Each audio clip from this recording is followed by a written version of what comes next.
Priestess. I'm Teresa, and welcome into the live stream. I'm going to give a few moments for some folks to come in. I did the goofiest thing a little bit ago. I just completed this. It'll be uploading soon. I just did the most beautiful reading, and I was intending to do it on live stream, and somehow managed to do the live stream, set it up in private instead of as a public live stream. So it's like a 34-minute reading, and nobody came into the live stream, but it was such a beautiful reading. I didn't want to stop. So I continued on, and yeah, we're gonna see how it comes out as far as the views. I apologize about that. Hey, Niana. Girl, did you try to leave me a message on that other live stream? I am so sorry. It was a gorgeous reading, though. I don't know how it happened because I have never done that. When I was setting up the live stream, somehow I set it to private. I didn't mean to touch that. And I figured something was wrong when I got noticed that I was like 12 minutes in and nobody had come into the live. But the reading was so beautiful that I went ahead and finished it. And then, like I said, I'll make it public when it finishes uploading to the channel. It'll be public because whoever, I saw there was 3 chats that was attempting to come into the blank live stream. Whoever's energy I was pulling on, it was a gorgeous reading, but yeah, my bad. How you doing today, Mama?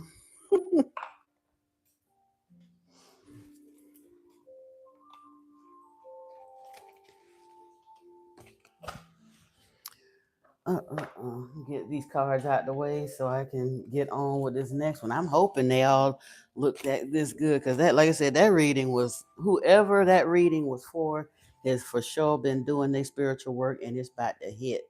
Like for me, it probably is yours. To be honest, again, it was so good till I was like, I can't believe I don't know who's gonna see this reading because by then I had already figured out that for some reason the reading was private and I knew I was gonna have to make it public for somebody to see it. But I'm like, whoever this reading, whatever energy I'm pulling on, this is for sure somebody that done did the work and they on the verge of something amazing, whether they see it or not. So I'm gonna just keep going and finish it, and then I'll jump off of that one and come back into another one.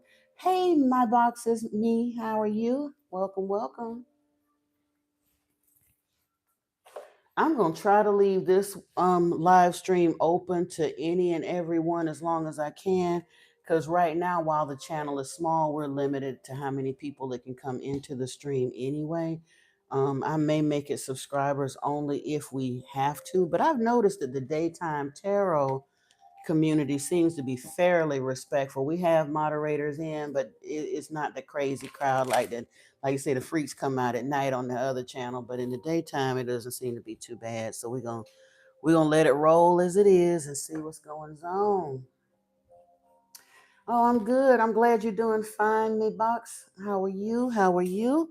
Is there a question that you would like to ask of Spirit and the Tarot today? I would be more than happy to pull some cards for you. If you'll type your question into there so I can kind of get a feel on what cards we need, what decks I need to pull, we can take a look and see what's going on for you.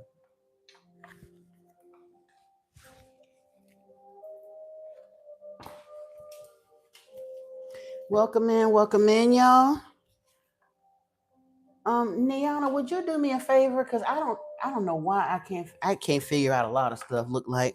But if you would type a note in here that we are doing free tarot readings, and if you want to put my coffee link, it's coff.ee/modern mystic messages. If you can put that into a message and the free tarot readings, like I said, or a donation if they choose, and then I can pin that message, I would certainly appreciate that. It stopped me from having to dig out my tablet and do it under another profile. And that, like I said, anyone else, if you have a question, please type it in the chat, and I'd be more than happy to pull some cards for you and see where we're going. I am gonna stop and take a moment to get me some coffee, though. Honestly, I'm on day well, I'm getting ready to start. This is the third, so I'm going into day 3 of the fast, and I got a little hangry last night. So I feel, hey, Brittany, what's up, beautiful? Welcome, welcome to bestie. Both of my besties up in here. I got a bunch of besties on the channel, but hey, I ain't mad. Y'all are the twins, the triplets or something. So welcome, welcome. But yeah, Brittany, I'm on day 3. Yes, last night after the live stream, I was a little hangry, so I did get some water and went on to bed. But I cheated a little. I made me some coffee this morning. Keep myself focused and motivated before I get in there and eat some of the pastatarians' lunch.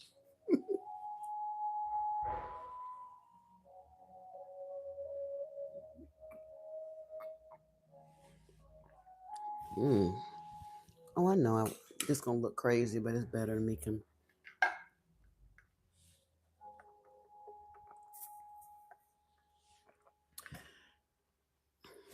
And Brittany, was your? I was late. Well, I came in a few minutes past the 11 hour, and then I went into the live stream, but I didn't realize I had tapped the wrong thing. So the live stream was private, and I wasn't able to.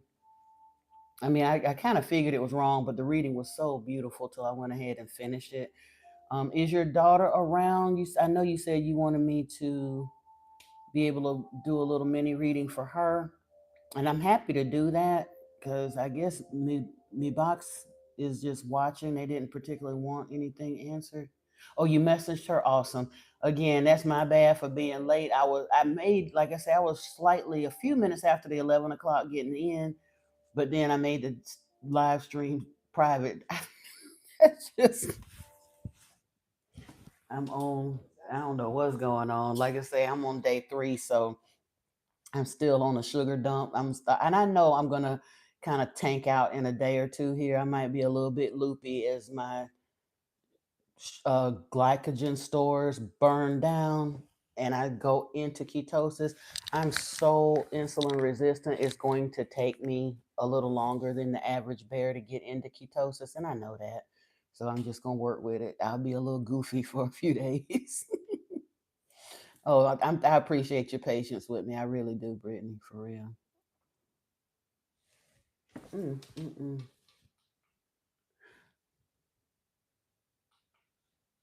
Oh.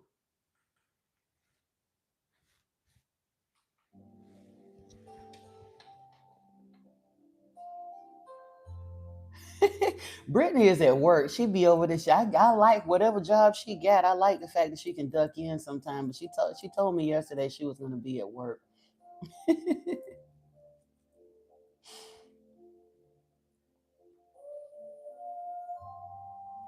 Okay, there are 4 people here. Well, somebody just left again, so it's 2 of y'all. That means there is still a third person. If you have a question for the tarot, don't hesitate. Other than that, I'm gonna pull some decks and start setting up for a love reading because it's come out in the last couple of readings, and I was gonna do it as an upload.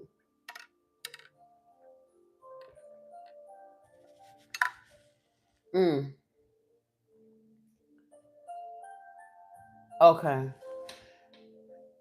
That one I did yesterday, it might be something going on with the oh, you got headphones? Awesome. It might be something going on with YouTube's network too, because that first one I did, it froze for a moment and glitched even though nobody was in the live stream. So I don't know what was up with that. Every now and then YouTube do its thing too. I mean, all networks, I can't even get mad about that because none of our technology is perfect. I mean, servers and programs and algorithms and oh my.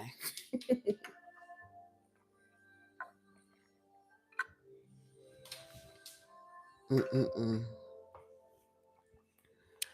So yeah, I'm gonna start setting these decks up for to pull some love decks since they're not putting no questions in. Like I said, I was gonna do that as an upload instead of doing it live, but hey, might as well. Where is? Oh, here we go.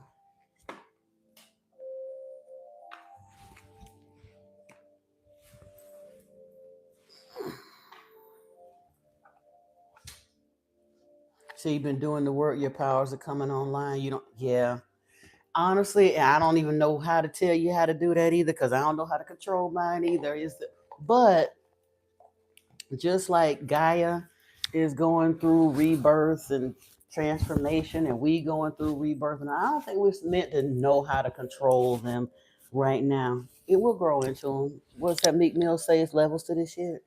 All we got to do is, like you say, do the fasting, do the meditation, do the praying, make ourselves an open vessel, and set the intention for spirit to mold us and move us as it will, and it'll happen. I'm That's kind of sort of, I've been winging it all this far, and it ain't turned out bad thus far. So yeah, my biggest part is still imposter syndrome because doing the work don't look like work to nobody else. So I'm always like checking myself, am I really doing the work? Especially when you get lax and you find yourself, oh, you didn't really meditate today as long.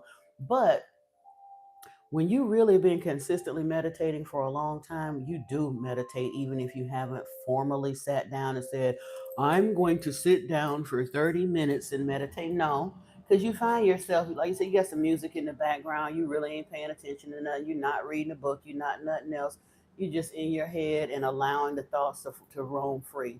And especially if they start taking you towards hopes, dreams, spiritual stuff, that kind of stuff, that's a meditation. People don't even understand that. So you still doing the work, even though you don't know you're doing the work. You're doing it. But it is easy to get that self-deprecating talk, like you slacking off and you ain't really doing it. Especially because it hasn't happened yet. You want to blame somebody. So you get to where you start second guessing yourself. Oh Lord. Yeah, that part. Girl, you know what? The more y'all talk to me, I cannot. Trust me, I understand, Niana. I told you I was raised Jehovah Witness my whole life. And most Christians don't focus. They tell you can meditate on the word of God only. Anything else, literally, they let them tell it is inviting in the devil. And they don't understand meditating only on the word of God. That's truly only inviting in the devil. You can only allow spirit in. The A team can only come in when you let go of the B team, and they don't even understand that. Mm-mm-mm. Girl, I can't even. I now I've been a. I'm gonna try to find the channel again. I gotta look through my history for it because I don't think I subscribed to it. I'm subscribed to XJW Panda and Lloyd Evans because when I was led back to really understand, I was so indoctrinated, if you will, that it really took me until 50 years of age to fully accept that Jehovah's Witnesses genuinely are a cult.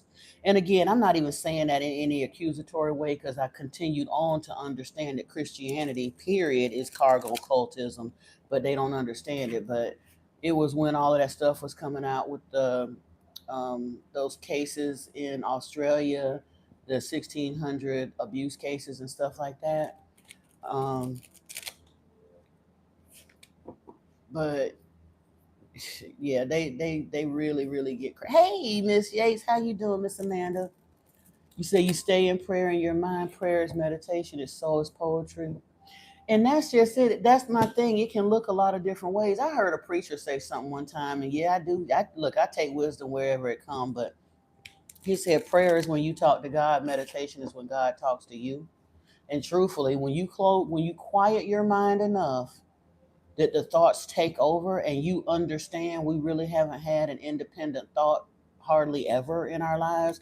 I mean, sometimes usually it's the noise, that negative chatter and crap. That's us. But if you let go of the negative chatter and pay attention to what floats through your mind, that is spirit talking to us, trying to put us in a space. So we're gonna pull a love reading here, or we got some angry Betties up in here that ain't really trying to hear about it. I know Brittany says she don't want no man. She good. She says she is good. Mm.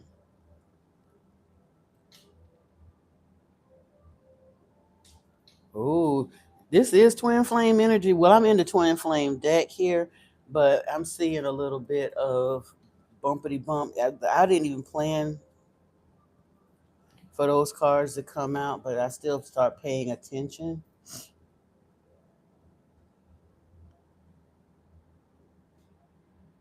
What I saw come out of this deck so far.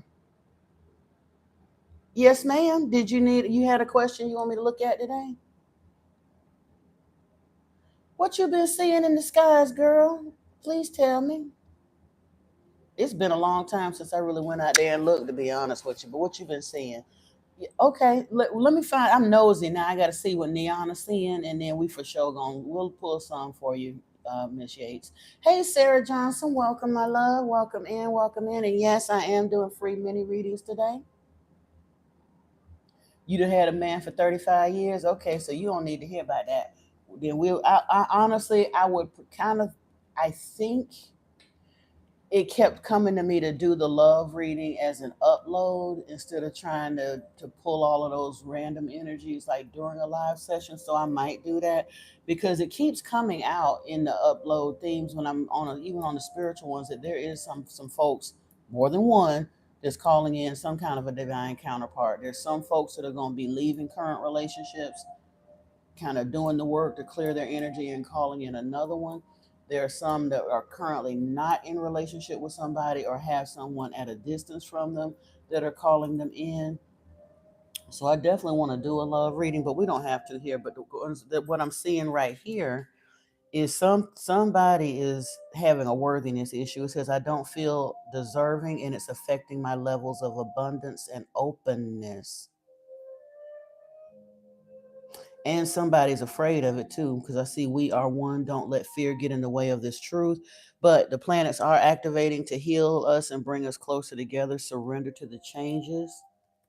And I know I need to release attachments with karmic people. I'm creating a plan to leave him or her or them, whatever. Our inner guidance is clear, but our ego is resisting it. And it said draw another card to see what you both might be resisting. So I am going to do that, and then we're going to move right on. You said the stars are moving all around, flashing lights. Girl, I'm trying to tell you, it ain't the stars moving around. Those are craft you looking at. I promise you, those are craft. Stars ain't gonna move that fast. They don't change their orbit like that. Years ago, I thought I was looking at, but when I looked up in the sky and saw it, I'm like, wait a minute. It's way too many of those, and they in a formation. I've been looking at the sky my whole life. I ain't never seen no constellation that looked like that. And it's like 150 stars in a grouping together. And when the more I looked at them and more I looked at them, I noticed that each pinpoint of light was actually two segments of light. When I really was able to focus my eyes a little better, my eyes are 15 years older than when I saw that. So it's harder for me to do it now, but back then, when I looked, I realized I was actually looking at a formation of craft up in the sky. And then telepathically, I didn't have a long drawn out conversation with him, but that was when I first became introduced to Ashtar Sheeran of the Ashtar Command. They got a bunch of different Commander Ashtars, but I was talking to Sheeran. He said you was in the music industry for years and you always played a not in the spotlight role. Oh, now look, whether you in like swimwear with your boo thing or what, this card that says our inner guidance is clear, but our ego is resisting it, and it instructed me to draw another card to clarify what you both might be resisting. The card that came out of the deck out here was a mission card. I see you working to create change, and I'm proud of what you're accomplishing. I want to work on mission with you. So it may be closing up old whatever it was that you both individually were doing so that you can work your way towards each other into this joint mission. And you were talking about being in the music industry, and I love that he's sitting here playing a guitar. Everything means something in a reading. But we're going to put these twin flame cards aside now because somebody had a question for me. So we're going to get in here and see what we need to pull and see what we need to see. Really? And where you at, Niana? Because if it's anywhere near where I'm at, I want to get out there and see if I can see them too. I hadn't been going out because of the mosquitoes and the coyotes and all that stuff that we got going on over here. But I used to sit outside sometimes till 1, 2 o'clock in the morning, and I love being outside. Like I say, I just can't stand being ate up by mosquitoes.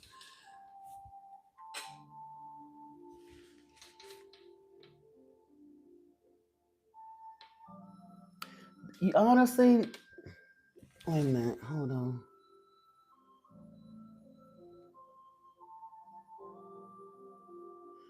Oh, you want to? Okay, okay. You want a spiritual check in, Amanda? All right, we got that. And then Niana, we're gonna see what kind of work we can get. Honestly, if you can stick around for a minute, Niana, I want to pull a little bit of a galactic reading from some decks that we don't normally use to see what kind of galactic messages we can get. Since we were mentioning seeing all of the zigzags and the celestial stuff, let's see if we can get some cosmic messages and guidance. I love it. I love it. I love it. I love it. Because again, and I know people might look at me and wonder, I've always been a little bit of a space cadet. You can call it, people used to use that in a negative connotation. I recognized even before I understood what it was, I came to understand that I was a star seed around 2010, 2011 ish. And like I said, even as a child, it never made sense to me to even begin to think that there wasn't other people and beings out there. Like, come on, people. Y'all think God is lazy? He just put our sorry selves here on this rock, third rock from the sun, and then just sat on his butt for the rest of all time? Yeah, right. I knew it was people out there. I would love to meet them. I really would. I hope they take me up in a med bed. You in the Bay Area? Damn, I might not be able to see it from here then.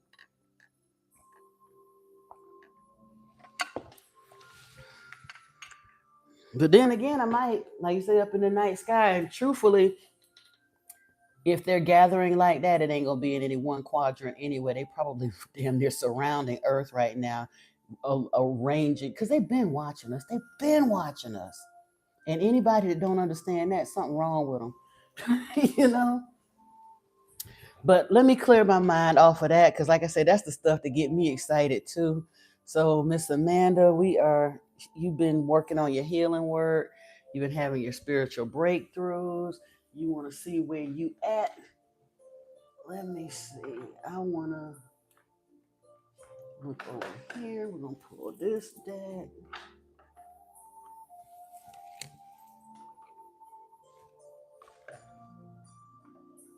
I think Yeshua and then might have a word or two for you. I'm just getting out a few decks. Bear with me a second.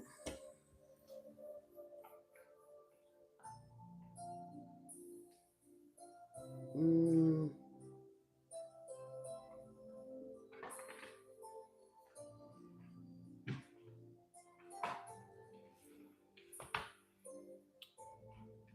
mm. Niana, do you connect with ancient Egypt much? Oh, I'm sorry, not you, Amanda. Do you connect with ancient Egypt? Because I don't know. As I'm sitting here doing the deck collection, I'm kind of sort of feeling the tarot of the Orishas and like the Isis Oracle and stuff, maybe the Book of the Dead. Oh, you said, you worked at NASA, so you already know what time it is. Like I say, some of these folks look at you crazy and go to talk about, oh, you a conspiracy theorist. I'm like, theory my ass. It ain't no theory. Y'all just ain't got good sense to see, understand what you looking at. It ain't no theory in it. There's so much fact in conspiracy till it ain't even funny. And I know I'm looking crazy. Oh, here it go. I'm sorry, y'all. Hey, Rock, Rock, Brain, Brain.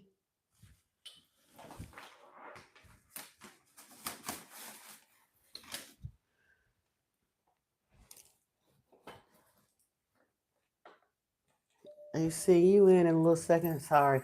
And I know this look a little crazy. I keep the AC at a certain level, but I'm feeling warm in here. I don't know if it's because of the coffee. I don't know what the dealio is with that. Oh, my fan is falling apart. I haven't used it in a minute. I can glue it back though. But um it's not hot enough for me to turn the temperature down, but I just need to cool off for a second. So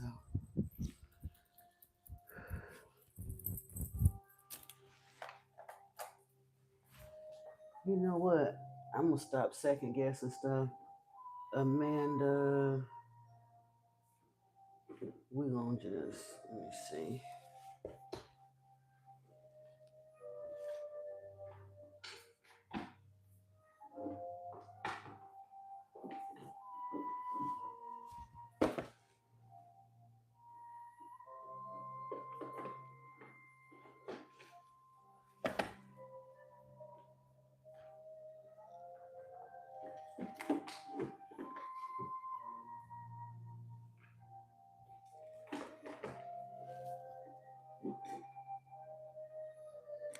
Oh, you said very much. You've been into okay.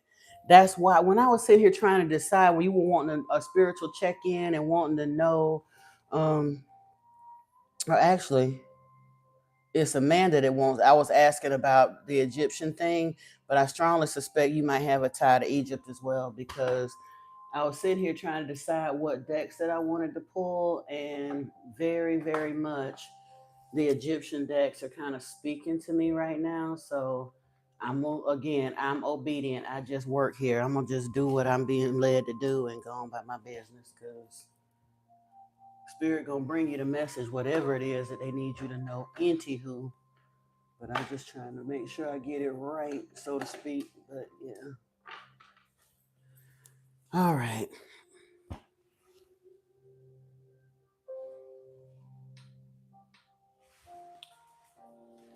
And I don't pull this deck too often, but that's coming out too.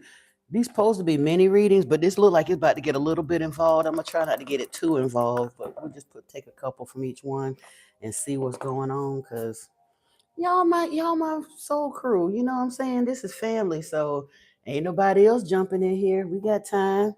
Like I say, like the folks say, I got time today. So I'm not even gonna argue it. I'm gonna just do what I do, make it do what it do, you know. And even if you're not having your personal question answered, because I do notice we have a few other folks that are joining in the live stream, do stick around because the quantum nature of tarot, I'm trying to tell you, you're just because I'm not addressing you during the spread doesn't mean that this ain't your message. Trust and believe that one. So especially if you have an affinity for uh, ancient Egypt, Kemet, that sort of thing, because these decks are calling pretty loud to me right now.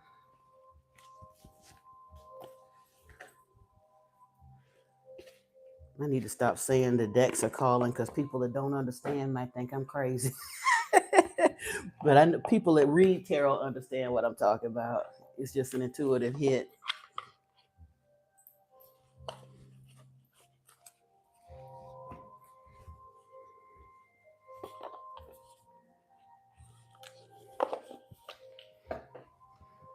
All right. So we're trying to find out from Miss Amanda a check-in to see what she got going on. There have been 4 specific times where you're working and my live shows up. It's a pretty big screen. You end up coming back. Honestly, I'm really serious. I'm not making fun of you, Rot. I'm giving you a serious, I'm clapping for you. Because here's the thing. I know you're skeptical. You were in modern mystics, what you call it, but instead of making my channel like asking for YouTube to not recommend it, you're allowing Spirit to bring you what it will. And if it keeps coming up to you and it's catching your eye, because for real, all you got to do is this or next or whatever, but it keeps coming to your attention and you're curious, that's because your inner being wants you here for a reason. Your angels, spirit guides, ancestors, whatever makes sense to you is telling you that there's something of benefit here for you. Like I said, I just work here. I don't take any. I don't say that with from any egoic place whatsoever, because in my healing journey, once I noticed that spirit was send the algorithm, if you will, and I ain't talking because YouTube plays some funky stuff as far as shadow banning and this and that to kind of, but spirit can work with the algorithm too. This universe works in binary code. So it can manipulate the algorithm and send certain things your way. And when they catch you paying attention, it's on and popping in. So keep paying attention to the things that feel good to you, to keep jumping off the page at you, grabbing your attention. And again, if it makes you uncomfortable, it may be just popping up as a warning sign to show you something. But if you're getting good information from it and it feels good, go with that, because your angels are trying to lead you down a particular spiritual rabbit hole for a reason. You're on the path of the initiate and you may not have even realized it yet. Yeah, just stay tuned. Like it says, subscribe and hit for notifications and take it where it go. Now, Miss Amanda, we getting ready to get locked and loaded over here on you. Before we go into the Egyptian cards and the tarot, I'm going to pull a couple of other decks that came to mind and see if we can get some practical information to take us into the reading. I do want to light this candle though. When I'm pulling tarot for someone, I just like to do that. So bear with me a second. Get some fresh incense going. You can't see the candle, but I still like the energy of a candle when I'm reading tarot for someone specifically. I would also like to take this time to ask for my spirit guides that come in. I'd like for Archangel Michael to be present with me and provide a protective space around me and all that are viewing the readers, especially Amanda, so that she can hear and receive her messages from spirit clearly and concisely. I would also like to ask for my tarot guides to come in, beings of divine light, as well as Amanda's ancestors, angels, and spirit guides. You are welcome here. All beings of divine light are welcome. All that are not of divine light are not. Thank you. Thank you. Thank you. Ashe. All right, Miss Amanda, let's see what we got.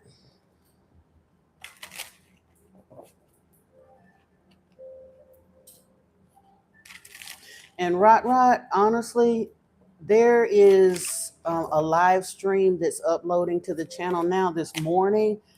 I did a live and I goofed up some kind of way. I tapped my finger, hit the wrong thing by accident, and I did like a 34-minute reading on that live stream that was the whole time the live was private and I didn't know it, but the reading was so good that I knew I was tapping into somebody's energy that was attempting to access it or that would have normally been there in that live. So I just kept going and did the reading anyway.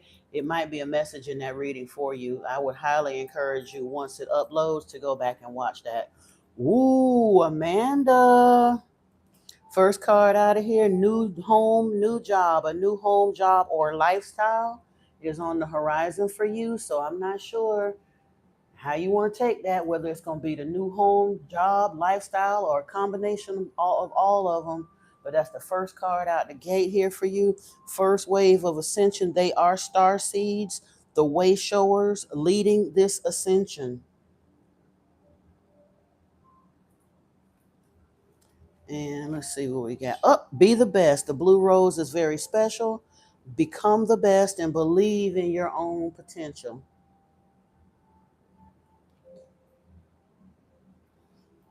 I'm done. But no, I'm just joking, Amanda. I'm not. I could be though, right there. You said you want a spiritual check-in. That's a pretty damn nice one. But let's see. Ooh, and when we talked about this new job, new home, now, anybody that's seen me use this Tarot of the Orishas deck, I've mentioned it several times. Me and this card have a very special relationship.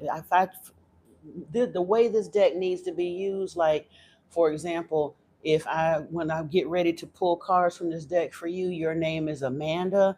I'm gonna wind up having to Amanda. I will have to shuffle this deck, like, actually I have to do 2 rounds because it's a minimum of 7 shuffles that you're supposed to do before you ask this deck anything. But When I get ready, I'll do the 7, and then I turn around and do the 6 shuffles for your first name before I pull it.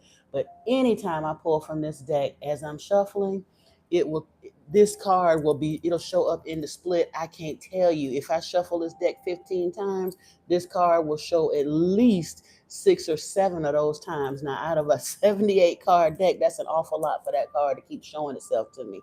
When I pull this out of its special sleeve, because I don't keep it loose in the thing, I literally keep it wrapped up in a velvet pouch, and it has its own carved rosewood box that it goes into. But when I pull this out at the bottom of this deck, a legwise here, he is quite literally the road opener and the door opener. And the first card that came out when you're asking for a spiritual check-in is this new job, new home, new car, first wave of ascension, and be the best. And then I looked over at the table and didn't even realize I had set this deck down face down, and I saw a legua sitting here. So take that how you will. It was sitting right on top of this ankh, and I got these other Egyptian cards that came to mind. So we again, I'm just rolling with it here. We're gonna see what we see. Cause ooh child, you said you've been doing the work, and I see you have. I ain't mad at you, mama. I ain't mad at you. Sirens are going off. That's your confirmation, sis. That is your confirmation. Yes, indeedy. Orion activation, supernova, recreation, renewal, rebirthed by light. I'm getting chills running literally up and down. I was just fanning a minute ago because I was hot, and now I literally have like chills playing like an accordion up and down my spine. Pleiadian activation, coming together, harmony in the heavens, resolution. I'm gonna get one more because you know I'm a 3. I'm gonna buy the book. I'm a sis that do that 3 thing. So we gonna see what's the third card that wants to come out of here, Spirit. There you go. Halls of a Minty activation. Thoth is in the building. Yes. Secrets revealed, treasures uncovered, initiations. Girl, you ain't lying. You doing the work. I'm so proud of you. What's that short read what I do say? I'm so proud of you. You going to jail, but I'm proud of you. No, you ain't going to jail. You coming out of spiritual jail on this one, girl. You is coming out. Let's see what which master is gonna pop out of this deck for you. I love doing these kind. Yeah, honestly, I thank you. I thank y'all. I thank y'all. Cause again, real tarot readers don't choose this. It wasn't like, oh, I want to go get rich. I think I'm gonna read tarot. Hell to the no. I said, like I said, it took me a year to even accept that I was being called to read tarot for other people. But I was so worried because I see some of them sisters get stuck reading for them real problematic karmic energies. And I'm like, Lord, I'm just barely getting over my healing journey. I can't wade back through all that shit again. Please, I like I said, and I have had to apologize for readers. I literally had to apologize for readers when I know for a fact Spirit was sending me a message and their reading would be so specific down to our sun sign, rising sign, all of that life path number, and they'd be all up in that energy, and it'd be such a difficult energy that I literally wrote comments like, "I am so sorry that you had to experience that energy, but I do thank you for such an accurate message." So I'm thanking you, Miss Amanda, for this message right here that's got me feeling good, feeling like I'm walking on sunshine, pulling these cards. I love being able to work for the soul family that I'm working for, because y'all energy is very nice to work with. Like I say, it's a pleasure to come to work. Girl, I'm getting chills, and this my dude right here. Saint Germain is here with the violet flame. Yes, Lord. Yes. And my oh girl, look, I can't even tell you how goosebumpy this is. Saint Germain is here with the violet flame. Alchemy, release the old, make way for the new. And Saint Germain, when him and Yeshua first stepped in, when I asked for the ascended masters, he quickly handed me off to Dwal Kul. And that's the second card that came out of here. Divine mission, enlightened action, make choices from the heart. The third card that fell up out this deck, they all came out together, but the third card that came out was Joan of Arc, sacred activist. Do not be afraid. Stand up for your beliefs. Is that enough of a that's a hell of a check-in, mama. That is a hell of a check-in. We're gonna keep going because it's too good not to. I'm enjoying this immensely. And at the bottom of the deck, Commander Ashtar is right here. We just finished talking about him. Leadership activation, time to evolve, trust in your ability to guide others. What's at the top of this deck? The Atlanteans are at the top of the deck. Evolution, vibration, legacy, technology, process, expect accelerations.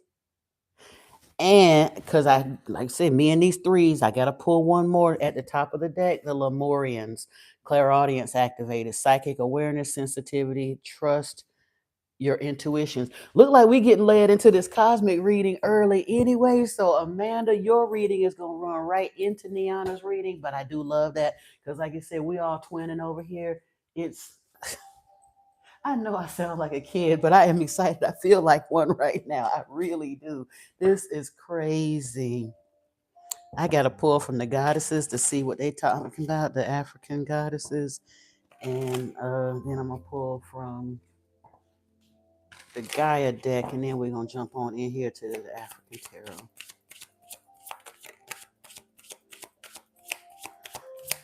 Girl, I done did so many personal readings. I don't even remember what be coming out, but I'm glad that you do. So you can see you wanted progress. You wanted this check-in. It's the train is moved out the station. It's picking up momentum. That is a beautiful, beautiful confirmation to have. We still have surrender here. So there's still a little bit of, but again, that letting go and the surrender, it's a process. So it's nothing.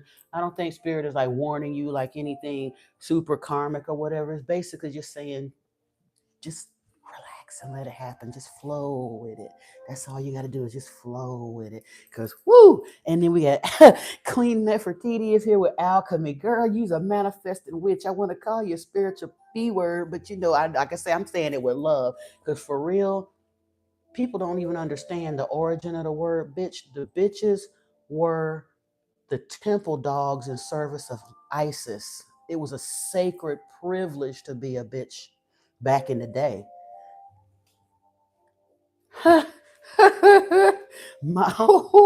Now we got to pull for some more. Mawa Lisa is here with Radical Rebirth. No, I'm sorry, with Cosmic Power. This is Mawa Lisa. Cosmic Power. And truthfully, I don't know if you're up for it, but Mawa Lisa is a divided spirit. This is like a twin flame type energy, the dark into the light. Mawa Lisa are two individuals into one. And then we have Radical Rebirth here. Oshun is here with Fearless Love. 1, 2, 3, 4. ASEAN is here with Miracles at the top of that deck. And Queen Nandi with Initiation. I'm sorry, that's Intuition, my bad.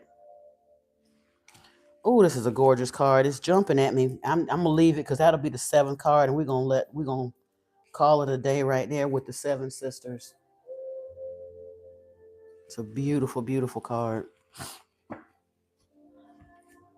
Wow, wow, wow. Whew. Love this. All right. Let's lock and load over here and get a message from Gaia, since we done heard from the heavenly realms, we done heard from the ascended masters, the African goddesses. We're going to jump in here now. Whoa, what was this? Something flipped over here. Lost love is here with surrender, healing, and release. And again, I don't think it's lost. I think it's coming in. Purification is here with water. Emotional cleansing, rejuvenation. You're doing that. I can't show that card because she's completely naked. And amethyst. Transformation, certainty, and confidence. Yes, Lord, I gotta. And this looks like I didn't. This is the first time I noticed. It's a fluid thing with the Star of David, but I think this is referring to Archangel Amethyst because it looks like on the other half of this, it's very fluid, but it looks like wings, crystal wings coming out. But this is a card of transformation. Girl, yeah, you doing the damn thing.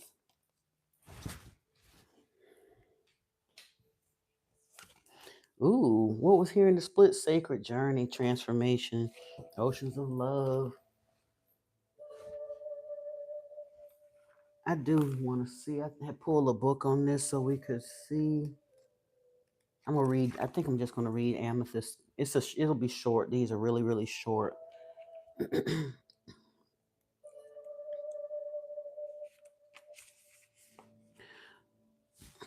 Yeah, cover her lady bits. A profound transformation is taking place in your life. After much soul searching, you are now back in control. A new you is emerging, poised and with a renewed sense of confidence. You can move forward with certainty. The past is now behind you. The hard work has been done. All you have to do is decide what it is you truly want. All is now possible. Listen to your heart and don't settle for second best. Set your course and then go for it. Be certain, be confident, and all is yours for the taking. Blessed be. Now, the affirmation that comes with this, oh, you got an amethyst crystal under your bed. Yes, yes. See, goosebumps. The affirmation here, because I know you're going to go back and want to listen to this and get it if you want to write it down. I give thanks for the transformation and healing that has taken place. I move through life with gratitude. I move through life with certainty.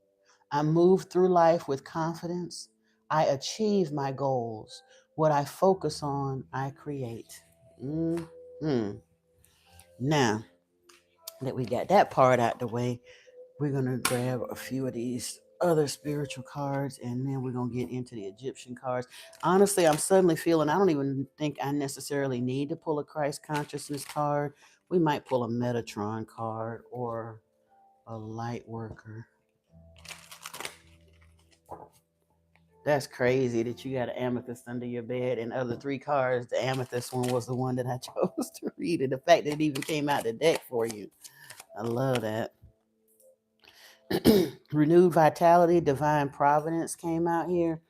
Revitalize your energy today. Engage in activities that nourish your body and spirit. Prioritize self-care to replenish your vitality and enhance your well-being. This is here with divine providence. Trust in divine providence today. Surrender to the unfolding of events with faith and trust. Know that everything is happening for your highest good, along with universal guidance. Seek guidance from the universe today. Trust in the signs and synchronicities that point towards your highest path. Embrace the wisdom that flows through every moment. Yep, check in. Hello. They said, I heard you. You asked, I heard you. Girl, at the bottom of the deck, Sacred Union is here. Honor sacred unions today. Celebrate the connections that nourish the soul, whether with loved ones, nature, or the divine. Find joy in the bonds that transcend time and space. And ethereal harmony and universal wisdom is at the top of the deck. You down with 20? You're down 20. Oh, girl, you are down 26 pounds. I'm loving that. I haven't weighed in this week to see where I'm at because, again, every time I come off of a fast, I'm so full of inflammation right now till my weight pops right back up where it was. So I haven't gotten on the scale in a couple of days since I started to see where I'm at, but I think I am going to weigh today. I should, hopefully, I'll be down at least 5 or 6 pounds. But that's awesome. 26 pounds down. That's beautiful, beautiful, beautiful. Girl. Hey, Andrew, how are you? Welcome, welcome. We having us a good old time over here. Miss Amanda been doing her spiritual work and she wanted to check in and oh my goodness, spirit is showing out. She been showing out doing her work and spirit is showing out doing some confirming for her. So welcome. After that, I got a question for Miss Niana. We gonna check in and if you I'm doing great. Like I said, being in this beautiful energy that I'm pulling in today really got me feeling good. If you have a question for the tarot, put it in here. When I finish with Amanda, I'm going to pull some cards for Niana. And I think at some point, I don't know if Rot Rot has a question and Brittany's daughter may have had a question, but she hasn't come in yet. So if you put your question in the stream, I'll be taking them up in order that they come in. Right now, we're working on Amanda. We're more than halfway done with her reading, and then it'll be Niana and whoever puts a question in it next. I'm glad you're doing good too, Andrew.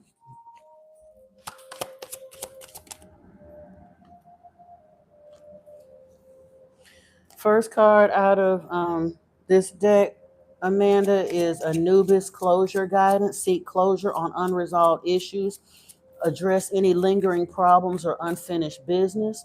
Taking action to resolve these matters will bring you peace and clarity. Honestly, this is saying tidy up any loose ends, button up the loose ends, because this shit about to get lit. It's about to get lit. You don't want no straggly stuff hanging around, especially if it's like straggly karmic energies, because they can't go where you going. They cannot sit at your table on this one. I'm so sorry, they just can't. This is awesome. You've done this work. This is like, remember that story about Henny Penn? Didn't nobody want to help her plant the corn, and didn't nobody want to help her water it, and didn't nobody want to help her harvest it or weed or whatever it was. But then everybody wanted to sit down once she did all the work. They wanted to sit down and enjoy the cake. No, it don't work that way. Mm-mm-mm. I did this work, like you say, we make this shit look good. The spiritual work, so to speak, we do make it look good, but it ain't easy. This is many a nights of anxiety and the churning of the gut and the toiling of the mind and all of that. And when you finally figure that out and cross that bridge, all them people that cause all that hell and confusion, you bless them. Like Gandhi say, I bless those who brought me pain, for they are my teachers. But you bless them and you love them from way to hell across town. You don't keep that raked up in your bosom. When you get ready for this level of transformation, they call it death and rebirth for a reason. You are falling away to the old way, and you rip me out the plastic because I'm acting brand new on some new stuff. That old can't come with, it just can't. But you know that. I can say I preach it to the choir over here, but I'm saying it loud for the people in the back, because there may be some other folks watching this later that it's their reading too. So I'm definitely trying to just make sure. Woo, where we at? Where we at? Whoa, that's a lot. Yeah, that's too many. I want a spirit on there right now for me. Hold on. Can I get two more cards out of this deck for Amanda Spirit? Woo, that shot way out.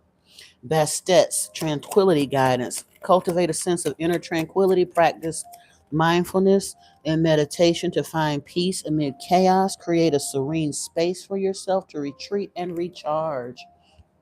And then Ptah. Ooh, you got Inky himself popping out for you. Ptah's vision guidance. Visualize your desired outcomes. Clearly use creative visualization techniques to see your goals coming to fruition. Let this vision guide your daily actions and decisions. I'm just getting goosebumpy.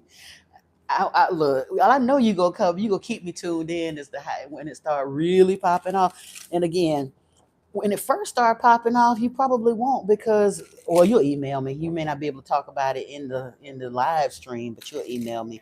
But when you feel like, and especially when you start feeling like you need somebody to talk to, but the people around you wouldn't understand, you still got some of them toxic folks in your environment that you can't really share your vision with because your vision ain't for them. Like I said, email me. That's for sure what I'm here. We can get on WhatsApp or exchange phone numbers or whatever, girl. I will sit there and cheerlead for you all day, because mm,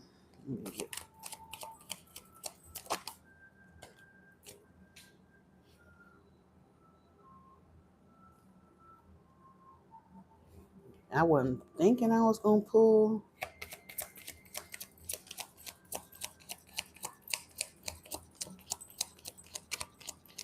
There you go. Okay. We started out here with Nephthys, soul healing, Nut, stars and timing, Bast, joy and pleasure, and then we have Great Pyramid, mastery and ceremony, Blue Lotus, enlightenment. And Ptah is out here again with alchemy and creation. We're gonna read a couple of these. We ain't gonna read them all, but I do want to look at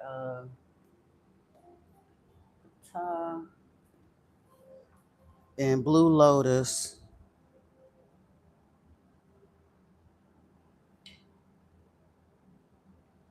I think I'm supposed to look at Nut too.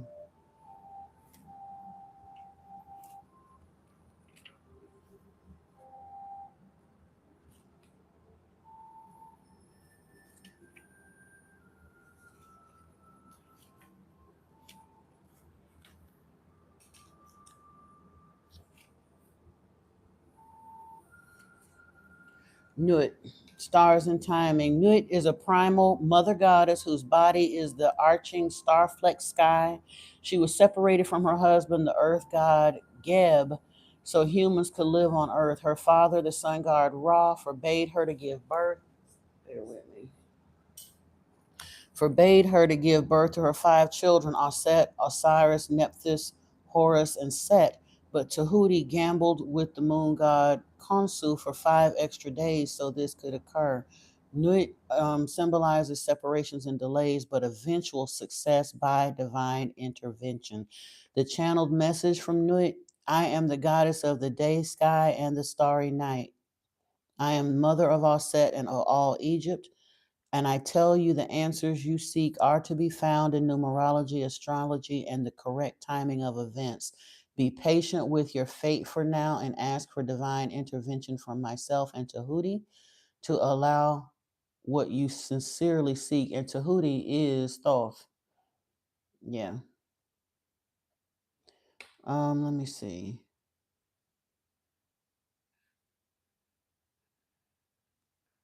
Yeah, I think it says the future message here is new and positive ventures will flourish after initial delays. So we got that. And then we're going to go to Blue Lotus, which is 7. Enlightenment. Nefertum is the spirit of the sacred blue lotus. Many temples in ancient Egypt had sacred lakes where both blue and white lotuses grew, but the blue lotus was more highly regarded, used in many initiation ceremonies, and worn in the hair. Egyptians used spells and ceremonies to become as a lotus after death and saw preparations for passing away or for passing over safely as an important part of life. The channeled message from Nefertum is I am here to assist those who seek to continuously grow upwards to the light.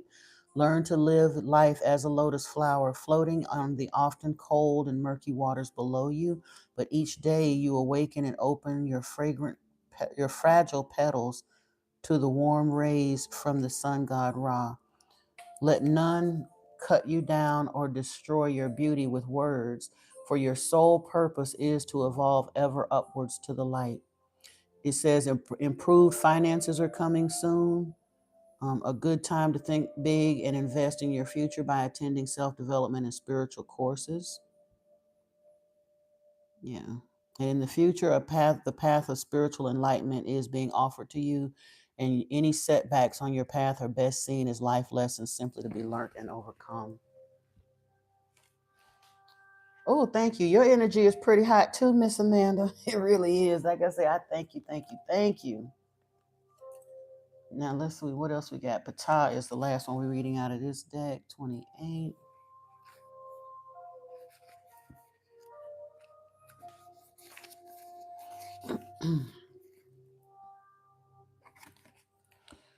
The most ancient creation god of the universe and the Neteru. His mummified form represents fire incarcerated in matter as he materializes the metaphysical principles of creation. Ptah followed the order of Tahuti to be the architect of the universe, and this powerful alchemist was the consort of the fiery Sekhmet. Only together could they create all things. The universe is therefore a combined divine creation. The channeled message from Ptah: my life was never one on earth. I created the seed of the sun and the moon. If you had my powers, you would be happy, or would you be happy, or would you simply see a lot of work to be done? I do not give answers to people on earth, but I see their difficulties as humans with limited powers. So I say to you to invoke me and Setmet and the god Tahuti too, and together we will weave a dance of creation that will reinvent your spirit even while on earth. And the card meanings for abundance: you will create abundance easily if you invoke me into your life. You'll find the partner that you desire, and together you'll create a good life. Reconsider your current relationship if there's not enough passion and fire. Now is the time to follow your passion in life with work and career. Take care not to enter into fiery arguments at work. Work as a spiritual teacher or healer would suit you. And for the future, a busy and creative life awaits you now, and all of your dreams are possible.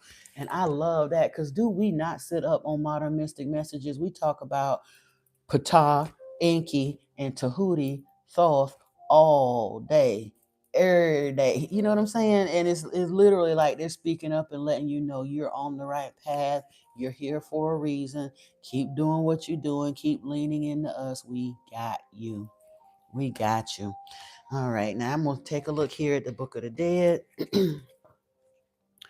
Ooh, we got Mask and Pyramid over there in the split, but I want to see what comes out of here. We only need 3 cards out this deck, and then we're gonna move on to the Tarot or the Orishas. I'm basically wanting to see if any of what Orishas might come out of that deck for you. Nephthys came right on up out of this deck too. Nephthys, Ka. I'm gonna hold on to that to see, because Mask is trying to show itself again. I might have to just take a look at that. With Eye of Ra, and Nut came out again. 1, 2, 3, 4, 5. Yep. Let me take a peek here.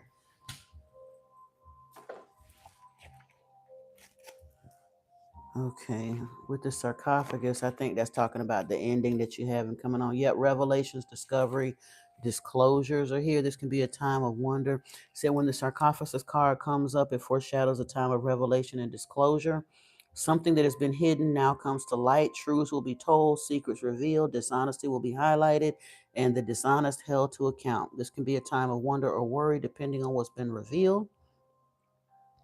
If the revelations are positive, you can enjoy a period of celebration and joyfulness. If the discovery is of a more insidious nature, it heralds a time of shock and discomfort. I don't feel this in any way negative in light of this reading, but you're no longer being kept in the dark, and the truth will be revealed. So then we have Nut, Cosmic Order, and talks about darkness and dreams. This card suggests that you should cast your dreams to the heavens and see what happens, which according to this, I think you've been doing that. And I think honestly, with the new moon being on the 7th, girl, set you an intention, go out there and do your new moon ceremony. Unless that clashes with your spiritual beliefs, but look up a couple of videos about that, get some information. But I would highly encourage you to do perhaps do a burning bowl with your intentions both on the new moon and the full moon. This new moon is in Pisces, and Capricorn is in Capricorn. Saturn is in Pisces right now, so it's a powerful energy. And the North Node is in Pisces right now. So with all of that Pisces energy on this new moon, this might be a prime time for you to release some of your intentions for your manifestations into a new moon ceremony, and make sure you follow it up on the other end on the 21st or 22nd with that full moon in Virgo again for your manifestations. That just came to mind, so I had to say it, because trust me, I'm gonna be doing that too. Mask is here, 31.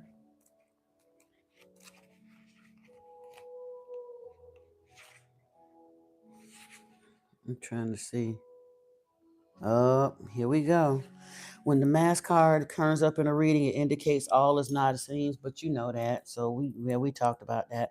This card suggests that there's some degree of deception and duplicity at work. This could mean that someone is being dishonest with you or that you're acting in a way that deceives others. But for what you're calling in and the spiritual work that you've been doing and knowing what you got going on around you, you need this mask. This mask is here for you. This ain't this. I mean, there are folks doing some stuff, but we already know that they ain't even hiding behind their mask no more. We done been peeped they card a while back. This mask is for you. Keep it under your hat until it's fully developed, because your vision isn't for them. And all they'll do, whether they mean to or not, they'll put their raggedy energy on it and muck up your plans. And you are too close to pay dirt right now. You 3 feet from gold. You don't need them. You don't need the flying monkeys to come in and mess up your good thing, because Spirit is saying, no, no, no, no, no. Keep them out your business. Please keep them out your business. Excuse me. Nephthys is here with, this is the domesticity, order, and harmony. Ooh, Nephthys could also indicate that it's time for you to grieve the past by letting go of material things that you've been holding on to. You might have to get rid of a few things to make way for some stuff that's coming in. You'll know how that plays into your stuff. But you also just said you shedding pounds too, so that might be what it was. Like you said, you're getting down to your fighting weight for what's coming in for you, and I love that. What memories are you harboring in the items that you chose to keep and surround yourself with? Take inventory of everything you own. Ask yourself why you have it. You might find items from ex-partners who broke your heart, or boxes of belongings from a deceased family member. Nephthys is here to help you let go so that you may grieve and move on. Get your house in order, because it's go time, mama. It's go time. Real soon. Excuse me. Ka is here, 45. Somebody ain't want me to hear this either, because my throat ain't been scratchy like this in a hot minute.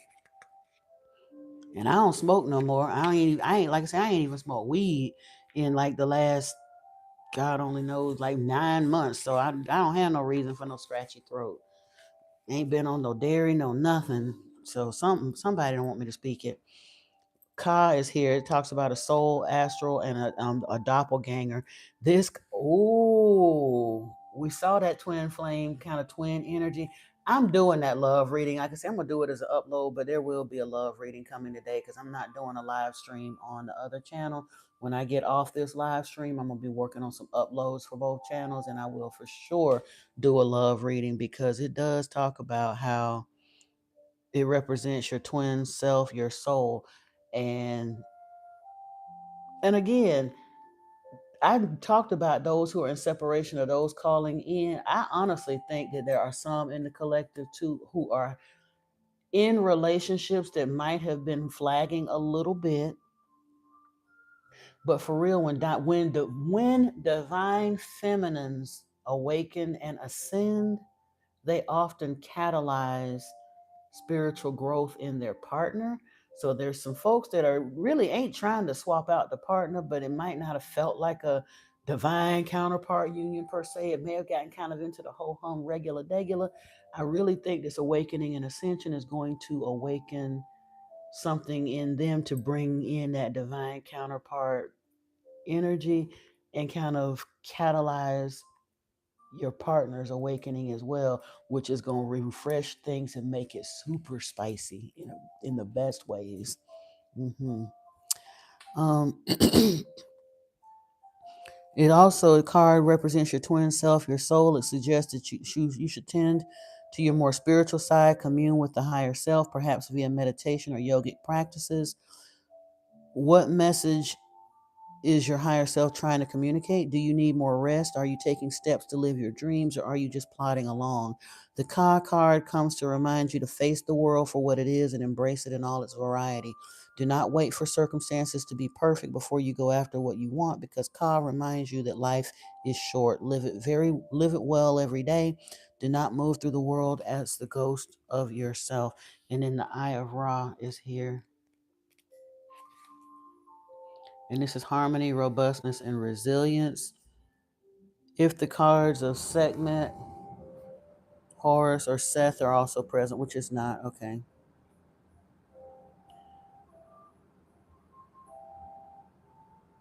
The Eye of Ra denotes restoration of harmony, but it also indicates that some kind of conflict will come first, which we get that part, but you've been through that. I think that's closing down for you. The Eye of Ra card suggests that you will need to actively push away any negativity, including your own negative thoughts, patterns, and behaviors, before a time of peace and harmony is restored. Try not to be your own worst enemy. This can be a trying time, but know that the dust will settle eventually and a period of calm will follow. All right, now we're going to get in here. Like I said, I got to shuffle these 7 times.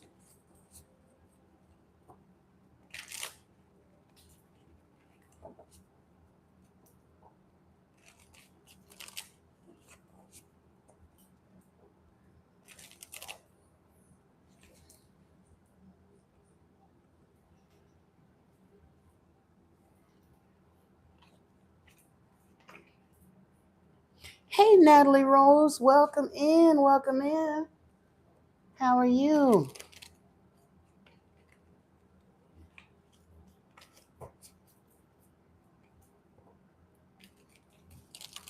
It was beautiful, Niana. We about to finish her up with these. Like I say, I'm too nosy not to see if any Orishas want to speak directly to her right now.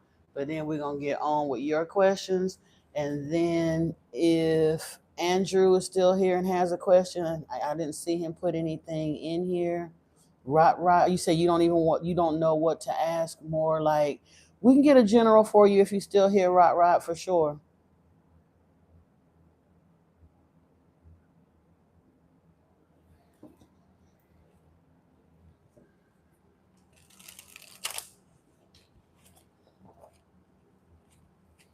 All right.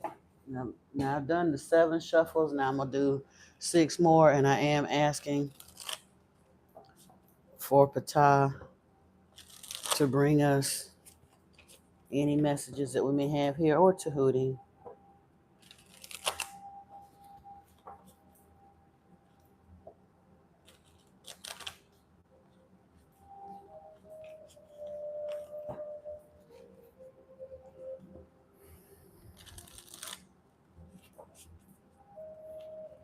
Ha.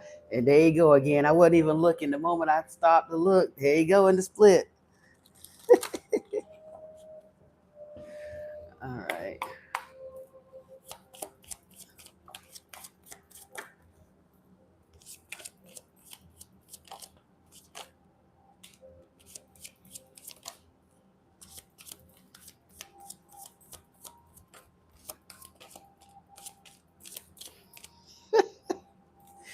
I just did a wild run through one time just to see what was going to come up out this deck. A lot came, so we don't need to go through it no more. We just need to look and see what's here. You have a message from the water. This is literally like the Chariot card. It's been a rough road, but you got this under control. This does require discipline of mind, but it's here for you. No worries. You're on the way. Like I said, this time of trouble is, ooh. Now I was gonna pull from this deck, and I had decided not to. I'll get to that later. That's gonna be the last one out the door. The Moon card is here as well, and it hasn't been known to you, but it will be. And I love on this Moon card, it's also showing this sword. It looks like an Ace of Swords type message with the moon. Excuse me. Now it do look like it's piercing a heart, but that's okay.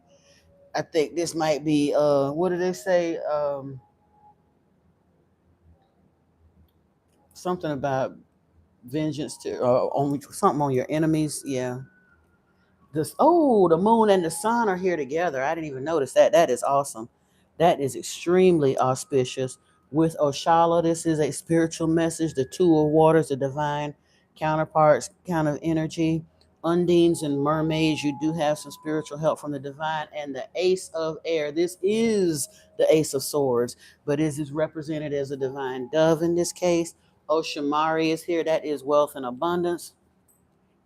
The 7 of water is here, so you do have some choices coming.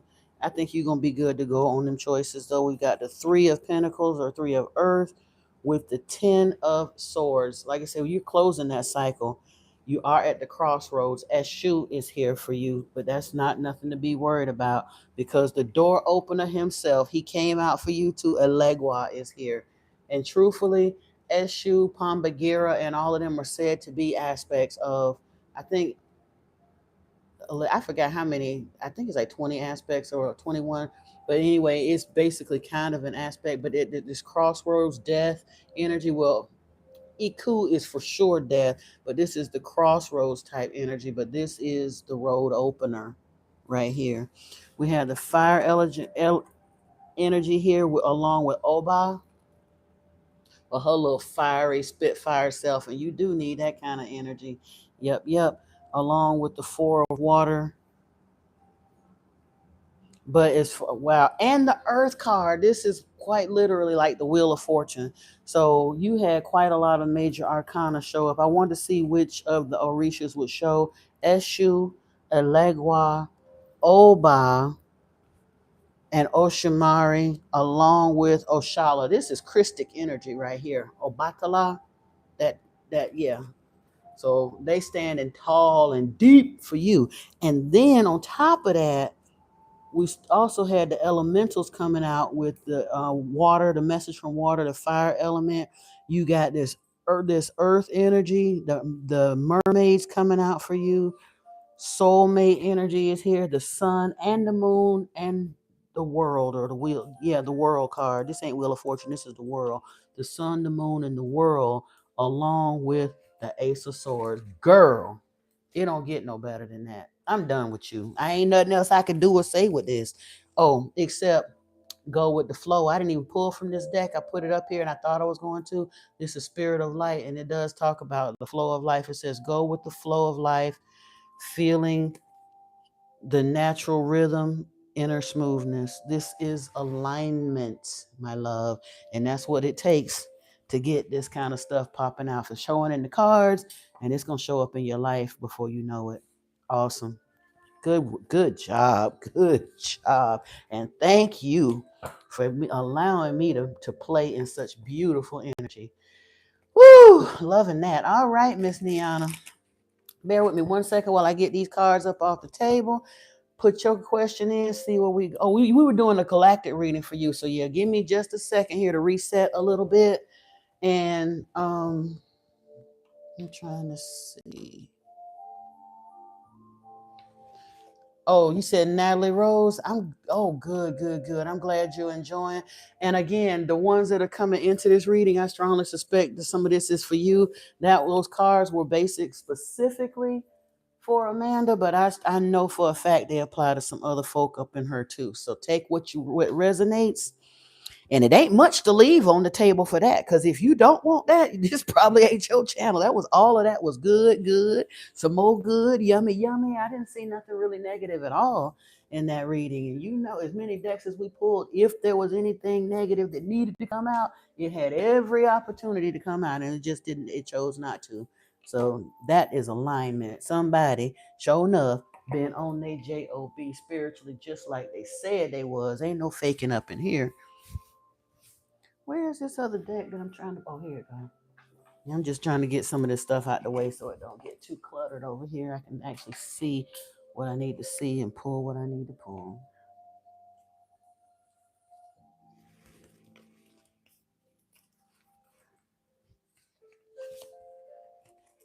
You're so very welcome, Amanda. You are welcome. Like I said, that it was a joy. I got my little spiritual massage with all the goosebumps rolling and all of that good stuff. And like I said, I love seeing folks that's in for that kind of stuff, because when we do good, like I know for a fact, when I eat, y'all eat. So I know it's gonna be plenty of folks eat when you eat too, and I'm ready for your ships to come in, Mama, because I'm excited to see what you're gonna do. That's the crazy part. People don't understand. And again, I'm not slamming on folks that are not spiritually focused, and I'm aware that millionaires and billionaires do a certain amount of um, philanthropic work. Very often, they try to keep it under wraps or whatever.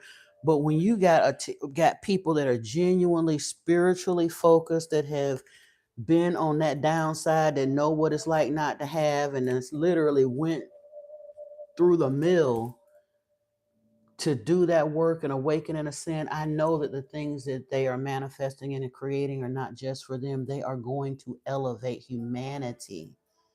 And that's the thing that I'm so excited for. I'm literally being honored to guide and teach and read for a group of powerful spiritual change makers, the creators of New Earth. I mean, I ain't the only one. There's plenty of readers out here reading for these people because it's gonna take a lot of y'all to get this thing popping the way it's supposed to.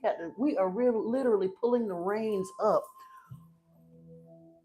on a train that was headed over the edge of the cliff. We're redirecting humanity in a beautiful way. So it's not easy, but somebody had to do it.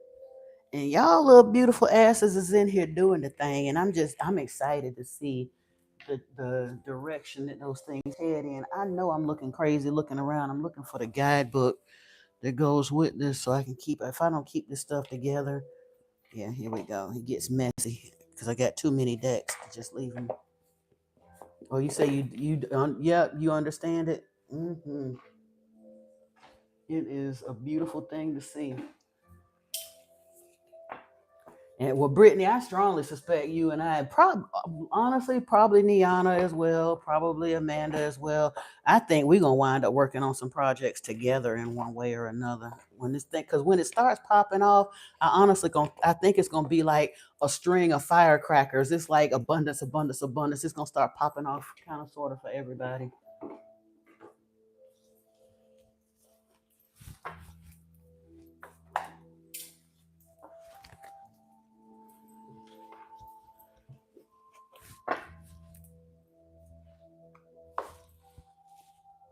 Mm-mm-mm. What do I do with that thing? I hate it when I do stuff I can't remember what I'm doing and start feeling crazy because I know I ain't crazy. Oh, here you go. Just a little scattered. But again, I also understand that over the next few days, I'm going to probably be a little more scattered until I get into ketosis for real.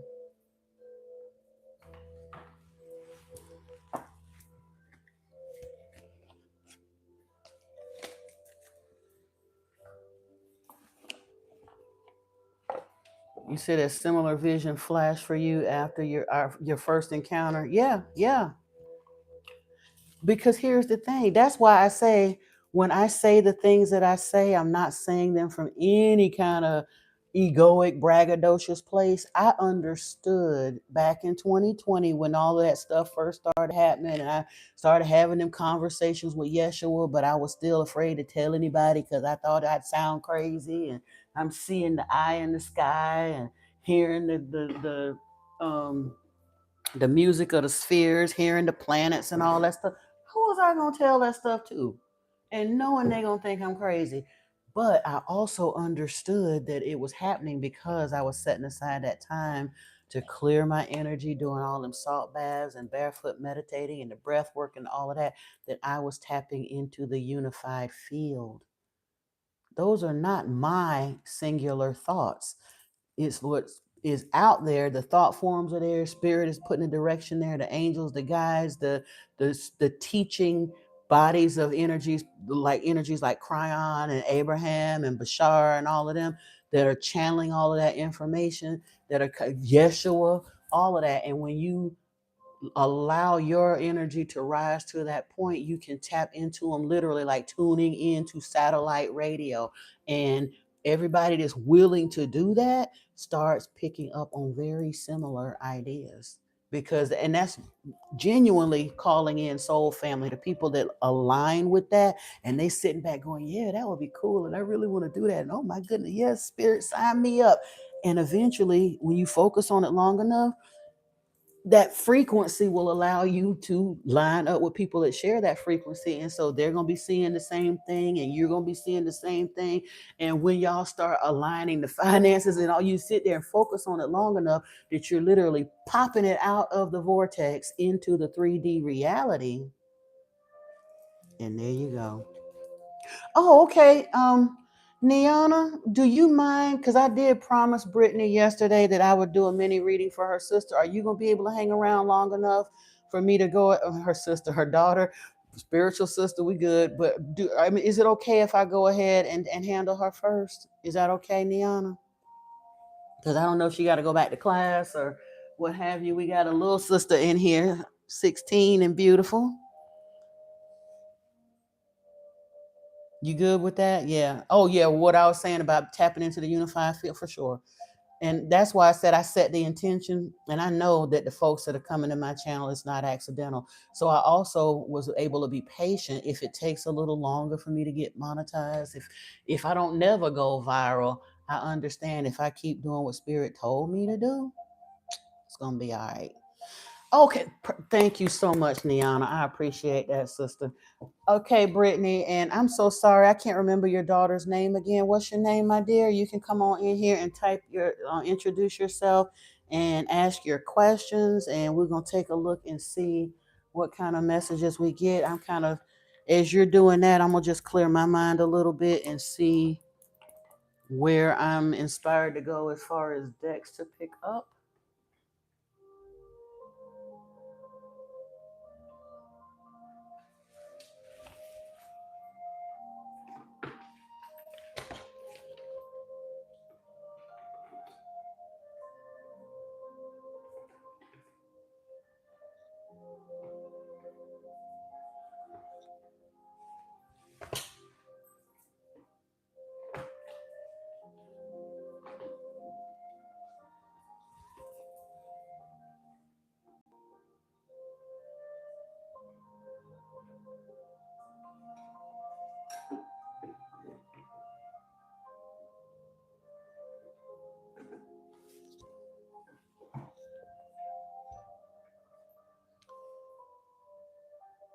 Oh, you're a 9-year old? I did miss your message. I'm so sorry. I thought you were mentioning a 6-year old.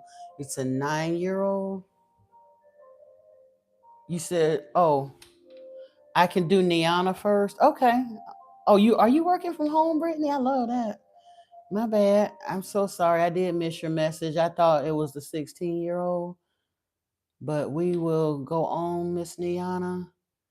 And truthfully, Brittany, I mean Niana, she's asking me to go ahead and do your reading first.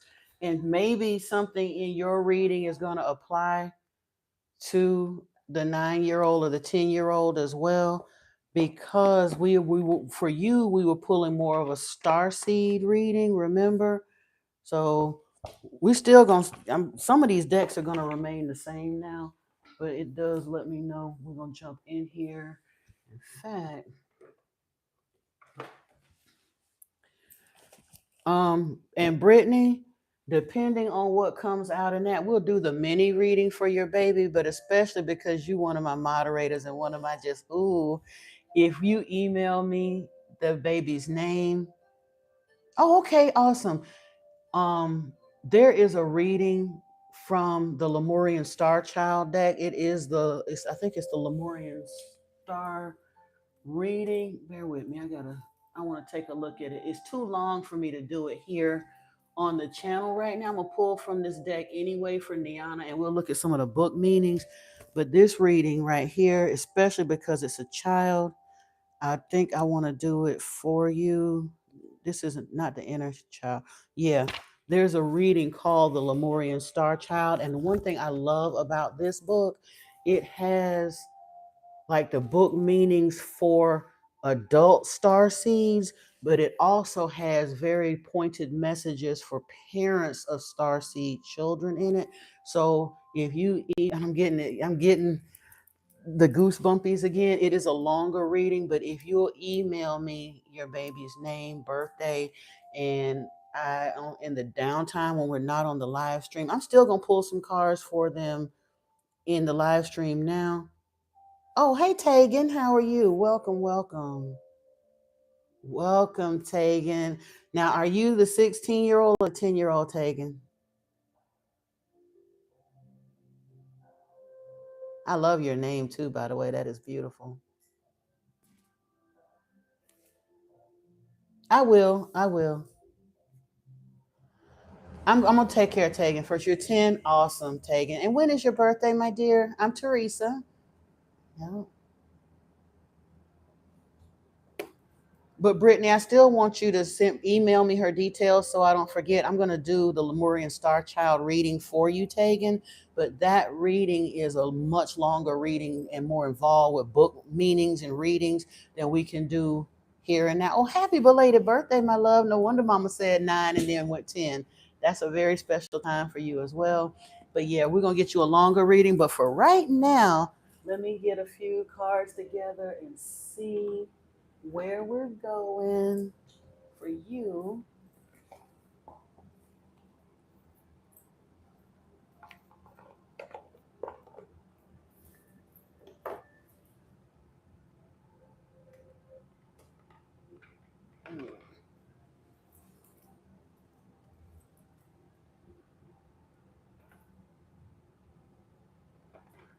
It's still gonna be a little bit longer because for some reason, I want to pull from this deck. And I have learned a long time ago not to argue with spirit. When they tell me to do something, I just show up. I just work here, so I have to do it. Ugh. Let me see.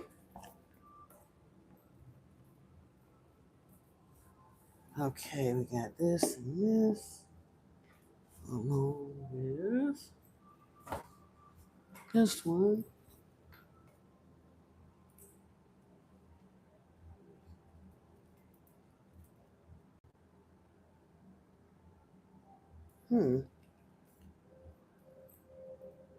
That's weird. Okay, and then I want to pull this and get you a guardian angel message.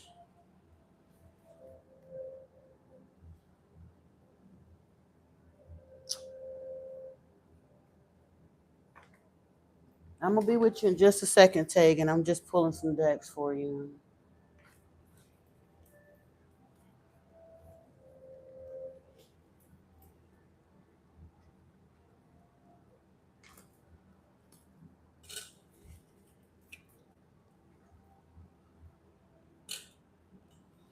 Okay.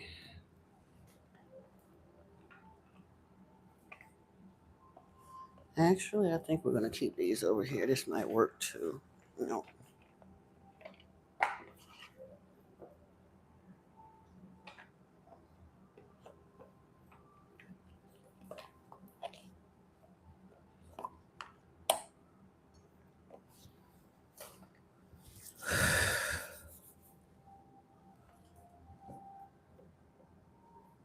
Been wanting a real tarot reading for a few years now.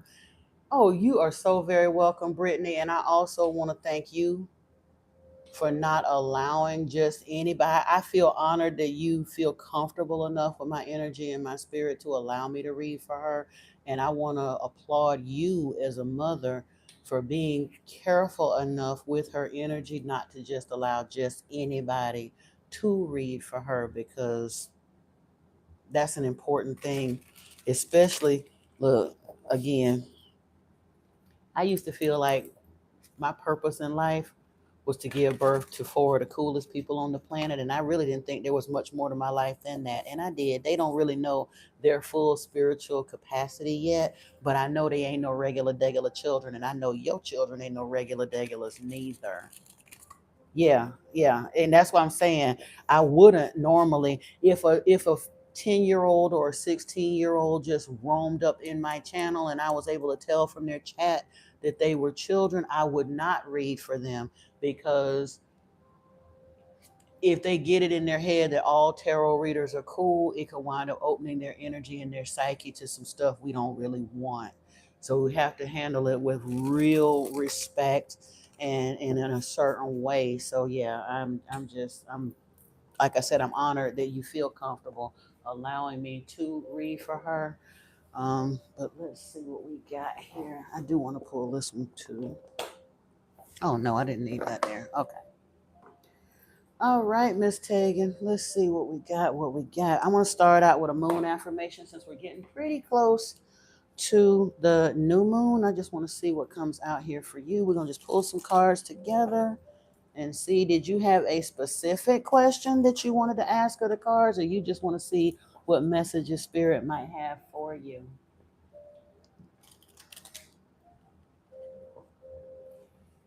I forgot I got to pull this deck over here. And we might get your spirit animal. This might not be as many as we thought it was gonna be, because I'm getting inspired to a bunch of different decks, but we're not gonna get into ones that have a whole lot of book meaning in them. Yeah. But again, I learned to obey spirit. So we're gonna try to make this the real deal. I'm not placating you because you're young. Look, there's some spiritual giants walking around in some babies' bodies on this planet. And I got a feeling, because you've been interested in tarot for a number of years, this ain't your first rodeo. You probably are an ancient soul. And so I'm not cutting corners here or disrespecting you in any way. I do thank you for being, you're ahead of the pack because you're attending to your spirituality much younger than most people do. Most people get so jacked up in the programming that we have that we rebel against it and ricochet like a spring let out the loose and go out and do all kinds of weird, wild stuff and stack the deck against ourselves energetically, and then have to crawl our way back to a point of spirituality somewhere in our 40s and 50s. So it's exciting for me to see a young one that has enough remembering from those prior lives to not do that foolishness and to kind of buckle down and want to start tending to their spirituality out the gate. That's amazing. So I'm clapping for you too, my love. Let me try this one more time. Archangel Michael, I would like to ask for you to be present here and to guide this, direct this reading, and put a protective ring around me, as well as Tegan and Brittany, and any who may be affected by this reading, the others that it pertains to as well. Only beings of divine light are welcome here. I also ask that my ancestors, or Tegan's ancestors, and my tarot guides be present with the reading. Allow me to see what I need to see and say what I need to say. Thank you. Ashe. Wow. Alrighty. We starting out the gate pretty nice though. I ain't mad. Got some affirmations for you. And again, you'll be able to come back, and if I'm able to go back in and timestamp this one, I might, so you can make sure that you have it. But it is starting somewhere around the 96-minute mark on this reading. If I'm not able to go in and timestamp it, remember, taking your reading starts around the 96-minute mark, so an hour and a half into the reading if you want to come back and see it. But your first affirmation here is, I let go of the anxieties of others.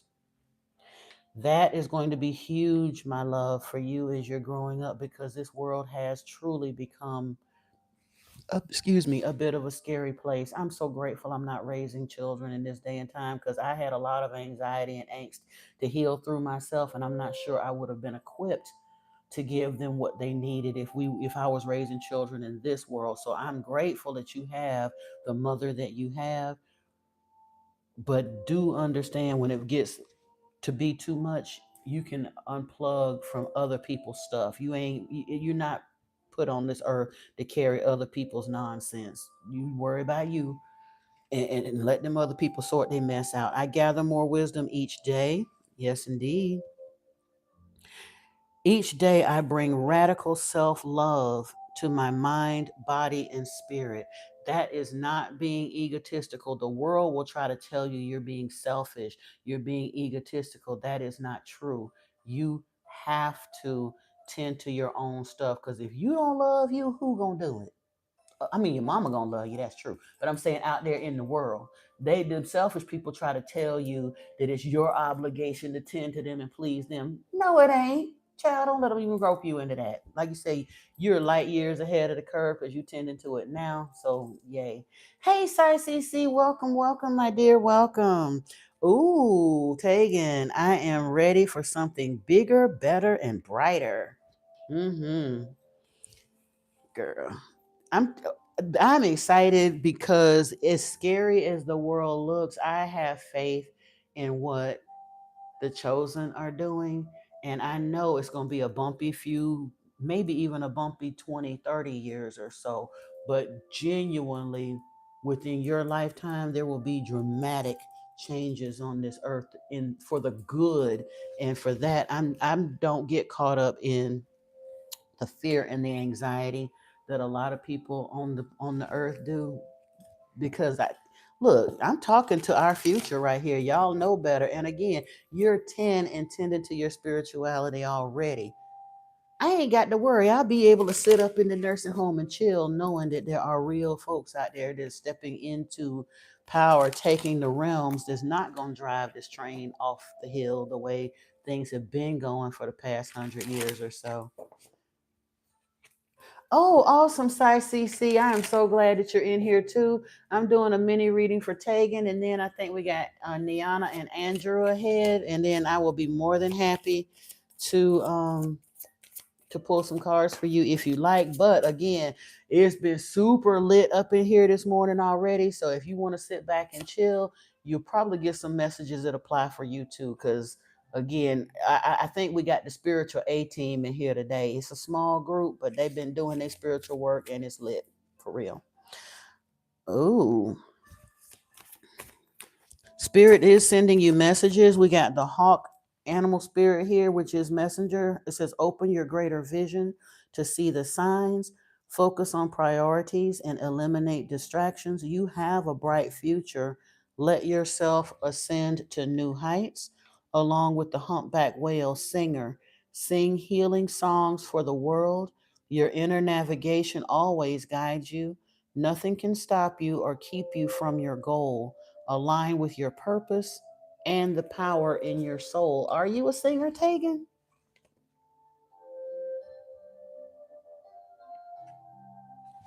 I'm gonna pull one more out of this deck for you. Awesome, Sai CC. I'm glad. Glad to have you in here. I love these energies. And for any that are listening right now, oh, she is a singer. See how it works.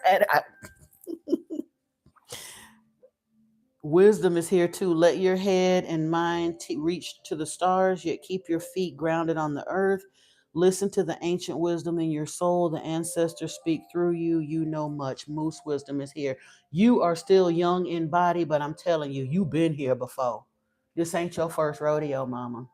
You're an old soul. And yeah, the wisdom of the ancestors is going to continue to connect with you.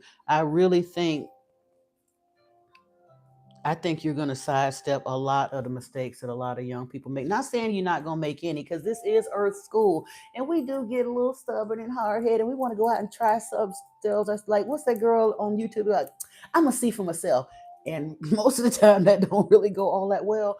But because of the way you're focused, I don't think you're gonna get as far out there. Like I said, where you causing yourself decades of delay and rerouting. I think it's gonna be like, you know what? My peers are over here doing this and I thought it was fun and all of that, but you know what, I see long range that this is going to take me on a trajectory I don't want to go on. Let me get on back over here where I'm supposed to be, and that's going to work a lot to your benefit. Let's see what we got going on over here. You like to sing in front of your mom? Okay, see, and you might wind up, and again, singing, you may or may not be an actual singer in the sense of like the Hollywood space, because that is getting kind of scary too. I'm not encouraging nobody to put their children out there with them monsters. There's some evil people in the music industry, but thanks to social media and streaming, you may find a way to exercise your voice in other ways, and it may not even be actual singing. It could be jingles, it could be social media story. I don't know, I don't even know. And you young, you're gonna figure it out down the line. But I think you're some kind of way, your voice, because you got this ancient wisdom coming in, and you're gonna find a way to bring it out to the world through your voice. I remember, ooh, Soul Plan, the fated life versus the destiny life, and Earth School, life lessons, soul growth, study, and higher learning have come out here for you. Hold on, let me see what this is. Lifting the veil, questioning everything, anything unaligned must grow. Like I say, I honestly don't think that you're going to be that person that does all the standard stuff that winds up making a train wreck out of their lives and then got to turn around and somehow figure out how to spend 15 years between the age of 35 and 50 trying to figure out how to get back on track. You're going to short circuit a lot of that. Because as this old soul, you're wise enough to kind of avoid some of that nonsense. You, like I said, you're gonna still be a kid. You're gonna go out there and do things that kids do.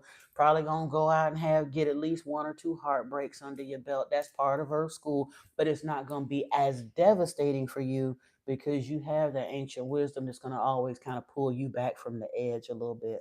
You said money and the publishing rights, exactly. She may wind up being some kind of a songwriter or I don't know. I just understand that she don't even understand how much ahead of the curve she is just by virtue of what she's allowing her curiosity to take her to at this point and who she chose to come here as a who she chose for her mama before she came here.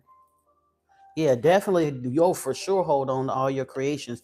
Most people don't even understand that whole thing of getting a record deal and dealing with the giant record. That's gone by the wayside. If you ain't, and again, I don't know what kind of music y'all listen to, but if you don't know who Tom McDonald is, even if you don't like rap, even if you don't like his story, I mean, you don't like his music, if you can listen to it long enough to understand his backstory, you'll see what I'm saying. He has sold, oh, you do like him? Awesome. He has sold millions and millions of stuff, never ever been touched by the record companies want to sign him and he refuses. And he started out with him, his girlfriend, and I think a friend of his was a cameraman, and they do all their videos, they do all of their music, everything. He brought his mother and father into it, but he stands alone and he making his money. And I love he's such a creative songwriter. Anyway, I love him. Absolutely love him. At the bottom of this deck is Peacock. You were born to shine and inspire. Practice humility to avoid jealousy. Be grateful for life, and more good things will come. Be true to yourself and recognize your brilliance. Now, I am, since we do have more people coming up, and I know I'm going to do the Star Child reading for you. Some of these decks that I initially pulled, we might kind of short circuit a little bit, but I do want to go to, I want, I know I want to pull an affirmation or two here from this one.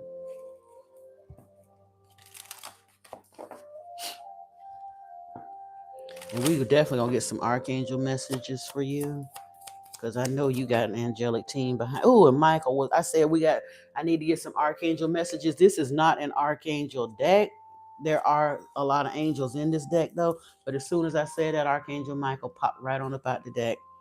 I'm grateful for the strength and courage that Archangel Michael brings into my life. Let's see what else we got here.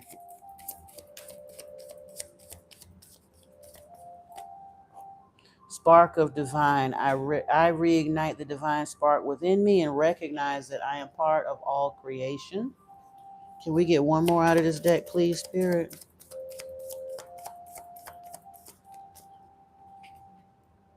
The healer. I am loving and compassionate and able to bring healing to others. Maybe your voice is going to be a healing force too, but you probably got more than one gift. I'm pretty sure I'm almost 100% positive you got more than one gift. Your voice is not your only gift. That's a little extra gimme to the world. But yeah, when you really, really pop out with when your gifts start onboarding, and honestly, I had when I went and got my Reiki attunement, the Reiki healer said that she saw an etheric implant that had been placed over my crown chakra as a child. She said she felt it had been done in childhood, not by a person trying to do anything evil, but literally a spirit, some spiritual entity. And again, I know that the Devi was with me as a child. Yeshua has been watching over me as a child. I've had ancestors, cardinals and blue jays been around me my whole life. I had a huge owl living in the backyard for years and years. I had a huge woodpecker. Oh, all of these very spiritual birds around me my whole life. My mother even had two minor birds in my house as a child. It ain't that many back then anyway. It wasn't that many black folks that was keeping exotic birds in their house. but I was around birds my whole life, so I know I wasn't a regular kid. But they literally had put an etheric implant over my crown chakra to keep my crown from opening too soon, because I was supposed to go through some of the life lessons and be a regular kid and go out there and get tossed around by the world a little bit and not know my way out and get heartbroken and all those things. But once I got that Reiki attunement, that implant literally fell off, and it did cause a shift in my spirituality. I can't even lie. I'm sure she is. That's why I say, when I said I probably think, I'm kind of sort of being funny, because I know for a fact singing is not her only talent. This kid got talent on talent, and it's gonna take several years for that stuff to come out. But because she's going to be keeping her spiritual lens a little bit clearer than most people, she's going to start to come into those gifts sooner rather than later. Archangel Zadkiel is here. It's time for transmutation. Carry the violet flame. And if she's got if she is a keeper of the violet flame, she is 1000% for sure a healer.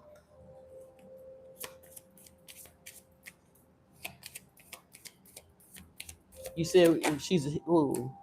Sandalphon is here. Tune into your divine potential. Bring the world into harmony.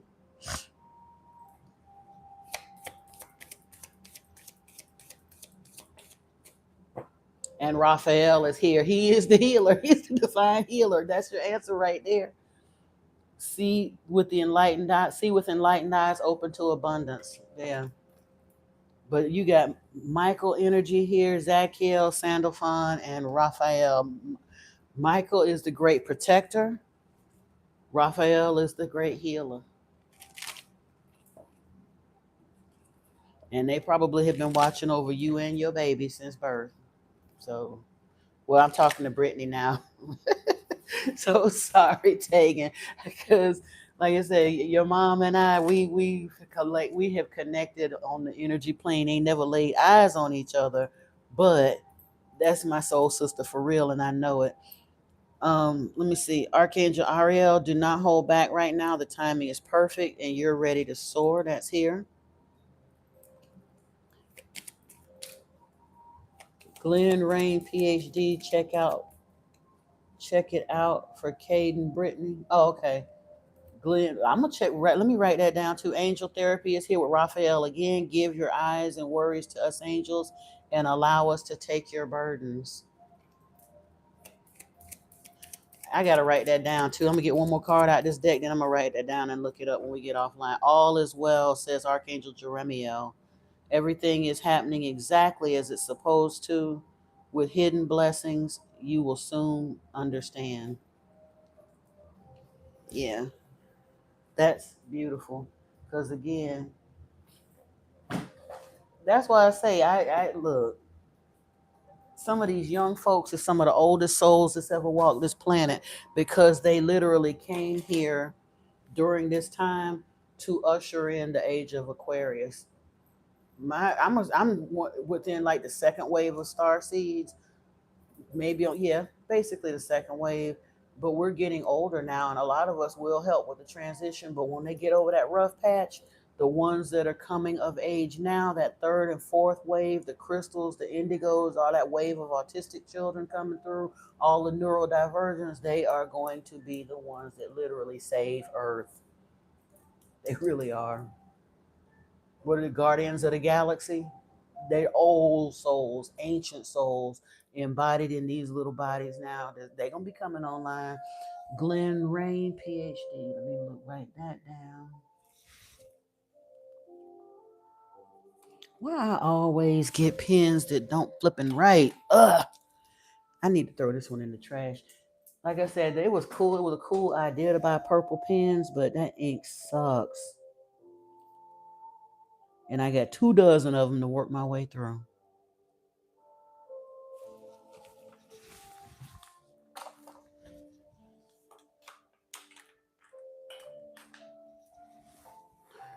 All right, now let's get back to where we were. We got the angels and the archangels out the way.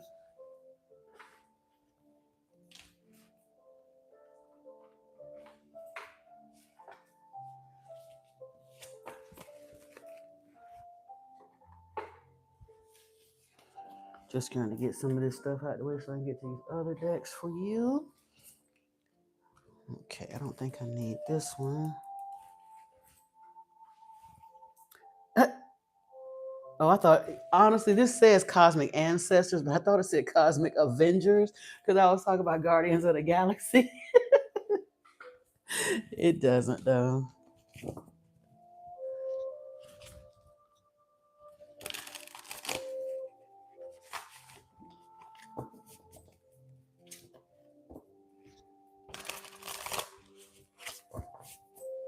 You said it's fine. You don't mind being an old lady in a kid's body taken? That's what you are. Ancient soul. Ooh. Authentic expression is going to be powerful for you, though. I picked this deck up, and that one card was hitchhiking behind. But what is that? Syrian emissaries are here. Dreams for the new earth. Time now for a magical life. This card flipped over. The new man, enlightened masculine potential, new earth. I honestly think this is just Christ consciousness energy for you, though. Like I said, we ain't even worrying about calling in no rest. It looked like that Christic energy. Arise, know and flow as the love you are. Bliss.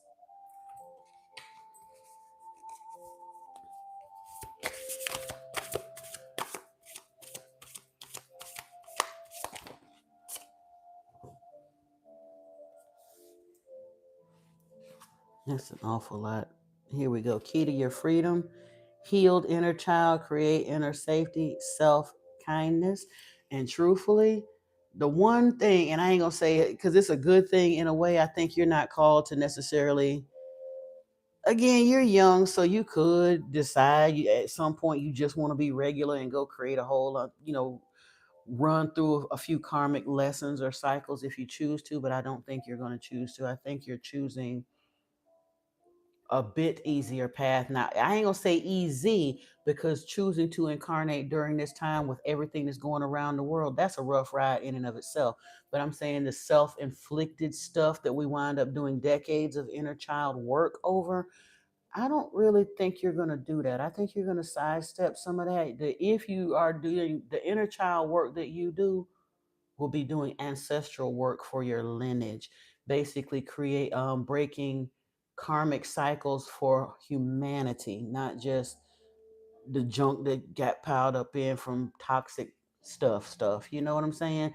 Because you were blessed to have, you chose to incarnate here with the right mama. Like I say, your family dynamic is different than a lot of folks in the world. Even though you had some little hiccups, there is still pretty amicable and loving and things like that. So you're gonna have, not saying you won't have any stuff to deal with, but it's gonna be far less than folks that took the Super Dave crash and burn entry into this experience, the really super toxic family dynamics.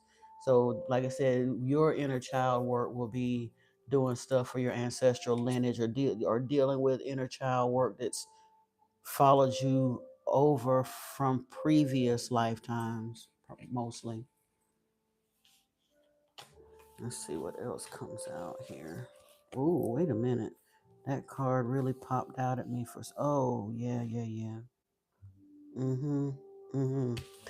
Rainbow Child. Was a bunch of cards here, but the two at the bottom of this deck really got my attention because I'm, like I said, I do things by threes. So since 4 cards came out, I wanted 2 more. Rainbow Child is here. Unstoppable New Earth Builder, multi-talented, miraculous alchemy, along with the last cloak. This is releasing old identities, magnificence released. Now, it seems weird to see me talking to a 10-year-old about releasing old identities, but again, this ain't from this lifetime. This is you bringing a culmination of whatever came before.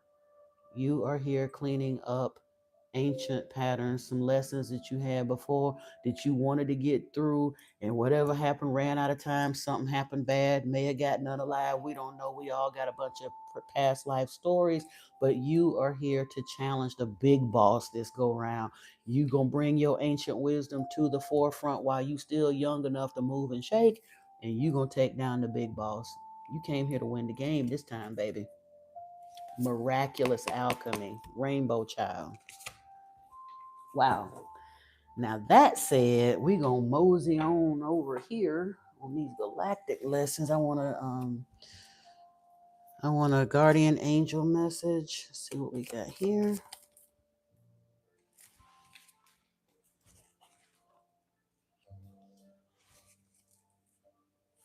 One more from the guardian angels. Yep. Okay. We got breakthrough here. You have many beautiful heartfelt how many beautiful heartfelt wishes have been crushed by fear? How many times has society's voice of disapproval cast a shadow on your dreams? It's time to break free of these false beliefs and realize your dreams. Allow your heart to guide you. Trust your inner guidance. The time is right. This is saying, do not let the BS of the world weigh you down. I know it don't look good around you. Ignore that. Put blinders on you like a plow horse and pay attention to what you're manifesting, because you're here to do something big. You ain't no regular degular. So you're not going to get trapped up in the world's mess. The affirmation here for you is be aware of your language and thoughts. The most powerful statement you can ever make, think, or feel is thank you. Be grateful for all the blessings in your life as we acknowledge the divine order of life. As we acknowledge the divine order of life, the universe responds with ever greater blessings. You are a powerful creator. All you say and think resonates through the heart of creation, and creation responds accordingly. This is important for you to know and understand early in life. You are a transmitting and receiving mechanism. Your energy is powerful. Your thoughts are powerful. Your speech is powerful. Your words are literal spells. So be very careful at getting caught up in the slang of the world and the things that they do and say. A lot of people say stuff out their mouth. They don't have no idea what they're saying. Like I see people all the time in the comments online. Oh, that was so funny. I'm dead. Oh, get on out of here. Da da da da. That's so stupid. Oh, you so crazy.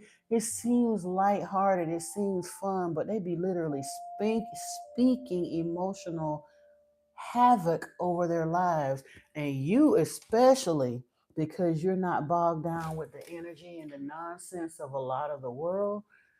You're gonna have to really guard your mouth, because now that you're aware and you're on that ascension path earlier than most people, you be done messed around and said something over somebody and then be regretting it, because watch it come to life in almost real time.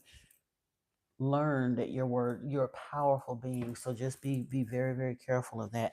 But you can also speak things into existence. Just do it with care and watch what starts to happen. You'll see it sooner rather than later. I'm trying to tell you.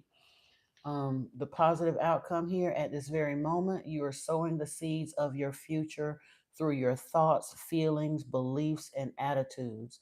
Whether through love, fear, or indifference, we are always creating something. So remember to keep your thoughts, beliefs, and attitudes positive, and you will create a positive outcome.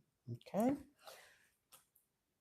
Now, we got the message from the guardian angels. We done got the message from the soul child.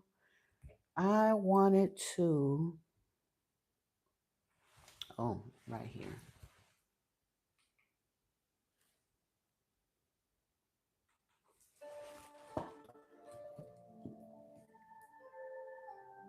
Star peoples are in the cut with this DNA simulation, but we're going to see where this goes.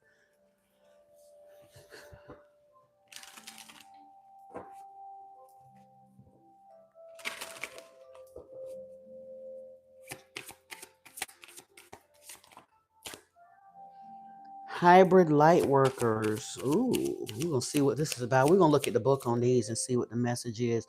The Pleiades and the Seven Sisters came out for you. Protection. Oh, I know you protected. Let me see here. Ascension.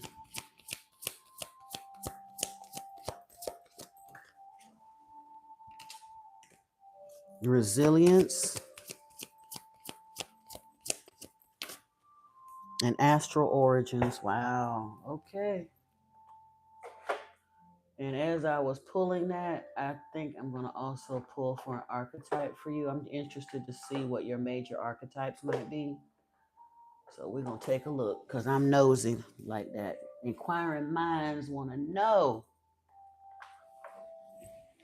We're going to come back to these. I'm going to go ahead on and pull the cards that we want to look at and come back to the book meanings for them because we're going to get this wrapped up. This is very beautiful. Ain't no pretty good to it. It's beautiful.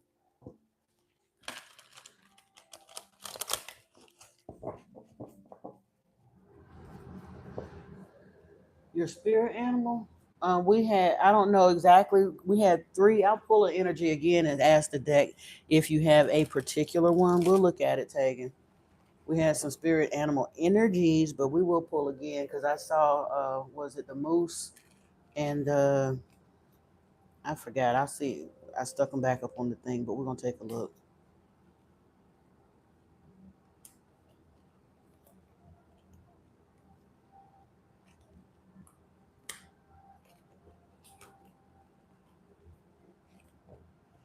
Peacock did come out at the bottom of the deck, but as far as an actual spirit animal, those are messages from the spirit animals.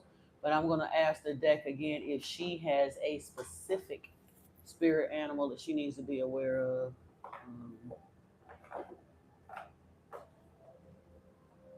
Yeah.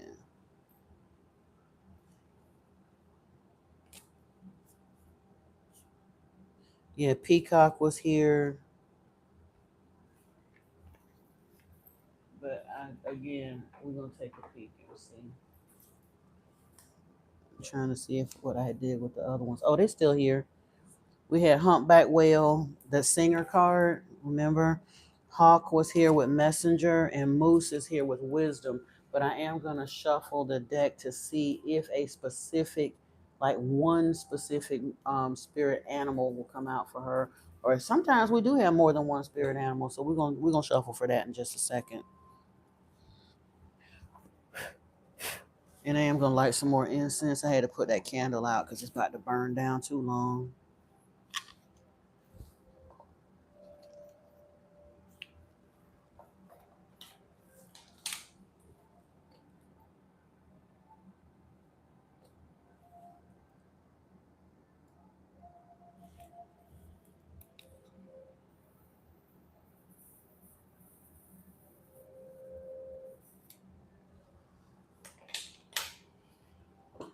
All right. Grizzly bear was stuck up in the middle of this deck, so I don't know if that's one of your animals or not. But again, we're gonna find out. Ooh, several of them were. White stag was here and dragon with the supernatural. But again, I'm gonna shuffle for it and see what we come up with.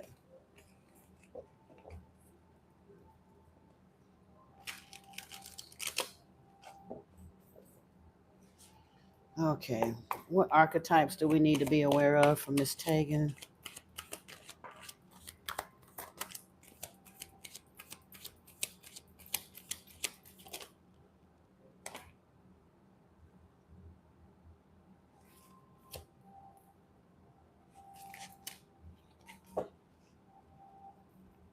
Okay.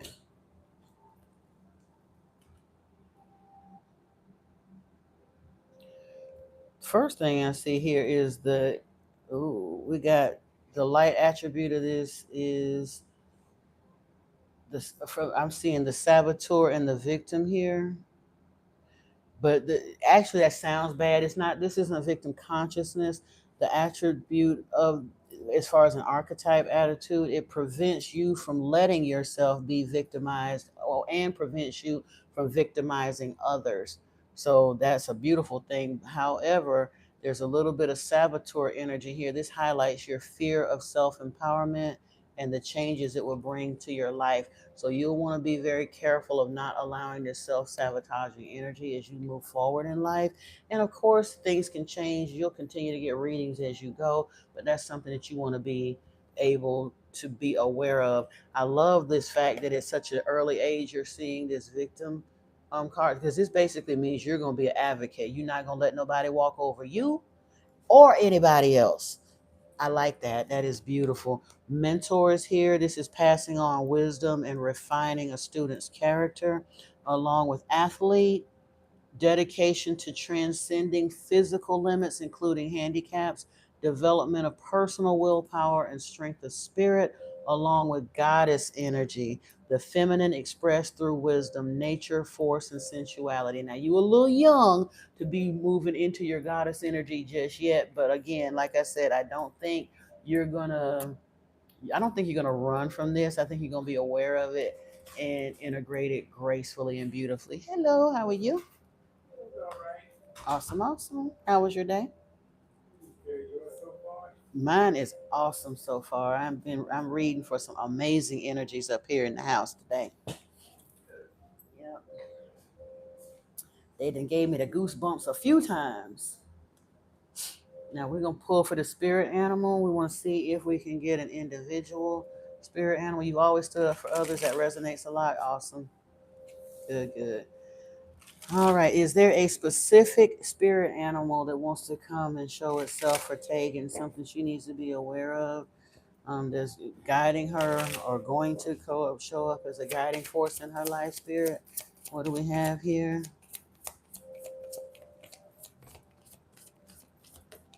Uh-oh. Oh, three cards popped out. Let me see what they are.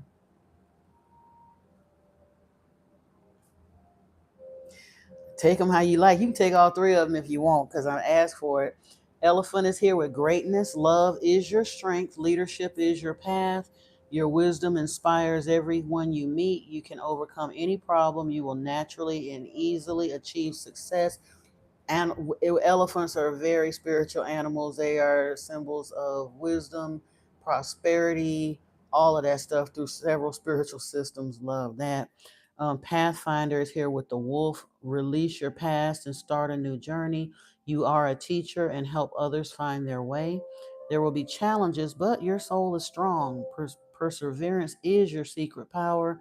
You have a love that endures. So you have wolf spirit energy here as well. And be energy, community. You are a powerful creator. Your work blesses everything you touch. Be open to receiving sweetness. You are the queen of abundance. So whichever one or what, if all of them, hey, you might have more than one spirit animal on your team. So did ask the deck specifically for those energies, and that's what came out for you. So bee, wolf, and elephant.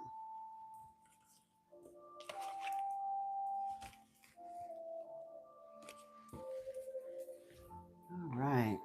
Now, back to where I was. I got to, just because of who I'm pulling for. You said this whole reading resonates so much with her. Yeah. I'm loving that because again, I'm just loving the fact that, like I said, I get excited when I see how spirit works, and people are telling me that even when I know I can comfortably read for a child, that makes me feel. And I've read for minors before. Like I said, the karmic that I dealt with, his children and some of their friends, but they were a little bit older. They were teenagers, but I have read for children before. But I'm loving that the confirmations are still coming through.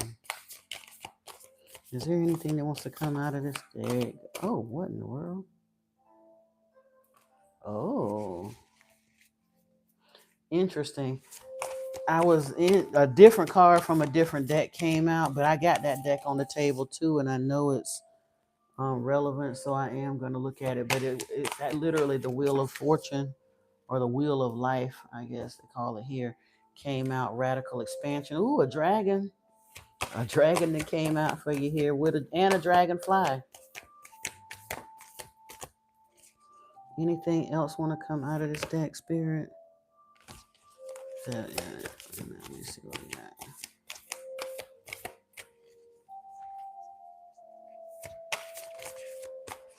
You felt the wolf card before it was pulled? Wow. Okay. Yep. Okay. Internal Explorer. We're going to look at the book on those, but I'm not surprised to see it.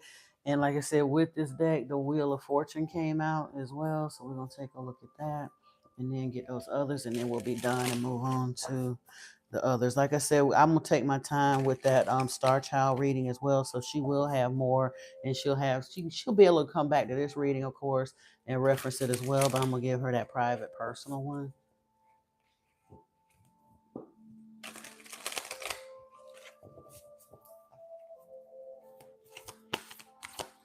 I may not be able to get to it today though, because I am gonna do that other love reading.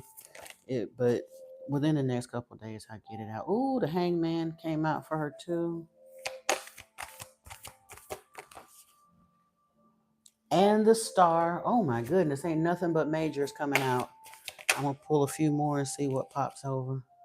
The Moon is here for her, and Rebirth.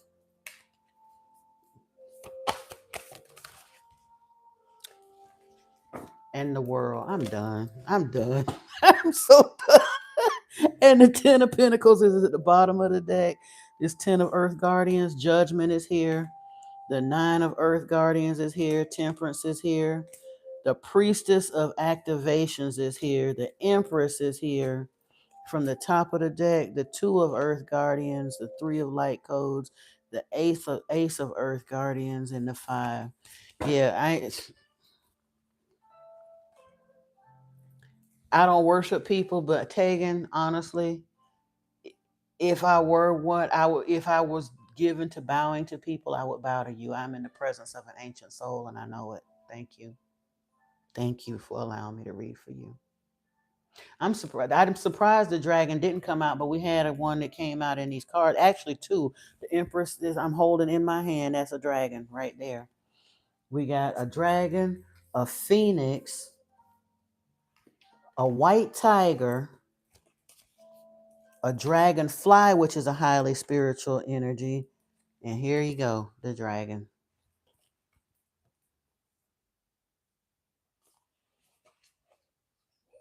And we got a winged tiger here. These are mythical creatures, of course. Oh, and a unicorn. How you like me now? Or like you now? Let me see. I hope that don't get me in trouble. Goodness, I forgot to move quickly. All right, let me grab this book because we're gonna look at these and then I'm like I said, I feel like Chiron be talking. I'm finna throw these cards. I'm finna throw these cards. But I ain't even surprised because, like I said, your mama reading had me like gobsmacked the same kind of way. So good on y'all. You've been doing the spiritual work. It's paying off. I love it. I love it. I love it. You had thought it was elephant, wolf, dragon, and bee. Hey, 2 out of 4 ain't bad. And then, like I said, a dragon showed up in another because there's only one dragon in that card, and I saw it in the cut, but I didn't take it, and it didn't pop back out. But it's all good. Now, what do I need? I need this book, and this one, and oh. And this one. We're gonna get these out the way first because I think these are gonna really beyond Lemuria. Gonna have some serious messages for you, but we're gonna look at this shamanic star wisdom first. Let me see. Astral origins. We'll start there. Excuse me. Recognize your heritage. Knowledge of the existence of star beings has been part of the shamanic wisdom for thousands of years, but it's only since the turn of the 21st century that the wider world has begun to accept this. A series of global conferences on extraterrestrial life and its potential consequences for us were held in 2010 from the Royal Society in London and the Global Competitiveness Economic Forum to the Vatican and the Pontifical Academy of Sciences. Everyone is looking for answers about our origins and meaning of life. Interesting that you brought that. Like I said, I don't pull from this deck that often, and we just finished. You said you're also the cat. Said you. I also said cat. Yeah. Well, cats are spiritual beings too, so that's why I said that you got a little magical being there with you herself. She ain't like I said, she a unicorn or they gonna sell. But we were talking about Niana's reading being a cosmic energy, and now we're right back into these cosmic energies. Oh, Tegan said cat. I wouldn't be surprised though. Like I said, we got two of them. They were white tigers, but ain't a tiger a big cat? That part. Big cat. We got a winged tiger, a mythical winged tiger, and a white tiger that came out in here too. So, um, but yeah, these you got some for showing off astral origins. Let's see, we got hybrid. Oh, ascension is here too.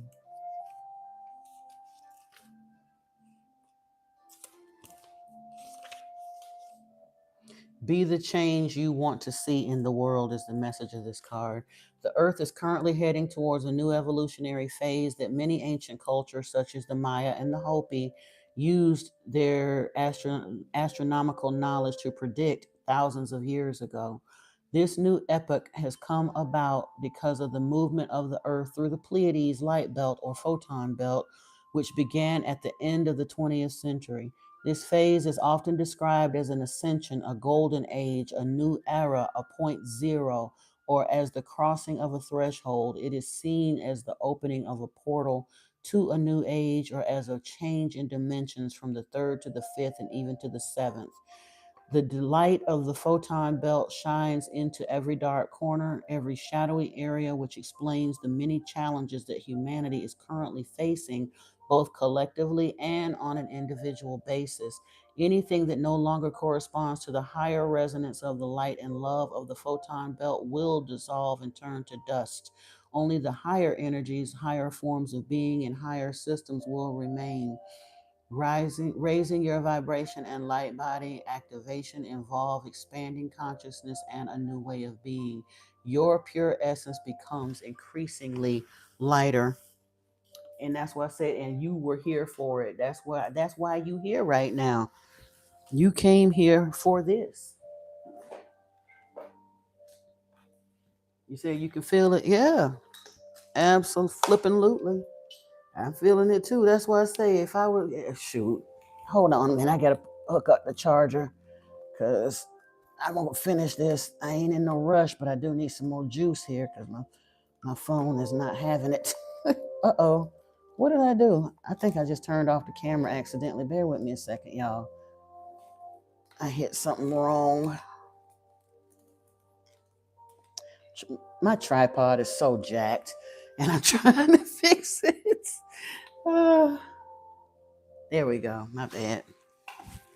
Mm-mm-mm.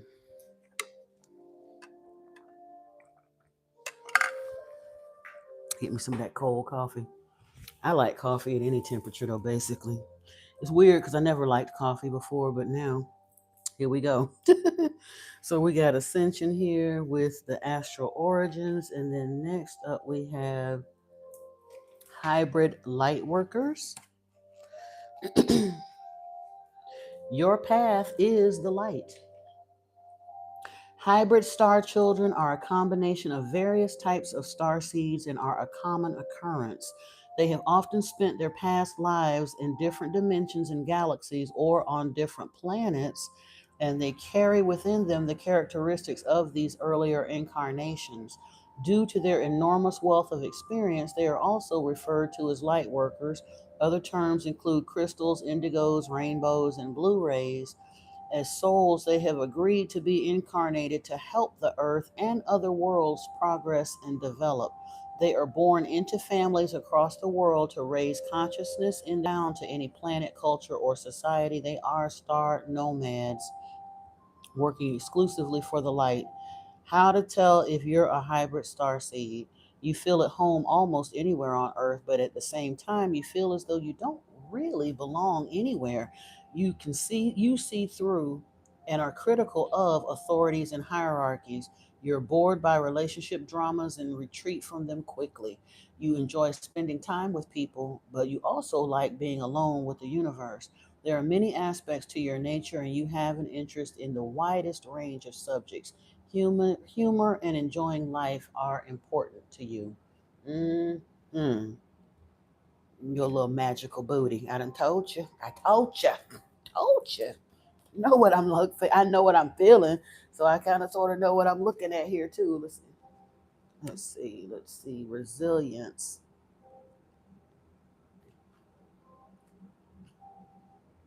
This is talking about trusting in the natural flow of life. We are on a journey through life, occasionally on a roller coaster ride through time. Everything is constantly in a state of flux. We're feeling the powerful and destructive dynamic of this time of transformation, but also sense the potential inherent within it. Earth's energy seeks renewal, space is opening up for fresh ideas. What is important will remain, and the trivial will disappear. Everything on earth has a time frame. Everything moves in cycles, ending and starting again. Recognize which phase of your life you're currently in and draw strength and clarity from this. Perhaps the time for learning is past and now it's time for action. Maybe it's time for you to delegate tasks and enjoy finding some peace. If you're pursuing a goal that does not suit you, the natural flow of life will not carry you with it. However, if you've correctly recognized the phase of life you're now in and have entrusted yourself to the flow of life, it will take you to your goal. Then you will be resilient and you will continue to flow with these natural cycles. Hmm.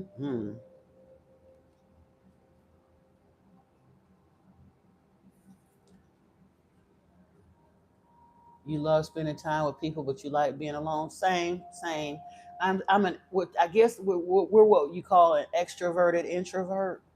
When we're called to step up, and I'm not so shy anymore now. When I was younger, I was so shy, but that was because I was raised with a raging narcissist, and my family life looked really beautiful from people on the outside looking in, but my home life was super toxic, and I got really went within. And I mean, people would try to talk to me, and I'm just kind of sitting there. I answer any question, but I had to come up out of that. So I am an extroverted introvert, and I think a lot of us neuros are. Like I say, I ain't fighting it no more. I'm proud, happy of it. I don't want to fit into the world. That's zombie land out there. They call us weird, but weird is the new cool. Weird is the normal. What's normal out there is the weird, to be honest. Protection is here. Light and love will set you free. For some people, the idea of star beings and negative aliens in particular triggers feelings of fear. It's the fear of the unknown and the need to protect oneself, but no special incantations or skills are required since the best protection against being manipulated comes from love, compassion, and light.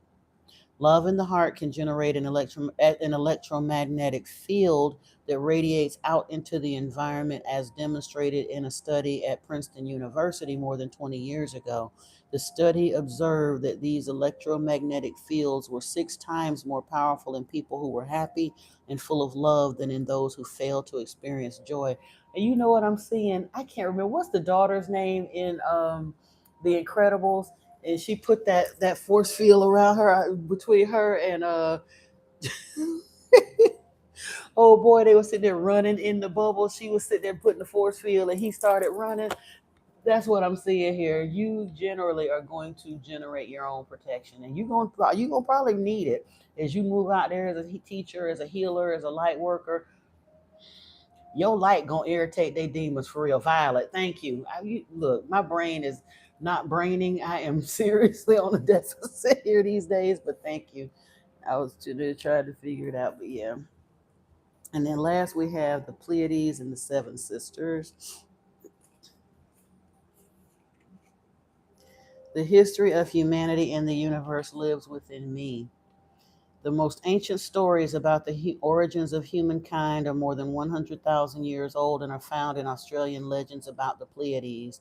This is a group of more than 800 stars, some 410 light years from Earth. The legend tell of 7 incredibly beautiful sisters who were desired by a man named Orion.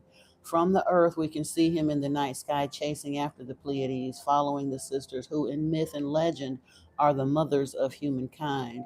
It is interesting to note that the stories about the origins of humanity are almost identical all over the world, regardless of era and sometimes even religion, from the indigenous inhabitants of North and South America via the Celts and Greek mythology to the Bible and the Jewish Talmud.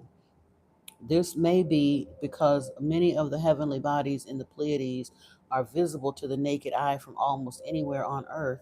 They have been used to navigate at sea and to determine the cycles of agriculture.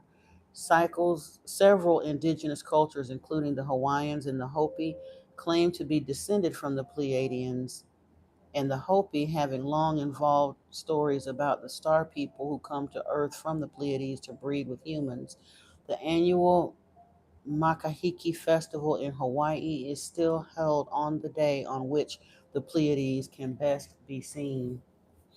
So yeah, your home is in the stars, but you glad to be here. You're an emissary. Like I said, you signed up for this, and you ain't trying to run from your duty, but do know that you do have some.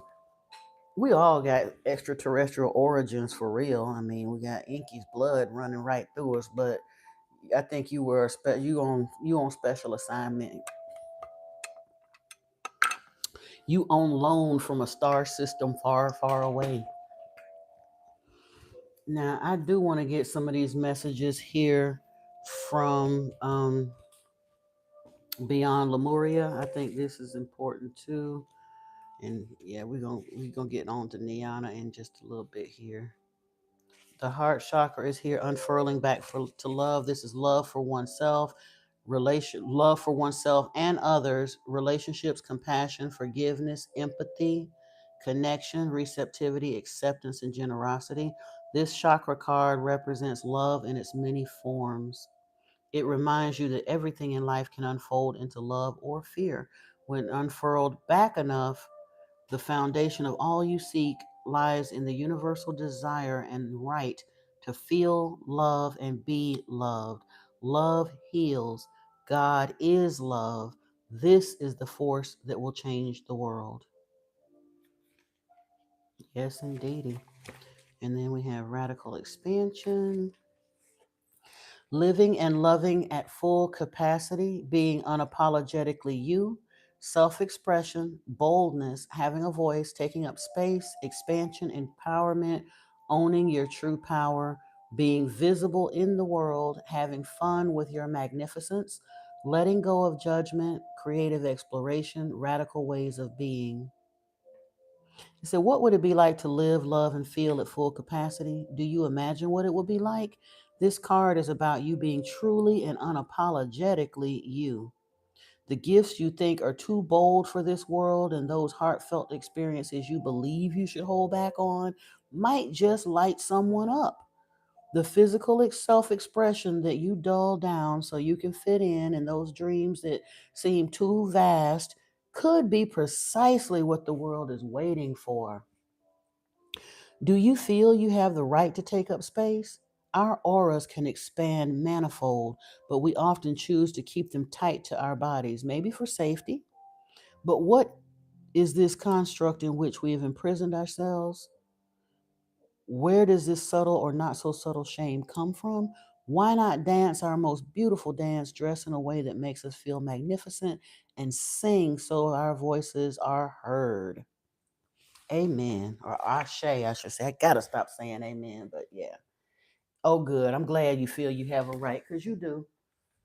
Our auras, they've actually, through Kirlian photography, they've proven our energetic bodies literally will light up. They can see it with, it's called Kirlian photography, but our energetic body spans out up to 25 feet around us in all directions.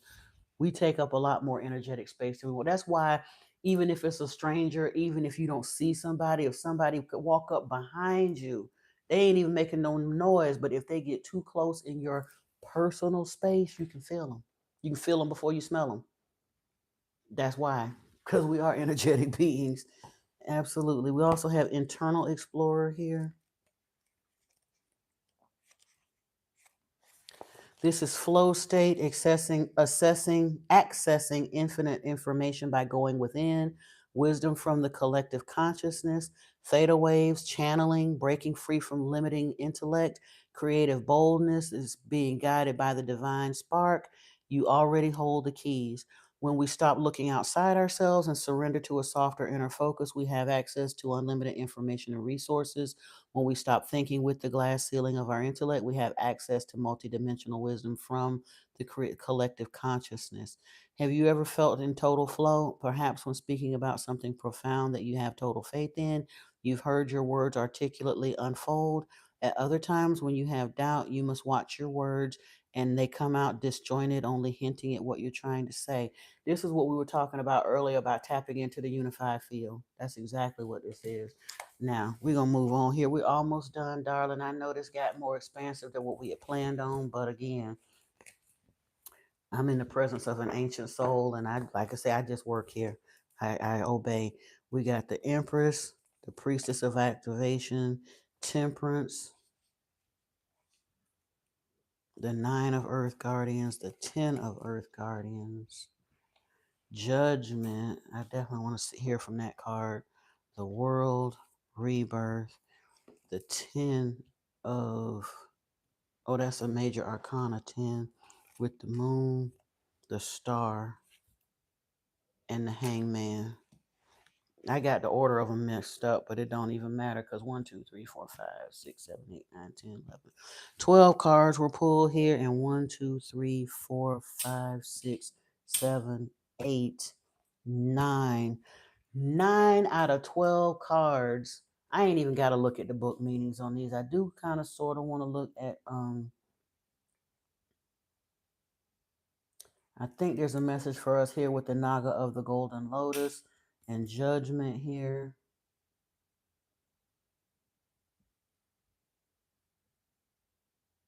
Maybe the Star. And this Wheel of Life got my attention, yeah. So I want to look at a few of these, but I don't even need to look at the book meaning on all of these because I am familiar with the traditional tarot. This tarot is a little different than the traditional meanings. Normally, a tarot book is when you get a deck of tarot cards, a regular tarot deck, the guide that comes with it be looking about this big. With this deck, this is the guide for this tarot deck. Now I don't need to read all of that because, like I said, I've worked with the deck before, but since some of the meanings are a little bit different, I did want to look at them. But when you're looking at 9 out of 12 cards that came out of this deck for you are what we call major arcana. That's a special being. This because the major arcana in the tarot, they come out first. That is like the Empress, the Magician, the Fool, the Hierophant, the Wheel of Fortune. Those are the major things. That's our spiritual journey. That is, the Fool is the beginning, asking the question, our spiritual limitation, and we work our way all the way through from 0 to 21. Those are parts of our spiritual path and ascension. And then we get into what we call the minor arcana. That's the everyday life, the people coming in, the karmic lessons that we kind of wade our way through. It's a little bit more description of what's happening in the overall theme. But when 10 out of 12 cards that I pull are majors, I know, especially because you are a 10-year-old, I am talking to an ancient soul who is on a for real ascension path. Now, again, don't let that rattle you. You're still going to be a regular kid to a degree. You couldn't really be regular if you tried, but you're going to have fun with your regular and do your thing. But you are that star seed, you are crystal, indigo, whatever it is you are. You're going to short circuit some of the angst that a lot of the folks that were born in a sleep state have to go through. You ain't sleep. You ain't sleep now. I don't think you was ever sleep. Your veil is super thin, if existent at all. It probably is a little bit of a veil there and will be for a while to allow you some of those years of being a regular kid and getting a chance to get your hands dirty in the nitty gritty of Earth School and get you a couple of little side projects to work for. But you're here for something major. You are literally kind of plugging in, tapping in, and holding the energy, not single hand, not by yourself, but you're one of a group of spiritual soldiers, if you were, just holding in the Christ consciousness grid. I know that's what I'm looking at here. Okay. So have fun, enjoy it, and all of that. But yeah, you're not gonna have the kind of life that somebody that was born back in my day would have. You here to you finna pop off. You finna pop off hard, mama, and it's all good. I'm glad. I'm thrilled for you to see this. Let's get in here. I want to see if there's anything I need to see that jumps off the page for me for the Empress. For you, the Naga in this image slithers into your reading to bring you abundance and a nurturing feminine presence.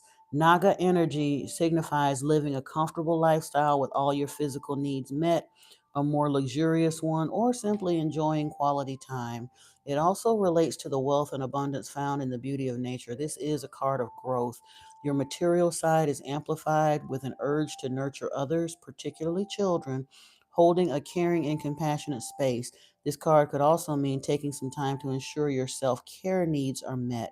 Relationships are developing with more stability and commitment in mind. Your environment is harmonious and supportive, which amplifies further momentum. This card inspires you to get in touch with your femininity through touch, creativity, expression, and nurturing presence. Mm. I don't doubt it. I don't doubt it one little bit. I, I honestly don't doubt she gonna be manifest. She, like I said, she already manifesting stuff, and because she has a parent who's leaning into her own spirituality and focused on just allowing this to happen and not really pushing it. And like I said, you don't really not y'all aren't wading through seriously karmic energies and stuff. She gonna be manifesting her little butt off. Honestly, they're gonna be folks when she gets in her late teenage years, especially, and I don't know how to tell you this is coming to mind, so I'm gonna go ahead on and say, "Hey, Robin, I'm glad you did make it, my love. Welcome, welcome. You got a black cat? Oh yeah, honey. And if you got a black cat, that lets me know where your energy is at. People used to they in stories we always see witches with cats, the stories of witches with cats. That's because witches are highly spiritual women. They called them witches because they was afraid of what they did, but their energy is in alignment, and cats are very spiritual creatures, and if your energy ain't right, a cat will not f with you, period. So keeping a cat around and you got a cat that's in your energy like that, I already know. And don't be surprised when you get past, when you get into puberty and adolescence in your mid and late teenage years. I'm telling you, in school, they're going to accuse you of being a witch. You're going to be like Wednesday walking around and you embrace every bit of it, baby. Okay?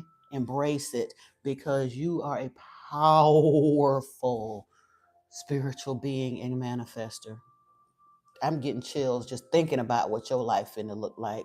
Oh, you homeschool good, then you ain't got to even worry about them clowns messing with her energy. She can be her beautiful Wednesday self without worrying about it. I love it.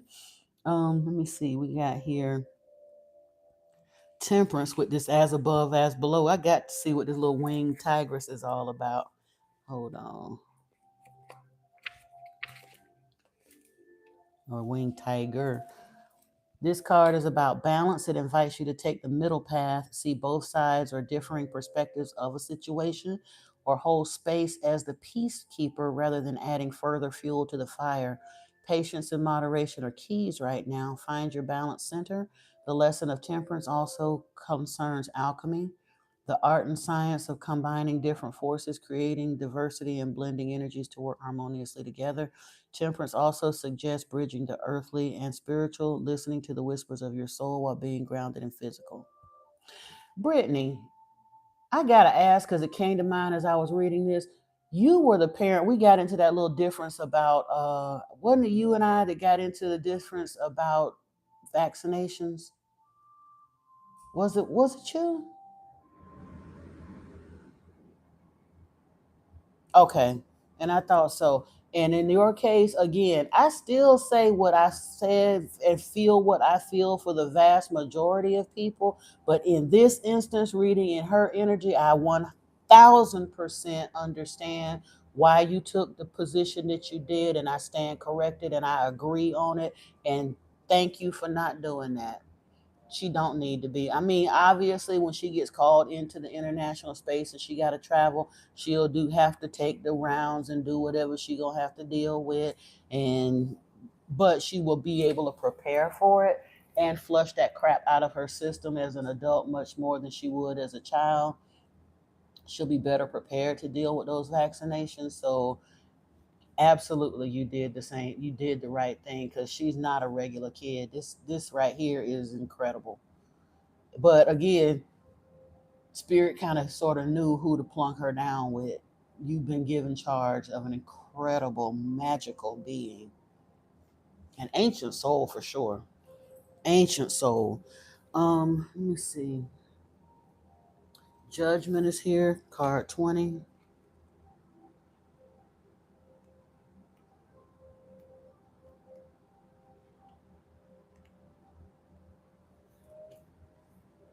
Yeah, and honestly, I think, well, who knows? By the time we don't know how far, I mean, we know how far we're into the age of Aquarius we're going to be, but we don't know what laws and governances are going to be there by the time she's an adult. But either way, I really feel like there is going to come a point in time when she's going to have to travel internationally. But yeah.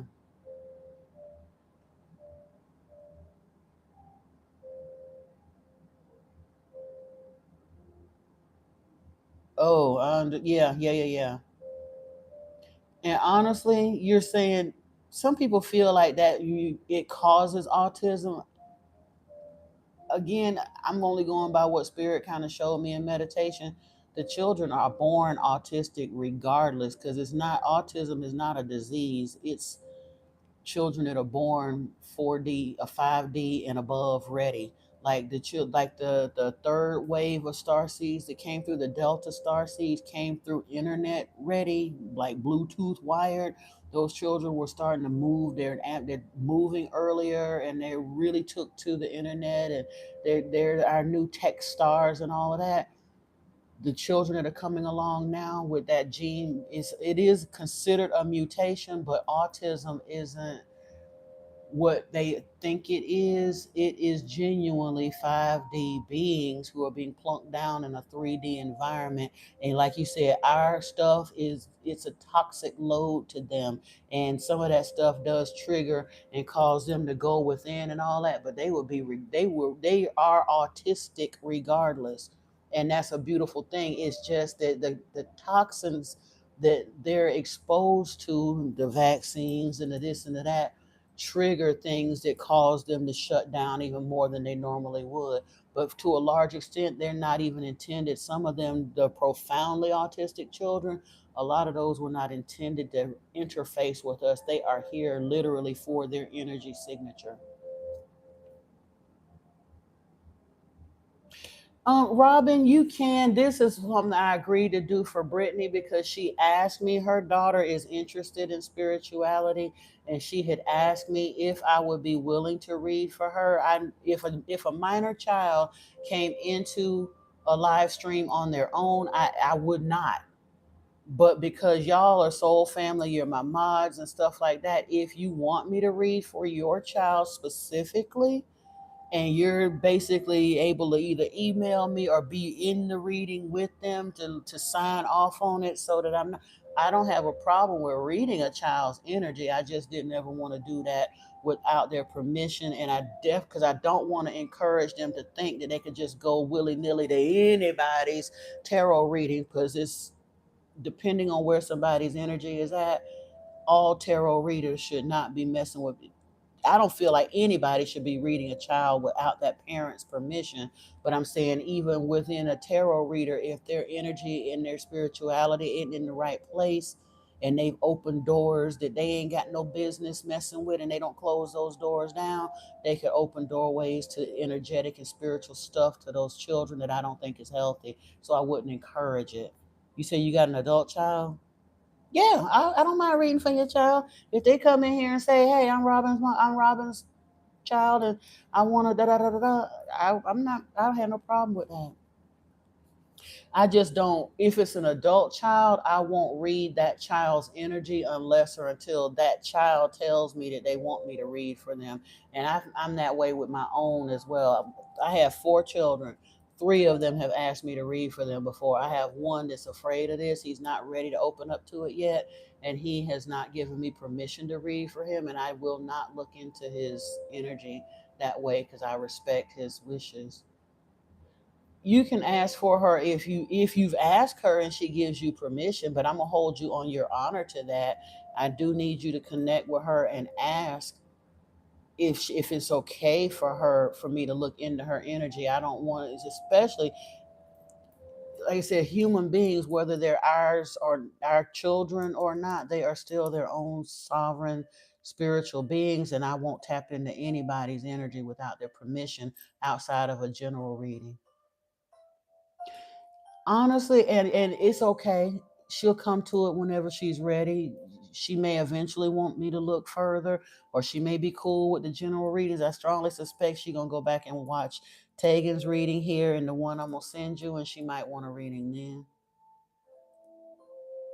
Yeah. Once you let me know, okay, I've talked to her and this is what the issues are.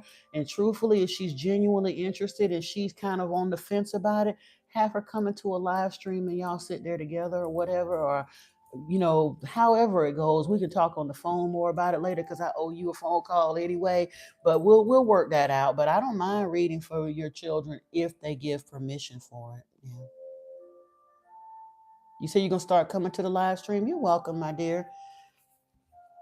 Say hi when you come in the house, and I'll try to edit my mouth. Occasionally, my words get a little spicy, but I'll try to edit whenever you're coming around. I don't want to be cussing in front of people's children. um, Ooh, collective awakening is here with judgment. It said the energy of this card is about awakening from the sleep state that much of the world has been in for so long. It calls us to rise up and remember before it is too late. It is time to recall that we are powerful, embodied, luminescent beings. We are many more times limitless. We are many more times limitless and interconnected than we have been led to believe. This card speaks of a leveling up in your consciousness. Dancing in devotion to the divine, an array of dimensional vibrations is available to us. Even within the spectrum, we can access even within the spectrum we can access in our human bodies, choose the slipstream of the highest available. The new earth is already here, and some of us have already made the quantum leap.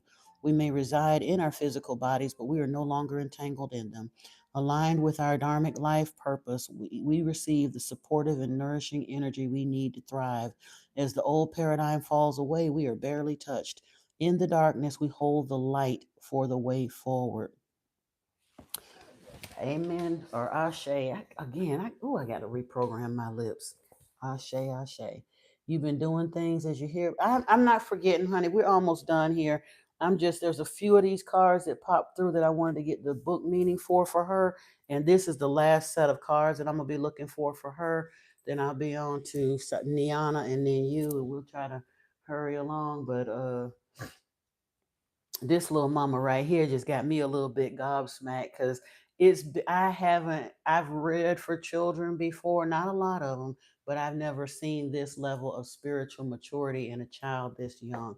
That's why I said I know I'm speaking to an ancient soul, and I wanted to give her the honor and respect of a full reading instead of just brushing her off because she's a young child. I gave her basically the same level of respect and attention I would give her mama, Niana, Hugh, anybody else, because she's in a young body, but she's far from young.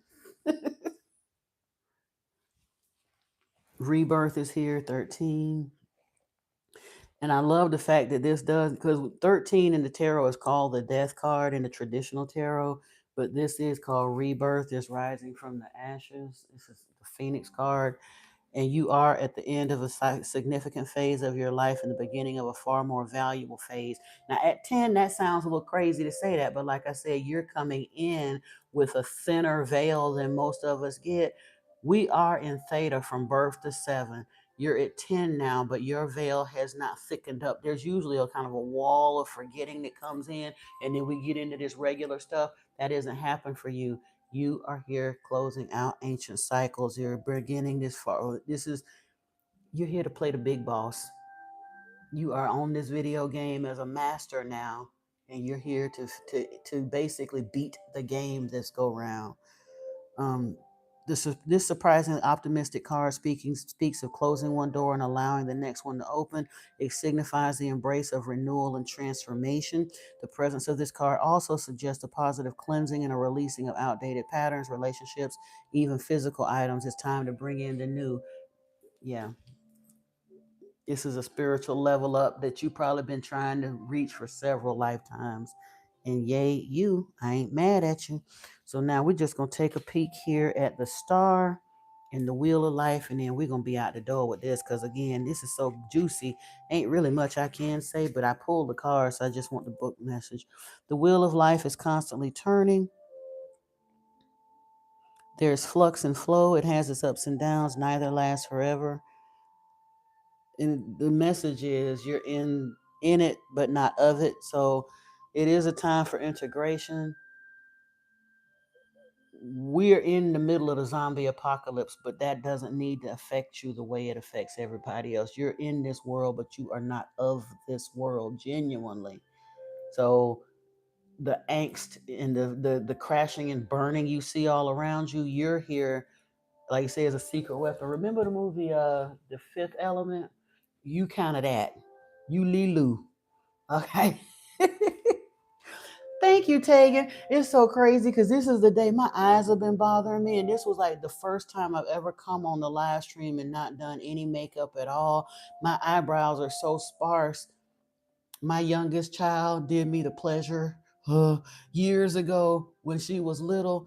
I was working like mad jobs and all that stuff, fell asleep at the table at the computer desk, and she shaved my eyebrows off, and they've never grown back since. And the older I get, I got them Whoopi Goldberg struggle brows. So I normally wear makeup, but my eyes were irritating me. And I was like, you know what? Screw it. I'm just not going to wear none today. So what you see is what you get. So if you like that, you see, but you probably see people's inner being a lot too. You don't really look at the outer that much. So thank you. I'm sure you're beautiful wherever you at, because I'm feeling your energy. Like I say, I'm over here fangirl and a 10-year-old. Are you serious? Because of the energy. Like I said, you superstar, girl. You superstar. And we're going to end up here with the star, these evolving light codes. The welcome energy of this card is of hope, renewed power, and a sense of rejoicing. Life, your past lives may have dealt you some challenges. There may have been some rawness, yet that connected and more deep, that has connected you more deeply with your core, stripping you back to authenticity, connecting you with your inner spiritual essence. This optimistic card carries the message that you have all you need within you. It is time to rediscover joy and purpose in your life. Recent transformative experiences inspire you to create the highest version of yourself. Beautiful magic and grace surround you, a reminder that you can make your dreams come true and live with purpose and faith. It is as if you have passed through an initiation and many blessings await you in this peaceful, stable phase. And you're going to have many more initiation cycles as well, but this is clean, pure, hadn't been mucked up by the nonsense in life energy, but because you're wise enough to be aware and attentive to it now, like I said, you're going to bypass a lot of the nonsense that a lot of us stumble and bumble through in our unaware, unawakened state. And that's a beautiful thing. So thank you for the privilege, the honor of allowing me to read for you, my dear. And I'm glad that a lot of it resonated with you. And like I said, remember your particular reading starts around minute 96. We went way up in here, and I didn't mean to go that far, but I can't help it. Yeah, it was a lot. But we're gonna go on to someone else. We are working on, I think we're at Niana now. And you wanted a little bit of a starseed reading too. I got these same decks, and I have not forgotten about you, Sai CC. And also I have Robin is in here. Let me see.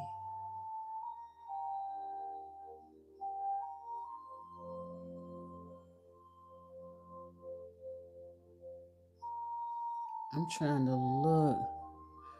Richard, are you still in here, dear? Or Andrew, I'm sorry. Andrew Kiza, are you still here? I thought it was Richard, but it's Andrew.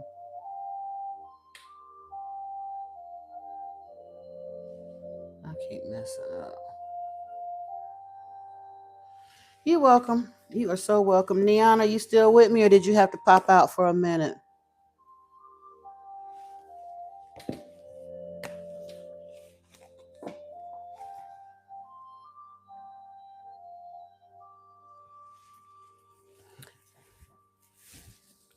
What did I do with this other day? Oh, Lord, they right in my face and I still can't see. Okay.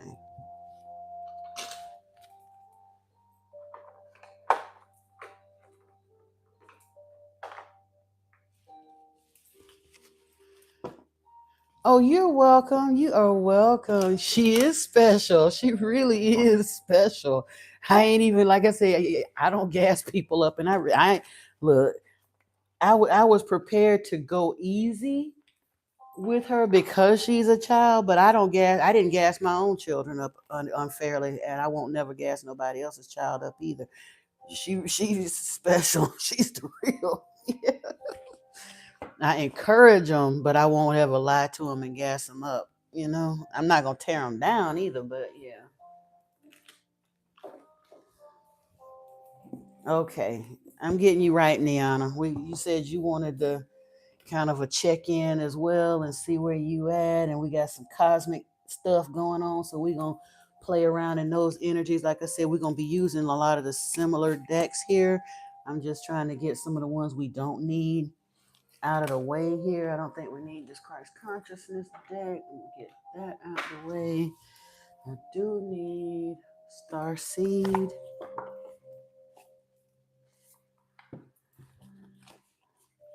I'm gonna read Golden Age. I want to go into the Priestess of Light. Ooh. Time to Go is at the bottom of this deck. I was getting ready to pop it out and look at it. Focus on Service is at the top. Time to Go is at the bottom. I don't think we need that deck though, but I wanted Priestess of Light.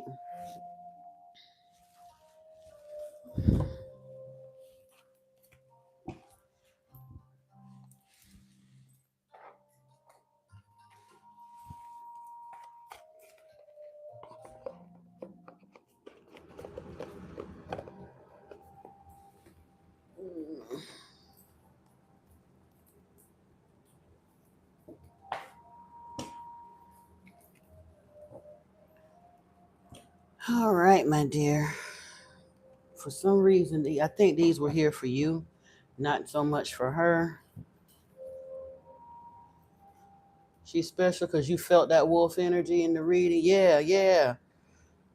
It was like I didn't have any intention of doing that long of a reading, but again, I'm having to let go of there's a lot of stuff, especially as content creators, people come in and tell you what you should and shouldn't do with the channel to get the views and get the subscribers and all that other stuff. But for what we're doing right here, because this stream has been smaller and all that, I'm like, you know what? I'm just going with the flow and do what spirit tell me to do. Cause yeah, those people I've noticed folks popping in and out. Those that are able to wait will. Those who won't will email me at modern mystic messages at Gmail, and I'll get the other read. But I'll be back in. Like I said, I'm gonna be doing free mini readings for a minute until we get the hit that algorithm again. And again, I know what I'm working with, so it's paying dues. You got to put skin in the game, so I'm happy to do it. Because for sure, these energies feel so good. This ain't no chore reading this energy. It's a privilege and a pleasure. Hold on a second. Oh, that's still a little soft. I want to light a candle, but I got to switch them out because this one is a little soft still.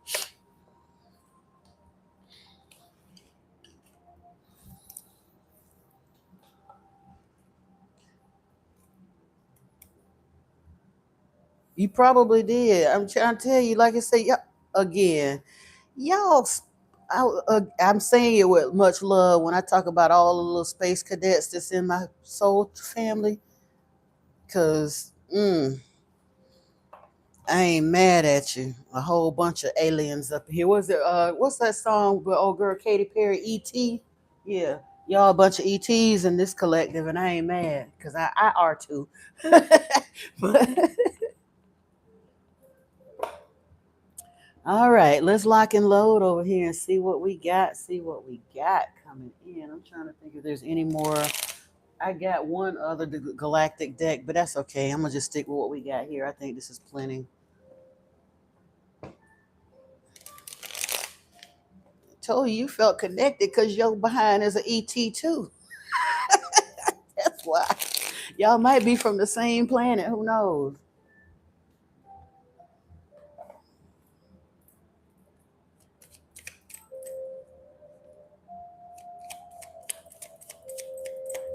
You said you felt so many different energies. Too many describe. Mm-hmm. Too many. Which reminds me, and I'm gonna talk about it. Earlier because last night when we were talking about different tarot readers, and Antoine was asking me about Chiron, and he felt uncomfortable because he could sense the entities in Chiron's dolls and stuff.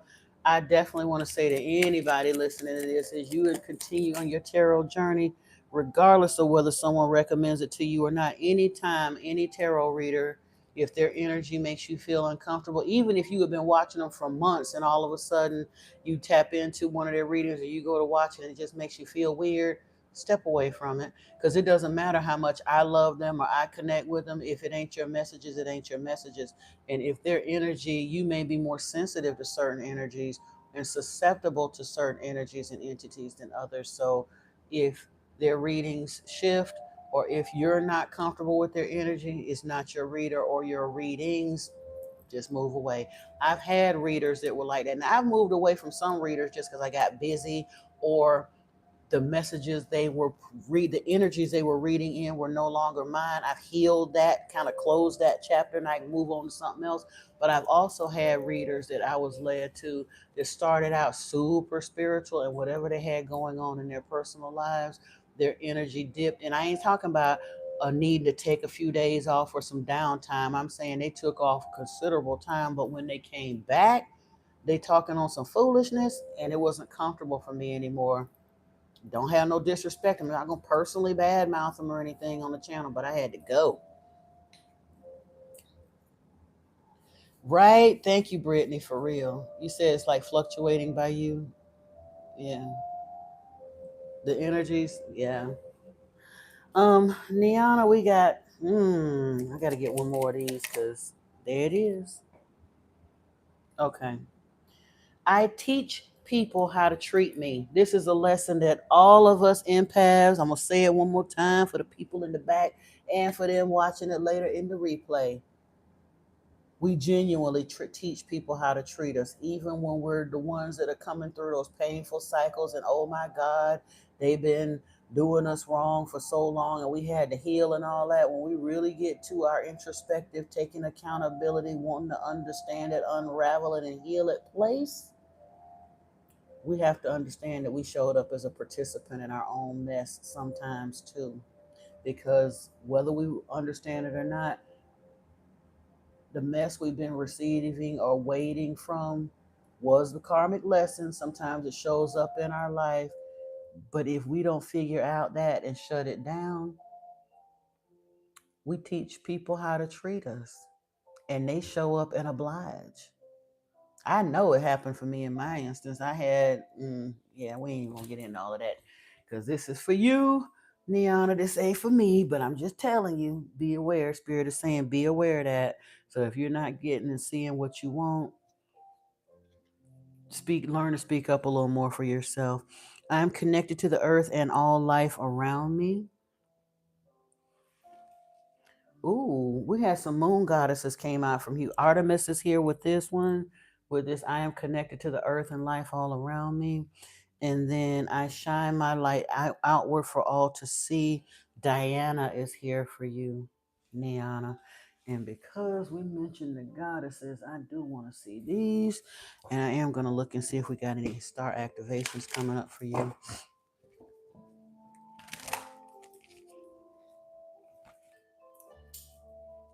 Ooh, I said speak up, and speak up came out here with Mama Kumbo gang right there.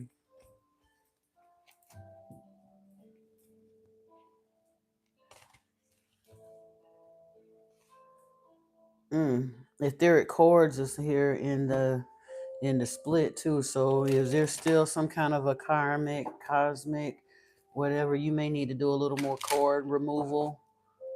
There may be some kind of etheric soul ties, Niana, that you need to be aware of. Ooh, what is that? Giving and receiving. Ma'at is here with this Mawa Lisa energy, cosmic power again. Oh, now again, this deck wouldn't even, it ain't even kept in the same box as this other deck. I don't know how this card got mixed in with this deck, but yin and yang, balance, work, and scheduled rest and relaxation is here. But I find it interesting that yin and yang came out here, and it was quite literally sandwiched between this ma'at, giving and receiving, which requires balance, and that's like that Isis type energy, and mawalisa, which is that yin and yang, dark and light, soulmate twin kind of energy. So yin and yang is soulmate energy, and it literally was doubled up like that from an entirely different deck. I know that means something. I know that means something for you, Niana. Take it how you take it. But I do want to see what other goddesses are coming out of this deck for you.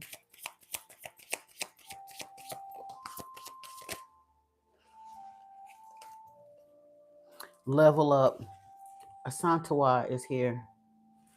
And Asaziya, joy, is here. And Mojaji, manifestation. Yes, indeed. Here we go again. I love all of these little chills, though. Literally, it's like somebody combing your hair. I keep feeling like all these little just ripples. I'm loving it. I'm loving it. I'm loving it.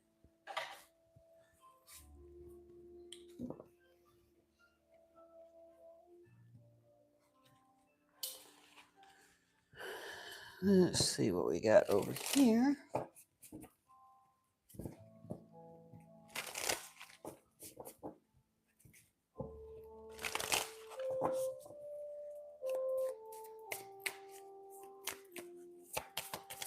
Ooh, that's a little much.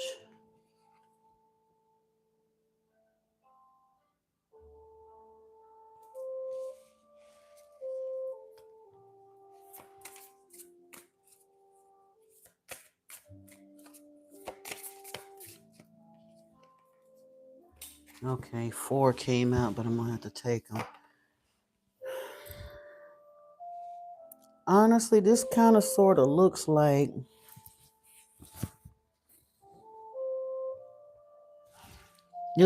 something you're having to eclipse out of your life is a little uncomfortable for you, and there's nothing wrong with that.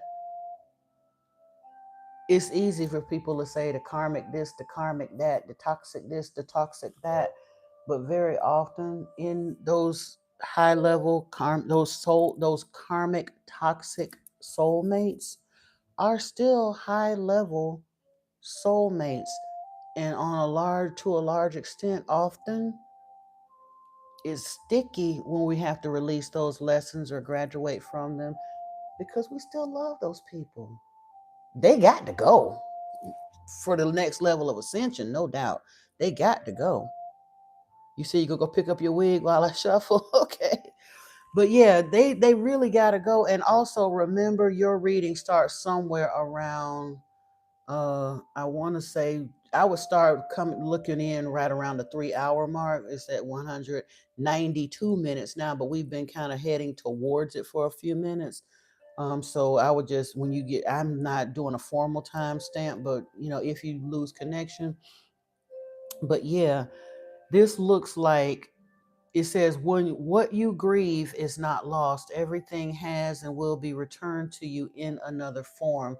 So you are in this rebirth cycle. There is Ankh energy here. This is a beautiful card too. It's literally like an Ankh with scarabs going around it, and roses, like 3 roses in the center, and the palm fronds and all that good stuff. And then we have another 3 symbol here in this next card, heart, mind, and will, and it is the number 3. So this is 13. This is that rebirth energy again. And they're saying it's going to be transformed. So Grieve whatever it is that you're losing or walking away from, whether it's jobs, people, way of life, former way of being for yourself, whatever it is, but it's not truly lost. It'll be returned in another way. So if you're having to walk away from literal friends, family, relationships, what have you, there will be soul tribe, friends, family, or new relationships coming in. If it's aspects of yourself that you're having to rebirth, as the old dies away, the new comes in. And I would consider doing some work looking at Dr. Joe Dispenza when he talks about choosing and like basically doing that whole personal reset and becoming someone or something new into the universe. I would look at that. Mind, heart, and will is here. Allow yourself to exist through all your dimensional layers. Think freely, live, feel deeply, and live fully. hmm And then we have light codes. Energetic frequencies are flowing to your system and activating what it must at this time. Along with astral plane, you have the ability to experience and gather light from the earth, cosmos, and beyond. So you still, like I said, we in this rebirth cycle. There's more things that are going to be offloading and more things that are going to be onboarding or downloading. So it's going to feel a little topsy-turvy for a minute, but hey, buckle up. You in here for the ride anyway. So yeah, but they're just making you aware of what's coming and what's going on. It's not coming for you yet, but it will be. Now we're gonna look here. I don't know why. Well, it don't matter. I do know why. What? Because I follow intuition. That's why.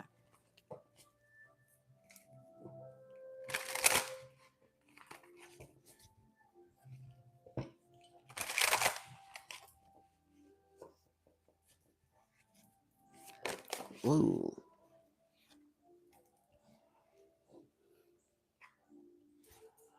that's interesting. The way those popped out. Ooh, okay. We have it's interesting here. We have the universe was the first card that came out. Embrace your role as co creator and manifest your reality through the thoughts, inner thoughts, and actions you express. Then came Gemini. This is more twin energy. You can be both the student and the teacher, the seeker and the guide, the speaker and the listener. Embrace your duality. You don't have to choose. So it's both. It's not an either or. And as you find that balance and that twin energy within yourself, it may allow your, like I said, some of that soul energy, soulmate energy to come in, or merging with your inner being. That's something else to be aware of. And Cancer is here. Vulnerability is a source of strength, not weakness.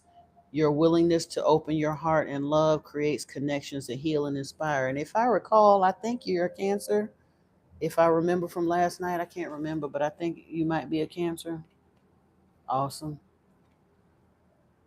Now where are we going? Oh, I did want to look here at Priestess of Light and the star cards, and then we're gonna get into some of this tarot and the star seed decks.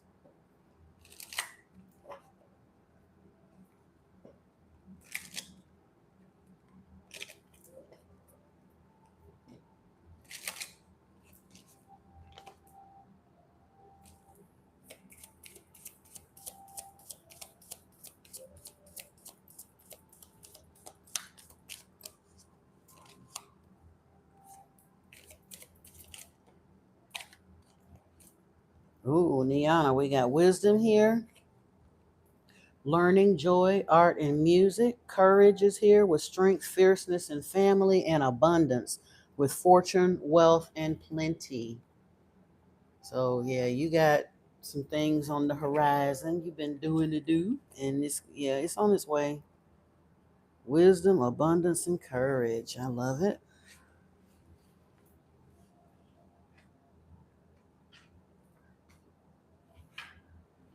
And then,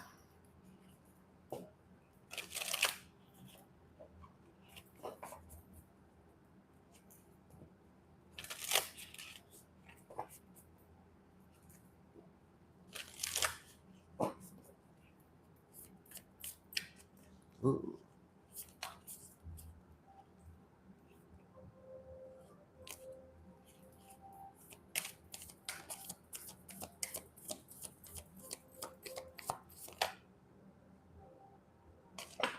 that's too many. That's a bunch right there. The first one that came out was Messenger, Sirius Energy, bringing harmony and balance. Whoa. Andromedan energy is here. Jump in, adventure, say yes to change. But it's interesting because the void came out here with a stop, embrace winter, and great cosmic womb. So there's still something that you're cooking in. And again, this is probably going within, doing some more shadow work, kind of a pregnant pause, if you will, before things really, really pop off. But it's just about go time for you too. You gotta, like I said, oh, I just got an image now. And again, you see this is like the negative image of this is the dark and the shadow, but it's still showing that kind of that galactic spin, if you will, and you're seeing it here. And then we had Messenger with this bringing harmony and balance. But as I was looking at this, the image I saw in my head was, as you know how all cats do it, but to me it's most impressive when you see it like in a lion that's out there tracking something down. Is when you really get reminded that they're just big cats, because they'll sit there, and you may have seen the short reel of this little child in the glass enclosure, and the lion is sitting there out in the field, just look like he's just sitting there. When the baby turned his back, he's trying to sneak up on him, and the child turn around and then just pause again. And he literally be low, he be for real, ain't no low key. He be trying to jump up on that kid. The only thing that saved that baby was the fact that it was in that glass enclosure. But for I don't know why that image of a cat kind of hunkering down to do that and then getting ready to pounce came to mind from here. But I honestly think that is from this void energy to the jump in, there's a little bit of that. It's about taking your time to make the strategy as to how you're going to move forward into this before you take the jump. Yeah. All right. Now, let's see. Am I supposed to pull a Metatron card? Maybe. Akashic Records is at the bottom of this deck, but I want to see if there's a specific card that comes out of this deck for us. And then we're going to pull the other galactic cards of Star Seed, Star Child, and Beyond Lemuria, and Golden Age Tarot. Yeah, July 9th. And we're close because I'm in 60. I was born 68, you're born in 69. So I'm literally like a year and a day older than you. There's an 11 message for you, too. I love that. Creation is here. Expansion in your life was the Metatron message. And honestly, I don't need to pull a bunch of those, but that's what we're going to kind of look at. Circles of Life is here at the top of the deck with family. Bottom of the deck is Kundalini Untapped Energy. But your card coming out of here is Creation. So,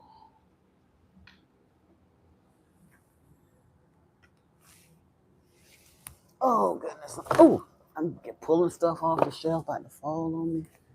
Hold on.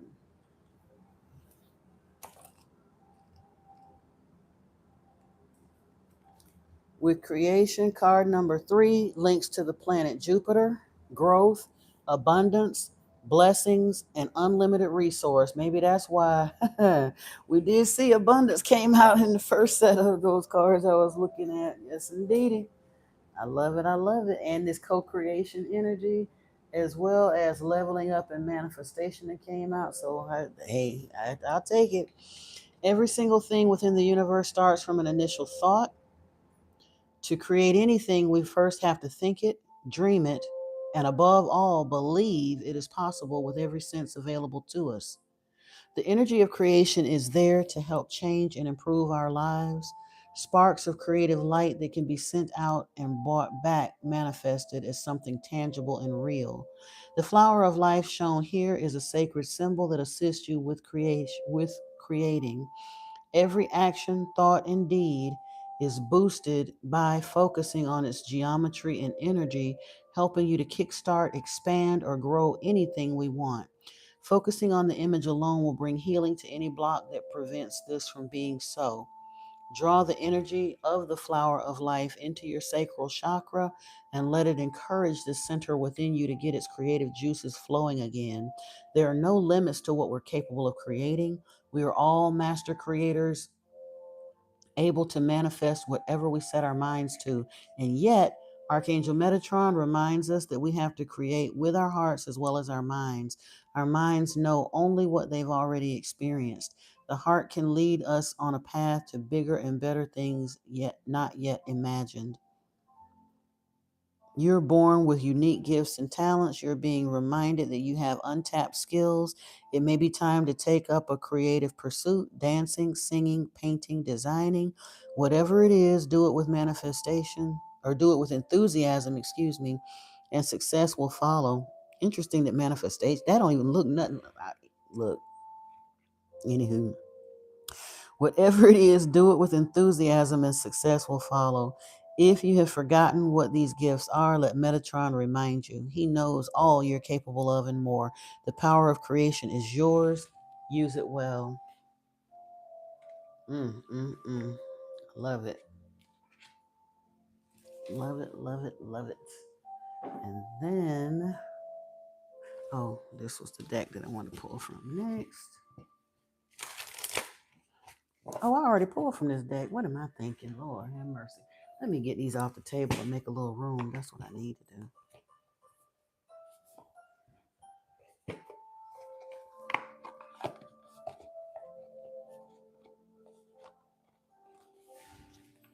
Okay.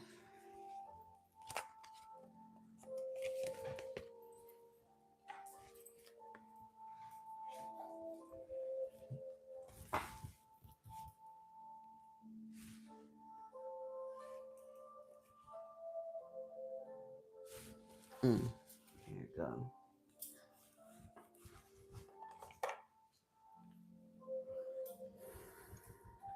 Put these over here.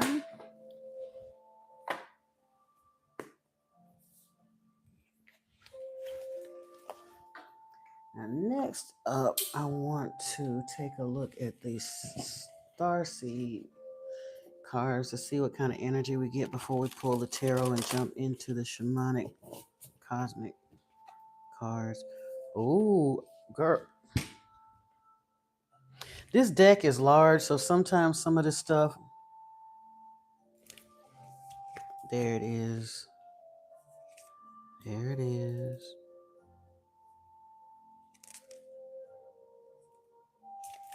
Trying to see what's at the top of this deck. When I went to pick it up, I shuffled a deck, but when I went to pick it up, 2 cards were left on the table, and they were Fire of Transformation and Heart of Ascension. That rebirth energy again with this Phoenix energy. And Heart of Ascension was right along with it. Then we have Synchronicity and Cosmic Self and Blue Ray Being. Ooh, Depths of Love here with the Dolphin energy and Whale teaching. So I don't know if dolphins and whales are important to you, but those flip right on over too.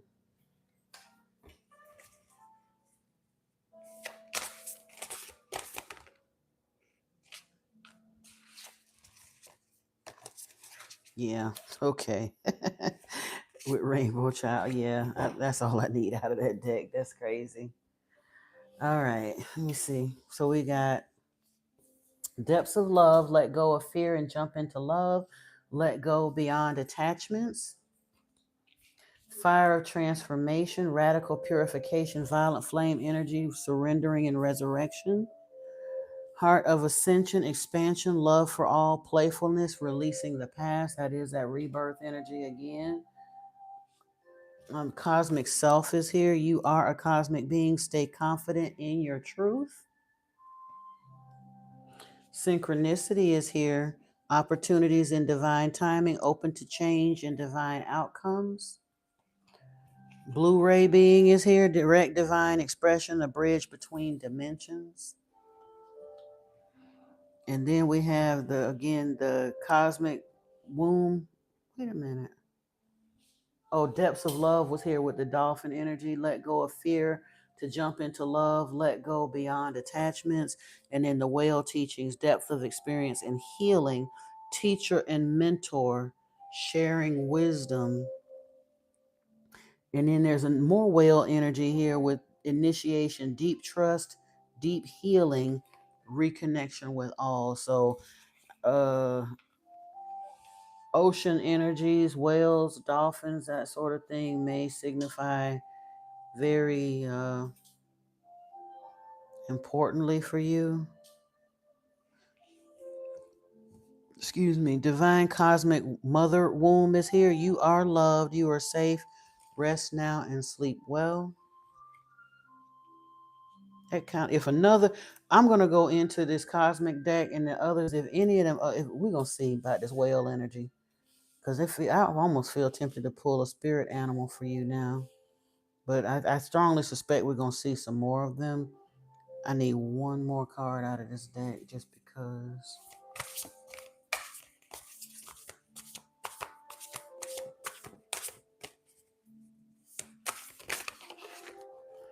Awakening. Wow. Awakening. You know who you are. There's a DNA activation happening here. Ooh, and what was peeking out over here at the side? Crown chakra. It was literally kind of sticking out the side of the deck. Crown was here. Right to know, go beyond attachment. This is divine alignment. So I'm going to leave that right there off to the side. I normally don't like to do too many odd numbers, but the way that was popping out, that's your card, my dear. Now we're going to get some of this right here.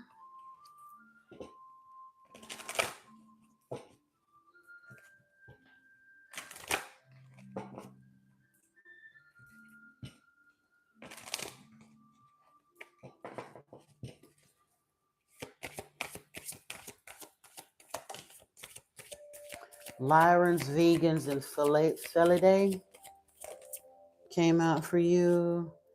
DNA stimulation. We just had DNA activation here. And DNA stimulation came out this next deck. Along with crystals. And 3 more here. Ooh, potential for time travel. What's that? If you want to come back out, it will. We're going to see. Universe is here. Hathors and Venusians are here. One more, please, Spirit.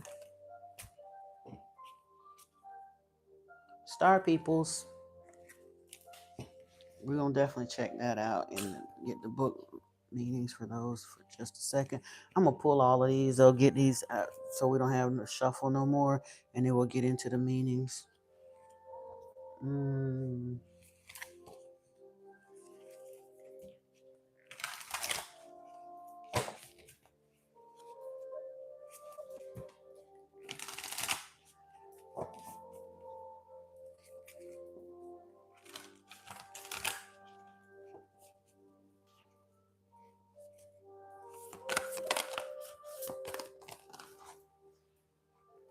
Evolution is here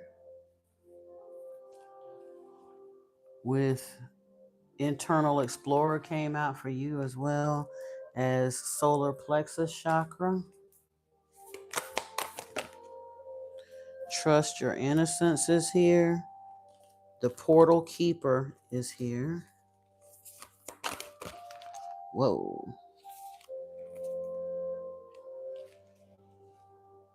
Transformation.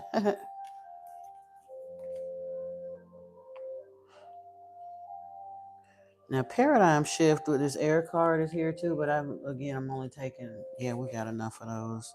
I think we're good. You're a Cancer. Maybe there's an air sign coming into your experience, or maybe air figure somewhere prominently in your chart as well. But like I said, that's what we're going to take from those. And then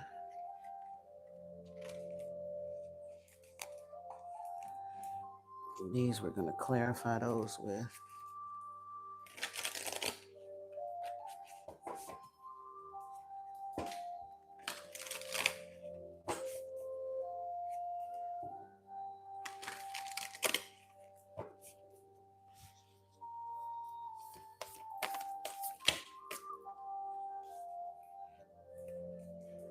Ooh, Justice is here. Alignment of the Heart. Oh, it's such a pretty card. That's what this fire transformation is. So Justice is here. And with Heart of Ascension, we have the Ace of Earth Guardians with Meadow. That's the Ace of Pentacles. Hold on a second. That's way too many for me to take in one thing. But I think this bottom one here, yeah, we'll see. Oh, why is that popped up? Oh, you know what? My bad. Okay, here we go. The suspended one or the hangman is here with this cosmic self.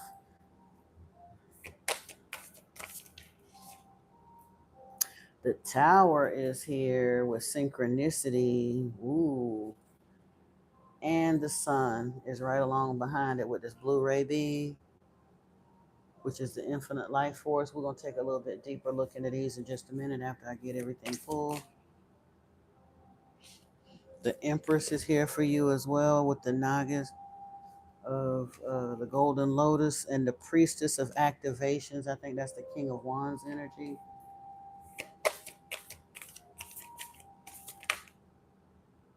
I think, wait a minute, the activations. Yeah, that's Wands, my bad. Had to think about it for a second. The Two of Portals is here. That's kind of soulmate energy. That's the Two of Cups with initiation.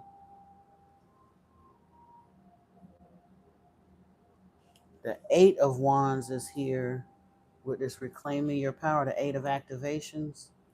So this with this cosmic divine mother, divine woman, spirit is moving this. Like I said, you ain't got to do it, and you ain't got to sweat the small stuff. It's happening. With awakening, what do we have here with awakening? Oh, that's too many. Try it again. I need one, either one or potentially two, but no more than two cards because we got awakening here. What in the world? Probably because I don't use this deck that often. They're clumping together, but it was just too many for me to take. I only need one more card out of this deck. What is this one that didn't want to come over? No. Oh, we had a two. It was a two of something here. Oh, the Two of Portals was here. And then we have the Two of Activations here in this awakening. So this is a tuning and recalibrating. Wow, a DNA activation. We have tuning and recalibrating. And then the crown. Why is the crown here? Ooh, with the star. I'll take it for sure. That's kind of interesting too that the star came out here with the crown chakra. If there was a place for the star to be, that would be it.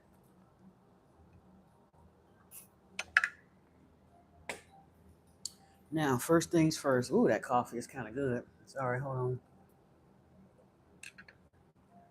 Or maybe I'm just hangry again. Who knows? I am kind of hungry. It's weird because I done did intermittent fasting for so long. I don't even really feel hunger like talking about it no more. But I'm hungry now. All right. We're going to start with these crystals over here. Let's see what the book got to say.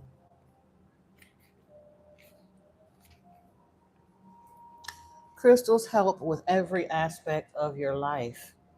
In their physical manifestation, stones are forms of compressed and focused energy. They absorb and store vital cosmic energy and light, which they distribute throughout the earth. Crystals are important for the health and strength of our planet, and they can help people regain both their physical and their mental fitness. Ancient shamanic cultures knew of the power of stones. Sacred places made of stone exist all over the world, including Stonehenge, for example, built by the Celts, or the Moai statues on Easter Island. Many indigenous cultures still use crystals for healing work today. The so called crystal skulls, polished stones in the shape of a skull that play a key role in the healing culture of the Maya in Central America. And hold on a second. Where were we? Oh, hang on a sec. I'm so sorry. What in the world? Oh,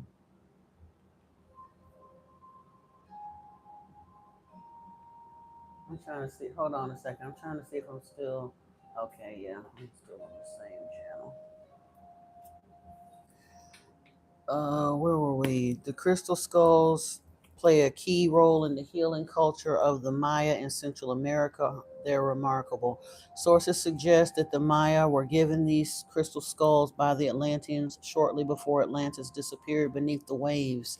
Maya shamans teach that spirit beings live in crystals, minerals, and stones, and crystals are said to bear within them wisdom from our star ancestors that we can activate if we work with them. You can therefore use crystals to connect with your cosmic roots and better understand who you are and where you come from. And then, okay, we have DNA stimulation here. I'm just going to take them in alphabetical order, kind of. Awaken. Our brains consist of 80% water and contain 100 billion nerve cells. The brain remains essentially a puzzle to science to this day, a supercomputer that coordinates all the cells and functions of our bodies and never sleeps. A single nerve cell can make up to 10,000 connections to other neurons and carry out up to 200 processes per second simultaneously. This equates to computing power of 10 teraflops, about the same amount of data as 2,100 DVDs could deliver in 1 second. If the capacity of our memories were burned onto individual CD-ROMs that were then stacked one on top of the other, it would build a tower more than 10 miles high, almost twice as high as Mount Everest. Something is pulling at us, drawing us out into the universe. It is the direction in which human evolution and the development of technology seem to be moving of their own accord. It is just 200 years since we first took to the skies in hot air balloons, and yet we can now already travel into space. Perhaps it is the awakening of knowledge that lies dormant deep within our DNA that is enabling us to make these huge leaps because, as science suggests, our potential for evolutionary development lies in the dormant 97% of our genes. And truthfully, we've talked about this on the channel. When I was a young girl, I used to call it junk DNA. It ain't never been junk. It was dormant. It's not even dormant anymore. We're evolving on the fly. The age of Aquarius, Yeshua said, go to the gate. The man with the water jug will show you the way. The age of Aquarius was a pivotal time for humanity to get through. We are cracking open. This is a DNA activation, stimulation, however you want to call it. Like this other card calls for know who you are, attune and recalibrate. It's happening. Oh, it's happening. Like I said, I don't think we could stop this if we wanted to at this point. Some folks are going to resist it, and some folks are going to transition and come back and do it again. But for those that are allowing it and flowing into it, it's happening on the fly, like for real. Lyrans, vegans, and Felidae. In the constellation Lyra, scientists have discovered a solar system that is 11.2 billion years old. It is the oldest known solar system and almost 2.5 times older than our own. Aboriginal legends and those of other indigenous cultures describe Lyrans as the oldest civilization in our galaxy. When their culture collapsed, the remaining Lyrans fled by joining the reincarnation cycles of the inhabitants of other star systems such as the Pleiades, Sirius, and Orion. Lyrans could be considered our first star ancestors. They also include the vegans and Felidae, related soul groups who lived on Vega, the principal star in the constellation of Lyra. The Felidae were depicted as divinities with the heads of cats by the ancient Egyptians. Since this soul group is so ancient, its members are not troubled by the cycles of light and dark, good and evil. Their focus is always on pleasure, which is a good lesson for us all. It says how to tell if you're Lyran, vegan, or Felidae starseed. You like to celebrate and enjoy culture and good food, living life to the full while remaining grounded. You find it easy to manifest something. You're independent Interested in history, you also like to travel and enjoy experiencing new things. You have faith in the flow of life. You might have some roots there in your star system. I'm just saying. I got to back up a little bit because I should have done the Hathors and Venusians first, but we're getting there. You are love and beauty. The loving and sensual soul group, this loving and sensual soul group comes from the planet Venus some 4 billion years ago when it had Earth like characteristics and was still habitable. Hathors and Venusians have connected with humanity via Hathor, the Egyptian sky deity. Hathor, also known as Mistress of the Sky and Mistress of the Stars, is said to have come to humans in a golden coach, delivering joy, love, sensuality, and sexuality, music, and dance. At the same time, she also possessed maternal qualities and the ability to accompany the dying into the next world, traveling and mediating between worlds. Hathors and Venusians are considered the most loving and sensual of all the star children. Their wish is to spread uncontrolled love, unconditional, love, and transform cold, hard energy into pure warmth and joy. Their energy is graceful, aesthetic, and beautiful. They are often active artistically, either as a hobby or on a professional level. How to tell if you are a Hathor or Venusian starseed? Beauty and aesthetics attract you. You are loving, but you know precisely when you need to set boundaries. Music is important to you. You are emotionally very sensitive and you take an interest in ancient Egypt. When you devote yourself to something, you do so with a passion. Hey, Jesus, welcome, welcome, welcome, welcome. I didn't even see you sneak on in here, brother. Welcome. Yep, one man's junk is another man's treasure. Well, humans in their ignorance and arrogance, everything we don't understand, we let us tell it don't even qualify because we swear we the be all and end all of everything. You know how that go. And scientists used to refer to that DNA as junk DNA. But like I said, it ain't never been junk. It's been hard coded with Inky signature in it. And Greg Braden talks about that as they started mapping out the human genome and mapping out the DNA and stuff. They see the code in there where it said it's made by God. And Niana, yeah, Most High don't make no junk. But this Hathor type energy. And I was looking. We saw the Lyrans here, the Vegans. We've seen the Pleiadians. But again, in our ignorance, we are the new kids on the block. But we think 6,000 years is a long time, and we don't understand that. Even when we look at our next door neighbor, the ones that helped us hop and skip past some evolutionary phases to where we could reach sentience like 2-3 million years ahead of the evolutionary timeline when the Atlanteans came here and altered our DNA to do that. Their planetary system is 1 million years older than us, but even at that, they came there from other star systems because their home world had been destroyed.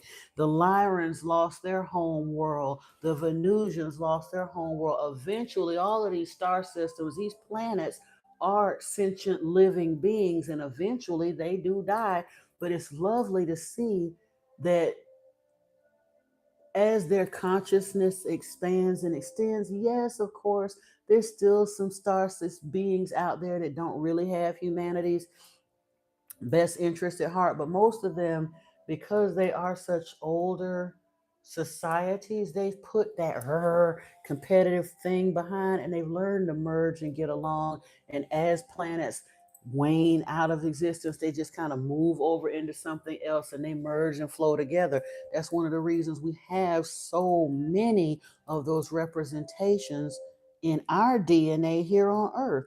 When they saw what the Atlanteans did, and the Atlanteans are culturally diverse as well, but when the word got out in the universe what was happening, some of everybody wanted in on that. We got Pleiadian blood and Venusian blood and Vegan blood and all of the rest of those. They all came in and kind of lended to that because, like I said, ain't nobody tell the Atlanteans to come and knock in, like do a home invasion and start messing with God's stuff. But since it was done and the creator of all didn't come in and vaporize them for doing it, he allowed it to happen, or that being allowed it to happen. Everybody was like, "Ooh, that's cool. I want in on that." We kind of a big deal. Ain't no need for us to be arrogant because, like I say, the Watchers also brought in a lot of stuff before our consciousness was ready for it, that genuinely hampered our emotional, our consciousness development.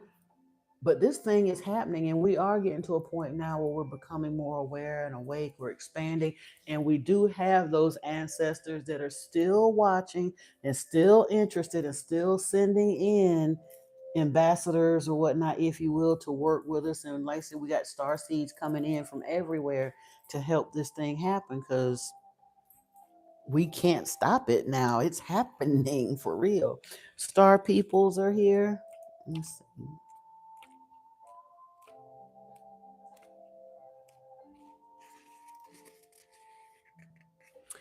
I don't honestly, Niana, I don't think we are made up of their star dust per se. I think we're made up of their DNA.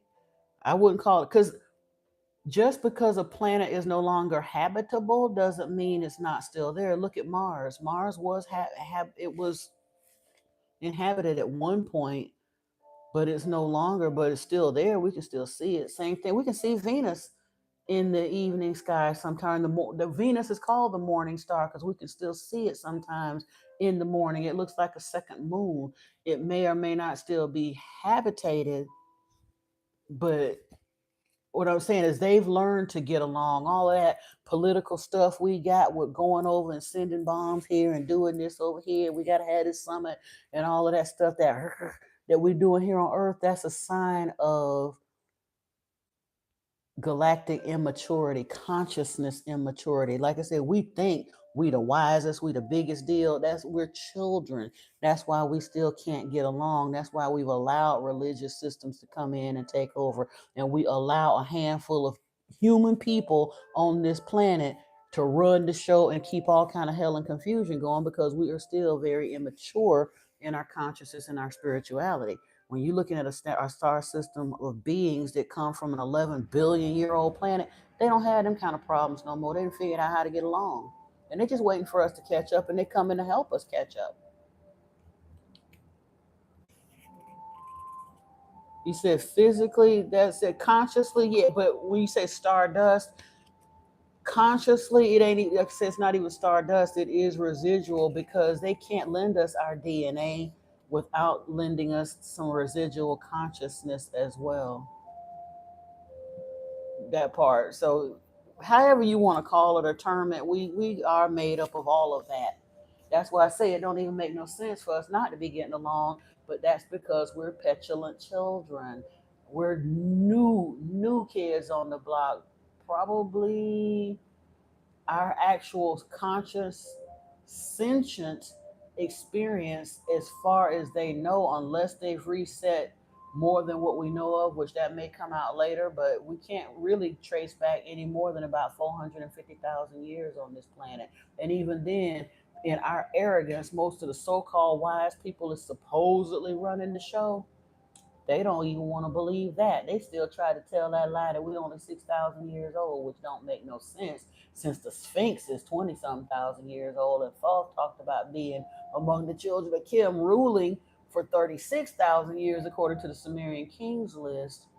But in their ignorance, they will still hold to that lie just to keep us stuck. And some people's consciousness is still limited enough that they're willing to believe that.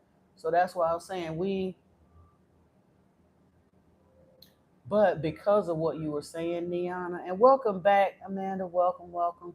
Um, Being made up of their stardust, there are star seeds like us that are coming in that have more of that remembering, and I believe we are made up of some of them, whether we call it stardust or however it looks at.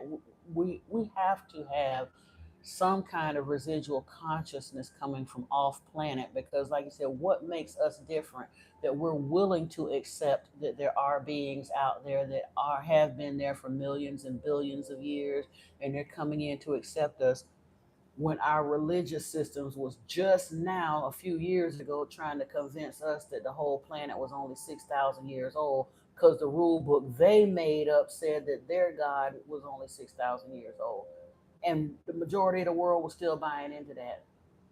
That shows a very limited consciousness. So the fact that there are people on the planet now that's willing to step outside of that box and accept the broader scope of things, we do have their consciousness, their stardust in us.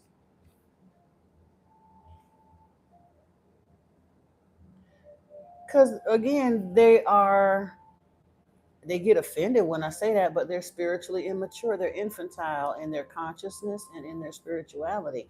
That's how they can believe it. You said we get back to the definition of humans, family of bipeds, Homo sapiens sapiens. Yeah, exactly. We have a big lack of family behavior and bond. But a large part of the reason for the lack of faith, the family behavior and bond, Jesus, is because of that thing that Enlil, did with putting the worship gene in. And in order to continue to perpetuate that lie, they brought a lot of things and put before us to distract us with the shiny before our consciousness was prepared for it, and it just set a bad trajectory. It's literally like, well, these kids nowadays, you can give a baby an iPhone and they might be all right, but you know what I'm saying? It would literally be like putting a toddler behind the wheel of a car and expecting them to drive you to New York and not crash into something. That's quite literally what the Watchers did. And the reason why it said in the scriptures and in the book of Enoch and all of that that they'll be punished for it, because they put us on a trajectory that took us thousands of years off of our path of where it could have been if they had just allowed the natural unfolding of our consciousness at the appropriate time. Again, Jesus, that is because primarily because of the religious system, and of course the religious systems early back on, that's what fueled and built our political systems. Yeshua said that those two things are supposed to remain separate, but they almost never have in our traceable history. Religion and politics have been ugly, nasty bedfellows, and it has crippled humanity. It's spiritual and intellect, or spiritual, emotional, and consciousness immaturity. It's very infantile behavior, and for all of the big weapons and wars and platforms and all of the rest of that stuff that have beaten people into submission, it still don't make no sense. A child can figure out that what they're doing isn't going to work long term, and yet thousands of years later we're still doing that.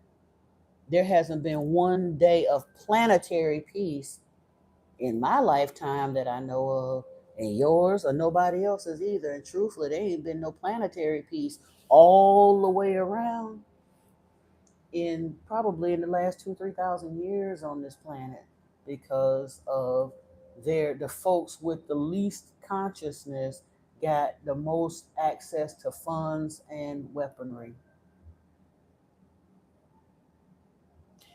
And yep, Niana. And the reason science has been in that bed is because science relied on the government to give them money, and the government is tied in with what? Religion.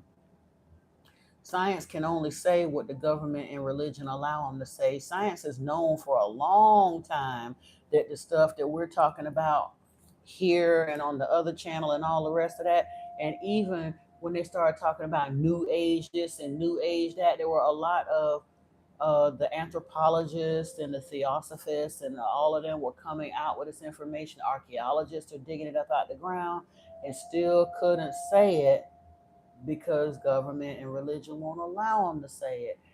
Think about stuff like when Gaia Network came out. And remember that show? I don't even know if they're still doing it, but Ancient Aliens.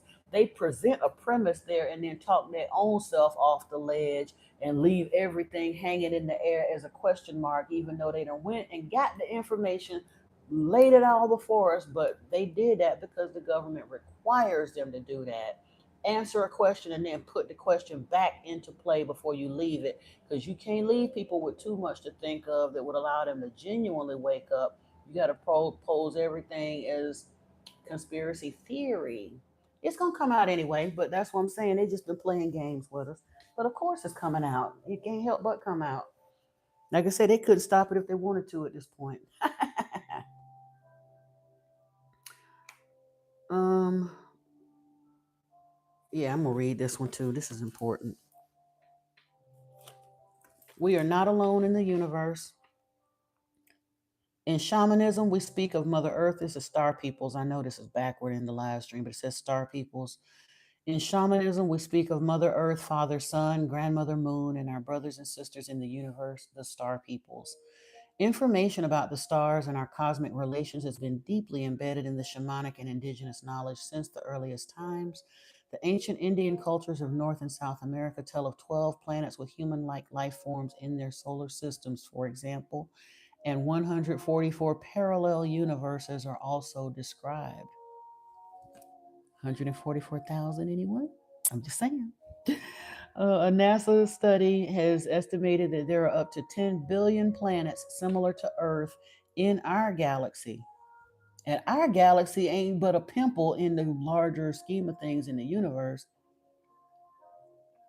Something like 5,000 of these exoplanets have since been discovered, and researchers assume that there is a 95% probability that such a planet is located at a distance of around just 4 light years from our sun.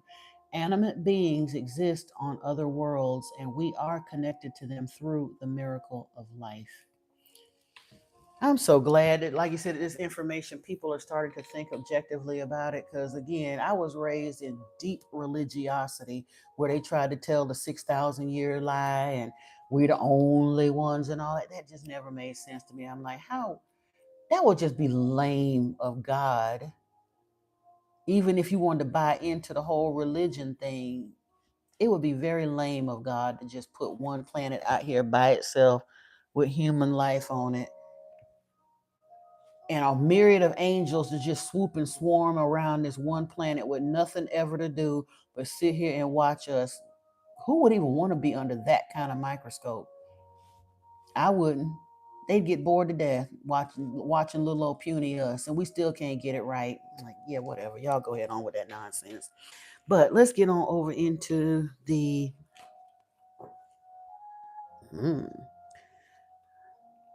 Wow. Now I don't know, Niana. I hadn't pulled this card, but the way I'm looking at it, ooh. Endless opportunities, the infinite, and fire came out here, but the similarities in this, these aren't, I had pulled some others from you, but look at the similarities in these two cards. And this one of them is card 15, one is 49, but the infinite is here. And look at that energy, the way that energy swirls, it gives that phoenix rebirth type energy. But this one here with the dragons intertwining and rising, this looks like, and it's called Solaris Sublime. I might take a look here and see what these cards have to say. There's nothing new under the sun. You're right about that. Nothing new but some awakening understanding from folks that finally decide they want to hear it. We were almost halfway through size CC. Hang in there, Mom. Look, I don't know if you're a male or female. I'm sorry, I didn't mean to put Mama on there. But do hang in there, size CC. We're working through Niana's reading, and then I got you. In fact, if Andrew is here, speak up. Hey, Jesus, if you want me to do a general for you, I'm willing to. But other than that, Andrew, I'm trying to see. We're working on Niana. Robin, if you're here and want me to pull for you, speak up and let me know now so I'll know. Because other than that, I'm just going to go ahead and say it in here. So if someone else comes in, they're more than welcome to continue watching. But we will have to put a pin on this so I can work on some other stuff. Let me see. And Natalie Rose, if you home from work by now, speak up if you want me to pull some for you. Rot, if you're here, pull. Let me know if you want me to pull for you. Anybody that's hearing my voice right now that still wants me. Oh, you are female, good. I just want to make sure. Yeah, anybody that still wants me to pull some cards for them in this session, Please place your comment in the chat now so I can know what we're working with and make a plan for it. Even if I had mentioned that I would pull for you before, if you're still here and want me to pull for you, please put a message in the chat now. We're going to go ahead and continue on with Niana's stuff. And then I know for a fact I got to do a little work here for Sai Cece. Jesus mentioned something earlier, so I'm looking forward to his too. Possibly Robin and Rot and I can't think of the other person that was in here.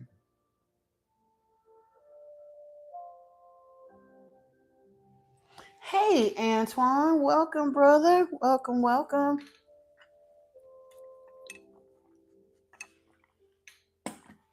We getting a little tune-up message for you today too, Antoine, or no? You just walked in, but hey, I put the word out there, so if you heard what I said, if you want me to, I will. I just want to make sure that we do pull. It's time for me to start considering a stopping point, so we'll work with who's up here and won't say it now. You feel lost? Okay, we definitely gonna pull some cards for you then. Regardless, you're gonna be last. You are the cutting off point. Then other people can still put their request in. You're gonna probably be the last one that it hasn't already been popped in or out at some point. But we're gonna pull some cards for you. We're not gonna leave you lost, Daddy.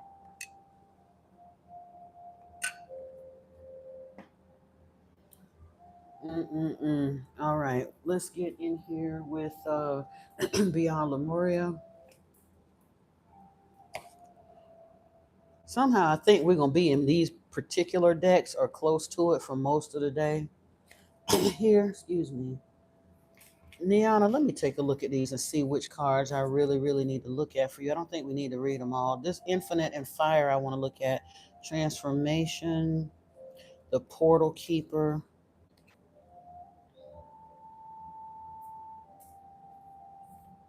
and Evolution.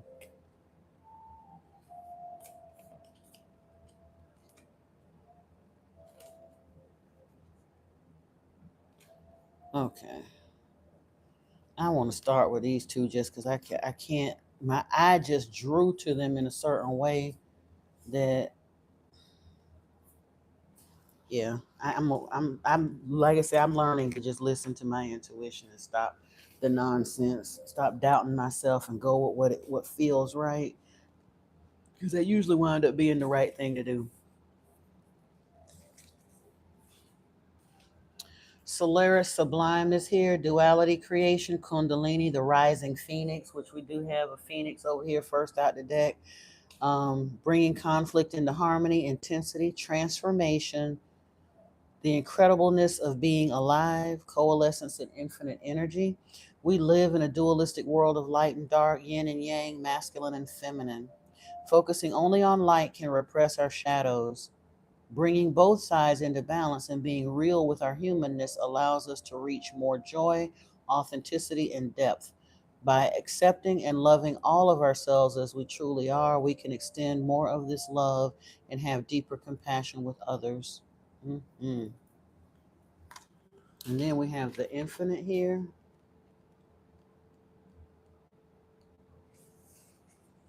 The eternal life force, cycles of growth, rising from the ashes again with this phoenix energy. I told you they felt similar to me, even though this doesn't show a phoenix, that upward energy and the wing. This got a winged scarab on here. So it's like, yeah. Um, Many deaths and rebirths within one's life. Many MINE, not many MINI, excuse me. Um, Deaths and rebirths within one's life. You're so much more than your physical body. The beings in Lemuria are said to have lived for many hundreds of years. As they were only partially incarnated, their bodies were much lighter, less physically actualized, and less affected by aging. They were also aware of their infinite nature. The Lemurians were multidimensional beings and regularly traversed realms other than the physical, including the places before and after death. As we become aware that we are so much more than our physical bodies, we may experience a sense of the eternal. Thus, fear around death gives way to recognizing new beginnings, so we remember what is real and focus on what we wish for this life. Whether we believe what will happen when our body goes back to earth, we can live to the fullest while we are here in this incarnation. You may feel like you have led many lives and expressed different faces to the world. We can experience many deaths and rebirths as we allow outdated parts of ourselves to fall away.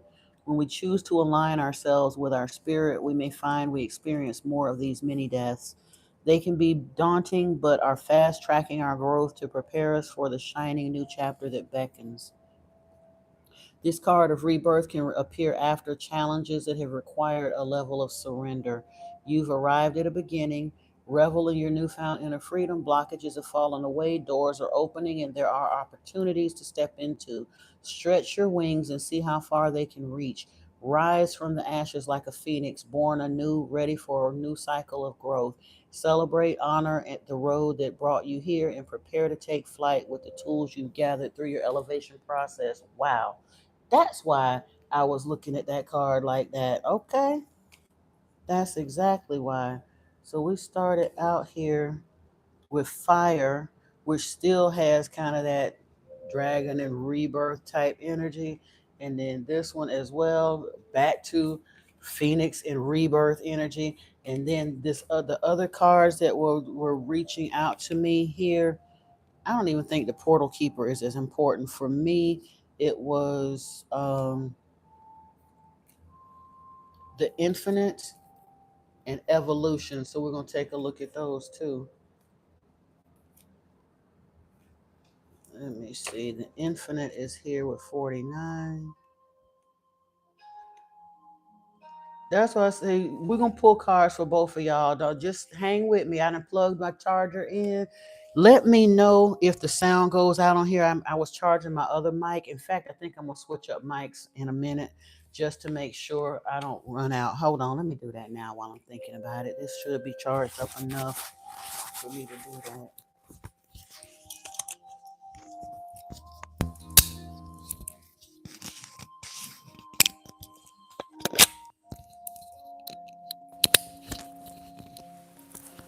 Can you hear me now?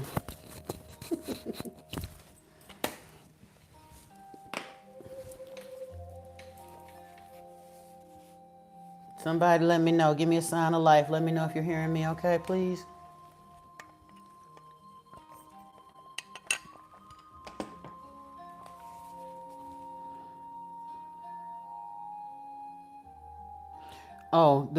From the infinite. Wait a minute. What card is this? Oh, that was surrender. Okay, awesome. I figured it would, but you never know. Sometimes technology be technologying. And I just wanted to make sure we wasn't caught out there on some craziness. The eternal life force, cycles of growth, rising from the. Here we go again with this rising.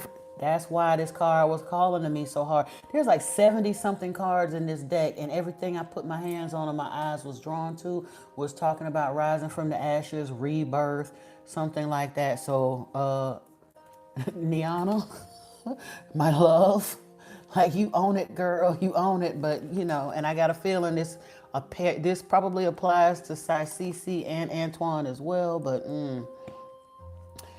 rising from the ashes, many deaths, many rebirths. Oh, I did read that. Okay, I just want to make sure.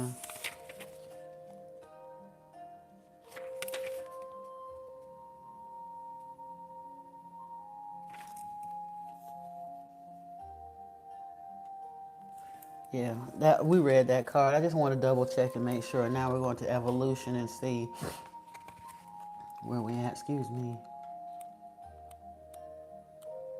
And then we'll look at your tarot cards and these other ones that will be good. Growth, overcoming challenges, graceful. This is evolution, gracefully riding the waves of life, expanding out of a problem, flourishing in the face of change, thriving in new environments, and being unperturbed. What does personal evolution mean to you? Is it about growth, expansion, adaptation, success, or becoming a better version of yourself? Perhaps it speaks to an ability to move through difficulties. However good we are at suffering the waves of life, we all face surging tides of challenging ups and downs at times. When we try to hide from our trials, they get even bigger or more overwhelming. We can dive into them or surf them for growth and transformation.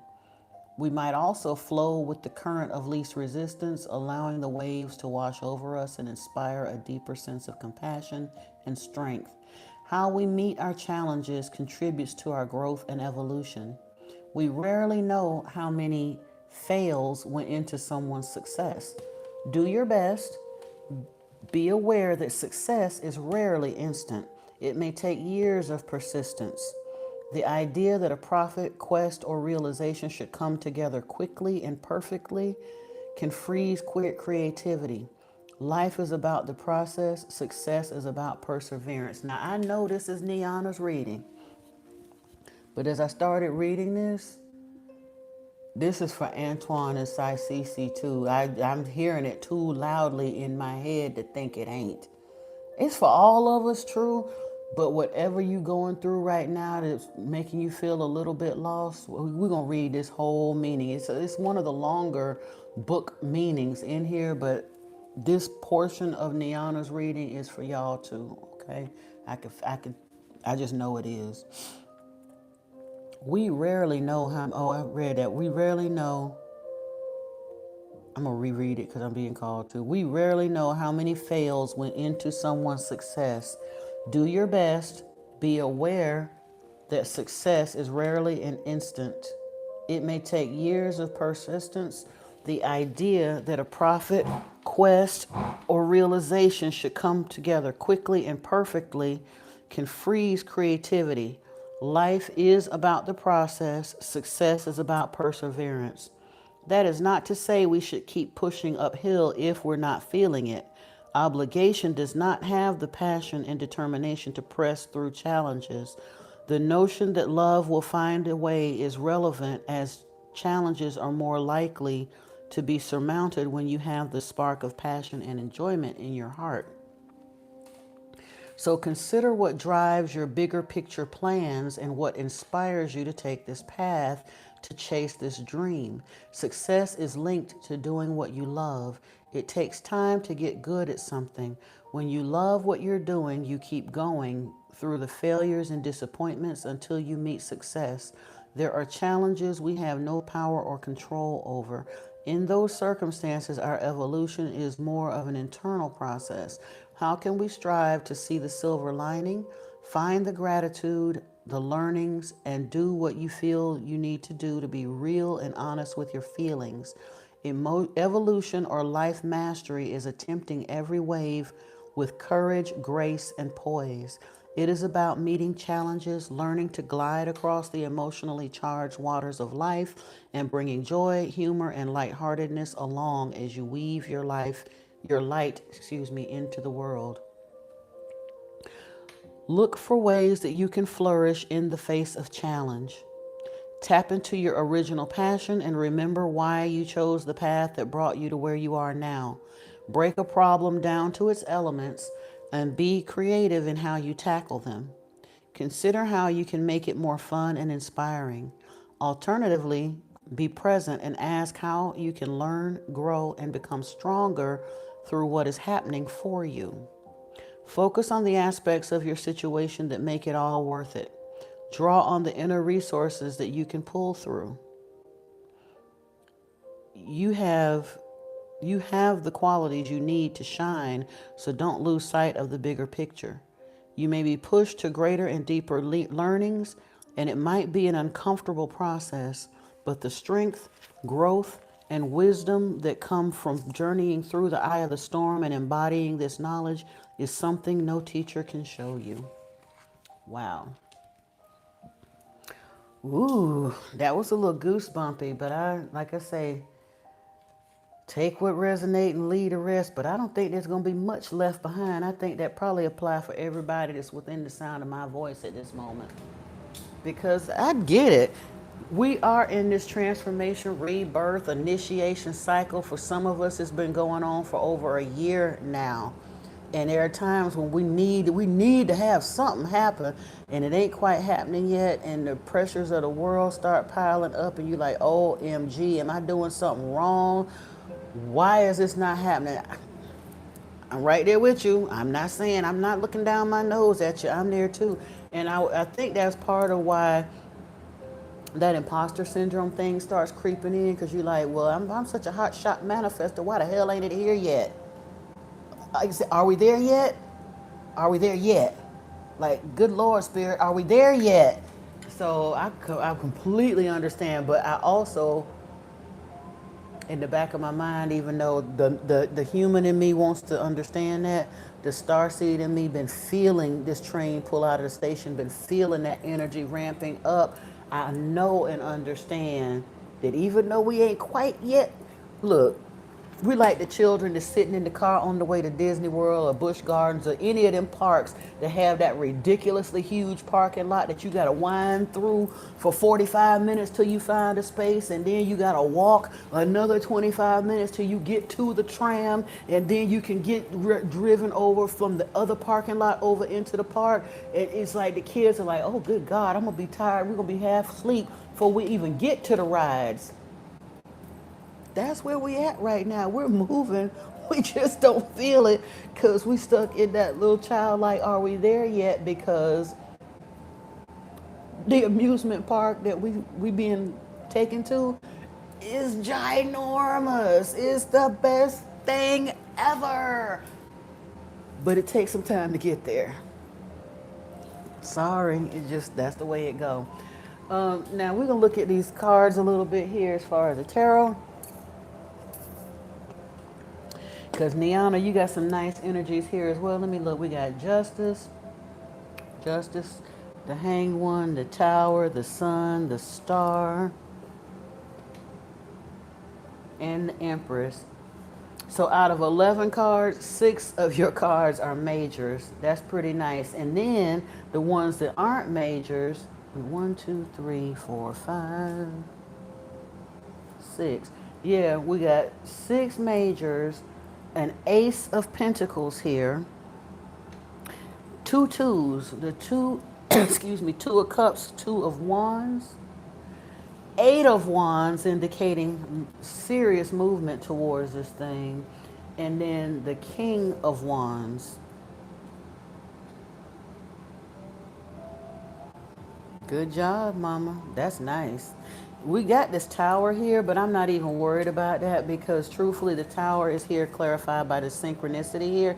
These are opportunities in divine timing, and a tower is literally spirit tearing something down so it can bring something else in. It's a good thing. It's an equalizer. But let's get in here and see what the messages are from the book meanings for some of this, and then we're going to get on and see what we can do to bolster up our sister Cece and our brother Antoine and anybody else that jump on in here and need a word today, because I'm feeling, y'all don't understand.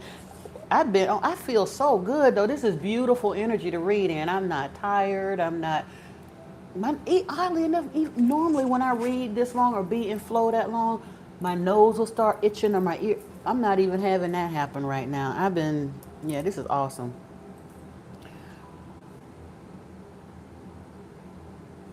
Oh, okay, yeah. With this fire of transformation, radical purification, violet flame, resurrection card with the phoenix, we also have justice, which still gives you that phoenix feeling type energy.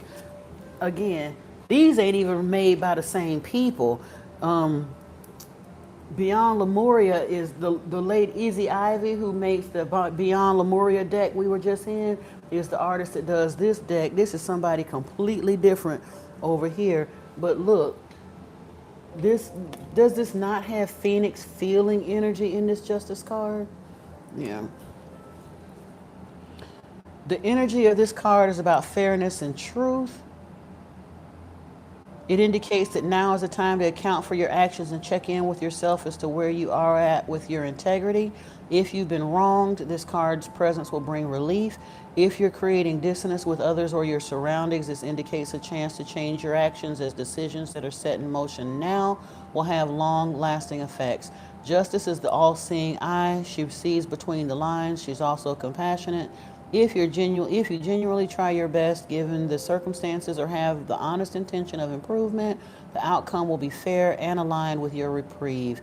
This card represents an important decision and awareness of the repercussions of that decision on the well being of yourself and others. It asks you to balance intuition with intellect. Once the decision has been made, or your actions indicate a decision, the presence of justice indicates there will not be second chances. It is best to accept the outcome and move on. Wow. All righty. Now with this Ace of Guardians, we got to figure this part out because this the money shot right here. This is literally the Ace of Pentacles. It's a little bit different in this deck, but the Ace of Pentacles is that seed that's going to allow, once you go through this rebirth cycle, it takes money to do some of the things that you've been shown to do. And spirit ain't gonna leave you hanging but so long. And I know it's a rough ride. A lot of the chosen are struggling financially, monetarily, all of that stuff. Our manifestations, homes, cars, jobs, all of that.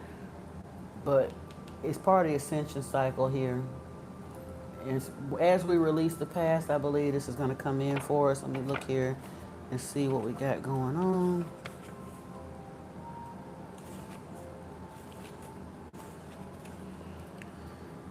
The time is ripe for your visions and goals to prosper. Revel in the abundance of support available and meet it with your clear intention and strategy. This card implies that wealth is coming your way through new financial opportunities or a windfall. It may also signify abundance and new opportunities in relationships, inner fulfillment, and love. Recognize that you are at the initial stages of manifesting your goals. Your ideas are ready to blossom into being, and the soil is fertile and ready. Enjoy this blessed time of prosperity. Feel the flowing of gratitude, of flowing energy of gratitude coupled with surging forward and taking things to the next level. Now, if your pockets ain't right, sometimes we get in our own way because we start noticing where the financial abundance isn't, and that kind of sort of shoots us in the foot. I get it, right there with you. But we kind of sort of have to understand, like I said, we in that are we there yet energy, but just like the toddler doesn't know we've already entered the property, mama and daddy just got to drive around for a minute so we can find a parking lot in that huge parking lot to the amusement park. We are closer than we know, and embracing that and leaning into it in spite of the fact of what your bank account look like right now is going to play a huge part in helping your pockets get right. The more we focus on what we don't have, and I get it, when the rent due and the phone about to get shut off, and I get it, but the more, the world would call it delusional or dissonant, but if we can kind of put some of that aside and focus on what we know for a fact we're manifesting, whether we can physically see it or not, the sooner it can come. This card encourages you to consider the next phase of expanding your blossoming ideas. Keep your eyes open for perfect synchronicities and opportunities as they appear and ground them further. Now is the right time to consider some kind of investment, such as committing time and energy towards your goals. So we think of investment as this. If I had the money to start this, I would do that. And I get it because we live in that world. I'm, again, right there with you. But like we talked about the other day, somebody in the live stream on my other channel last night called themselves being slick and jumped in with the "you need to get a job, ma'am." I've been trying to get a job, sir, for the last 9 months and it ain't worked out. So am I going to sit back and refuse to show my face to the world just because my pockets ain't right? Am I going to sit around and whine and cry about how much my pockets ain't right? Am I going to lose faith in what I'm trying to manifest and get out there and do something that I feel morally a issue with? Like some folk, I could decide I don't want to do the spiritual thing no more. I'm gonna get out there and do something mentally degrading, become the fat twerker or whatever the case may be, in some of them other kind of. And again, I ain't knocking nobody to do whatever they have chosen to do to make their paper on this platform or any other. I just know there's certain things I know I'm not called to do. There's several things I could do to make money, but I also understood I would have a hard time reconciling that with where I'm called to be from this new spiritual standpoint, I've always kind of been careful about not wanting to do things for money that I'd have a hard time looking somebody in the eye and telling them I did for money, if you know what I mean. Just making the money was never the big issue, and especially since I know I have a spiritual calling over my life, there are some very silly, simple, whatever sort of things that will very much detract from the energy of a spiritual teacher. Yeah, they get me paid on the front end, but they would also rip my reputation to shreds, which would make it very hard for me to be taken seriously as a spiritual being or a spiritual teacher. On the other end, that's not the way I choose. That's not the route that spirit wants me to go. But when your pockets ain't right, you got to have enough faith to lean in hard on where you know spirit wants you to go, because the world might clown you for what you don't have, because you may bypass the short, dirty money to lean into what you know spirit done shown you in your visions. That does take faith. So I think that's why this is coming out to you now. Don't get too downcast about not seeing it just yet, because it's on the way. Yeah. All right, enough of that. We're going on to card 12.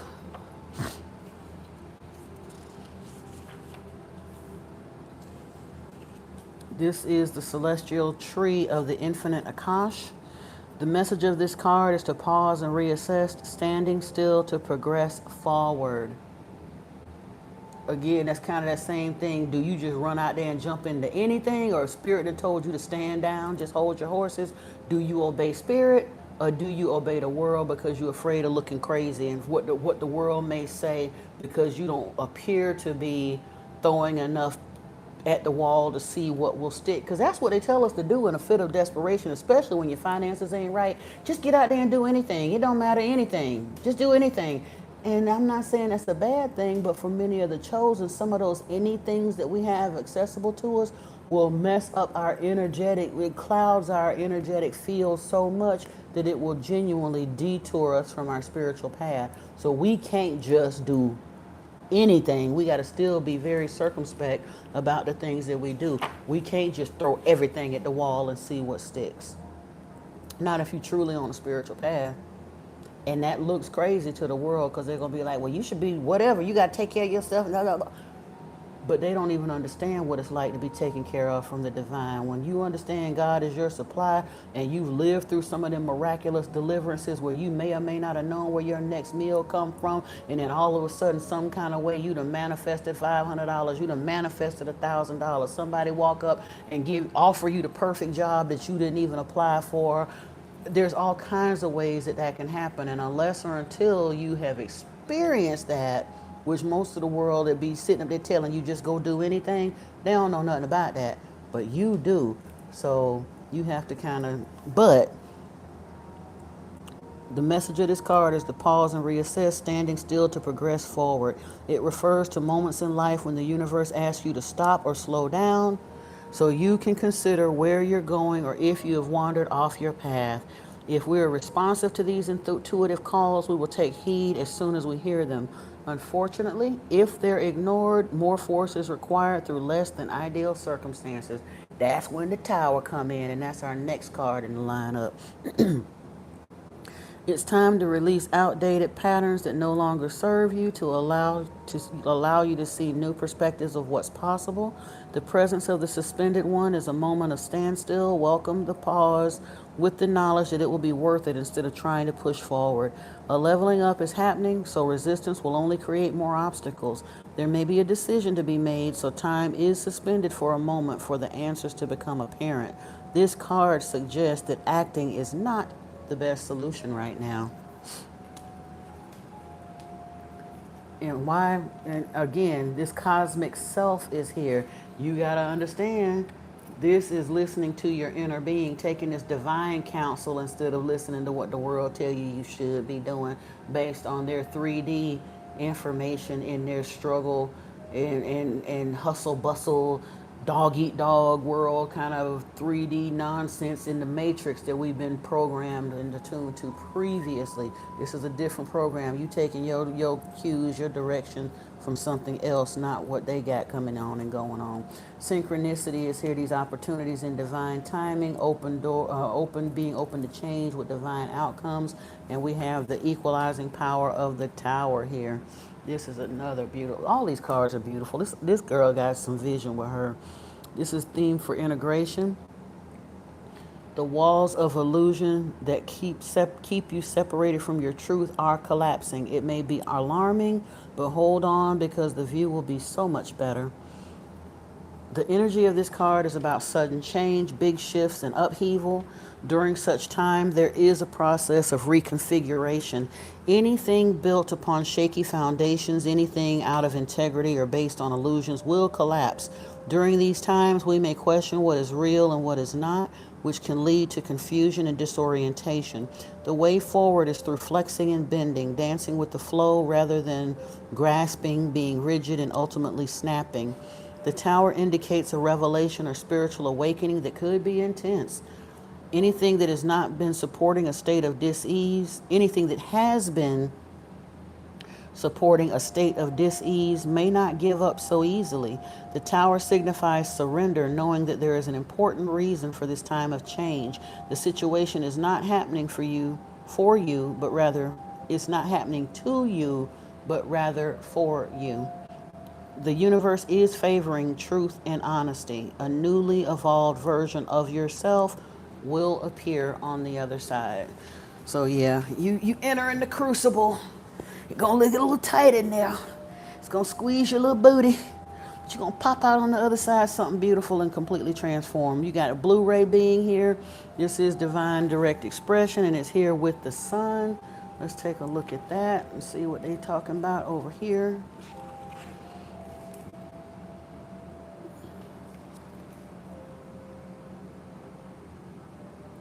Ooh, now look here. Again, this deck is made by Leanne Taiki and Anawa. Leanne Taiki Anawa and Mikhail Kroon is the person who, the team that wrote this deck. This deck is written by Izzy Ivy. Now I want you to look really closely at this Blu-ray being. Look at those eyes. And then I'm going to turn this card sideways so you can see it because this is the sun card and you look at it as a being or an eye. But when I turn it sideways, look at the being that shows up there. Aren't they reminiscent of each other? Don't they remind you, even though these are completely two different artists? I find that really, really interesting. That these two cards came here clarifying each other out of all the cards in these decks. And I think it's like close to 100 cards in one deck. And then this one got like 80 or so cards in it. Yeah. Everything is fine. Let your inner child shine. Look to what happened. Look to what brings you joy to inspire you moving forward. The wonderful energy of this card represents vitality, success, and abundance. It radiates with joyful luminescence. The divine is expressing itself through you and your overflowing gifts. The presence of this card connects you to the center of your being and sacred sun energy with authentic strength and will, no matter what is going on around you. This is your portal back to the infinite life force. This is a time of positivity, vibrant energy, and good health. You are reminded that what lights you up also benefits others, and you are called to shine your light forth. There is a natural enthusiasm and zest for life. If things are feeling less than shiny right now, know that everything will work out. Feel confident in the energy of what this card represents and that it is ready for you to receive it. Wow. Now we got the Empress here, the Naga of the Golden Lotus that comes here with these whale teachings, which is about this being a healing. It's talking about depth of experience and healing, a teacher and mentor sharing wisdom. And then we have the Empress.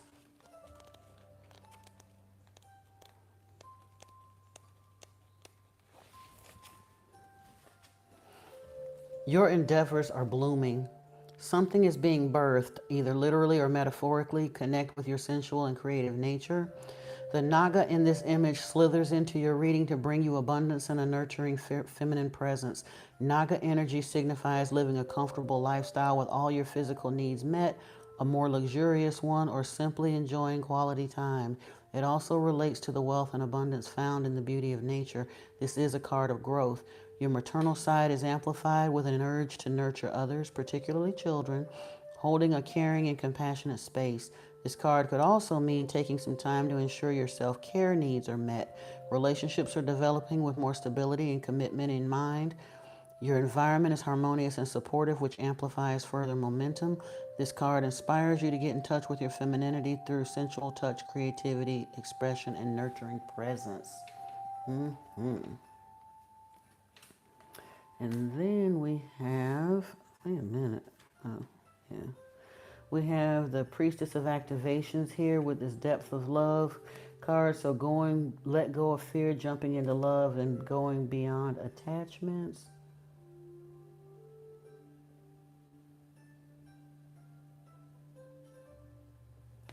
Hold on.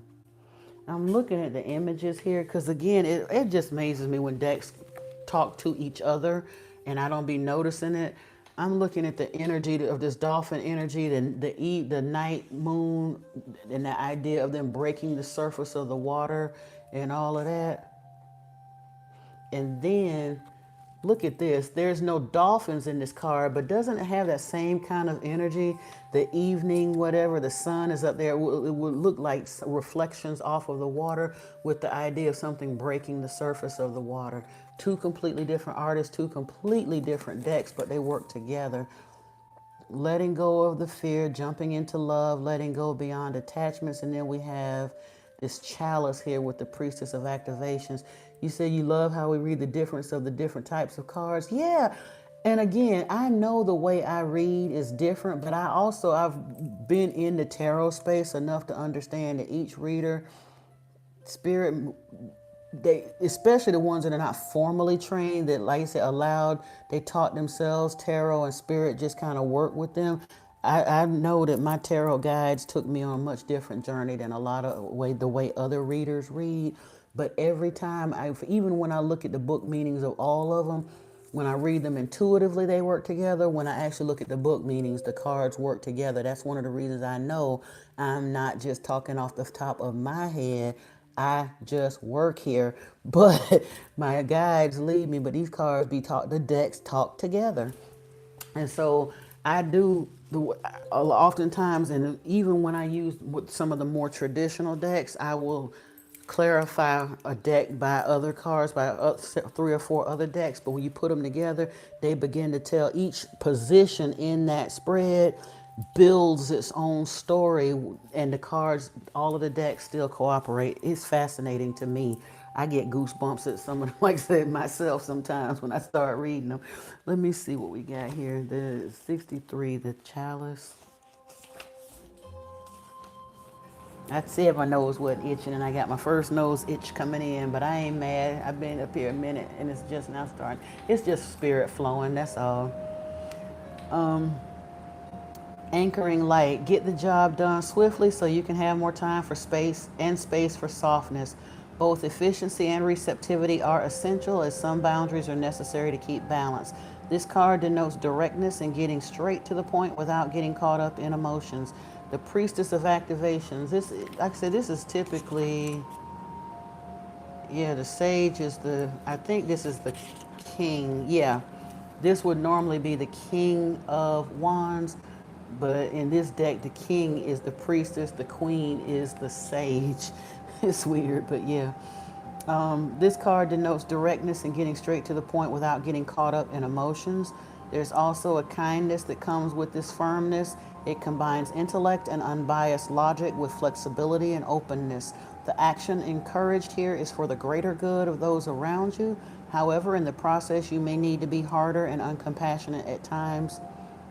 rather than getting caught up in sentimental or emotional distractions. Wait a minute. Yeah, I think these are wands because the light codes are.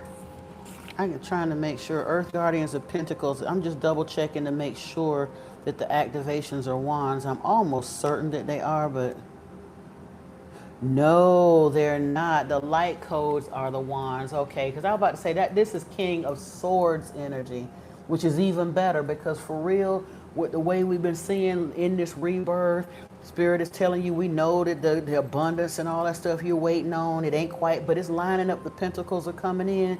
This King of Swords energy is going to allow you to temper this love with some decisiveness so that you don't continue to be overused. In the past, people may have taken unfair advantage and things like that, but they're saying, no, no, no, no, no. You're going to come in and do what you got to do. And I'm glad I decided to actually look that up because I don't know why I was thinking that the activations were wands and the light codes were swords. The light codes in this deck are wands, and this is the King of Swords. So yeah, with this card, clarity and focus are prioritized, where working out the components of a situation allows a better sense of things and get straight to the heart of the matter. The chalice grants you access to information so reliable advice can be given as needed and things can be implemented to resolve and improve a situation. There's also an energy of truthfulness and sharp perception. Here, there's intuitiveness, knowing when something is unaligned, boundaries are asserted as they need to be, and there's a respect around, there is respect around this from others. There may be a bit of a tough exterior, but it's coupled with a softer side when the moments allow. The love language of this priestess is different from the other, more nurturing priestess cards. However, she has everyone's best interest at heart. And genuinely, especially if you're going to be coming out of a period where there's been a long cycle of lack and you're manifesting extreme abundance. We've been talking about these windfalls coming in. Oh, you know they're going to fall out the woodwork. Everybody and his mama going to have their hands stuck out. No, no, no, no. Nope. Spirit and showing you what you're supposed to do with it, and you're supposed to be taking care of yourself, yes, but you got other things to do. But some of them say, here's the thing, like the henny pen thing that we talked about earlier, them folks that wasn't helping you before, there's no need for them to come around now. And guess what? The people that pushed you in the hole and put their foot over the top of your head to keep you from crawling out the hole, when you get out the hole, there's no need for them to come nowhere with their hands stuck out. It's going to take that King of Swords energy. Yes, you got a depth of love and you done transformed and all that, but it's not a mushy, gushy, take advantage of me love. This is for the greatest good of all love, and who is sitting at my table taking direction from Spirit is who we've been informed, because the King of Swords say everybody can't sit at your table. Just saying. Hey, hi, CC. I'm glad you're still here. We're getting close to finishing this up. I promise you. We got 4 more cards to look at, and we're going to wrap this up and get Miss Thang on her way because she's doing the thing. And I know, that, like I said, this information is for y'all too, though, so I ain't even stressing it. But we about to get there, I promise. The portals are cups, and we got the 2 of cups here with the Stargate. With this initiation, deep healing, reconnection with the all. And honestly, the 2 of Cups is a card of connection. So these two kind of work together with me as well, for me as well. And this is showing a whale, but again, look at the swirling energy. Now these are swirling in opposite directions, but it looks like the whale is forming this swirl, and then we got the Stargate forming the swirl. The power of partnership and collaboration is present and eager to move through you. Open yourself to exciting co-creations that are more than the sum of their parts. This card signifies the synergy that occurs when 2 energies come together and their shared vision or values coalesce to create a greater whole than the sum of its parts. It speaks of partnership in the realm of love and romantic connection, but might also refer to a business partner. This card represents the early stages of the bridging of two energies. There is a great mutual respect and appreciation, and both people feel equally inspired to cultivate something exciting and rewarding together. Even if you're different from one another, your energies and skill sets balance each other well and inspire growth and activation. You both feel met. There is a height you can reach together. Dimensions not previously accessible can be traversed now. Portals open and your energies combine in one harmonious toroidal field. The Ace of Portals represents the overflow of inner loving God force. In the Two of Portals, this spirit is amplified by the power of two synergistic energies flowing together. Wow. And it says you can feel this energy coming in. That's one of the ways you can kind of tell. You say you got knocked out? Okay. Oh, welcome back in there. Awesome. Yay, yay. Now we got the Eight of Activations, which is here about reclaiming your power, 57.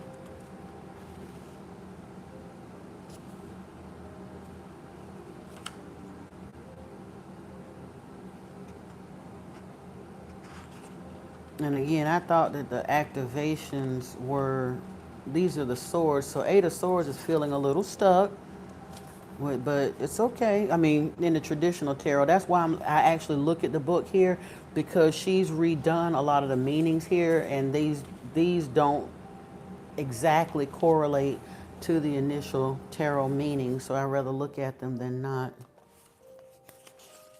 I love the messages that come with these cards. You may be feeling uncertain about how to move forward. It's time to take back your power and find your way out. Consider if your limitations are self-imposed. So this meaning is similar to the Eight of Swords in the traditional tarot. You may be feeling stuck. You may feel stuck in an uninspiring, restrictive situation or daily reality. You might believe there are external factors that force you to stay in this space. The uncertainty of how to move forward can seem like there's no possible resolution.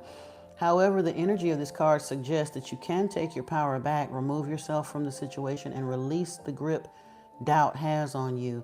This card signifies that you have all the resources you need to get out of this less than ideal situation. The key is to remove your victim mindset. Take accountability by acknowledging that some of your choices brought you here. Your boundaries may not have been clear enough, or perhaps the situation could have been addressed earlier. Consider the choices you made to get here and include the positive elements that encouraged you to feel like this way was a good option. Own it all. This is not to say that someone else's behavior is justified and can shrug off their role in the situation. That is for them to take responsibility for. Your task is to get out of this situation as quickly and effortlessly as possible. Once you've done this, you have the power to begin untangling yourself from the aspects of the situation which drain you of your power. Work with what you have, your energy and headspace. When you stop blaming the outside world for your situation, you become empowered again because your energy and attention are now directed to solving the problem or getting out of this predicament. There are more choices than you will let yourself see that help you create the life you want. You may still have to confront some inner shadows that are feeding off this limitation, but that will not be as challenging as continuing to live in this limiting situation. Emphasize choices made from love, not fear. What would light you up? What would ignite your soul and make your eyes sparkle? Bring more of this feeling into your life, even through small steps. Some situations are delicate and related trauma is extensive. It is definitely not helpful to simply tell someone in this situation to lighten up and get over it. However, no matter how big or small the circumstance, starting with taking your power back is the first stage of healing. This requires looking at things differently. See where you can take accountability so that you can begin moving forward with a life you prefer. If you're not seeing any of these themes in your life, this card recommends checking in with your dreams that you would love to make a reality but are feeling external limitations with. It's time to get out of your own way. Whew, I think I'm going to be going back and looking at some of this too, because, yeah, I know, like I said, it ain't just, it's Niana's spread, but it ain't just for Niana, and I know that part. And we got the Two of Swords or activations that come here with this knowing who you are. The Two of Swords in the traditional tarot is that lady that's blindfolded with the swords crossed. It's a point of making a decision, kind of crossroads energy, genuinely making a decision. And it came here. Now, she ain't got no swords crossed here, but kind of, sort of, the lights are crossing here in this awakening energy. She's sitting here with this DNA activation and knowing who you are. So again, they kind of sort of work together. Who, even though they're not, it just fascinates me the way that works out.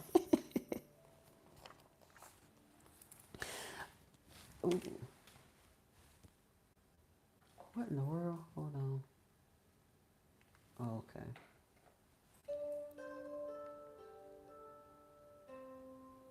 I'm gonna switch up this track a little bit just because I know I can get past it without the commercial so much. There we go. So we're at the Two of Activations, and this card, a decision is to be made, but you're torn in different directions. Tune in with your mind, heart, body, and soul, and bigger picture, then make your choice. This card signifies that there are decisions to be made which may be challenging to navigate. So it is similar to the traditional Two of Swords energy. You're encouraged to find a balance between your mind, heart, and body and soul. We often refer to the heart-mind combination, and cultivating this balance is indeed vital to navigating life with grace. However, two other centers hold large amounts of information for you to investigate, body and soul. Sometimes when the decision seems almost impossible, ask yourself what each of these centers wants: heart, mind, body, soul. Sometimes the difficulty in making decisions is that these different aspects of ourselves all want something different. Clear awareness of where your needs, desires, or concerns lie brings deeper information. Yeah. I'm trying to see if there's anything else over, because this is a lot. I'm not going to read all of this. It's just telling you to check in, this attuning and recalibration.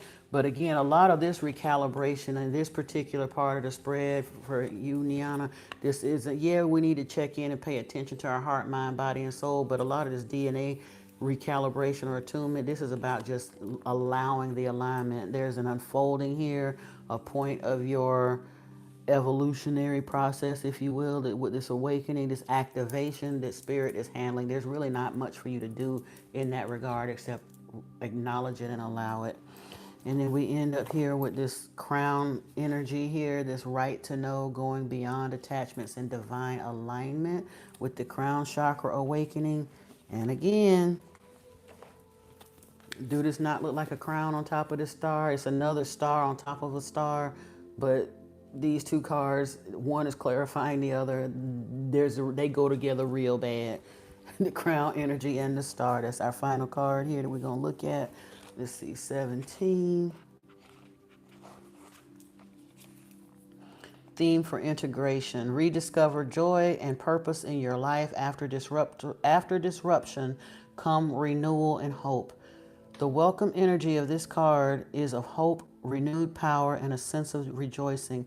Life may have dealt you some changes and there may have been rawness, yet that has connected you more deeply with your core, stripping you back to authenticity and connecting you with your inner spiritual essence. This optimistic card carries the message that you have all you need within you. It is time to rediscover joy and purpose in your life. Recent transformative experiences inspire you to create the highest version of yourself. Beautiful magic and grace surround you, a reminder that you can make your dreams come true and live with purpose and faith. It is as if you have passed through an initiation and many blessings await you in this peaceful, stable phase. When life throws you unexpected challenges, it can be easy to become disenchanted, cynical, and hardened by the experience. This card reminds you to check in with your higher lessons that you're presented with now. Perhaps your experience is the perfect opportunity to highlight an area that was ready for you to evolve out of. Don't see this as a punishment, but rather as an initiation. As you pass through the eye of the needle, stand firm with faith and confidence that the universe is on your side, even if it takes time to see the bigger picture. Now more than ever, find ways to align your life with what feels important to you. If you need to take some time to nurture your body and nourish your energy, listen to yourself and do so. And that, dear one, is your reading, Miss Niana. So yeah, it's good to check in, but it looked like it's doing. It's still cooking. You got a little ways to go, but never fear. The train has left the station. May hit a little bumpy bump on the way, but nothing to worry about. You just keep on tapping in every now and then and making sure and getting these little spirit is giving you a big hug and a big up. So yay you. Next, we're going to deal with, we're looking at size CC, I believe. Is there anyone else? We got 4 people in the room. Are we looking at all of them? Jesus, I'm not, we doing a general for you, I think, but I think size CC was next, I believe. And then, or size CC, yeah, and then Jesus, if you're still here, and then Antoine. Oh, you're welcome, Niana. You are so very, very welcome, my dear. It is my pleasure. I am going to ask y'all's patience for 1 second, though. I'm going to turn off the camera for just a second because I need to take a little bit of a station break, if you don't mind, just a couple minutes. I done drank this big old thing of coffee. I wasn't thinking too good, but yeah, I got to go release a little of this. So I'll be right back in just a moment, please.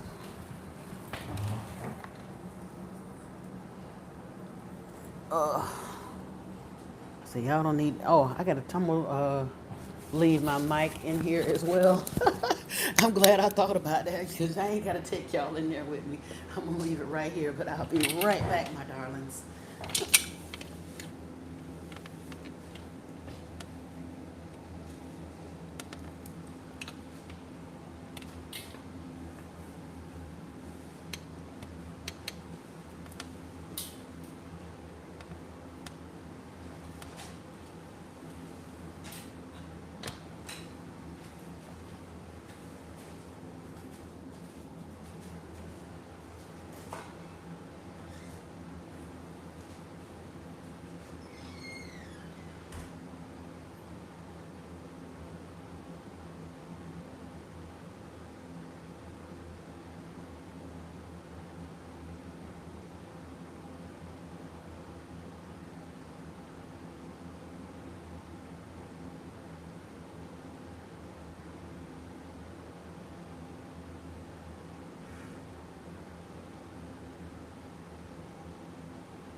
I'm coming.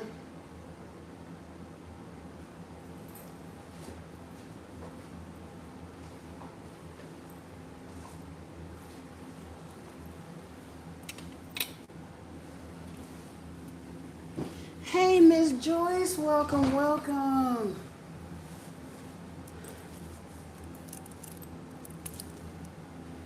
I'm getting back in her. Yep. CC, did you have a specific question in mind, my love, or did you just want to kind of sort of general reading along the same vein where we've been headed, or you let me know what we're doing with you. I work for you. Well, I work for Yeshua and Inky, but you know what I mean. I work for the collective here. Okay. Oh, it'd be nice if I turned the camera back on now, won't it? Sorry about that. Let me get a fresh candle going too.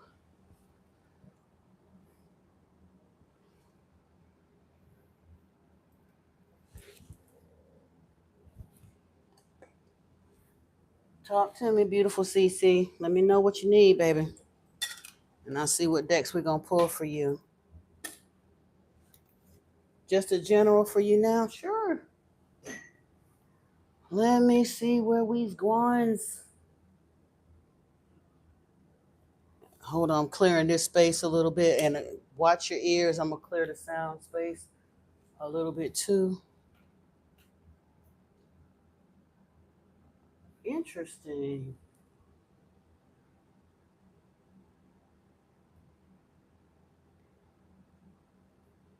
Something's going on with the Wi-Fi. I hope I don't freeze. That is so. I'm gonna try to switch the tracks. Hopefully it's not. It's probably. I'm hoping it ain't. Well, no, I am on Wi-Fi, and if I go from Wi-Fi to my regular phone data, it's probably going to be a problem.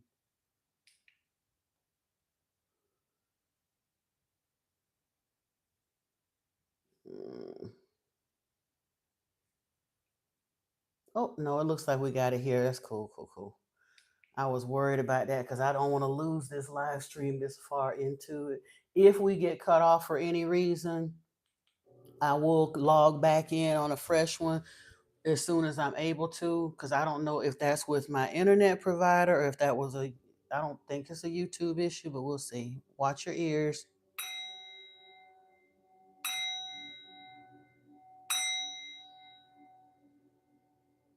This is all really beautiful energy, but since I got up from the table, I figured it might be an appropriate time to just clear the energy, a little bit of a reset.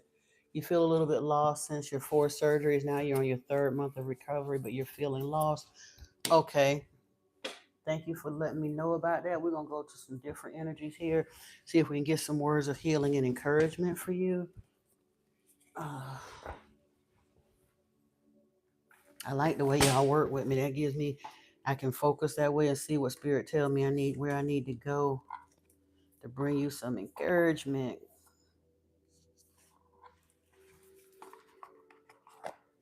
Little healing. First off, and are you open to the idea of receiving distance Reiki? Is that a belief system that you align with, CC?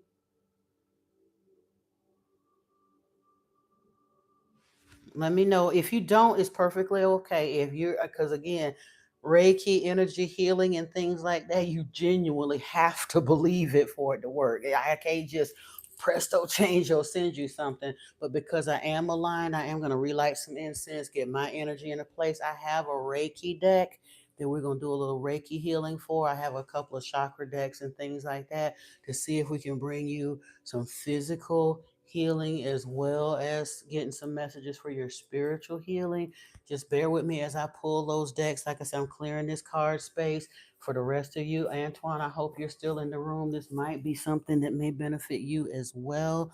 If we both feeling kind of in that funkity funk, because again, I ain't judging. I told y'all I had to take 5 days off last week. I'm just getting back in the scheme of things. Part of it is the energy that we're going through right now. We're in eclipse season, but Saturn is in Pisces and this and that. Part of it was somebody sending some energy my way, trying to will me to reach out to them after I done cut they raggedy behinds out my energy. Part of it's my own that um, imposter syndrome thing that we fall into sometimes. There's a lot of reasons for that happening. We just have to tend to it. Like I say, it's no shame in it or anything like that. It's just something we just have to, when it comes up, deal with it. Ooh, now it's interesting. Again, I thought I had this whole deck over here, but when I'm looking at these cards, healing came out here. This is the Metatron card. I know we need to pay attention to that one. I'm going to shuffle that deck again and see if anything else wants to come out of that one for us. I also feel drawn to pull from this deck. Bear with me. Waters.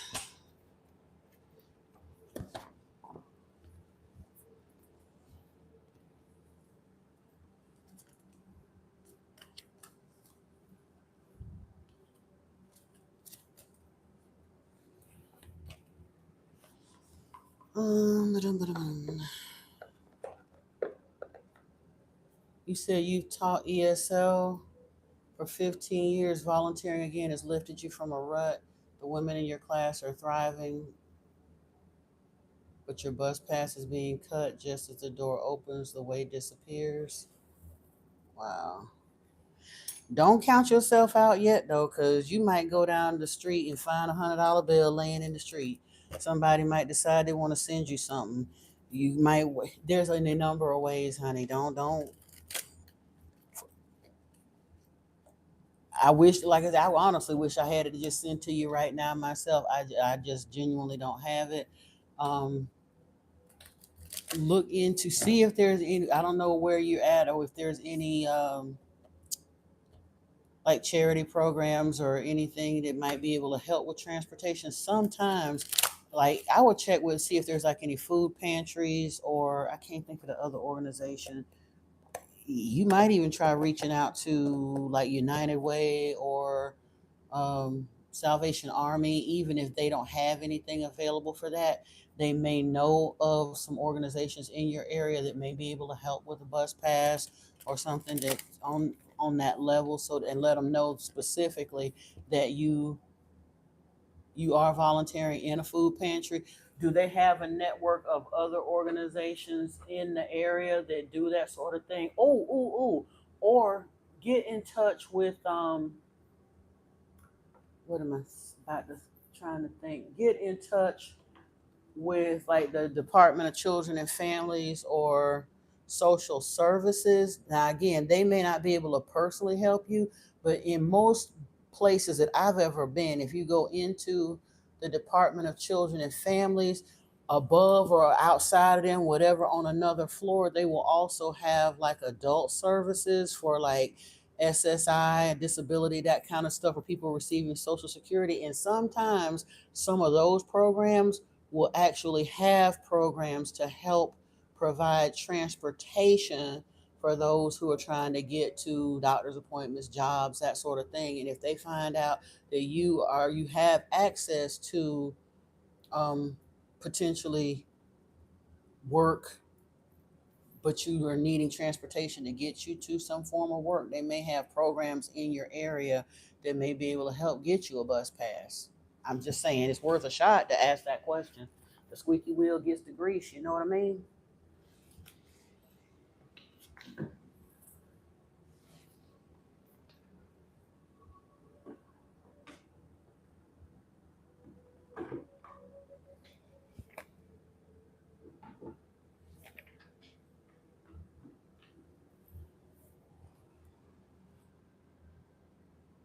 Hey CC, I'm working on your stuff, Mom. I'm trying to get your decks together. Like I said, I know I want to pull this one. Okay.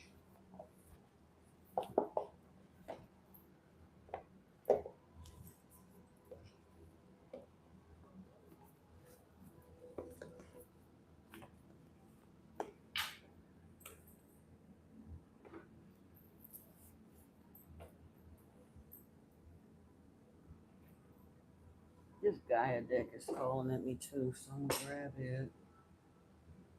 Oh, the chakra deck.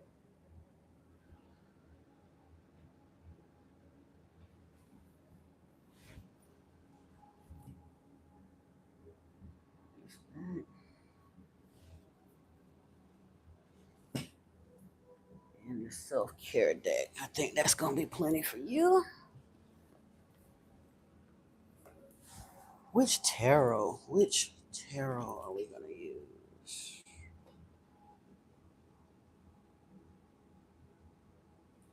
think we'll get some messages from the archangels here that might help.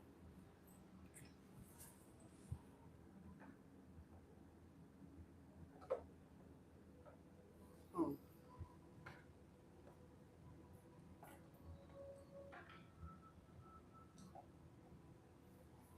yeah. Okay. I think that's the ones. I'll get this candle going and we'll get locked and loaded. I'm sorry it took me that long. You said it is a sad time for a lot of folks. I understand that. Is leading into the holiday season period is a sad time for a lot of people from now clean on through the end of the year. So I completely understand because they focus a lot on family, but the things that's going on in Western societies ain't even conducive to family. It really ain't. So trust and believe. Y'all is talking to the choir. Hold on, get this here going. There's a few people who are still jealous of you, even with you going. Yeah, honestly, CC, that was the thing that really, really used to. Because Mama used to tell me people just jealous, and I'm like, what they jealous of? I ain't got nothing. Blah blah blah. It don't matter because they see your potential. They jealous of who you are, of your light. Like you say, you could go into a place, hair slicked back in a ponytail, ain't got no makeup, wearing it, whatever, and your energy will still attract people in ways that they can't. And there are people out there that genuinely hate you because of your light. They hate you because they ain't you. And that was a hard concept for me to be able to accept too, because I was such a harsh critic against myself that I could never understand that anybody would want to be bothered with anything I got to offer, because I didn't understand that I had anything. Like I said, I barely wanted to be in my own life. How was anybody else gonna be jealous of me? But I come to find out later on that's not, you not making it up and you ain't imagining. There genuinely are people that are jealous of you, whether you physically got anything or not. Yep, they'll laugh at you while you're hurting. They'll continue to put their foot on your neck while you're down to make damn sure you never get up. And some of them literally are out there. We were talking about manifesting with the moon and all that. Instead of writing their own petitions for the stuff that they want to create, they will literally spend their own precious 24 hours a day to get out there and actually write petitions and spell work and stuff to do the ugly boogly to make sure you never get up. Ain't that some craziness? That's some craziness. But they do it. Yeah, I strongly suspect you and CC going both. I might be pulling from both of y'all from these same decks. I'm not sure. We're gonna see how this go because I strongly suspect this is gonna apply for more than just one of you. But I got a bunch of them around me now, and we about ready to lock and load and get started. So bear with me here, trying to get where we can work freely. Oh, I am going to pull one another, see if anything else wants to come out of this Metatron deck because we do have this healing card here. I think I'm going to pull some of these and then we're going to jump into them together instead of stopping and starting with the shuffle and pull. It can work either way. Whatever would need to come out for y'all is going to come out. But and then because I want to take a moment to do this little Reiki, little bit of distance Reiki together. But I'm just letting my energy get to that point. Honestly, though, hold on a second. You said I'm trying to catch up on the reading.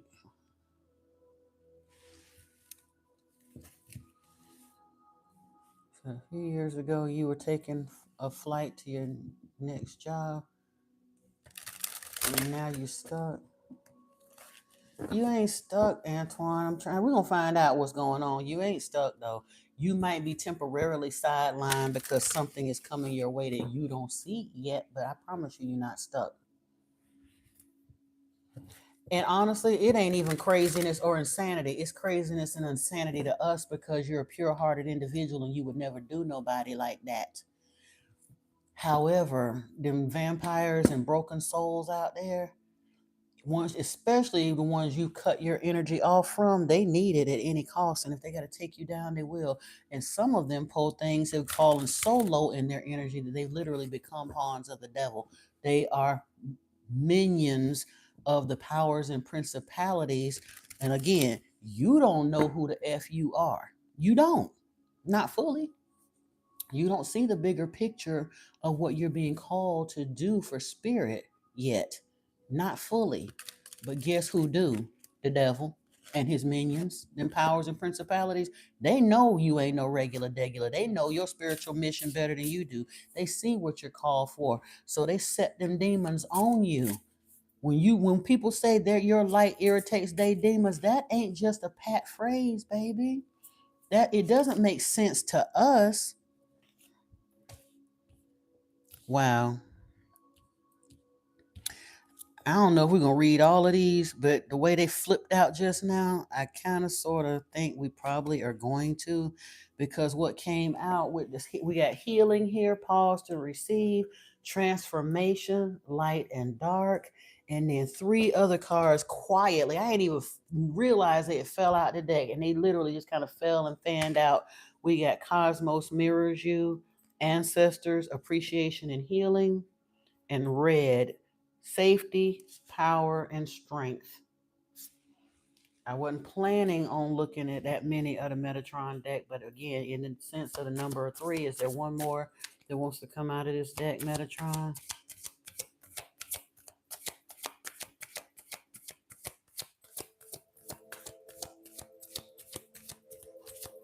They will try to destiny swap. White with purity and innocence here. Let me see.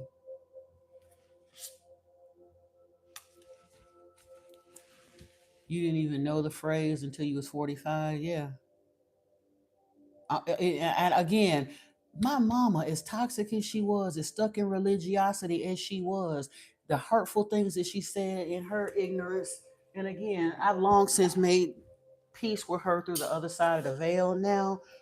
But she had told me that people are jealous of you and this and that, because I didn't understand that. Oh, look at here. What left behind was find your tribe, but you are here, so I'm putting that back. I think you done found it.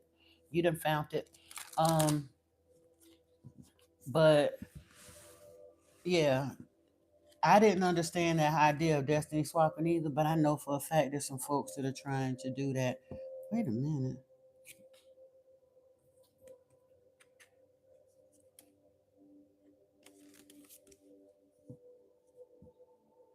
Yeah, you're awesome.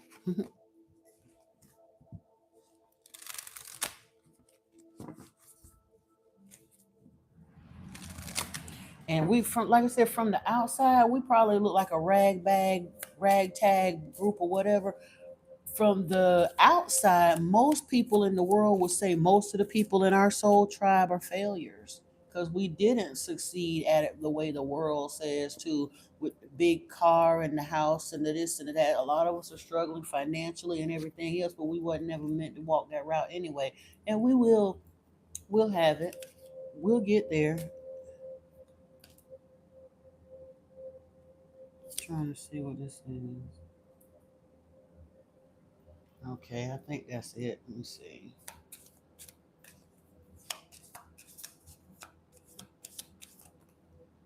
Uh-oh.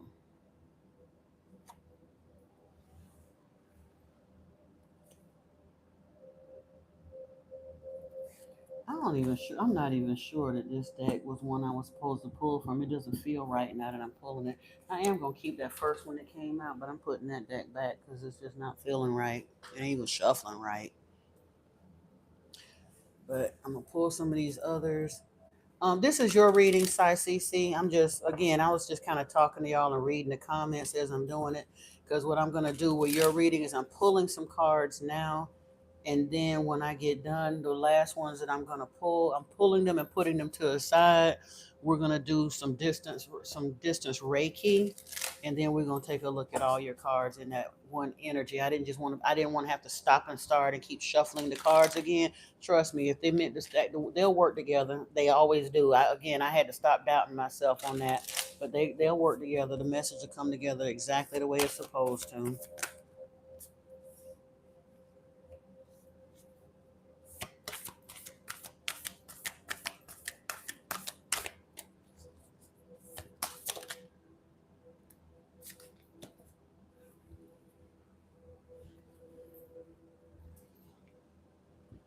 Oh, you're welcome, dear.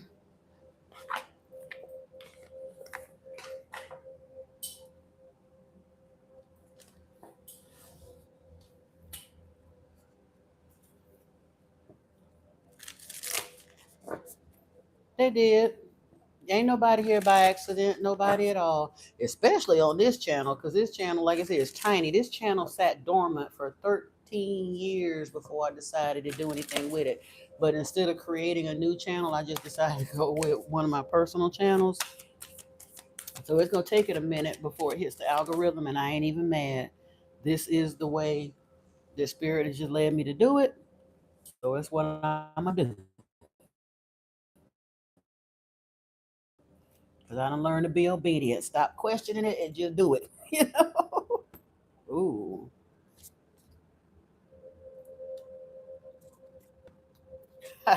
Yep. Exactly. I'm seeing some cool stuff. That's why I'm laughing. I'm sorry. I ain't gonna put the cart before the horse too much, but what I saw was new beginnings. Something is about to happen on top of all those other cards that I had just pulled. So yeah, never fear. I'm gonna uncover all of them for you, but yeah, I had to bring that out.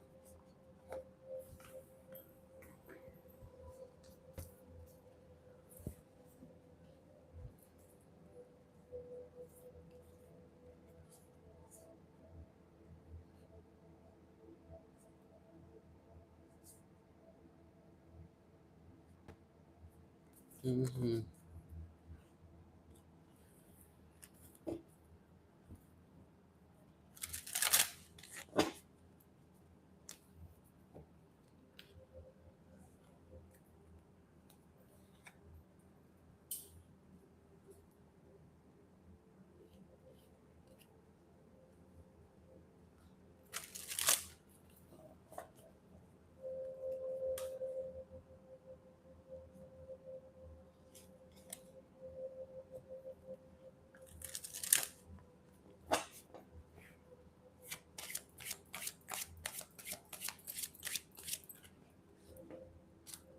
Ooh, I like that. New home, new job.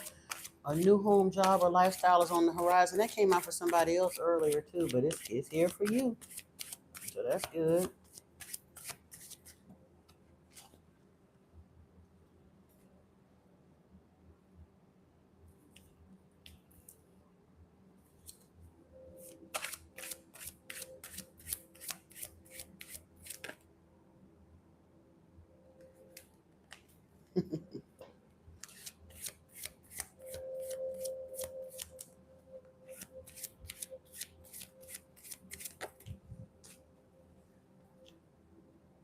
Ooh, okay. All right.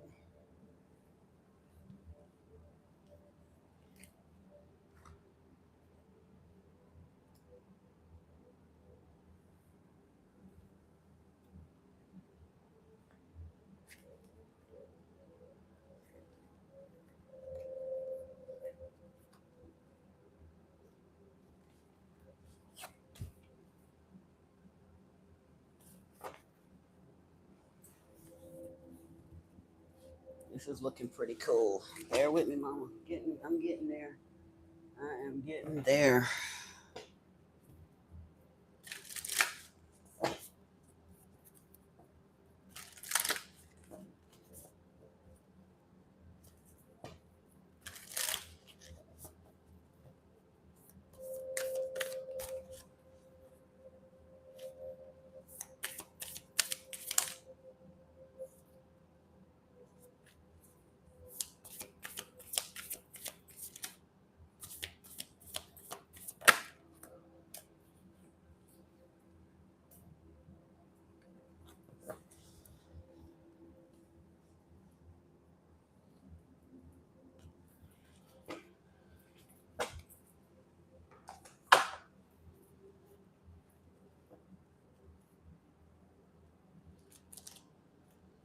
Ain't no need to be nervous. It's looking pretty decent. I don't know what tarot card is gonna come out, but so far the oracle cards are super encouraging. Like I said, right now, you and Antoine both need a little. You don't need a whole bunch of chastising. I think spirit just want to give you a hug and some encouragement. That's what it feels like.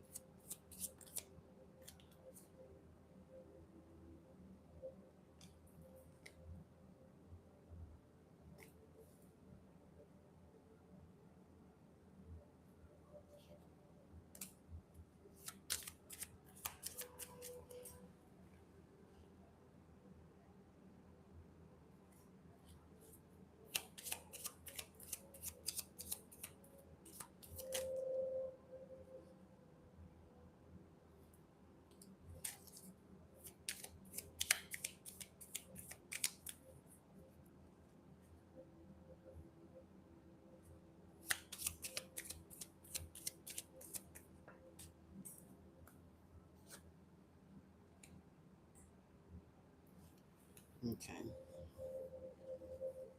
I had put a card back. If you have a question that you've been trying to get an answer for, a card came out earlier and I put it back without thinking about it, but the answer was no.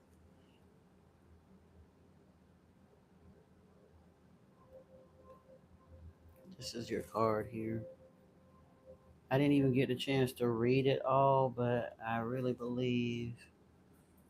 Anyway, we'll find out.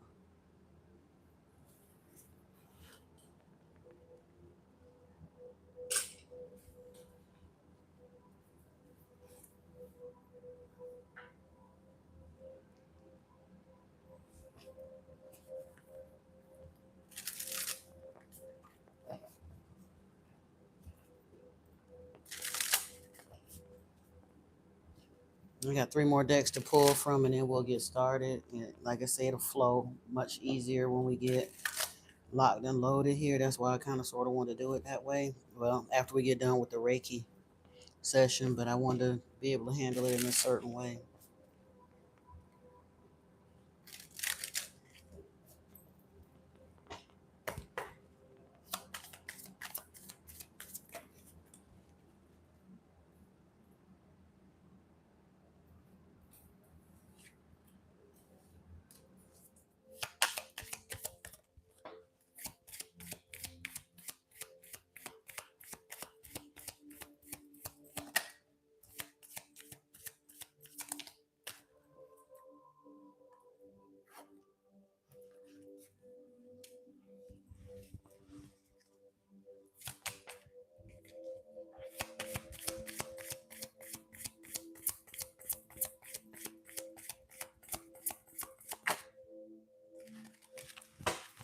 All right.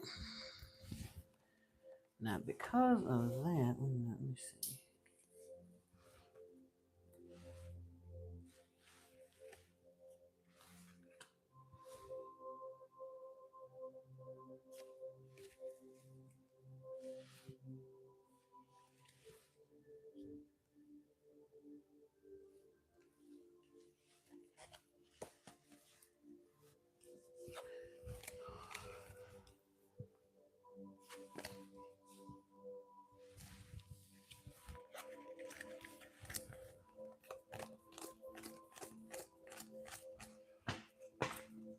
Okay, I need one more card out that deck.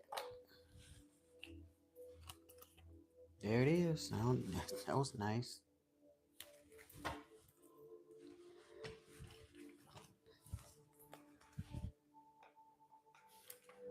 Okay. What kind of hitchhikers are here? Beloved Zeus, lovers. This cosmic union is destined for greatness with the mystic. I don't even use it. I don't think I've ever used this deck on the channel. I guess it's next to the deck that I was pulling. But Tagata and Maya came out of here. The Lovers card, talking about a cosmic union destined for greatness. And the Mystic card comes out here with magic. I weave my magic and surrender to the universe. I don't know if that means anything to either of you, but yeah.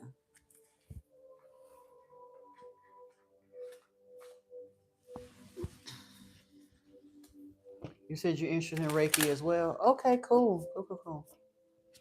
And truthfully, Reiki in the quantum nature of Reiki, if you receive it, Neon, or whatever Reiki healing benefits, because I am going to read from the book on those, in addition to sending the healing energies, I will go ahead and explain whatever comes out of those, because it's more than just Reiki symbols in that deck. There's some energy from the masters as well. So we're going to take a look at it. That's one of the reasons I want to pull all these other cards first and then blanket the whole energy as like a healing session by starting it.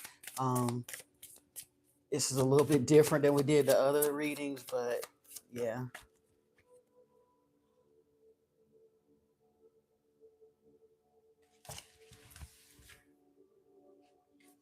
Mm.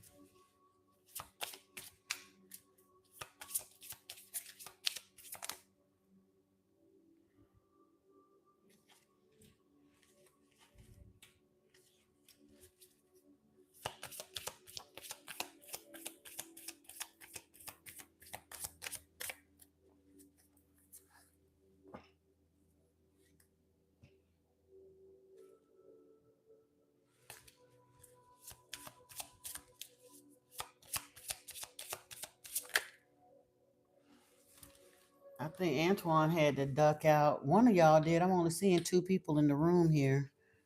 But don't go far, Antoine. I hope you come back because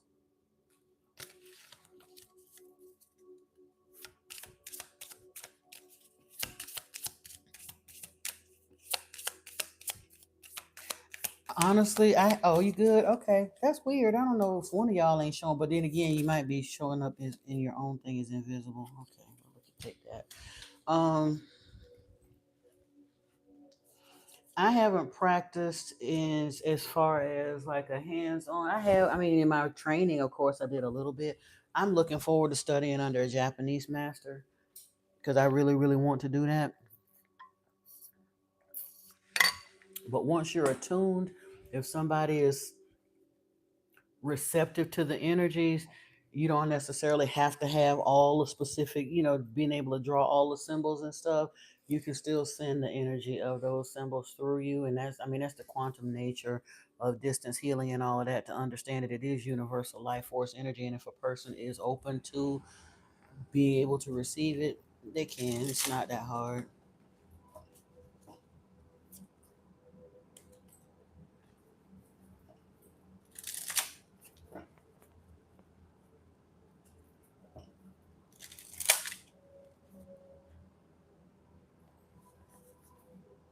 It's quite interesting. That card flipped up and over in the shuffle, so I know it's coming along with.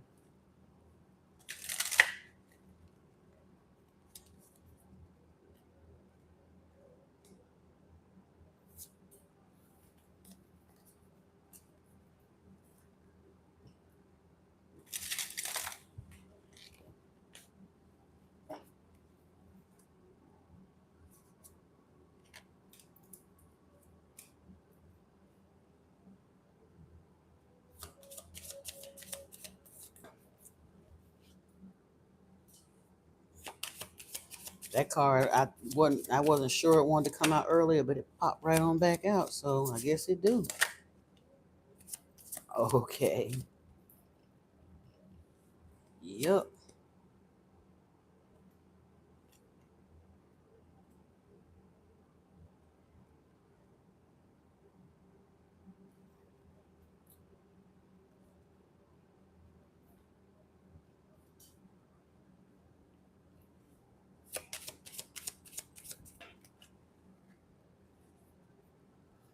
I don't really need one of those. Oh, okay.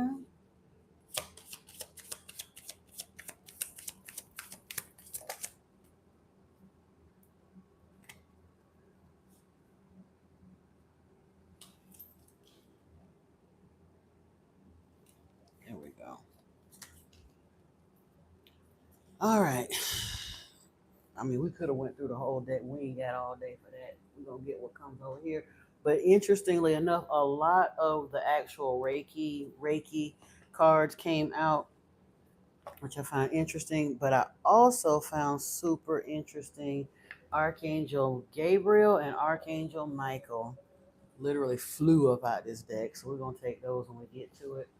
And the Chokure, no, the Sehiki came out, which is the healing and mental healing, emotional healing symbol.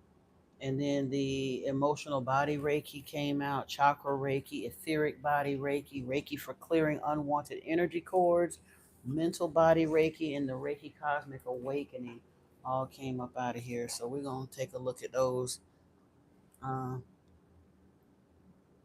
in fact, yeah, I was going to wait. I said, well, in a minute, we're going to start with that. Ugh, I got coffee grounds, not grounds, but the dregs, kind of, not actual.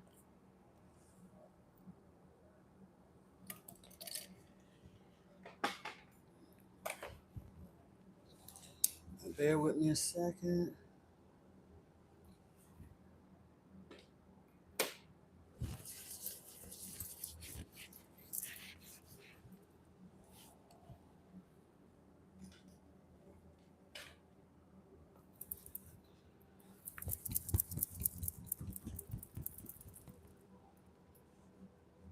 I would like to take a moment to call in the Ascended Masters and, of course, Yeshua, Saint Germain, Thoughts, I ask that you be with me now. Guide and direct these energies. And of course, Master Yeshua, you are my divine Reiki master. I ask that you allow the universal life force energy to flow to me and through me and be transmitted to and through to all that will be receiving such healing during this session. Allow those energies to be present with us. Archangel Michael, I ask that you be present with us again. Place a ring of protection or fiery wall of protection around myself and any of the viewers who are partaking and receiving of this beautiful energy at this time. All beings of divine light are asked to be here to guide and protect us. Any beings or energies, entities not of divine light must be banished from this space now. Please and thank you.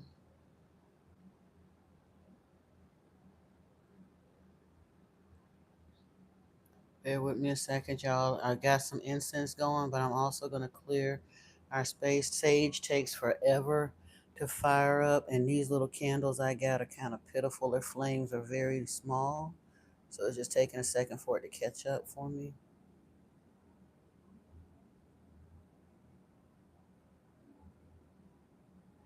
In fact, I'm going to do a 2-in-1. Let me get this Palo Santo going at the same time.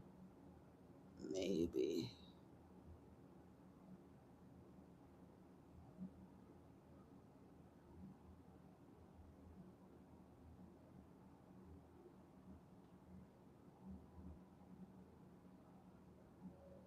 Good gracious. They take a minute to catch up anyway, but yeah. Of course, when you really want them to hurry up and catch up, it takes longer.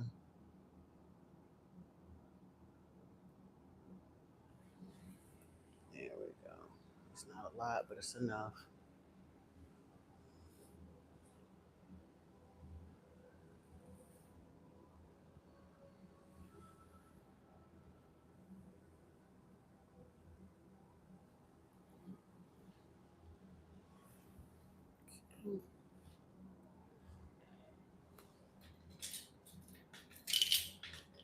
I also want to clear your space with the energy of the selenite. Just open and receive the energy clearing.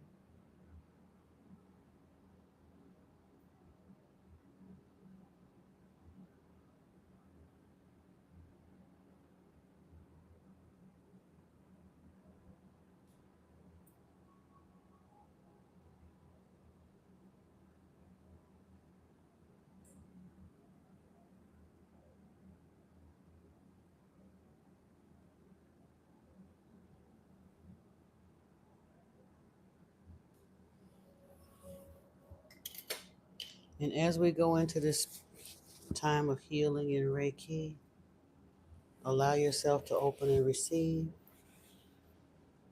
Take your left hand as you're able and open it as your receiving hand and ask the universe with intention to allow you to receive energies from your inner being, your mighty I am spirit, from the universal life force energies. You can either place the other hand in your lap or over your heart, if you will, or even over your third eye or crown, as you will, preferably over your heart, or you can open both to receive, but allow yourself to receive those energies coming in, please. And I would like to connect with you through the energy of the Chokure, of the of the Sehiki, and of the Shansaje Sanin.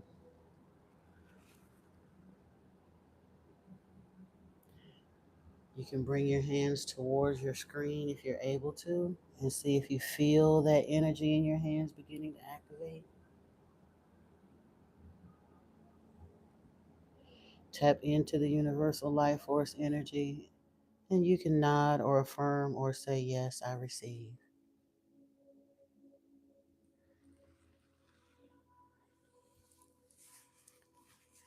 I would like to call in the universal life force energy and connect with the divine through the energy of the Saphrodite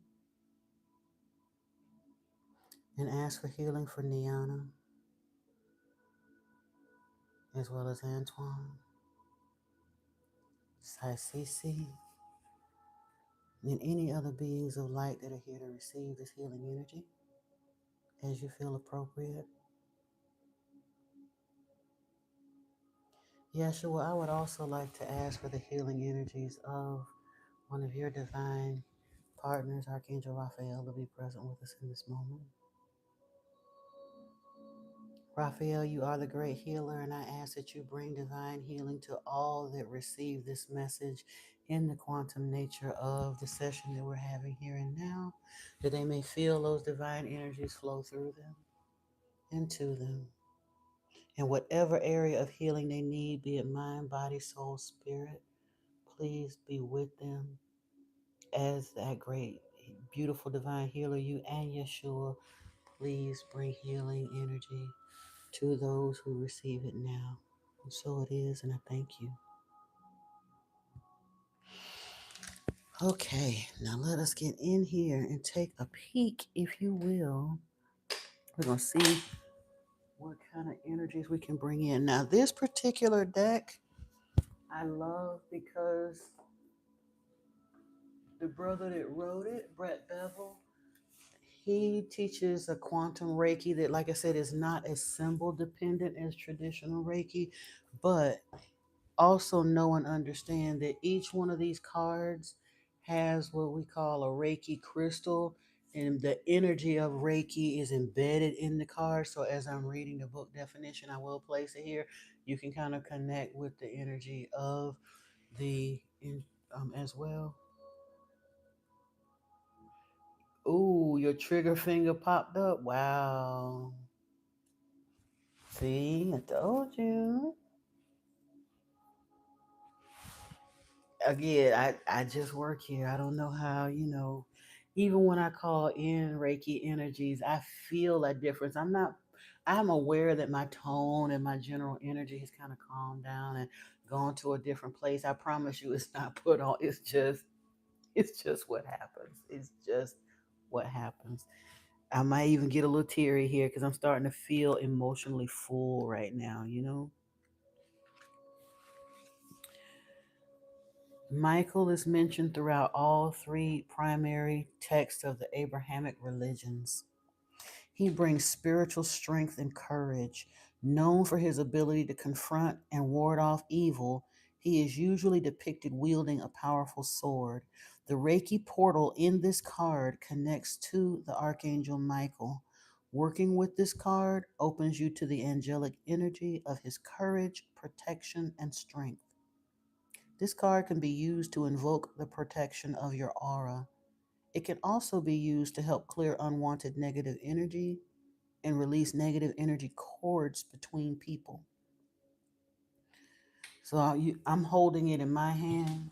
Later on, if you need to go back, you can pause and meditate on this card. Since you're not able to physically hold it, it's quite all right. You put your hand to the screen, however that works to connect with you in that energy. It's perfectly fine. Um, Simply hold the card in your hand or hold your phone close and meditate on this image of Michael for as long as you wish or need. Remember that the Reiki portal in this card goes directly to Michael. Just hold the card or sit facing the card, then close your eyes and feel the presence of Michael radiate through the card to surround you and envelop you in a protective, cleansing field of light. And like I said, it can be used in connection with other cards. Raphael, we didn't pull Raphael's card, but he is here as far as the healer. We asked him to be here. Gabriel, we asked to be present. Well, this Gabriel's card came out. You say you feel a stillness. Yeah, again, and people that don't understand it, but it's Christic energy. It really is. Wow, Niana, you said it's been stuck all morning and it suddenly popped. Thank you, Raphael. Honestly, I love those actual confirmations because I wasn't sure whether I was going to be able to do distance Reiki or not. Because again, like I said, I haven't been a Reiki master for ages and ages. I was attuned last year and I don't have a physical practice. So I didn't know whether what I was doing was as effective. I know it makes me feel calm and it makes me feel good, but not being able to reach out and actually, I can feel the energy coming off my hands when I'm dealing with someone in person, but I didn't know how effective it would be as a distance Reiki person. And truthfully, like I said, that the dude that had the devil on his back, that kind of let me know that, oh, something really is happening. So I stopped doubting it, but I also realize it's a cooperative thing. It's a belief dependent healing practice. So I'm glad that to receive those confirmations that it's working for you. Archangel Gabriel. Gabriel is the messenger archangel and the angel of prophecy who delivers important information about future events as well as insights about your soul's journey. Gabriel can be used in your Reiki practice to find the inner truth about a situation you're working to heal. Inviting Gabriel's presence can assist you to tune in deeper to the root cause of an issue as well as the psycho spiritual dynamics surrounding an issue. Gabriel helps us uncover the deeper meaning in order to understand the complex layers of personal psyche, soul paths, soul agreements, and the other myriad influences at bay. And you can use that card in a similar way. You can be used to shed light on underlying causes, and understand energetic dynamics of the issues in need of healing. If you need to work with Gabriel's energy, you can pause the video and kind of work and meditate with that as well. Just remember that the Reiki portal in this card goes directly to Gabriel.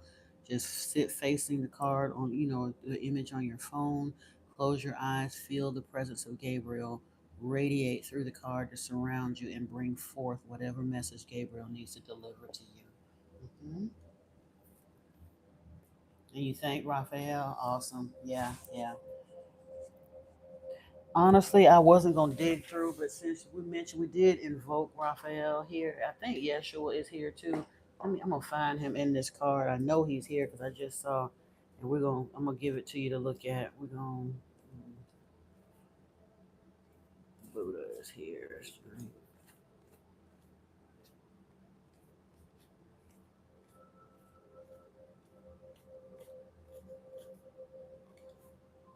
Metatron. There you go, Raphael.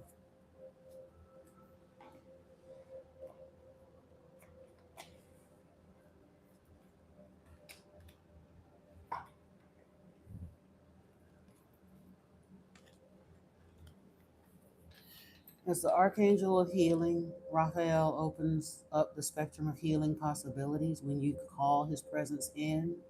Working with this card opens you to Raphael's healing energy of healing, which is quite profound. This card can be used to invoke Raphael as a solo healing presence or a complement to Reiki energy. Simply hold the card in your hands, or, like I said, meditate on the image of the card with through the phone for as long as you wish or need. Remember that the Reiki portal in this card goes directly to Raphael. Just hold the card or sit facing the card, then close your eyes and feel the presence of Raphael radiate through the card to surround you with his angelic healing presence.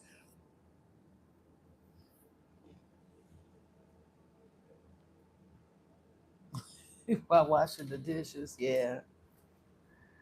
Honestly, later on, I'll tell you later when we finish, when we get into the other cards, because like me and Yeshua will go bad, get bad, real bad, and me and Michael, Raphael showed me something years ago about part of my mission after we get through doing all other stuff and getting everybody established down the line. I didn't tell y'all about the healing center that's attached to that other stuff because that's more, but we'll get there on another session. Just remind me. But yeah, it's basically an angelic healing center or centers set up in place. Now let's get over here to. I'm trying to see which one of these. We're gonna start with Seheki.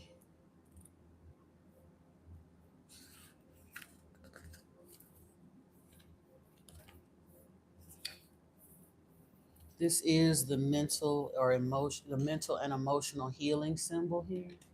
It does feel like being in a cocoon. It genuinely does. And again, I couldn't make this up. The energy's just shifted. It really did. It just, that's what happens. But that's how you know that you are. We called in the spirit team in prayer. We asked for that, and they showed up big time. Big time. Sehe Ki is often called the Reiki symbol for mental, emotional healing. It can also bring forth an energy of protection. The energy of this symbol, and if you can't, I'm gonna bring it a little closer. This is the Seheiki. If you watch people doing distant Reiki, you'll see them making this symbol in the air. It's the swoosh with the two humps, and then you come in and do this.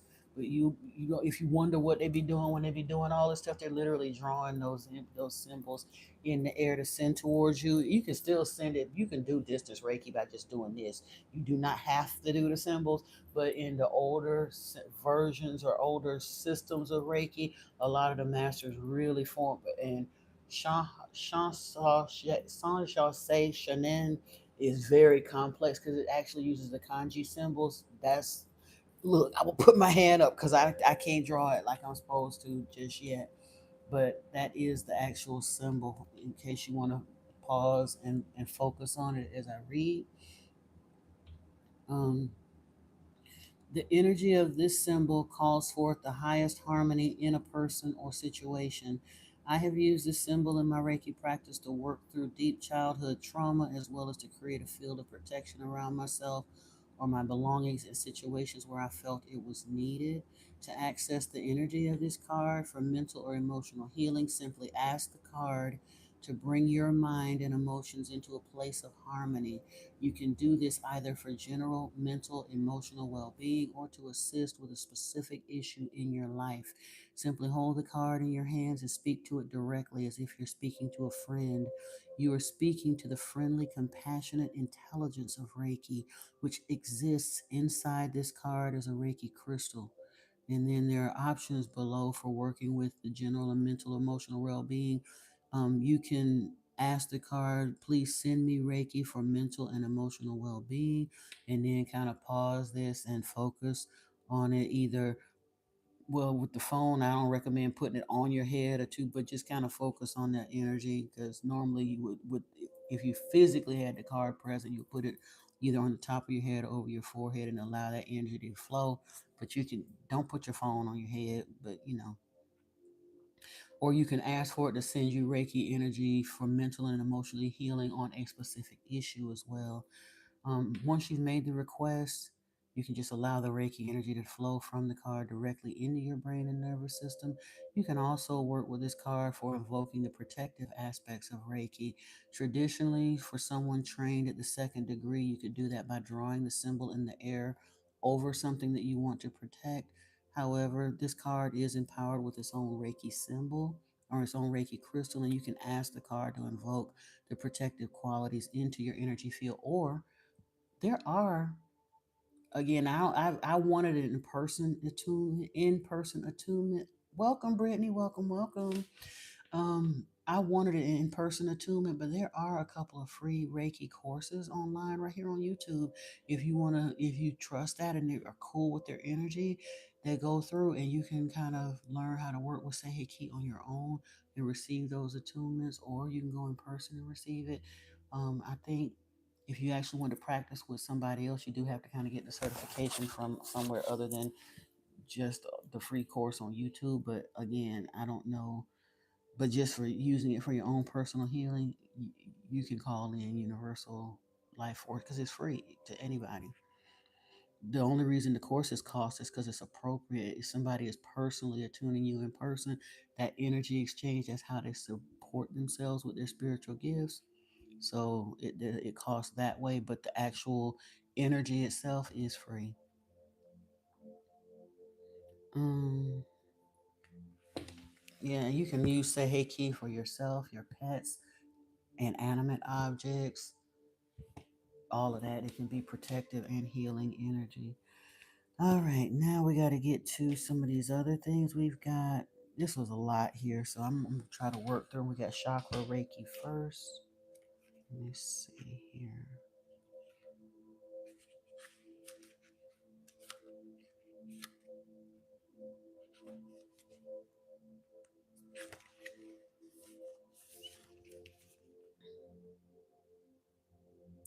I'm not gonna read all of this stuff because we do have to get to the other stuff and get to uh Antoine's stuff as well because I don't think we need to read. But this is to send Reiki to all of the chakras, kind of balance them. And of course, if you're not familiar with the chakras, we have one kind of at the base of where our gonads or organs would be as our root chakra. And then, of course, we do have, well, I'll briefly, the second, hold on a second. We've got the root chakra, the Muladhara. It is in the region, basically at the base of the spine. So we have that one there. Then we have that's our survival chakra. The second chakra is Svadhisthana, and it is at the area of the pelvis. It's the things that bring us pleasure. It's where our food, sex, all of those type centers, our identity is. Then we have Manipura, which is the solar plexus. It's approximately, it's between, basically between your heart and your, about 2 inches over where your navel is where your solar plexus would be. Um, and then we have the heart chakra, which is Anahata in Sanskrit, and it is right over the center of your chest. It's over the spiritual heart. The sixth chakra is the third eye, and that is Vishuddha in Sanskrit. No, the heart chakra is Vishuddha. And the sixth chakra, I can't remember what the third eye is, but the crown is Sahasrara, and it don't even say what the sixth chakra is here. Third eye, that's what it is. But I mean, Saraswara is the crown, and that is your connection to the divine. So when we, with the chakras, you can focus on this card, meditate on the image of the card, and make the verbal request. I ask the Reiki crystal inside this card to send Reiki to my chakras. Upon the request, the Reiki crystal inside the card will begin sending a session to all 7 chakras at once to clear any energetic debris that is no longer serving the highest good. As is the case with most sessions from the Reiki crystal, the effect can often be felt within minutes. And you can come back and do this as often as you'd like. Like I said, this is a longer reading, but I will make it public. And you can come back to this tail end part of this as long as you want. You have 4 girls and 4 boys. Wow. That's awesome, Deanna. Oh, Cece, that's awesome too. I was born on on the change. I was a menopause baby for my mother. She had other children, but my sibling next to me was literally 15 and a half years old when I was born. But in between there, she had started, and she didn't realize, she thought she couldn't have any more children. She was 40 years old when I was born. But all of the women in my family go through menopause pretty early. But she had had like 5 or 6 miscarriages back to back and didn't even know really until the doctor went and did her cervical exam and seen that she had been miscarrying. And then she had me, and of course I was her last baby. That's kind of cool though. All right, now we also have etheric body Reiki here. The etheric body is the layer of the human energy field closest to the physical body. It delivers energy to the physical body and has great influence over and connection to the physical body. When there are disruptive energies in the etheric body, it can sometimes manifest as physical illness. So, having a clear and healthy etheric body is an important aspect of overall energetic maintenance. This card is empowered with its own Reiki crystal and is programmed to send Reiki energy to the etheric body. Again, just meditate on the card, pause if you need to, ask, make the verbal request, say it out loud whenever you're ready to. I ask the Reiki crystal inside this card to send me an etheric body healing treatment. And upon the request, the Reiki crystal inside the card will begin sending Reiki to your etheric body to clear any energetic debris that is no longer serving your highest good. And of course, sometimes you can feel the effect within minutes, and you can work with this as often as you'd like. You can also, there's a couple of I may even have I think in some of the playlists I have a couple of distance Reiki sessions from some folks that were that I've looked at their channels and used them, and you can kind of tune into those as well. Once you kind of used to receiving distance Reiki, there are some beautiful folks that full time kind of they have developed their channel to send Reiki healing and crystal healing to people, and if they feel good to you, again, I'm this is sufficient as well. But if you want the additional, by the stream with the crystals and calling in specific things or whatnot, you can do that as well. Um, Mental body Reiki. All I'm telling you, a whole lot of these different Reikis, they just popped out. So I'm gonna go through them because again, I just work here. It seems like that's where Raphael and Gabriel and Michael want you to go, and Yeshua. So here we go. The mental body is where we energetically hold our belief systems and thought patterns. Sending Reiki to the mental body on a regular basis helps to release forms of thought that are not for our highest good. It can also help you be more clear and free in your thinking and less bound to the opinions of others. I don't know if I'm gonna be able to, but truthfully, if I can, I may play around with seeing if I can edit this in private before I make it public and kind of break this session apart for a separate upload to the channel, so that because I know most people are not going to sit through 4 or 5 hours of a video. But honestly, this is the meat and potatoes. This is probably going to be this whole session has been lit. But this right here, this healing session, I think is something that people may want to come back to again and again. Or for sure, if I'm not able to break it apart or break it away, I will put a post and put a timestamp or something in here to kind of help people be able to find this session. And I may actually do another couple of distance Reiki sort sessions to have them uploaded to bring us into this energy, since I'm aware that you all are receptive to the energy and can feel it. We may do some more of that here because I think that's important for us too. Um, this card is empowered. Let me see.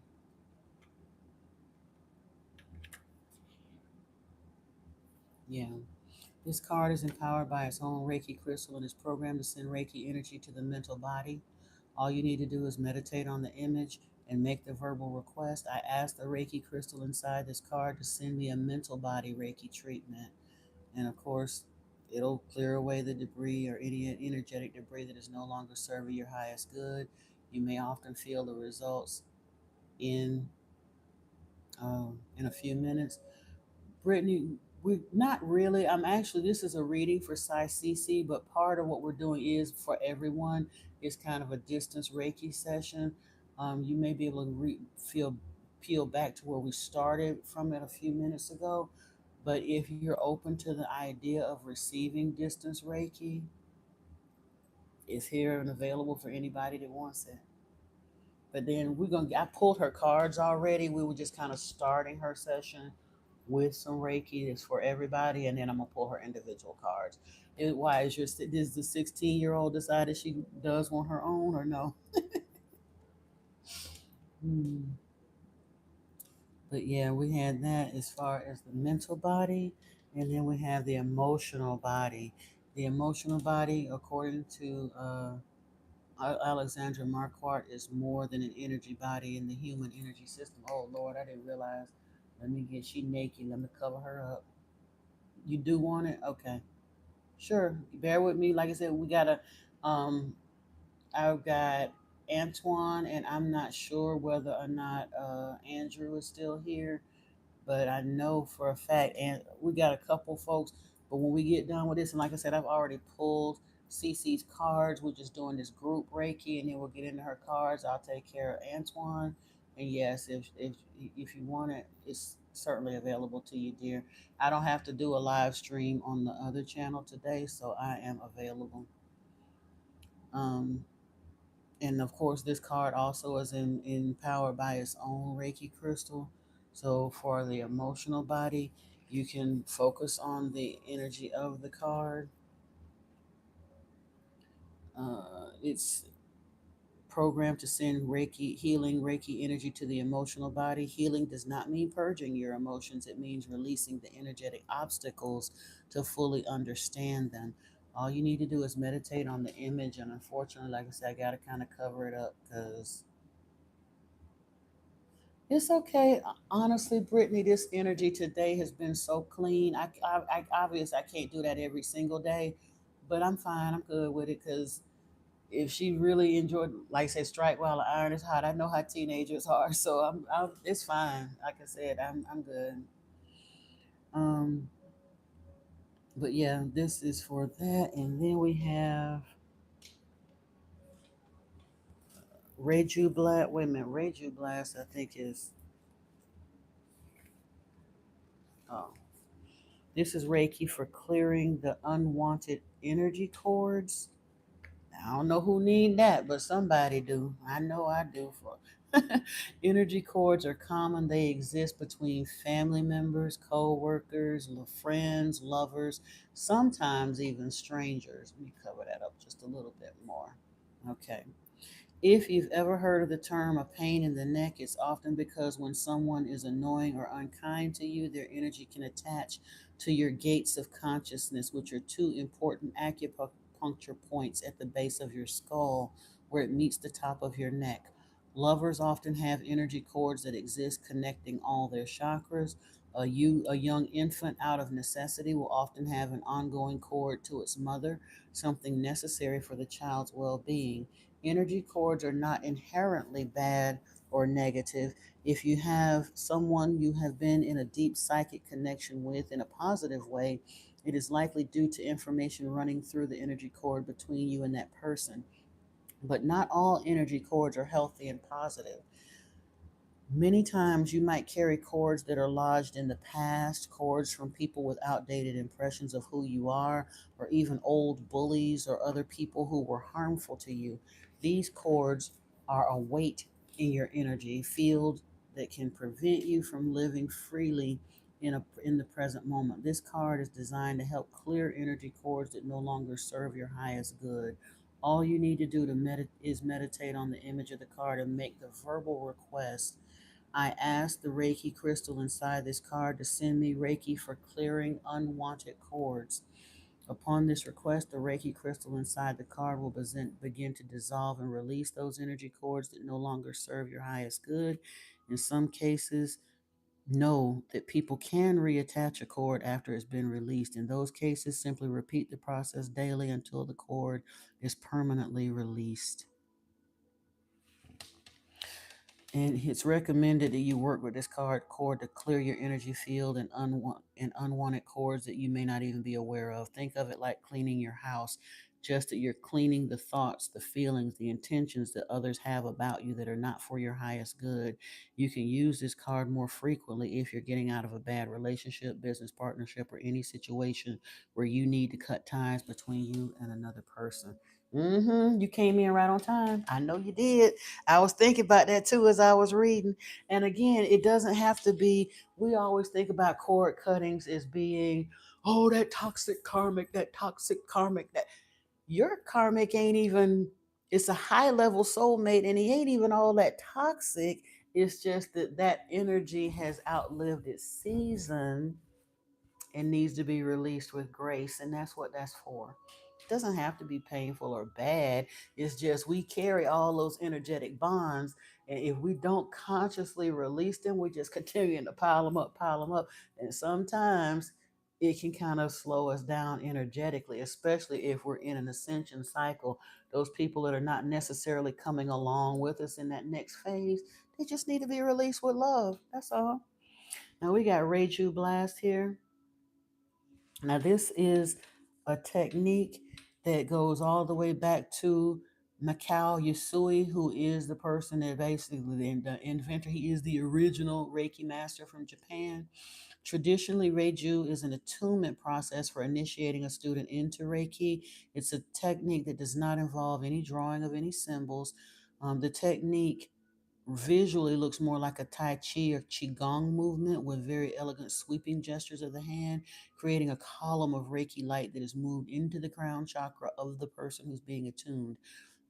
And he was saying when he was taught Reiju, he was told that he could be used as an attunement method, but also as a healing method, similar to the way some Reiki masters often offer healing attunements to their students that are not intended to initiate students into Reiki, but are altered slightly to be powerful healings rather than Reiki attunements.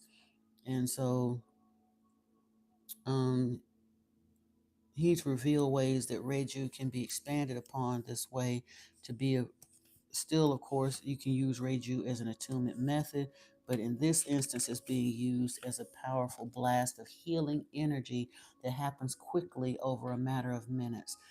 This card is empowered by its own Reiki crystal and is programmed to send Reiki as a Reiju blast to your entire being, body, mind, and spirit. Unlike the other cards in the deck, it's best for you to sit with hands in prayer position over your heart center when receiving this healing. So, if you're able to put down your phone or what have you for a moment so you can sit and then put your hands in prayer position to receive this blast, please do so. Also, you can hold a specific intention in your mind of what you want to bring healing to in your life. Then, with either your mind or your voice, you can ask, I ask the Reiki crystal inside this card to send me a Reiju blast of healing. Upon the request, the Reiki crystal inside of the card will begin sending Reiju healing. The healing is often short with Reiju, with a very intense wave of light moving quickly. Some may experience an altered state of consciousness shortly after the experience. After the wave of light moves through you, be still and give gratitude to the energy of Reiki, that energy of pure consciousness which pervades all aspects of your being and beyond. Now we know when it says these cards are embedded with crystals, this is a paper card, so it's an energetic crystal. But as I was holding that and reading that portion and asked for that invocation, I could literally feel that energy. First, it started at the center of my palm, but it was literally the two fingers that I was holding this card with. I felt that. So receive that if you need it. It is available to you. And now we have Reiki Cosmic Awakening. Mikao Yasui taught Reiki not just as a path of healing, but also a path to spiritual awakening. Let me see. The symbol in this card. Let me see. The reason he calls this card Reiki Cosmic Awakening is that the energy it unloads is a profound mixture of many blends of Reiki, all performed within the Reiki crystal. To come from this card as one many multi-layered or many-layered spiritual healing. The symbol in this card calls forth the Reiki of divine consciousness to work on stripping away that veil of Maya, the illusion that holds you into believing that you're somehow separate from the divine. Yet this card also invokes Reiki portals to higher realms and offers a multidimensional experience that helps you to deflate your ego and open your mind, open your eyes to the entire cosmos existing within. This card is empowered by its own Reiki crystal and is programmed to send a layered treatment of several vibrations of Reiki energy. It is designed to strip away that veil of Maya as well as simultaneously open your consciousness to higher realms.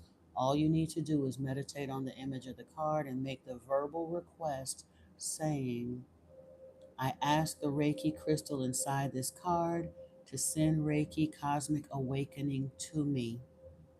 Upon the request, the Reiki crystal inside this card will begin sending this unique series of healings to work toward your own spiritual liberation and cosmic awakening. And so it is. Any and all of these energies that you wish to receive, please do so. Be well, be healed in the energy of Yeshua, Archangel Michael, and Archangel Raphael. It is well with you. It is well with you. It is well with you. Ashe. Whoo! Y'all. That was awesome.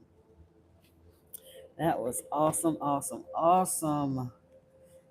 Ooh, and the Yeshua the Christ card was sitting here at the top of the deck. I'm gonna use this deck more often for the family. We're gonna get in here and do some more with it at different points in stream here of time, but that was beautiful. All right, Cece. Now going to the chakra, the wisdom of the chakras, we have here priestess, intuition, connect to the highest wisdom of the divine feminine. I have a weird cooling sensation. I always wind up barefoot when I'm reading. We got wooden floors in here, but I have to take off my rubber sole shoes and put my feet down. But I'm feeling like this cooling energy. It literally feels like somebody done put a fan on my legs from my ankles down to the soles of my feet, and nothing in here has changed except us flowing this energy. So, again, yeah, I've been streaming way longer than I intended today, but it's such a beautiful energy. I am not minding it at all. At all, at all. I feel blessed and honored to be. Y'all just don't know. Thank you. Thank you, everybody who's lent energy to this reading today. We have Dolphin Joy here, open to the power of joy through movement and play. Warrior empowerment. A warrior one is talking about call on your inner strength and stamina as you establish your place in the world. This may also be, you may want to look into learning the sun salutation. I think warrior one is part of it's a brief, even I can do a sun salutation. I'll make my way through it. So there are some folks that can take you through that entire yoga, I guess what you call it, not a mudra, but it'll take you through the routine. But yeah, when I'm seeing that warrior one pose, you might want to look into learning that. And they, like I said, there are plenty of channels on YouTube that have it available. We have goddess of vibration here with truth. Allow all your words and actions to reflect your truth. Owl is here with wisdom. Use all your senses to perceive the wisdom and information you're seeking.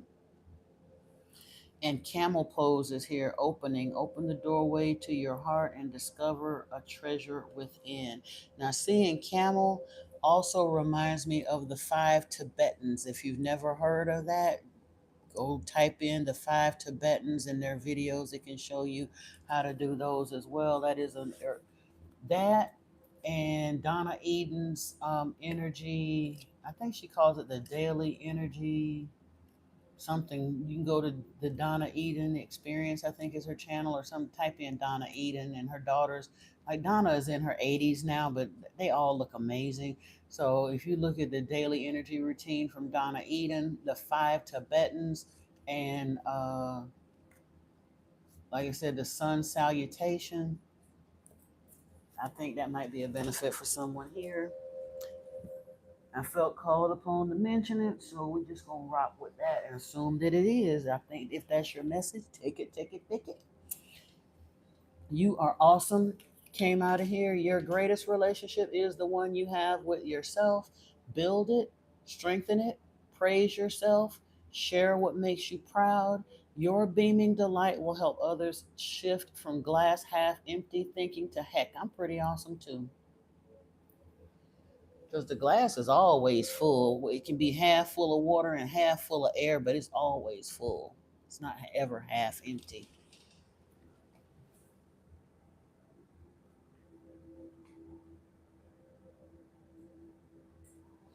And then with Gaia, we have peace here, dissolving unwanted or disturbing thoughts. That is card 26.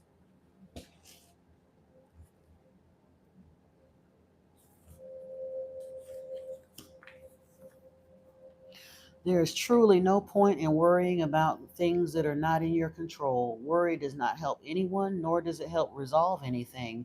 On the contrary, it often makes things seem worse than they actually are. Oh my goodness, we was all up on that energy earlier. Yes. Life is such that we can always find something to worry about. Yet, for your own well being and for the well being of those around you, it is vital that you learn to deal with things in a more positive way. To stop the endless cycle of disturbing and negative thoughts, you are advised to train yourself to focus on the positive side of things. Set aside time at the beginning and end of each day to meditate. Bring your awareness within, feel and imagine yourself surrounded by love and light. Allow the universal light of love to fill your heart and mind. Imagine your thoughts dissolving and floating away into space, your mind at peace, clear as a blue sky. Focus on all that you're grateful for in your life and thank Mother Earth and the universe for every blessing.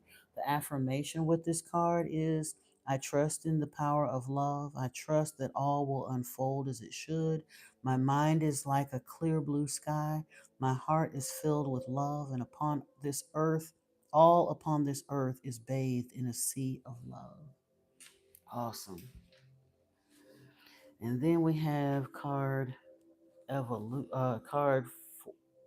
45, which is evolution.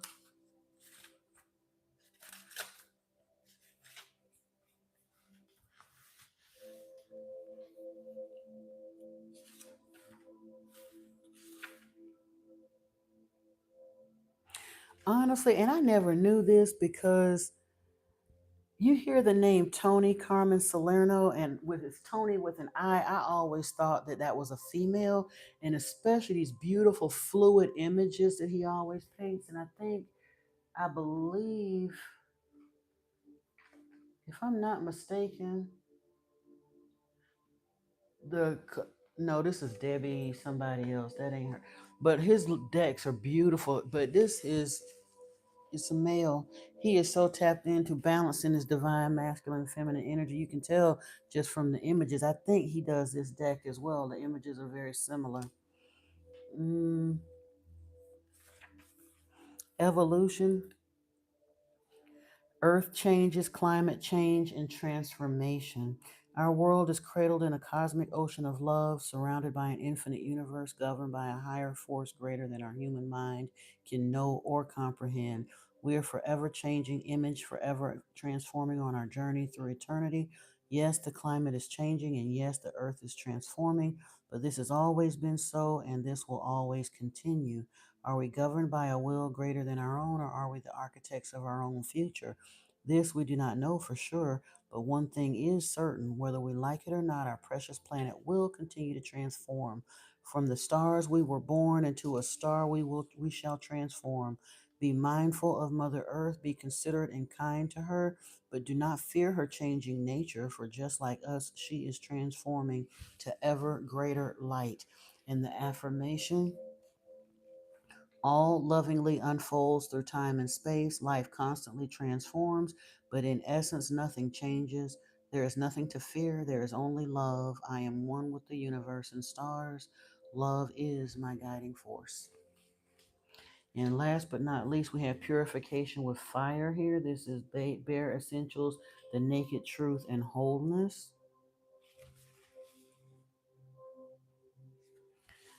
What is it that your heart truly desires? What do you perceive is missing in your life? You already know this, but have been reluctant to look because a part of you fears what your heart is trying to tell you. The only way forward is to face your fear. Something in your life is not working out as you would have liked, and it's not going to get any better unless you have the courage to face it. Close your eyes and relax. Imagine a beautiful flame warming your heart and soul. Feel its purifying and healing light burning away your fears and doubts, healing your body and mind, and clearing away all obstacles, either real or imagined. Feel your heart center as an endless space full of only love and light. Feel the peace. You are safe in this eternal space of light. Now, what is your heart saying? When it brings a tear to your eye, you will know that it is your truth. Your soul will guide you toward happiness. All you need to do is follow. Trust. And the affirmation is I listen to my heart and follow its guidance. I deserve to be happy. I have the power to create my reality. I trust it all will work out well. My life is clear of obstacles. Ashe. Now, moving right along, we have stagnant waters here. Spirit is acknowledging you have been feeling stuck. It is a call for shifts, flow, and change. Isle of Avalon is here with healing and returning to wholeness. There is a transformation energy here. Let it rain. Allow what is. There inevitability. This is about facing. Oh, let me repeat that because I saw where it got stuck. Into the unknown came here. Underworld, depth, courage. This is about facing your fears. Also, cosmic ocean, current dreams, future realities, new beginnings. Oh, okay. And Lady of the Lake, new beginnings. Something is about to happen. That's when I started laughing because I was like, you know what? I get it. Feeling down, feeling stuck, not knowing what the heck happening. Why is it like say, are we there yet? Are we there yet? Spirit is saying, hold on, camper. Hold on, grasshopper. It's coming. A new home, job, or lifestyle is on the horizon for you, CC.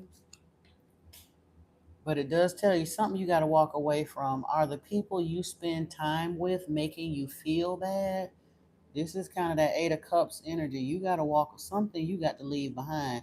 Maybe it's even negative self talk, but it's probably people, some people, places, things that's in there.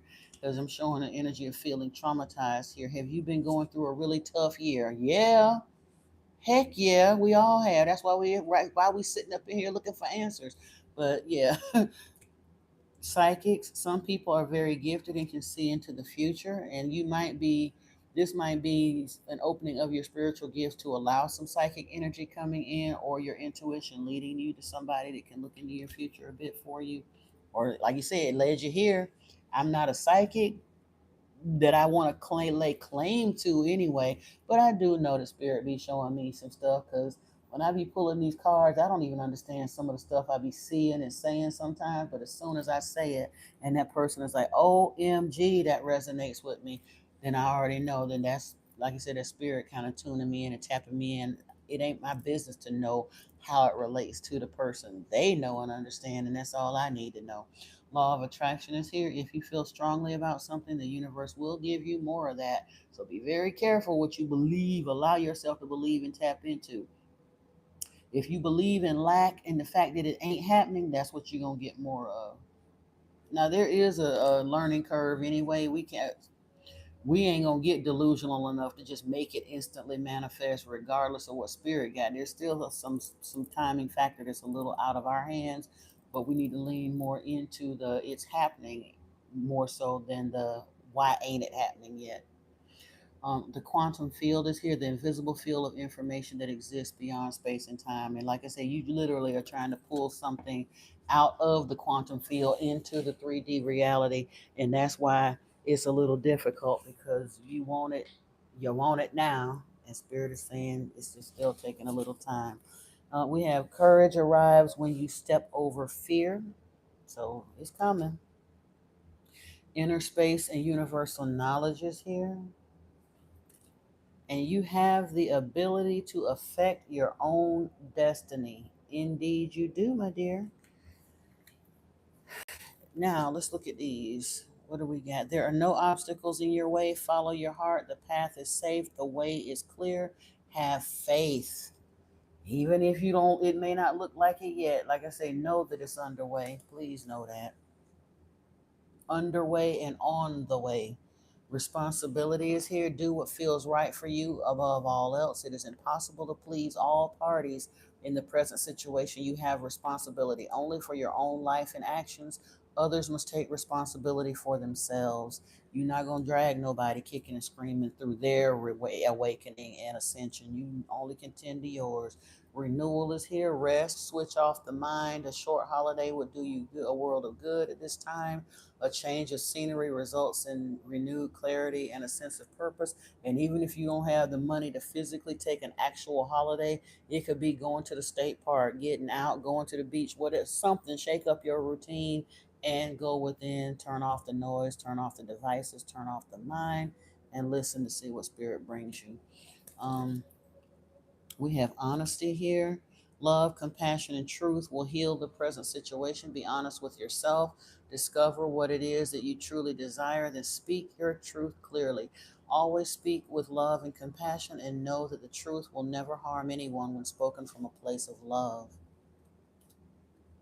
Patience. You are entering a time of great love and peace. Be patient and allow the current storm to clear. This is a card of resurrection. No more wounds, only love predicted for the future. That's that Christ energy. Guidance. Release the past to the eternal winds and allow new energies to enter your life. You are a creation that is vast and endless with no beginning and no end. Allow your life to flow like a river. The spirit of life will guide you and keep you safe. And the moon goddess is here. A time of necessary upheaval, a blessing in disguise. As the dust settles, the gift reveals itself. Again, we back to this. Are we there yet? Oh, good Lord, Spirit, how long you gonna keep me in this tower energy? I'm sick and tired of this. It's bumpy and enough is enough already, you know? But Spirit is saying, hang in there. It's coming. Don't worry, it is coming. Don't you worry your pretty little head about it.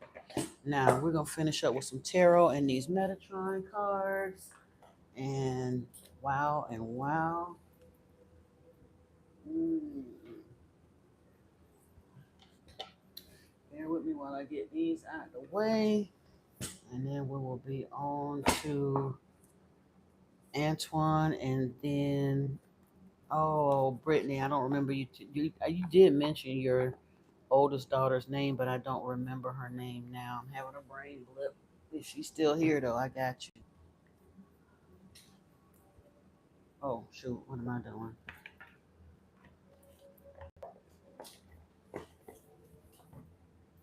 All right. I don't think we're supposed to read all of these. I think this healing was here. Transformation and red are the ones that we need to read. We don't need to read Cosmos, mirrors you, ancestors, appreciation and healing. We know we got ancestors backing us in this purity and innocence. I think we're good with that too. But let me see here. You're welcome, CC. Which figure on this card do you relate to? The dark shadow of your own fear or the empowered light filled divine you? This is a challenging question since in truth both are aspects of you. When you within the you are both the light side, illumination and light and shade, illumination and shadow, love and hate, and peace and anxiety. Living in a dualistic world, you have a dualistic nature and it serves you well to integrate and understand all parts of yourself. This is doing the shadow work so that you can continue to reach towards the light, not allowing yourself to stay stuck in this for long, but understanding that going through this is a way into this. Um, yeah. The stronger and more powerful energy is the light. It can and will escape the clutches of anything that tries to contain it. So we don't ignore our shadows, but we don't wallow in them either. We have 43 here, which is the healing.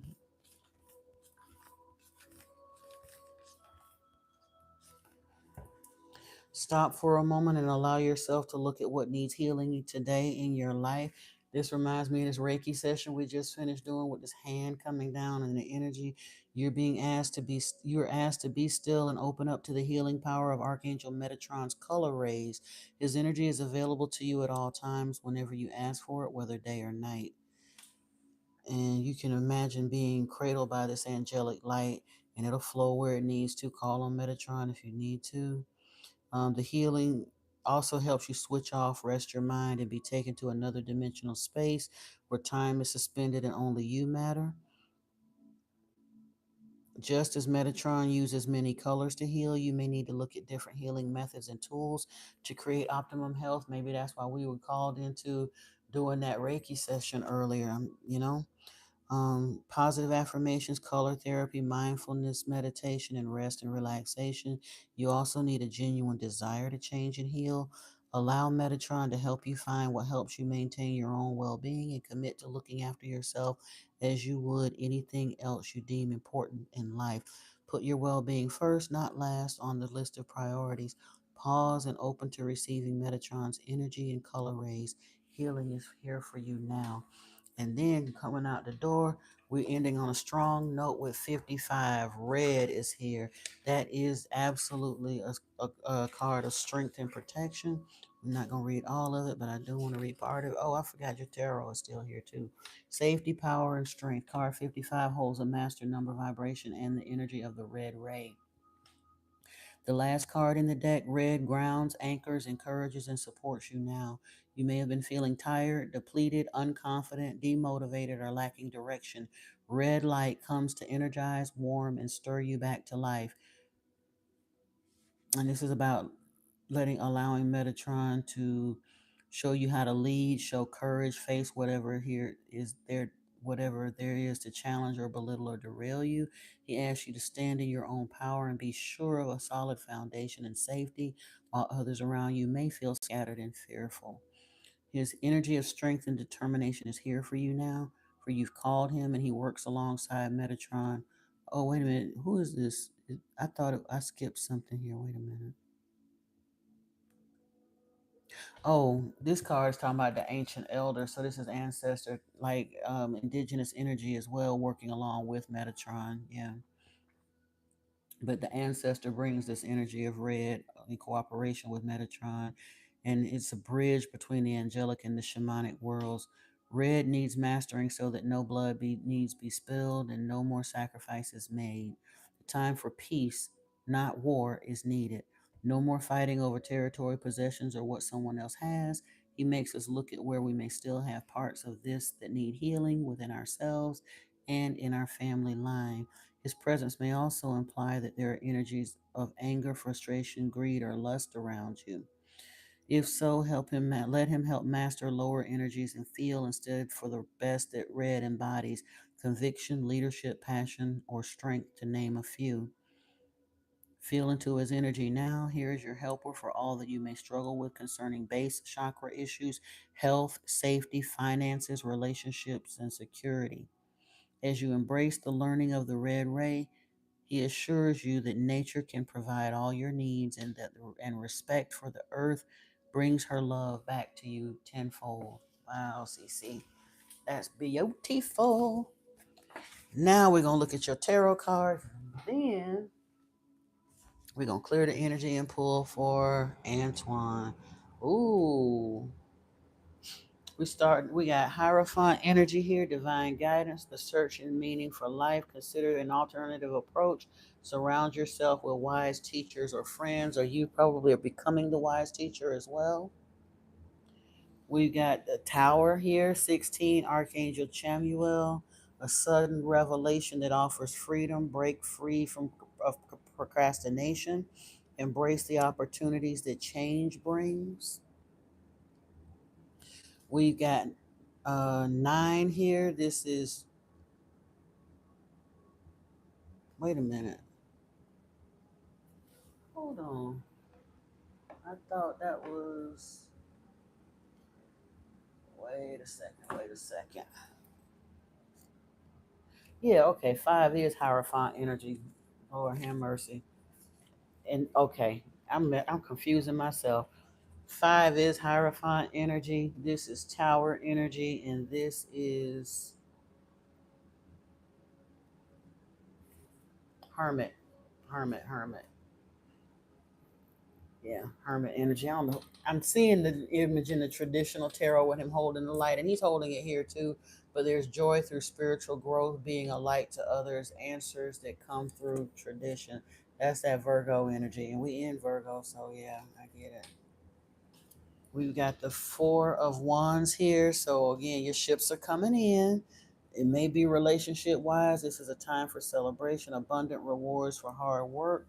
Release yourself from burdensome situations. It may have been, like I said, it's been a long time coming, but a change is going to come. That part. Page of Michael. Can't see it quite yet, but it's on the way. Pages are announcers. They are messengers. So this is the Page of Swords, truthful, perceptive, analytical, and blunt.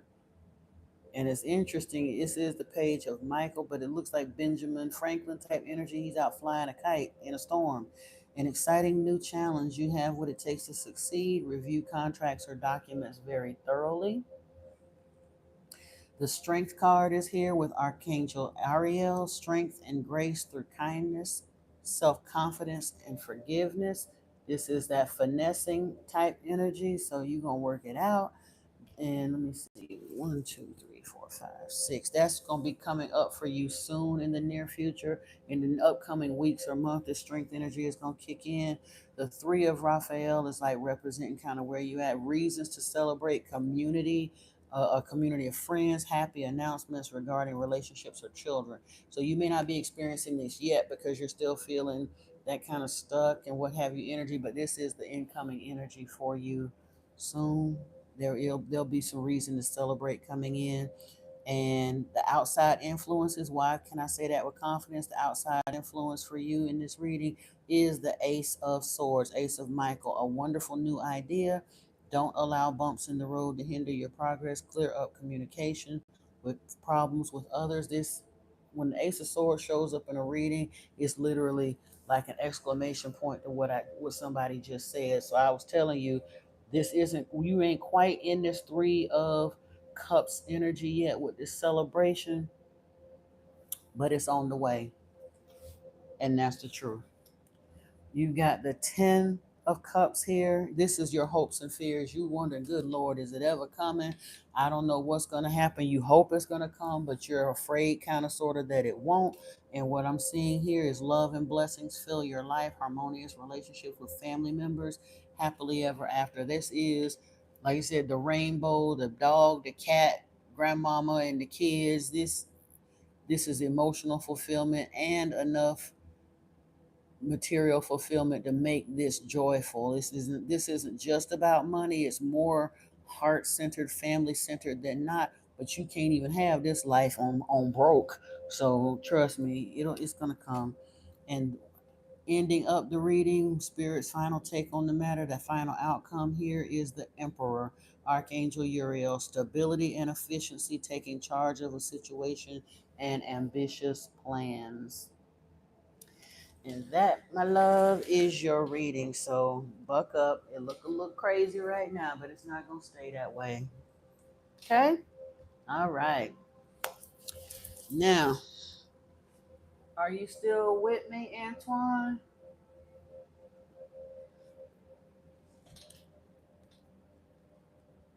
Oh, Alexia? Okay. I'm just trying to make sure that Antoine, because he was waiting here. You are? Okay. Gave me a proof of life. He said alive. All right, all right, all right. They say, let me get your decks together and we're going to pull real quick for you too. And then we're going to get Alexia rolling and anybody else that's coming through. I got you. I got you. I got you.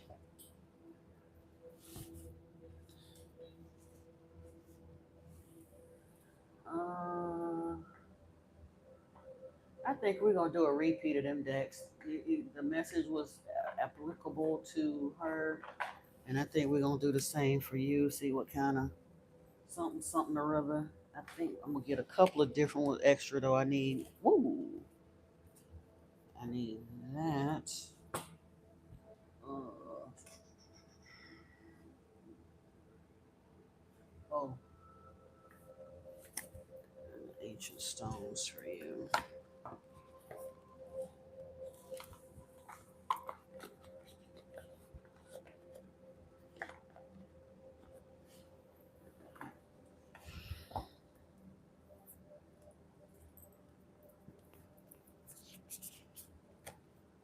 Mm.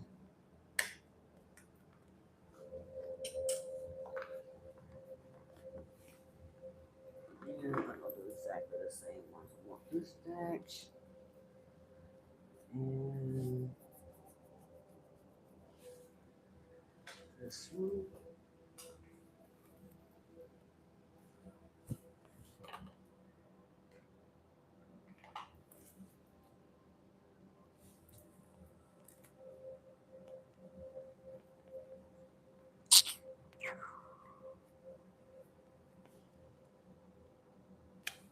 That's not what I want. Maybe this and this, I think. Okay. I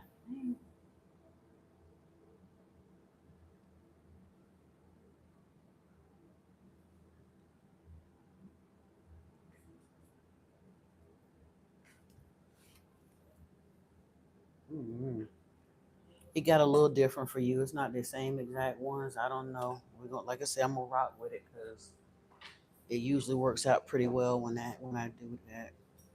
Oh, you're very, very welcome. Thank you for the blessings sending my way. I appreciate you, Sai CC. And it was good for you. Awesome. You're very, very welcome. My pleasure.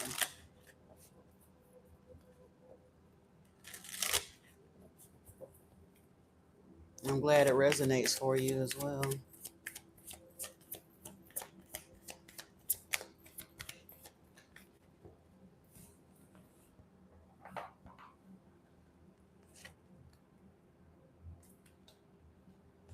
Okay.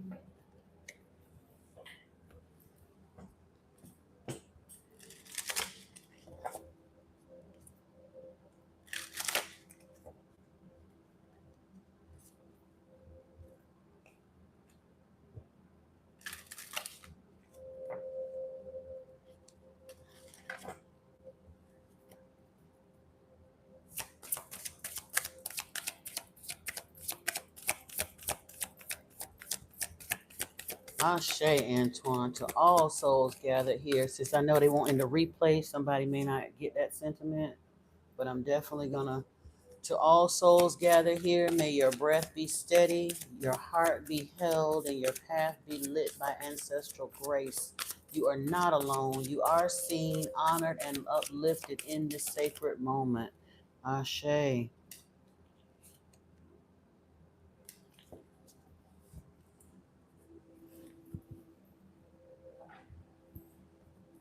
I'm gonna go do the same because that's been working for us pretty well. I'm gonna pull your cards, Antoine, and we're gonna talk about it. Let's see what the spirit got going on over here.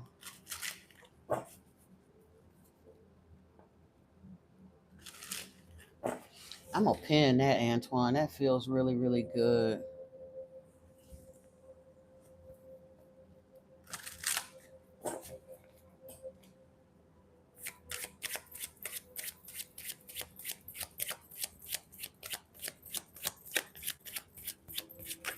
Ooh,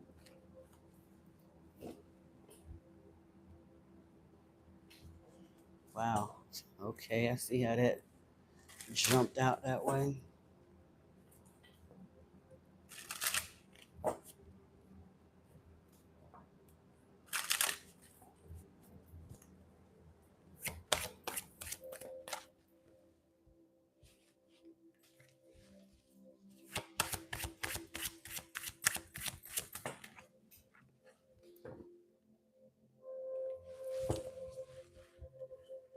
Yeah.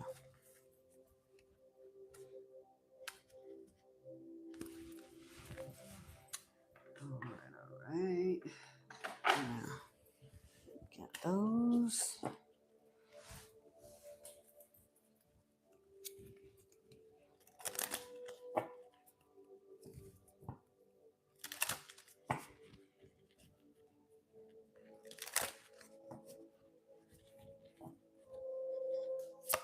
Who gave you shit, Antoine?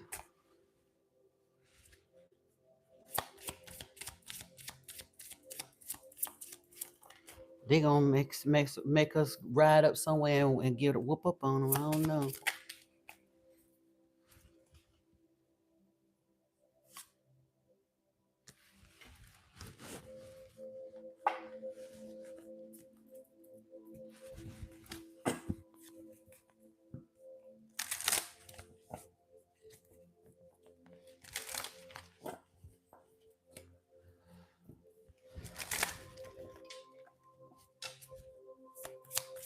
It is a very difficult season. I get it.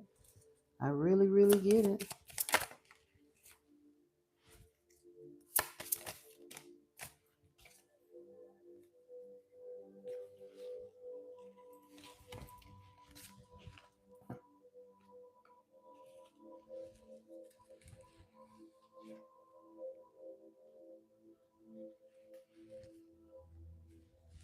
Hmm.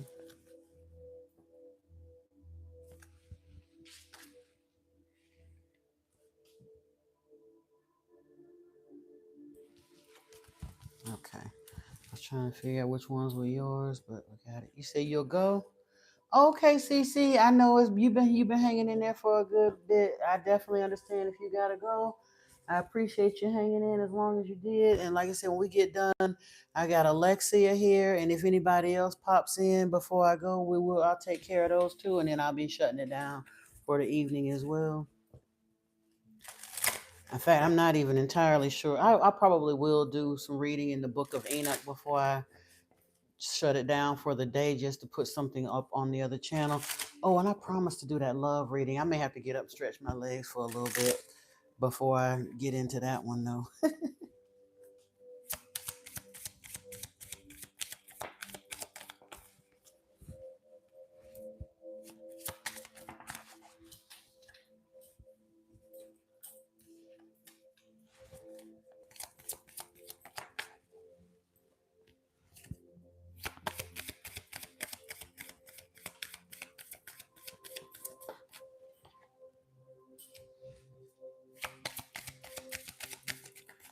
Ooh,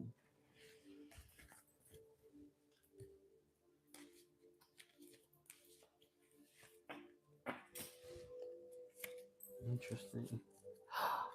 Oh, I had a hitchhiker here. We're gonna talk about that one too, because I wasn't. It was stuck in the middle of that deck. Wow.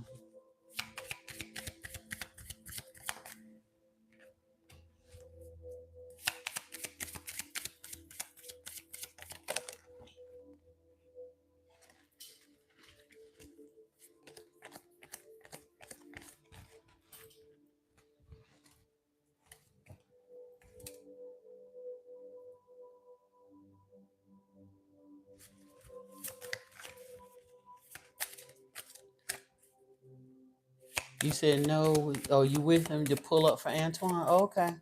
I thought you were leaving. I'm so sorry. Again, everybody's welcome to stay. I just thought you had to go.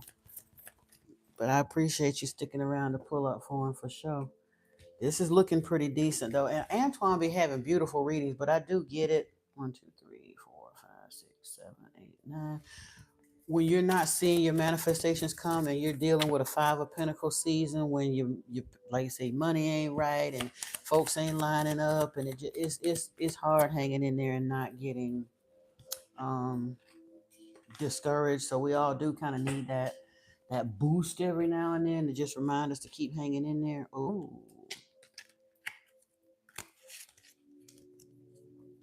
there's a lot of stuff that came out at the end of this for you. Yeah, we're gonna talk about them too.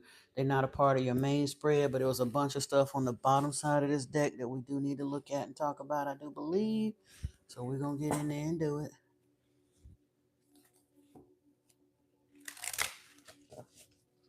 Who was in here trolling? Did I miss something? They've been pretty good up in here today. And again, I didn't even put the 5-minute restriction. I just put that anybody that wanted to come in, and it's truthfully been people that was already subscribed. There's not a lot of traffic to this channel yet. Like I say, it's got to be active for a minute. It has been dormant for 13 years, so I can't expect it to be, jump into the algorithm instantly. And I knew that.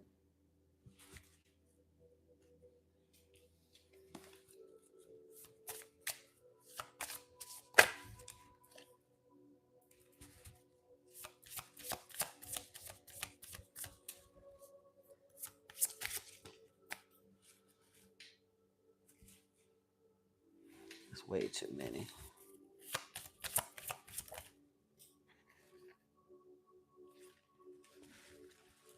Okay.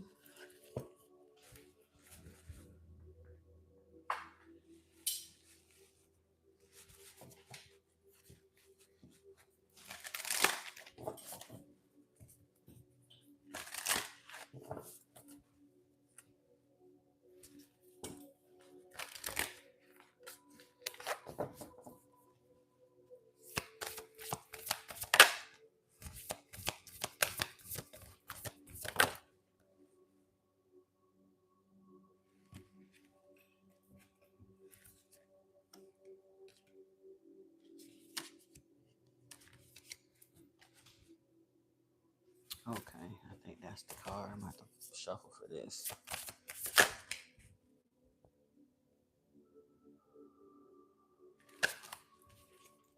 And one more. Ooh, okay. The way that one came out, I know that's yours right there.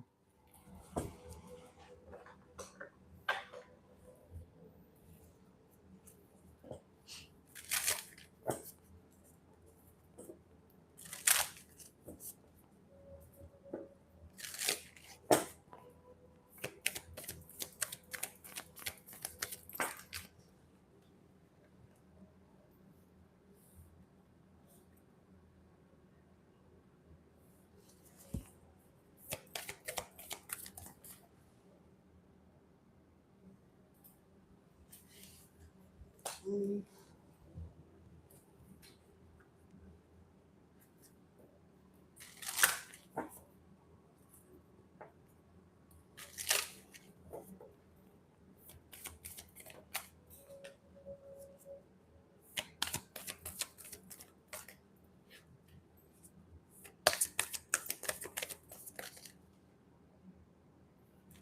too many.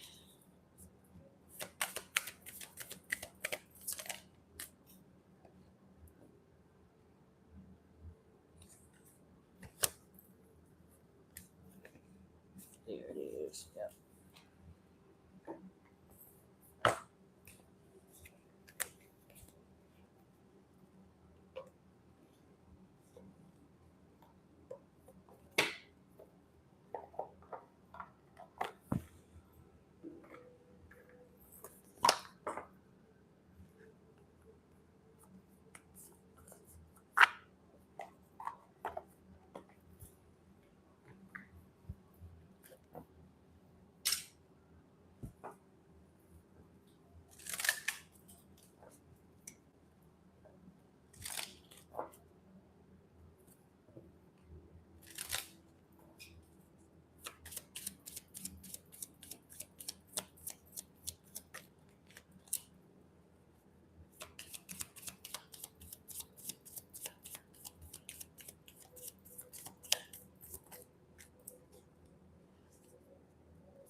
Oh, okay. You out celebrating? Oh, happy birthday! Happy birthday! Absolutely. You say you back for a second. Honestly, by the time we got, I'm doing Antoine's card pull now. We're gonna go through his cards, and then Alexa is here. If I'm here when you still come back, I'll be more than happy to pull for you. Other than that, if there's no one when I get done with those, I will shut it down for today. But we'll see what we see, shall we? But absolutely, please give your young king my wishes, my best regards for his born day today.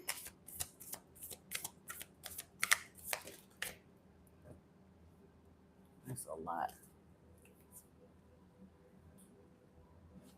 That's ooh, I meant.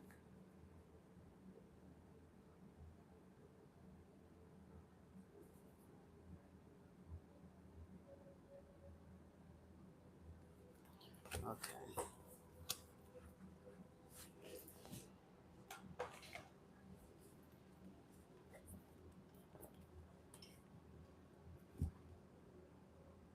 Oh, you say you if you out there celebrating with your birthday, how in the world you gonna be here with the end?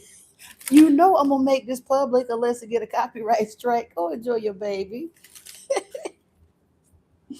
I know I'd be like that too. When it's a really good one, I'd be like,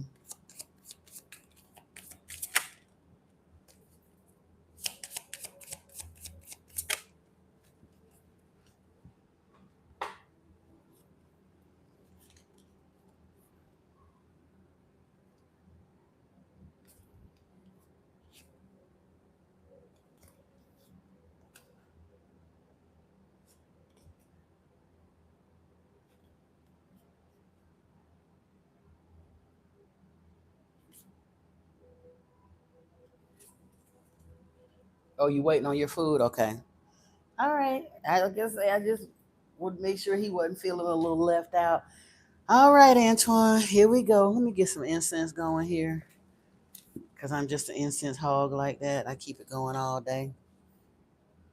This candle be fizzling out. Since I make candles and you know what? This weekend. I hope I feel like it. I need to dig out. I've got probably 20 pounds of candle wax in the closet. I just ain't felt like digging all that stuff out to make a batch of candles, but I think I'm gonna have to.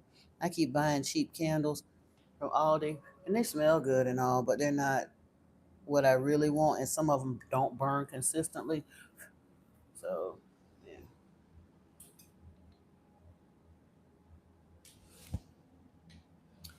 All right, Antoine, we started out here with patience. It says, don't worry, be happy. Everything good is coming to you at the perfect time. I know you ain't feeling that right now, but and I can see kind of sort of why, and some of this other stuff we'll talk about, but it is going to shift for you.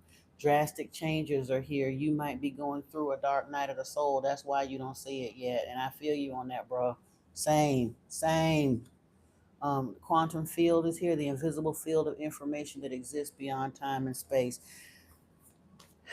All you can do is go within in a time like this, because unfortunately we can't rush our way through a dark night of the soul. We just can't.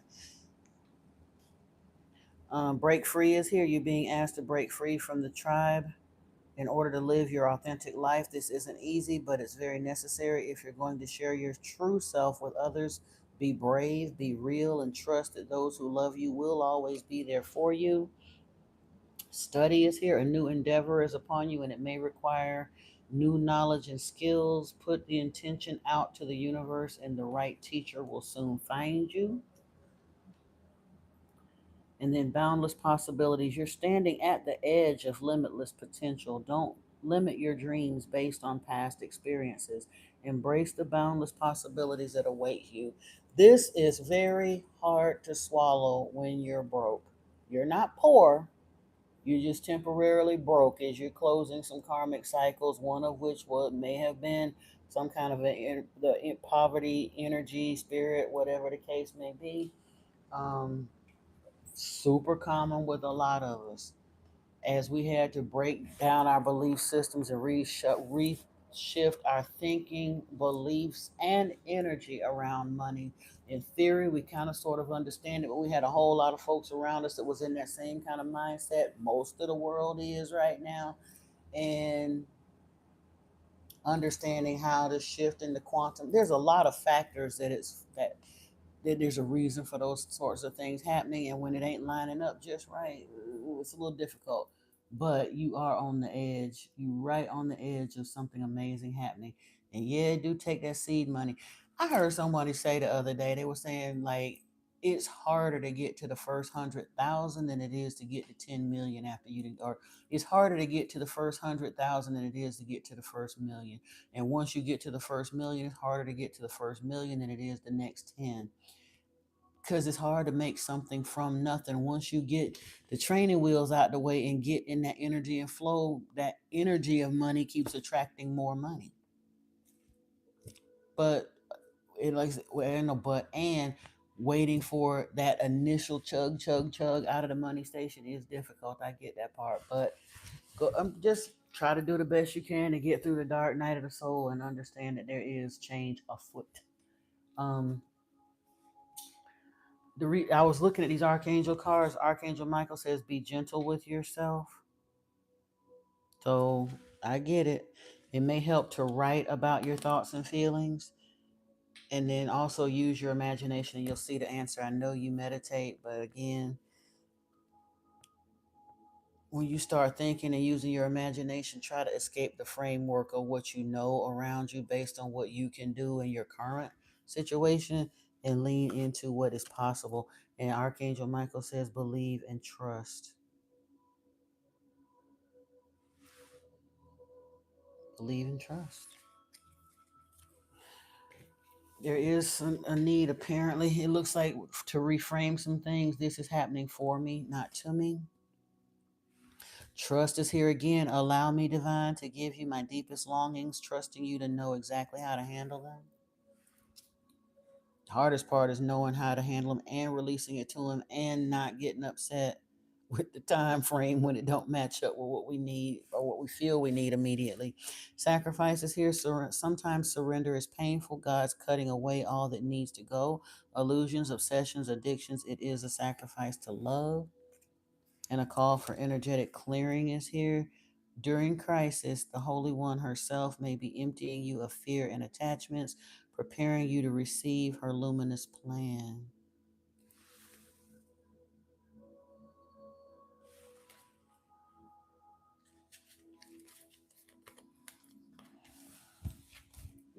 You also have acceptance here. See yourself and others through the eyes of the angels with unconditional love and acceptance. In this way, you inspire and lift everyone to their highest potential. Be honest with yourself. Look into your heart and you'll know the truth of the situation. It's safe to admit the truth to yourself, for we will support and guide you through any necessary changes. Lean upon us for courage and strength to take good care of yourself. Focus only upon your true desires and they'll come to you upon angels' wings. Hey.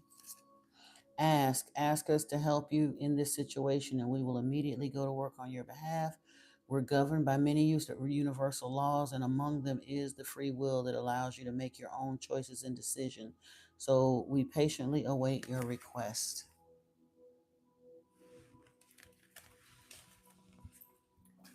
Ooh, I done dropped the card. I'll find it later because it's one I had already looked at. So, yeah. Now, we got aim at God. Responsibility is here.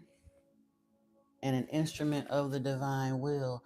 And again, it's hard to accept that sometimes, but sometimes what we're looking at doesn't come in the timing that we like because we're being taken through a crucible for something else. We're being outfitted, suited, and booted for something that's bigger than what we understand and know. Your soul will find those you're meant to experience life with. I don't think finding soul tribe is an issue for you at this point. It's finding some money for soul tribe. To overcome, you first have to climb, and you are your purpose. So it's going to happen. It's just like I say, I wish I could tell you about the timeline because I'm in that same boat with you. I understand. I'm a little frustrated myself, but try not to give up. Spirit is trying to encourage you to hang in there. I wonder if we can get a little bit of timing here. Let me see something.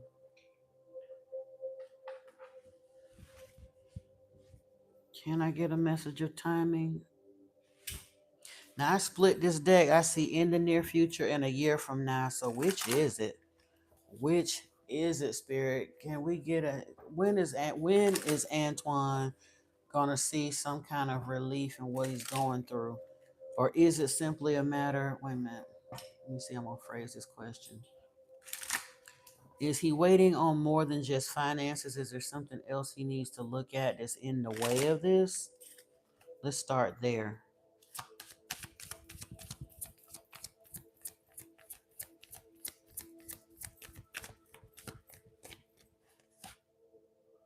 Choose a new direction. Is there something else that he needs to be aware of? If you believe, ooh, choose a new direction. If you believe,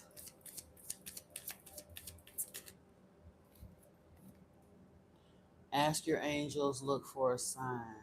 Does this have something to do with his money programming, his belief systems around money, law of attraction, manifestation? Could it be that? Peaceful resolution? Can I get a direct yes or no? Is it something to do with his core belief systems? Perfect timing. Oh.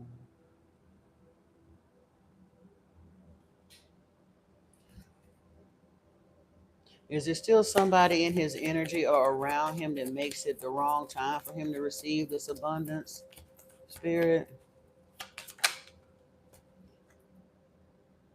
helpful people. So are you saying that there's going to be a helpful person that's going to help him out of this shortly? No need to worry. Okay. What about the immediate? Is there some kind of relief on the horizon for him? Yes, if you believe. Okay. Mm.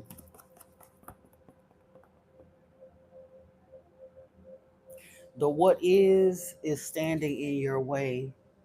The what is biting your ass so hard it's literally standing in your way of manifesting relief. There's somebody going to show up with some help. Spirit is saying there's really no need to worry, and I get that part. It's so hard not to worry when you sitting there don't have no clue where it's going to come from and the relief. And then the anxiety about wondering where it's going to come from because you need some relief and it ain't showing up. Start effing with your belief system or your confidence. I wish I had a more direct answer. Oh, this card was sticking out the side of the deck and it came out abundance.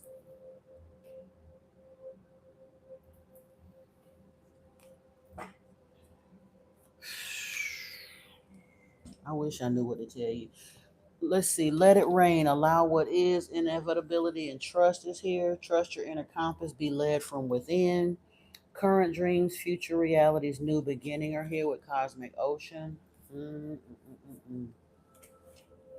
Be the mountain, slow and steady, foundations and patience. Dancing with Stones, movement, teamwork, partnership, and soul agreement, soul mission, soul plan, life purpose.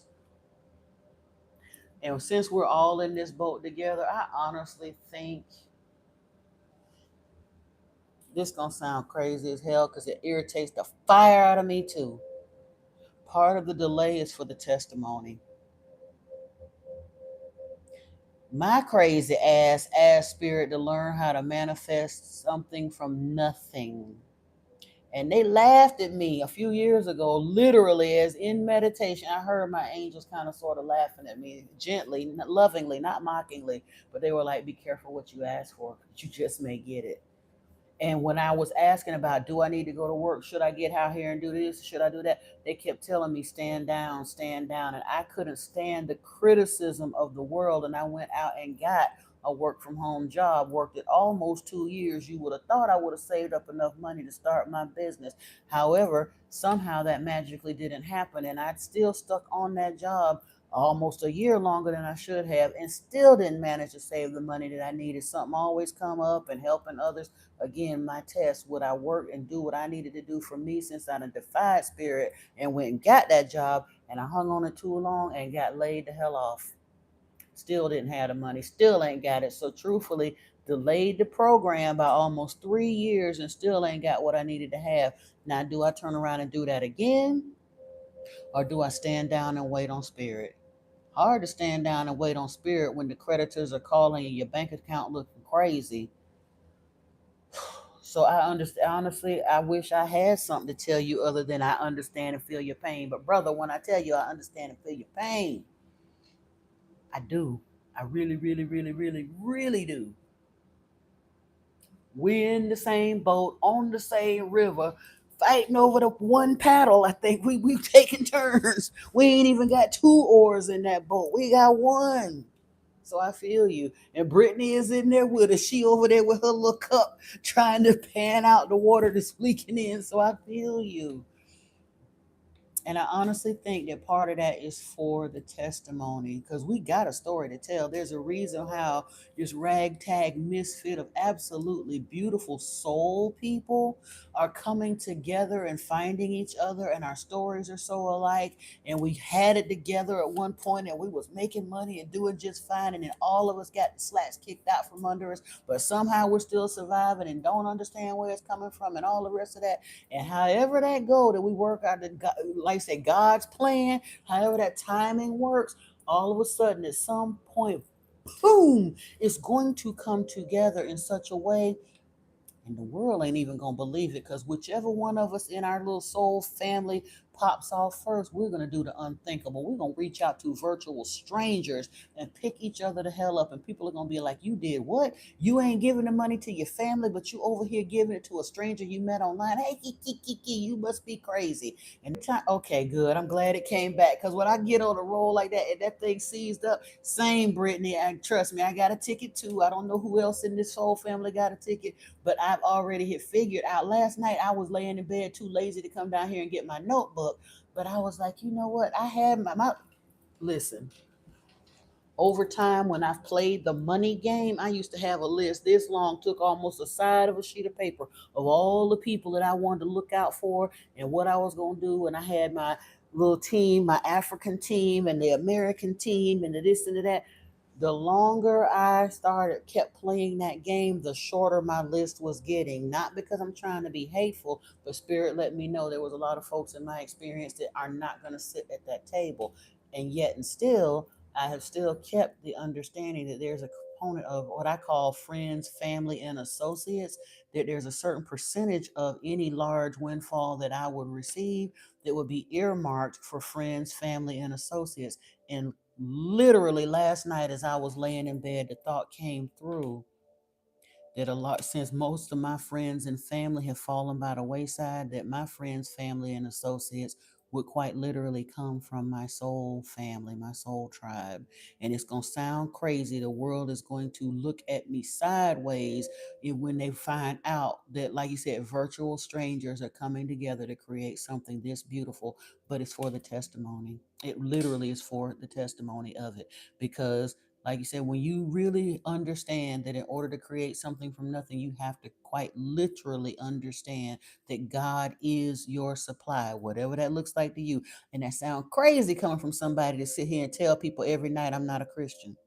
But just because I ain't a Christian don't mean I don't believe in a higher source or power or assistance from through the veil. I know full well Yeshua call me out of darkness into light. And his daddy, Inky, is calling me into divine service. And his uncle Thoth, or perhaps his other higher being, Thoth, is doing the same. And when whatever they unleash to us, I already know and understand it don't have to look like what makes sense to the world. I quite frankly never met none of y'all face to face, but I'd rather give it to you than some of them people that done did me dirty my whole life and grinning in my face, talking about how they love me and steadily talking shit behind their back to me. And I know who they are. They don't know that I know that, but I know all of that. It's sad to say, well, again, some of us have been 11th hour people their whole lives. I was like that in school. Time to get a term paper, be done sat there, went and got the books when it was time to do it, checked out all the library books, sat down and kind of sort of thumbed through them, might have even made an initial outline, put them books away, ain't really read none of them, and sit up the night before and then hunker down and write a term paper and get an A on it. Every time. Every time. So I understand that 11th hour thing. Trust me, I wish I didn't do that and procrastinate to the very end, but that's part of my neurodivergence and how my ADD is set up. There's a reason for that, and I understand procrastination is a trauma response to some degree. But at the end of the day, I wish Spirit would stop playing that on the money game. I think I'm ready now. I done got all of them crazies out my life. I know what to do with it. I get it. But we still gotta wait on divine timing. And truthfully, this 1.3, I thought about that too. I was like, because when you see a windfall, like you said, a personal windfall, you think about hitting the lottery at 5 million, 10 million, 20. That's perfect for a personal windfall. But for what we're seeing and wanting to bring into play, 1.3 after taxes is like 80 million. That's plenty to get set up with the types of foundations and the things that I've been seeing with the things we talked about and all the rest of that. Even the spa and the angelic healing center. It's enough to do anything you want to if you ain't just throwing it in the wind like people that are not connected to source do. That's quite literally Yeshua and Saint Germain opening the checkbook of the universe and saying, here you go, be a steward of this and go be your brother's keeper. because you can't personally spend all that money. You might as well give it to a team of like-minded individuals, or some of it. Like I said, the bulk of it will be tied up in trust to see to it that 400-500 years from now that money will still be working towards what's being put in place. Excuse me. But everybody could eat good when the right people get that money in their hands. And I think that's kind of what some of the financial delay is about. What do we have here? The quest, plunge boldly into life, celebrate the sacred gap, give thanks for the buffer time. This is the hardest thing to do. Like you said, especially when the buffer time is biting you in the butt. But do realize that there have been folks around you quite literally that if you had come into the kind of abundant season that you're coming into, if you had come into it with those people around you, they would quite literally, in some of our cases, and you don't even know who they are because they smiling in your face like they're friends and family.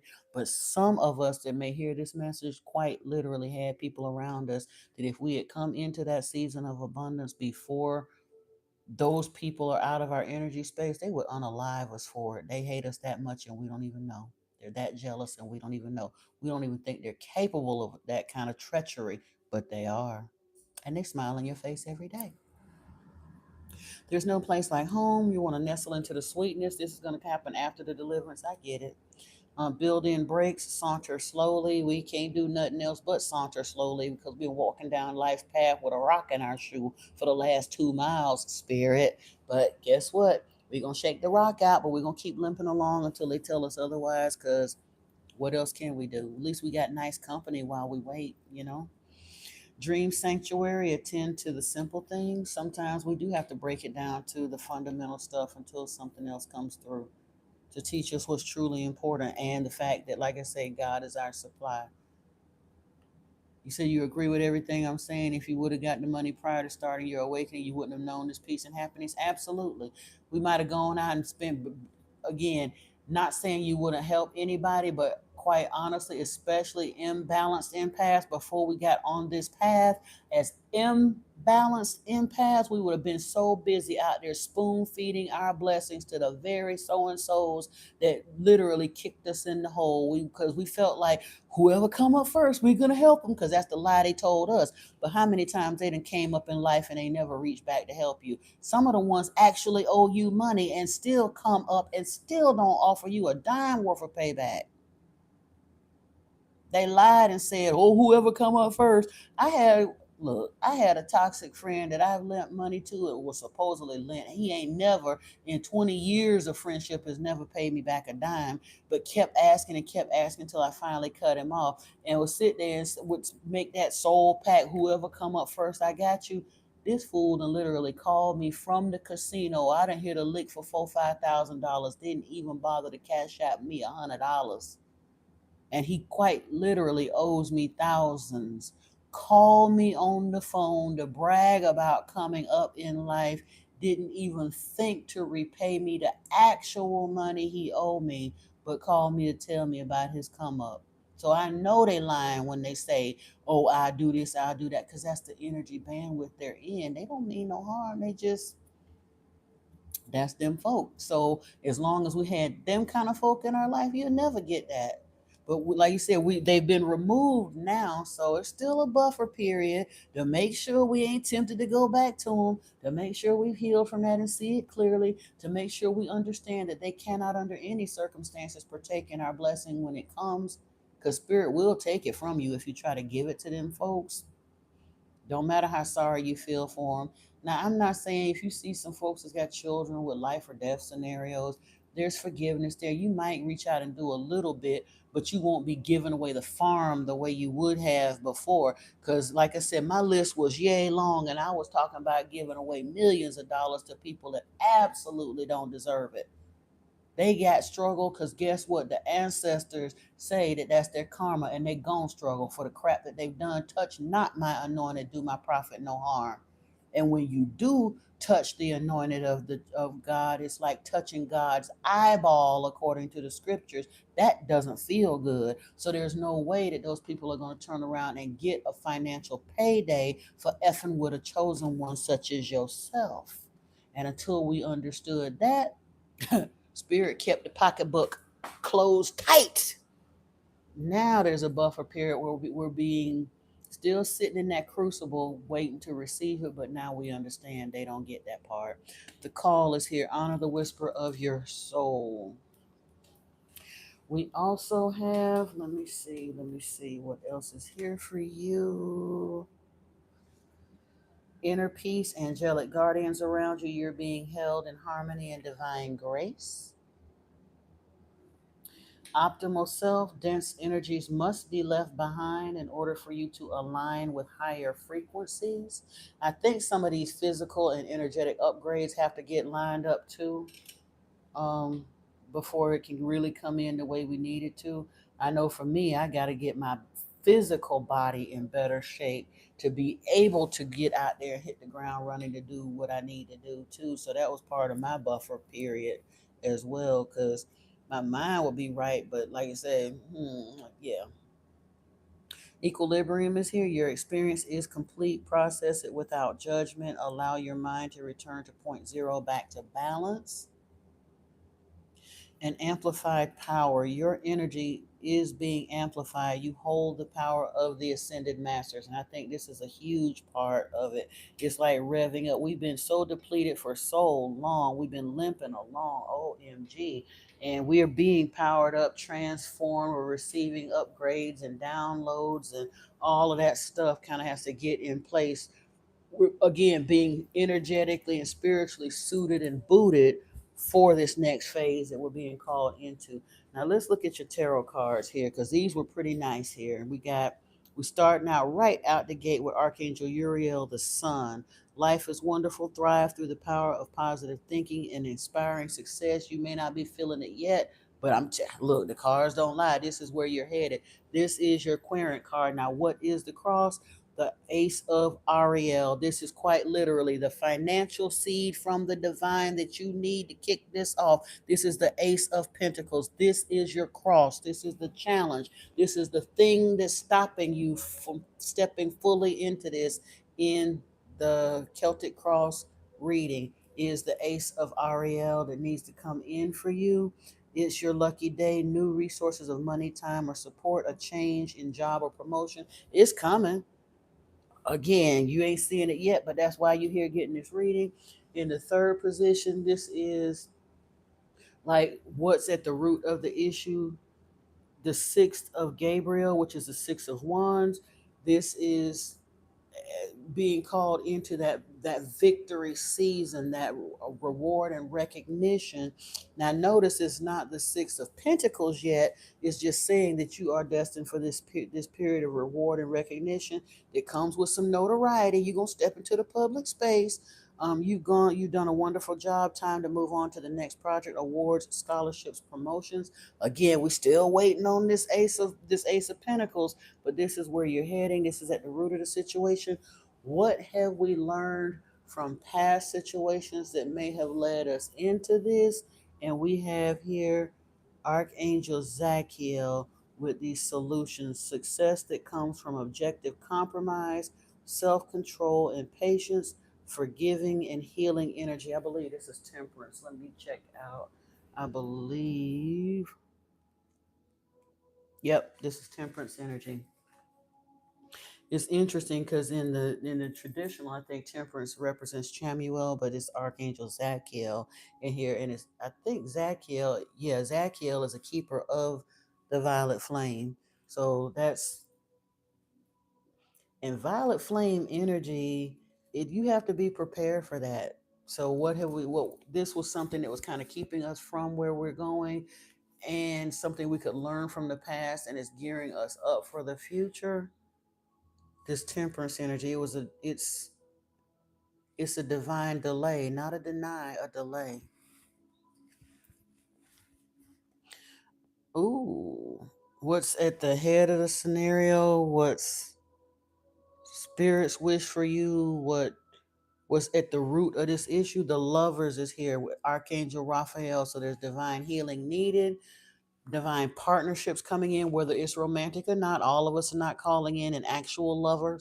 Quite a few of us are, but some of us is cooperative components, this soul, family, tribe thing, assistance, this mutuality with the Lover's card here. Make choices from your heart, deeply emotional commitments, the power of love.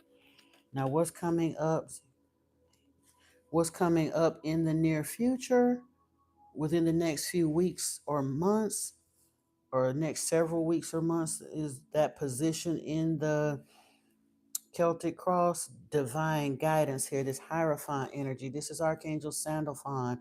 The search for meaning in life. Consider an alternative approach. Surround yourself with wise teachers or friends. This is that soul tribe coming in that's going to help that happen.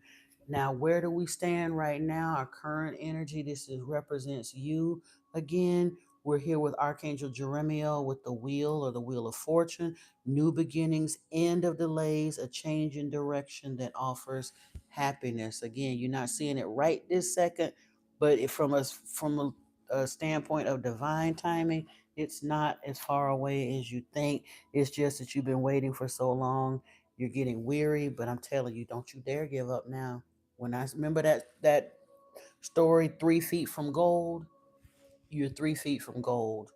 The three, mentioning threes, three of Raphael here, that's the Three of Cups. This is the season, reasons to celebrate, a community of friends, happy announcements regarding relationships or children, happy announcements. So, soon, soon, soon, I'm trying to tell you, this is the outside influences, kind of this, not, I ain't gonna say in the way, but they're just outside influences. What are your hopes and fears? This is the Seven of Cups. Time to make a decision. Be clear on what you want to take action and need for detoxification. The Seven of Cups in the tarot represents all of those choices. And like I say, all of them aren't good, but some of it's quite literally having so many choices around you that there needs to be a time to kind of step back and get clear on the direction so that you don't make a misstep, that you are moving forward with, because there is financial abundance in some of those cups, but there's also sides, some um, pitfalls in some of them as well. I had to think of the right word. Oh shoot, I didn't mean to put the second stack. Oh, there we go. Yeah. And then in the final position of the Celtic cross, we have the Queen of Ariel, or the Queen of Pentacles, mature, practical, generous, happy.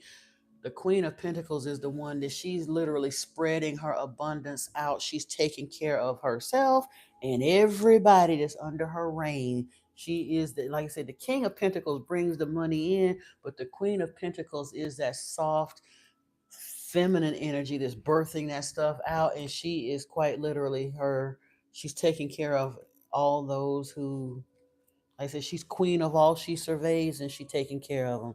When she eat good, everybody that's in her jurisdiction, so to speak, eats good too. Nurture yourself and those you love. The ability to make anything more beautiful. This is practical, wise advice also. Now that was it for the Celtic cross spread, but there was a bunch of stuff under the bottom of the deck, and that is the stuff that you don't really see coming. And first out, we had the moon showing that there is, like it says, something, kind of a delays intuition scenario that you don't see coming. This is an opportunity to improve your plans. Listen to your intuition for accurate guidance. Face your fears and grow stronger. This is Archangel Haniel in energy. So it's about refining what you want in the downtime while you're waiting for it, so that when it does come, you know how to proceed, basically. Then we have, let's see, 18 is the moon. 15, I can't remember. 15. Why do I think that's judgment? Oh, it's the devil. Okay. And this deck is called Decision. um, Release yourself from that which holds you back. There's a need to detox here. Unnecessary worry based on a lack of self-confidence. Oh, hey, Tegan. Welcome in, my dear. Welcome, welcome. Leap of faith. Oh, wait a minute. I'm doing these backwards. Justice is here with Archangel Raguel of fight for justice and equality, rulings made in your favor. Don't give up. That's the energy there. The Four of Michael, that's that meditation card. This is the Four of Swords, insights that come from quiet meditation, the need for more sleep or time off, seek relief from stress. And then the King of Swords, principled, rational, ambitious. Wisdom and objectivity are important. Stay in your integrity, a situation that calls for honest and open communication. And like I said, knowing who and how and when to move when this abundance is finally unleashed to you. And of course, the leap of faith, the Fool card with Archangel Metatron. Believe in yourself, listen to your heart, and do what brings you joy. Now, as far as we got a couple of Metatron messages here for you.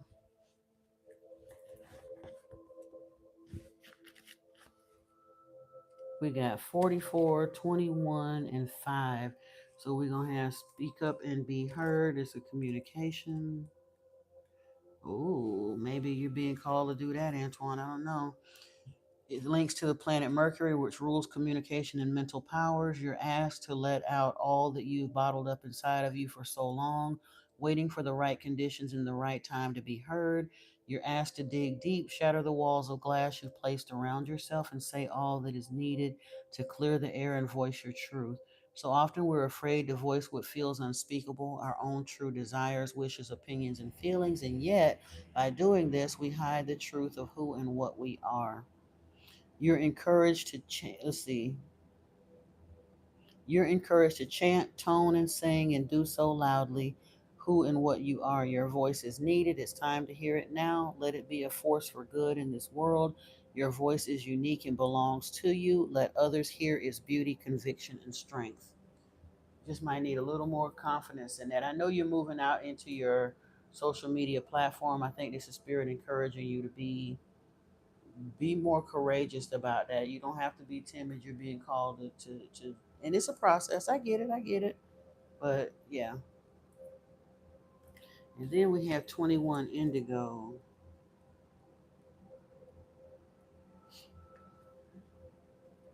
Mystery and mastery of life. Indigo holds mastery and beckons you into its embrace to reveal the meaning of existence and the meaning of you. You cannot discover yourself by staying only in the warm sunshine of life. You need the searching times of the dark night of the soul as well.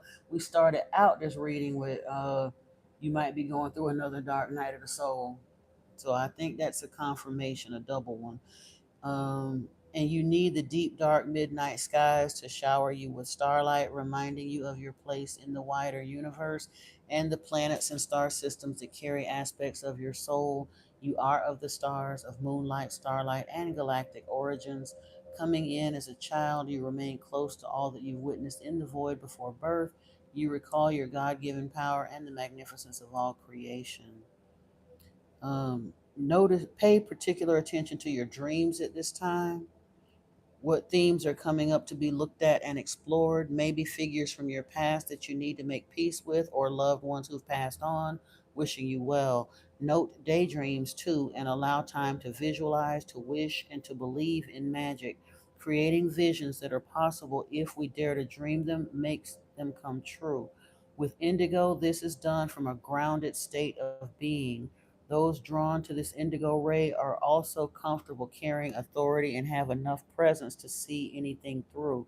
By searching for meaning, healing, and a connection back to ourselves and our origins, we gain the world, and the world gains the highest aspect of us. Sink into indigo's depth and mystical beauty and discover anew. Now, as I was reading that, the thought was coming to me, and again, I struggle with it sometimes too. I think Spirit is saying your focus on the what is standing in the way of the what could be. From a manifestational standpoint, I understand that. From a practical human standpoint, it's hard, again, not to notice them zeros that's on the wrong side of the decimal in your bank account when you're trying to manifest something. So I completely get both sides of the issue, but I think it's asking you to spend more time in your meditations. Understand, because here, look, understand. In theory, if the ascended masters wanted to, They could quite literally drop them out, stack of money right out of the ethers, right in front of you this very moment if they chose to. You could go to the door and find a box full of money. You could go and check your banking app and find any amount of money, period, sitting in it at that moment. Now, that doesn't always happen for all of us. And why? That's the question. Why? I think part of it's because even though we tell ourselves that we believe that that can happen, there's also a part of us to be like, what are you talking about? It ain't happening. So what do you mean? Why isn't it happening? It could happen, yeah, in theory, but I don't see it happening. There's some of that kind of puts a hitch in our giddy up as well. Spirit is asking you to be a little more, dare I say, delusional, dare I say, cognitively dissonant. I ain't gonna promise you that it's gonna instantly happen then, but the more we focus our intention and attention on the things that we want, absent of the reality that it's not here yet, the more we can move our energetic needle towards what we want. And I'm subscribed to Rosie Life too, or I did after you mentioned that, and I set her for um, all notifications so I could get them. And y'all, anytime you're not getting stuff, you might need to go back through your subscriptions and check, because YouTube will, from time to time, whatever happens in there, it'll have it so that you're only check selected for personalized stuff, which basically means you'll never get a notification from them people. Because if they don't personally know you, you're not going to see that. It might come up in your suggested occasionally, but you have to make sure that you're set for all notifications so it comes to you, because it will change itself sometimes. We also have Beacon here, Shine On, which is interestingly a 44 card. Yeah. Master number 44 energy is linked to the angels and to you as an earth angel too. You're reminded that you are a beacon of light to the world, a place of refuge for those in the dark, and a port of call in the storm. The world needs your light as never before. Look at the raging sea of humanity struggling to free itself from thousands of years of pain. So many holding up their hands for help, and so many drowning because they found no one signaling the way home back to their own inner light. How are we to create mass awakening and change without people like you to help us? If you realize the power of your light, you would turn it up and not try to hide it. If you saw how many needed it, you would offer it fully. If you could see the difference your light makes to every single person you touch, you would never again doubt your true calling. But you ask, but how, when, and where? You block the light in you by waiting for the right time, the right circumstance, the right moment, when it's actually just about shining. Through difficult days and happy days, just shine, as you never know when it's needed and by whom. It will be noticed, it will be picked up on, and it will transmit its frequency to the right person and call forth the active service that is needed from you. To be a beacon of light for others is to be noticed and to stand out. You cannot shine slightly. You either shine or you don't. And you do, and you will, and your light matters. It always has. You have a role just as much as anyone else. You ask, but how can the world ever change? It is by each person shining so bright that eventually the darkness diminishes. But the world needs many of you. No one can do it alone. You're all reflections of each other, building a much bigger light than you can ever imagine. Beacons lit around the world, switched on, active, joining together, feeding each other. When one person's light gets low, it is recharged by the next light beside it. Just keep passing the light and being the light. That is your role and your mission, and the angels and Metatron thank you for it. Without light workers on the ground, nothing is possible.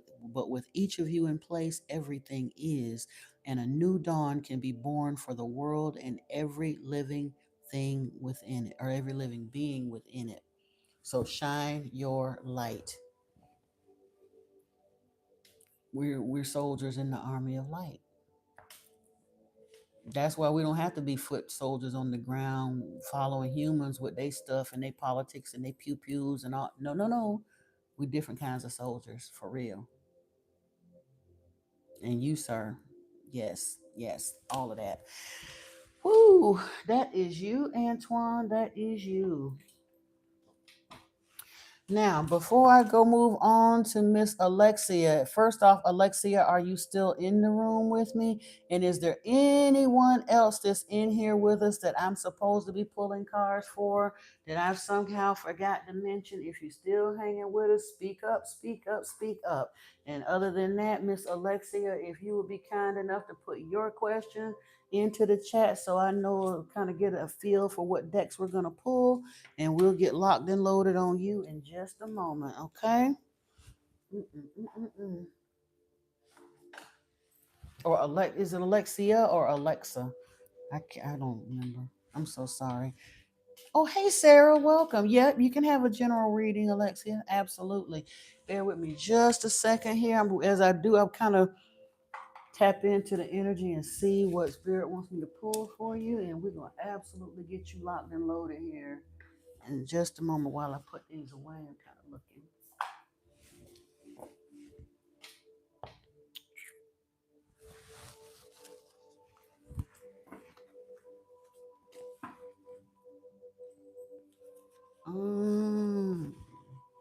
What did I do? Oh, here you go. My bad.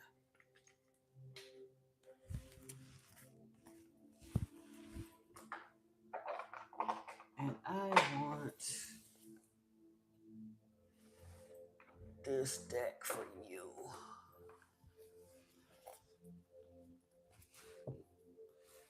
You gonna sit in meditation? Yeah. Well, I was gonna say I know you meditate, but I think it's when you do sitting in meditation is fine. Do some active visioning for what you want. Don't worry about where the money gonna come from and where the how and don't worry about the how of it. Release that and just kind of start building your visions in your mind, the things that you'd want to do if money were no object. If you had whatever the windfall is today, imagine yourself having that. Sit in the feeling of what that feels like. Sit in the feeling of the things you would do, the people that you would assist, the foundations you will create, that, and start building some of that stuff in your mind. So, selective daydreaming is a powerful form, it's a powerful manifestational tool. And I get it. It don't seem practical, so most people don't really want to do that. It's kind of silly for me to imagine spending $1 million when I'm sitting here literally with my account overdrawn. I don't want to do that. That's silly. Well, no. It's silly until it actually helps you achieve that. Then it ain't so silly. Like I say, be manifesting something from nothing requires a bit of cognitive dissonance and what the regular world would consider um, naivety and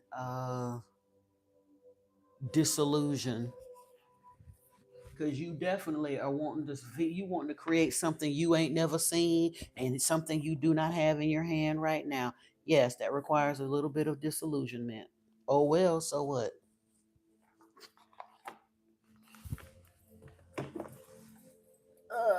Let me get Alexia's deck. I see this one over here that I want. Pull it.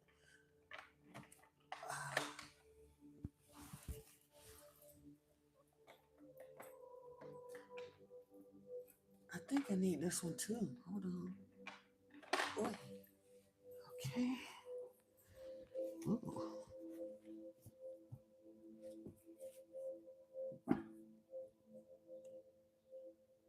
Oh, she might not be yet. She might be one of these days. You never know. And I mean, I read it. We're called to spirit in different ways. She might not be a reader, but I think she might be. But she might not know it yet. But she might be. I'm just saying. I kind of sort of think, Alexia. Let me see here. I want these. I think I want animal spirits for you too. And Priestess of Light.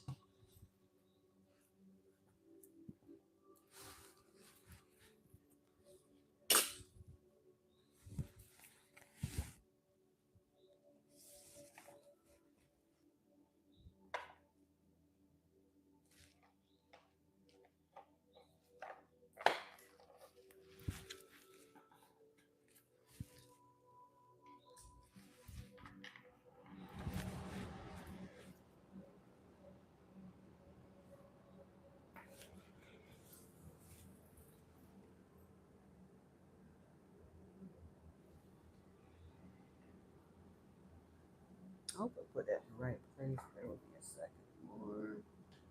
Visual therapy.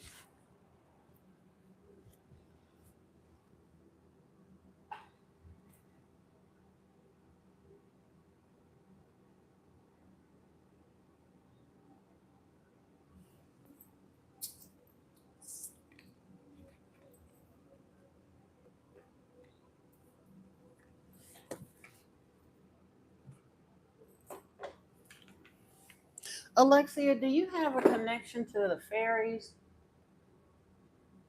or to fairies in general? For some reason, I'm feeling a desire to pull from that deck. Kind of wondering about that.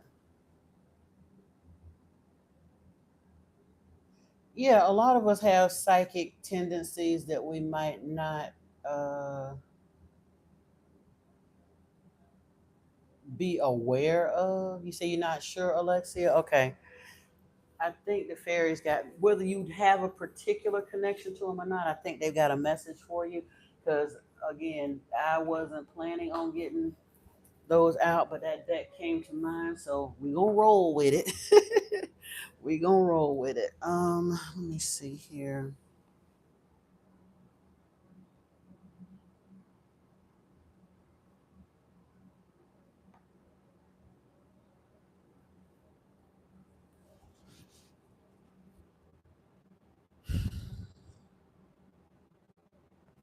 Okay.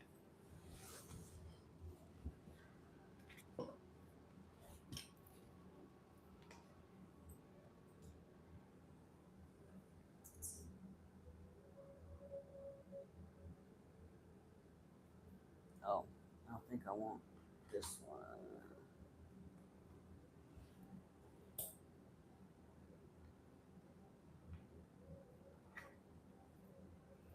Why am I feeling this? Okay, we'll go with it. Let me see.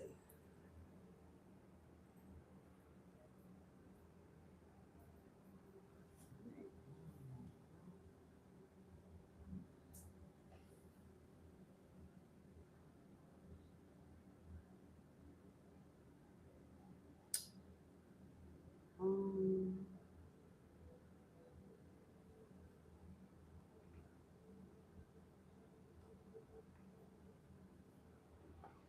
Hold on a minute, love. I'm just trying to.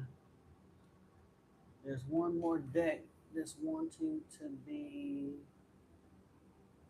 You know what? No, not particularly.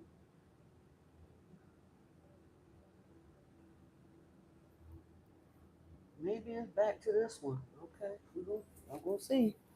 All right, all right. Let's lock and load. Again, I'm gonna pull these and then just we'll work our way through them after I've pulled them.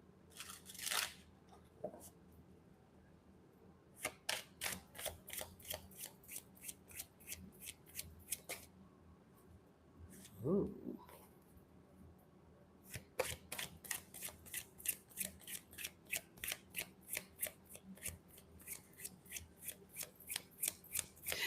Alexia, your mom said you're not particularly spiritual, but truthfully, you're headed that way.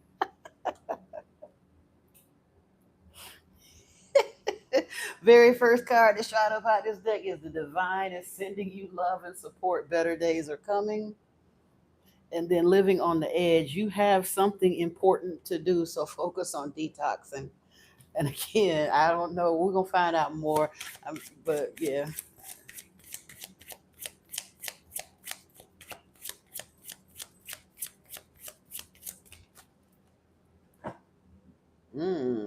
Don't burn your bridges, though. It said, "Where did all my good friends go?" So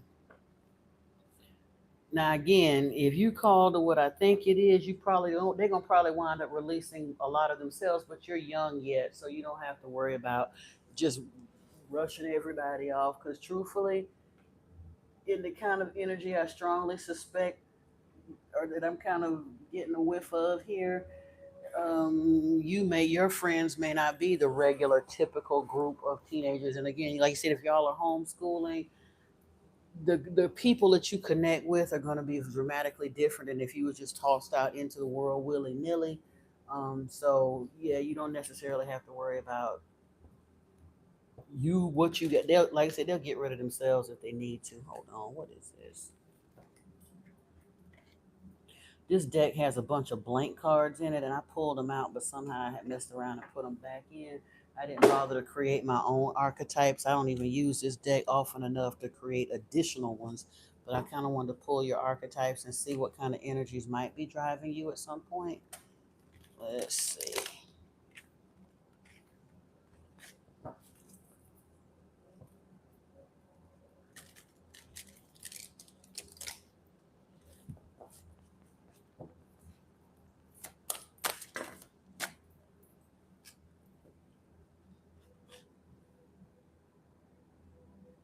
Hmm.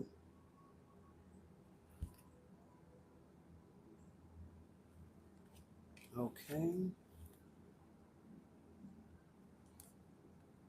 Let's see.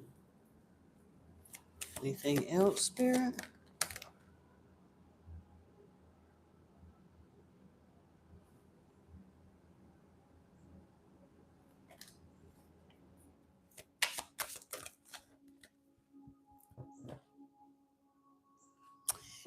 Okay. That's interesting.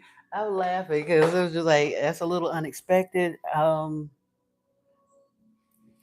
But even at this early on, I'm seeing a good balance of feminine and masculine energy. Surprisingly so in someone so young. In the archetypes here, we have father, queen, judge, pioneer, bully, and Don Juan. Now we're gonna get into the explanation. Now, don't be this bully attribute and its light attribute. It highlights your tendency to intimidate others a little bit. Sorry, forceful energies might be, but it helps you confront the inner fears that bully you. So you're not, it's not about you actually being a bully. It's kind of you developing a bit of a shell of a bit of immunity to that bully energy. But we'll get more into it a little bit later. Let me pull these.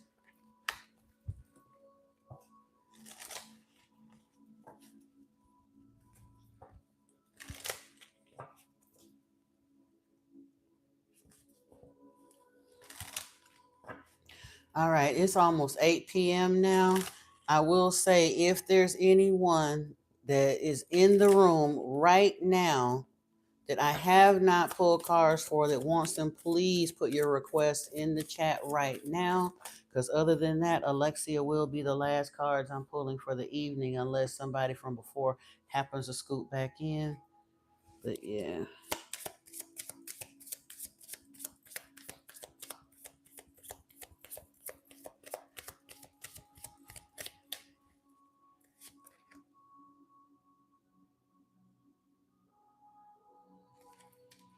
Okay. All right.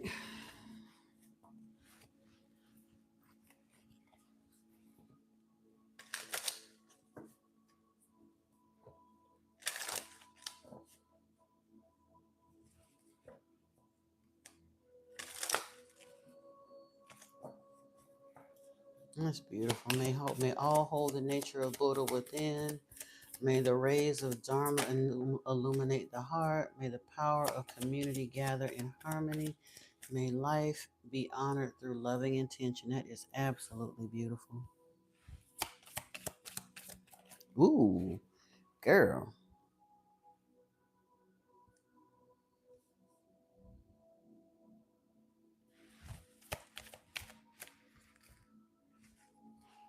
Mm.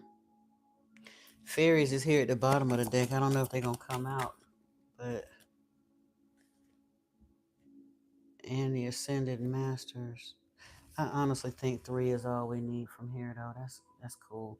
But do be aware, I think you do have Ascended Masters in your energy and potentially the fairies as well, since I was kind of led to pull from that.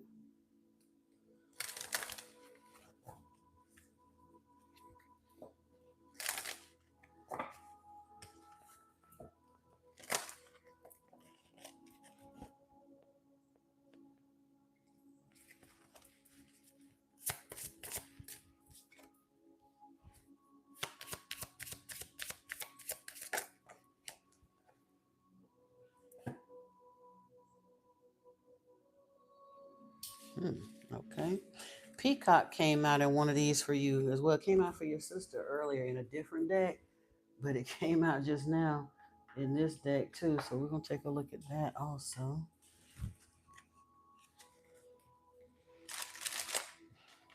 Seeking Answers was at the cut in this deck, but we're gonna see what else is here.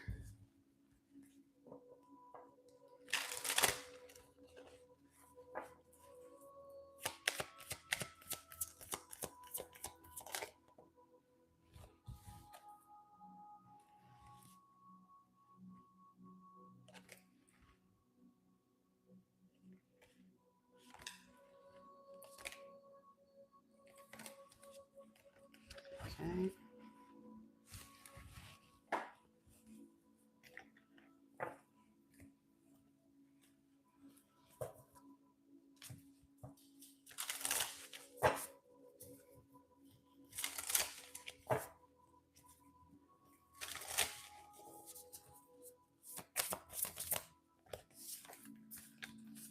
Mm.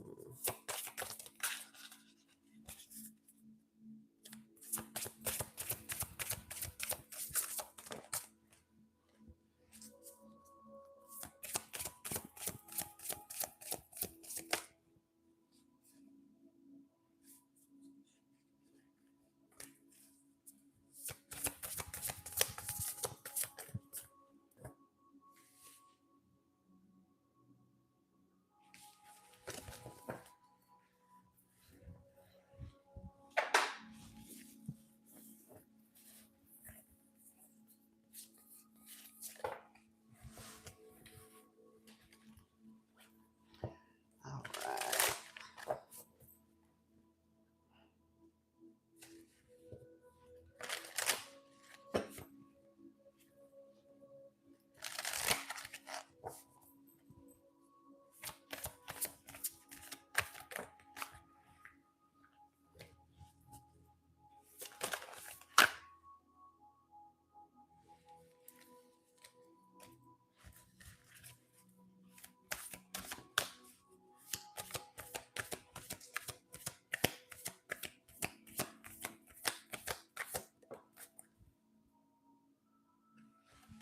Mhm.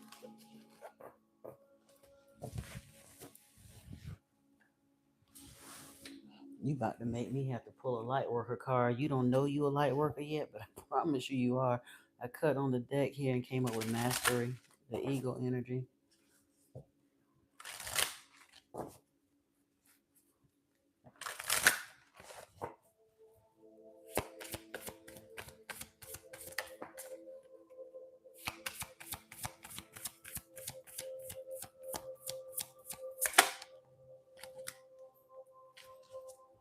Yeah.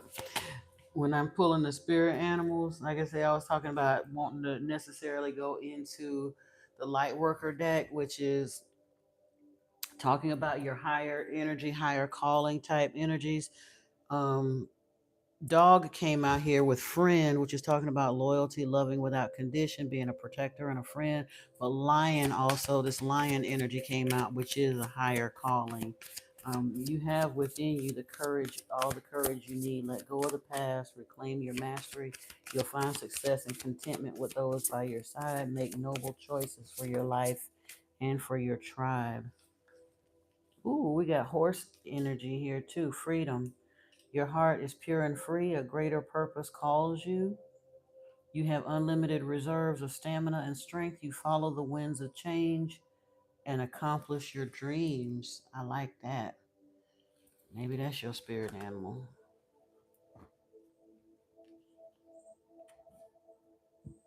Cougar energy is here too. Assertive. In silence, you find power. Claim your leadership role and take action.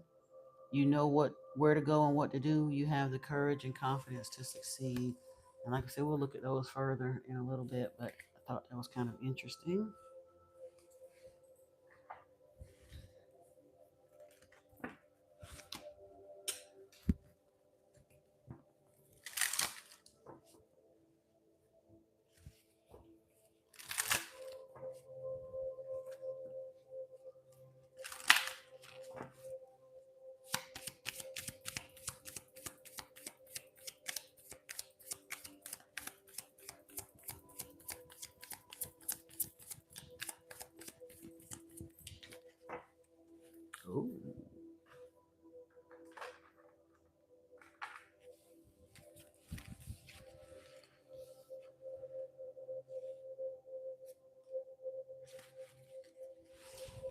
This might be looking a little further into your future than we were prepared for, but I don't know. We're gonna see what else come out.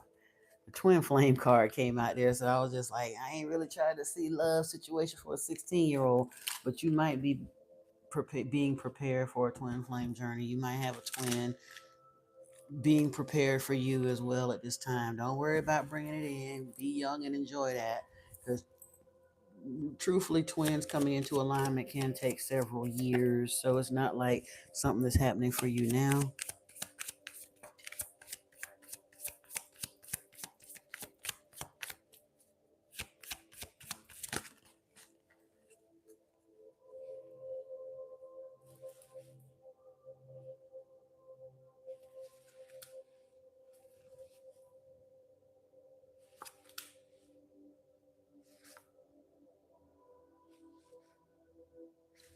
Okay.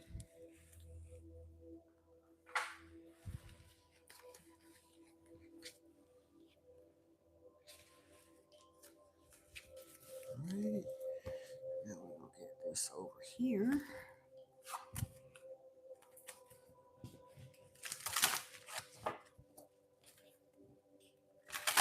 I was trying to understand this hero's journey. Afterglow came out, land gracefully, and then redream or dream direction or dream redirection, redream the situation. X marks the spot is here. See the love in disguise. Plant seeds of intention. Go, grow, and glow. Discover your superpower. Access 100% of your mojo and make the grade with flying colors. Remember, you signed up for this. So there's something that's in your energetic cross, so to speak, that you're kind of wanting to redirect or put or change something in a circumstance. I don't know if it's something going on in your education, something you want for the world. Uh, it don't even matter. It's up to you. Whatever it is, it's, you're more powerful than you know, and you will. Like I said, as you learn to access more of your mojo, so to speak, you'll be able to do that. But to that dream redirection, there may be something in the detail of what you've asked for that might need a little bit of tweaking. It might not be as easy to manifest because it's something that you need to look at differently.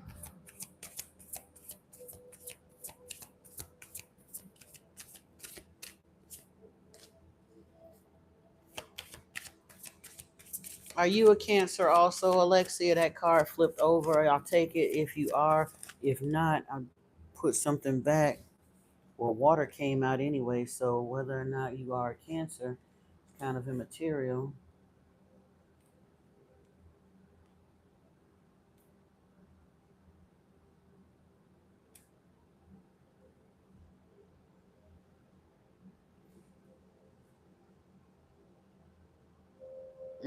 Cancer and Gemini flipped over again. Maybe that's that twin energy there. I think so. You're a Sag? Okay. Which fire did come here. I'm a Sag moon, so I was like, I feel that, okay, fire is here, Venus coming. Okay, I got it. I put the Cancer card back though, because like I said, water came out anyway, so it didn't even matter. I wasn't planning on pulling six of these, but six of them came, so it is what it is.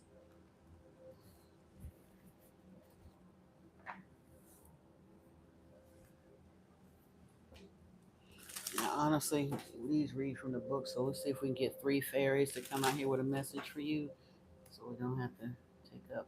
Yeah. What is?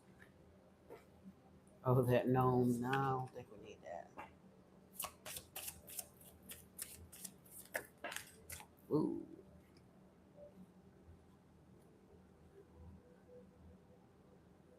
that's way too many. This might mean that I don't need to pull this deck. If I have a hard time getting a card out of it, it might not be.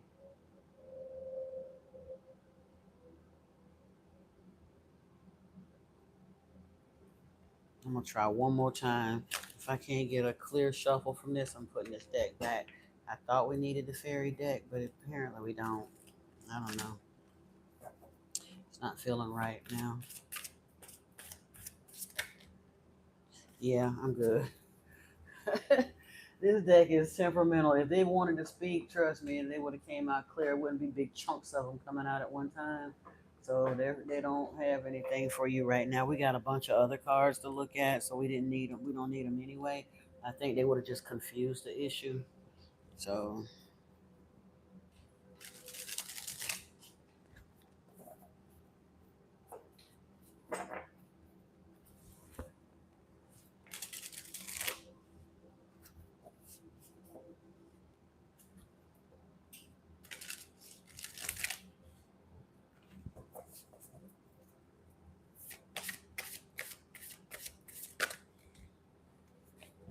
ooh, okay, that's nice.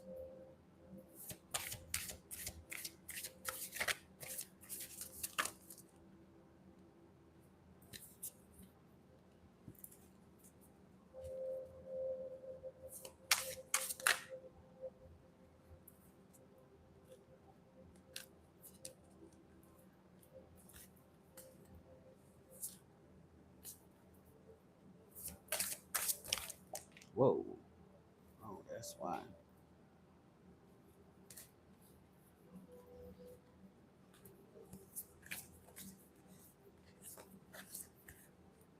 Need three more cards about this deck. Another little shuffle since they acting a little clunky chunky too.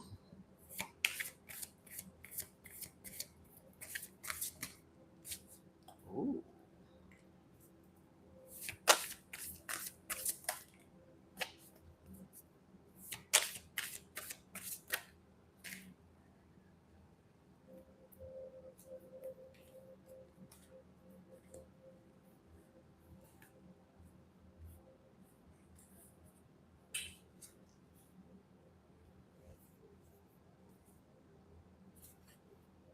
Okay.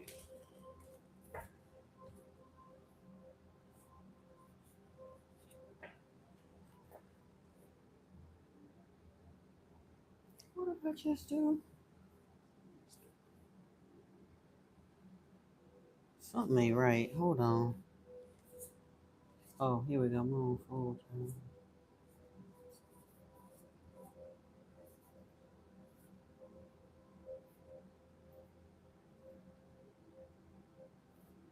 Oh, that's why. Okay.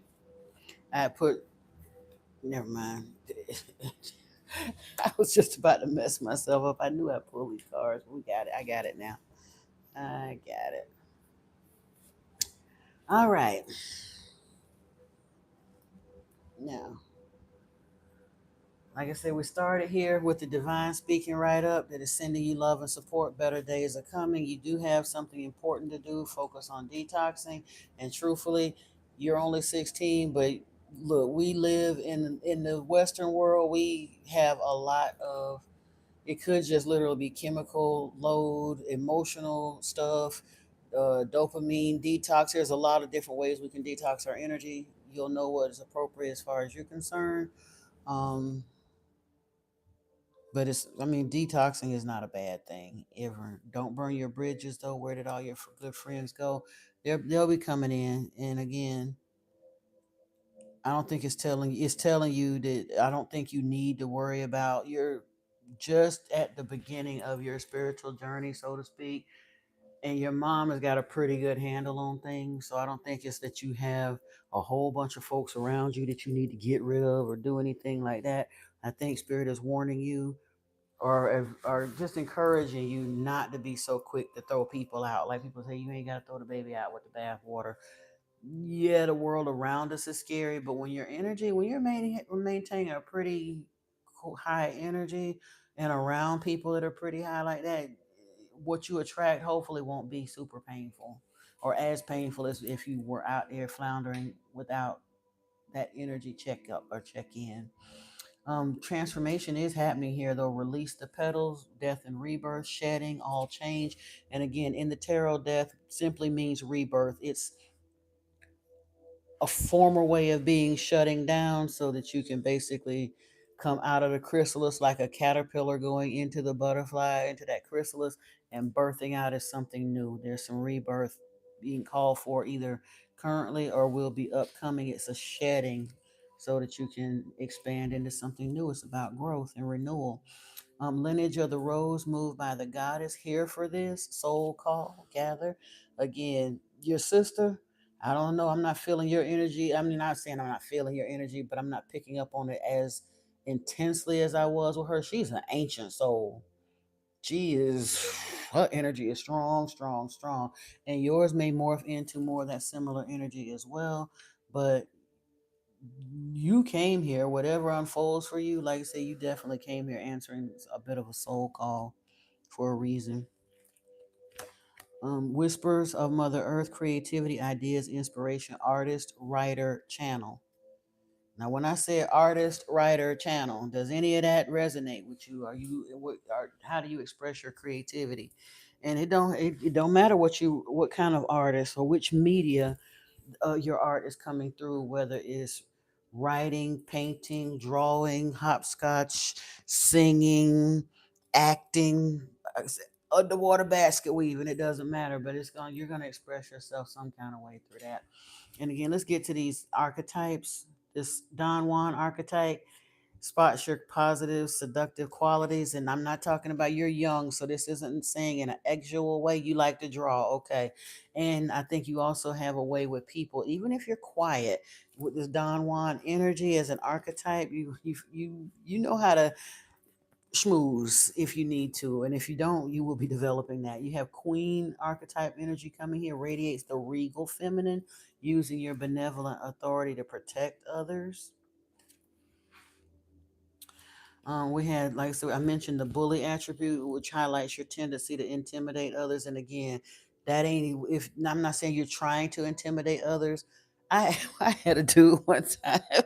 I had gone to a club that I used to work at. I didn't work there anymore. I had gone back to literally see some of my coworkers, and I was kind of sitting off to the side. They had bomb wings and fries, so I had my little thing, and I got my drink and waiting on some of my friends to have a break in their round so they could come chill with me. And this guy walked up to me. Now, mind you, at the time I was like 40-ish. So I'm a grown woman. I'm in a small night. It was a small nightclub, but it wasn't quite a bar feel. It was supposed to be like a little nightclub. And this grown man walk up to me, talk about his friend said his friend wanted me to approach him, wanted him to ask me or get my attention because I look unapproachable. Now I wasn't trying to, but when he said that, I'm like, "You serious? A grown man gonna go and have his wingman step to me for me?" And he was talking about, "Well, you look unapproachable," and I'm like, "And yet here you are anyway, right?" So that's kind of that bully energy. It intimidates people when they call it what is it? RBF, which I'm not gonna say because you are a minor here, but you know what it means. So it's kind of sort of that, but it also helps you confront the inner fears that bully you.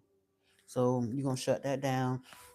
Judge energy is here. This is balancing justice and compassion, managing the fair distribution of power. You don't like to see, like I said, it irks you to see injustice, and that's a good thing.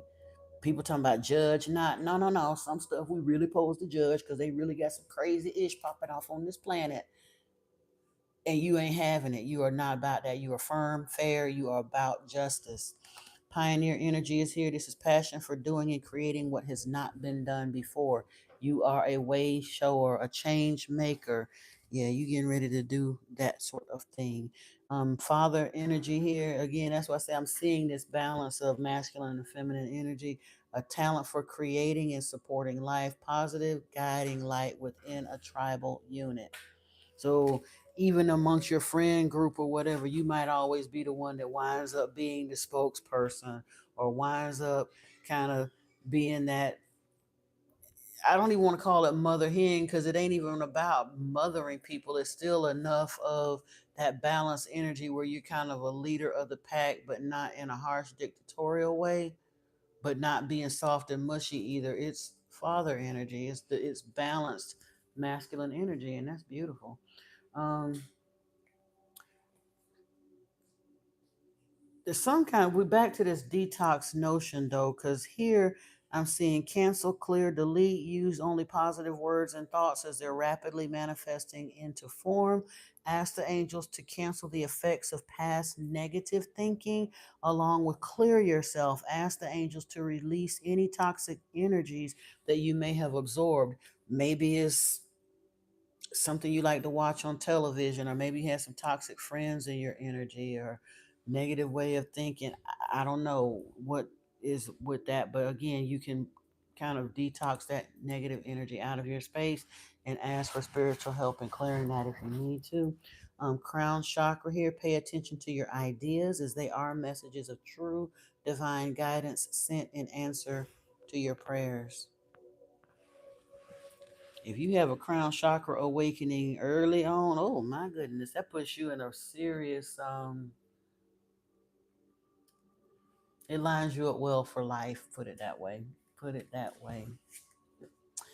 We have peacock energy here, raise your standards. And I think they probably already have been. Competition is here. Summon courage and self-confidence. And leadership, set your goals.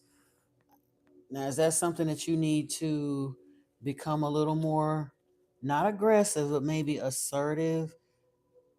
And again, you're young, so I'm not saying, because again, if you're too assertive at too young of an age, they'll call that arrogance, and it's not going to age well. But I think I'm feeling like there may have been a little more timidness about you than maybe is quite healthy. You might be asking to be just a little more assertive, a little more confident as you move out into the world, because you do have some really beautiful energy here. I'm seeing soul purpose, your soul birthing process, discovering your soul purpose, unfolding your unique abilities.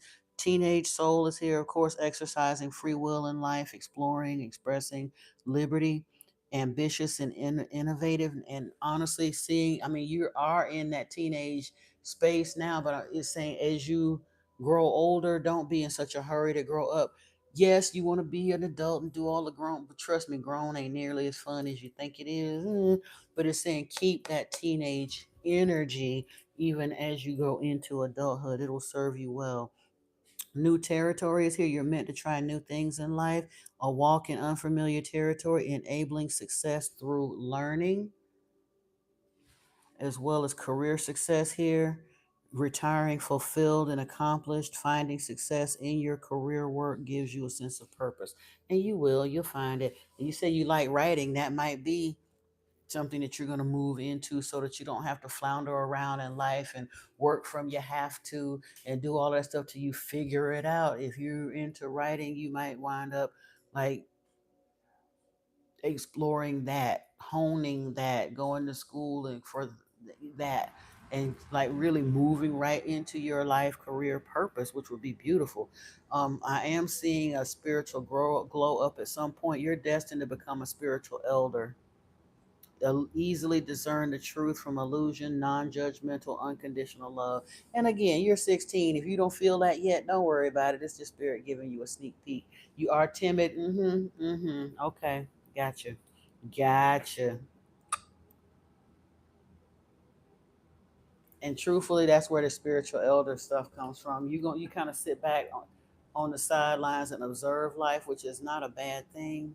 It's going to allow you to become wise beyond your years, much younger. Your wisdom may not be as hard earned as some of the rest of us that took the Super Dave crash and burn entry into this experience, and that's a good thing. I took the Super Dave. I don't. I can't say.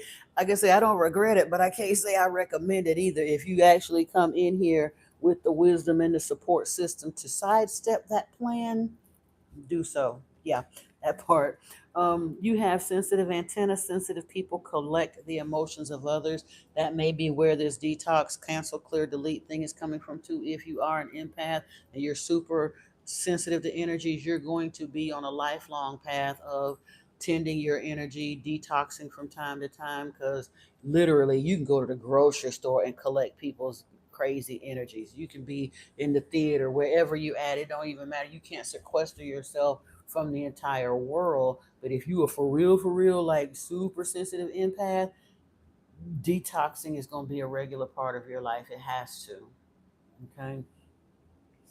Feel and release all you've accumulated on this journey. Yeah, if you hadn't been aware of that and can't understand why that drama, energy, perhaps depression, things like that are coming from anxiety, all those sorts of things, it may not even be your stuff. It could genuinely be other people's energy that's been accumulating before you were aware of it. Especially think about it if it's shifted since you entered puberty, because for women we are, I'm trying to tell you, our wombs are portals. Whether we ever have children with them or not, our feminine energy, our womb, we are kind of tapped into the other side of the veil more so than those beings who choose to come here in a male avatar. They can be spiritual people too, but we're naturally tapped into spirit like that. And a lot of times women that start once we hit puberty and adolescence and stuff, we got all of that raging hormone stuff that's happening with us, but especially as empaths and you're super sensitive to energy, you literally start onboarding other people's ish before you even understand what's happening, and it makes life crazy. And then people think you crazy and you know you ain't crazy, but oh my god, all of this stuff, my stuff, they stuff, everybody's stuff is just coming at you. That's why I was wondering, like, what kind of cancel, clear, delete, and clearing yourself is coming out here for a 16-year-old. That's why you are in extreme empath energy. So yeah, you're gonna have to stay on top of that spiritual cleansing, especially if you've got an open crown chakra this early or it's opening this early in life. Yeah. But at the end of this, trust what you need is there. With love, all can be accomplished. Okay. Brittany, girl, you a hell of a, but these two chicks you done gave birth to, ooh and ooh. That's all I can tell you. Now I see why you ain't in no rush to bring more romantic energy into your space. Not saying that you're averse to it, and you may at some point a counterpart may come along, but as long as you're complete and you've had happy marriage and you've done this and that, so that that aspect like I said, been there, done that, got a t-shirt, and actually, like I say, it wasn't bad. It's just we're on to the next phase.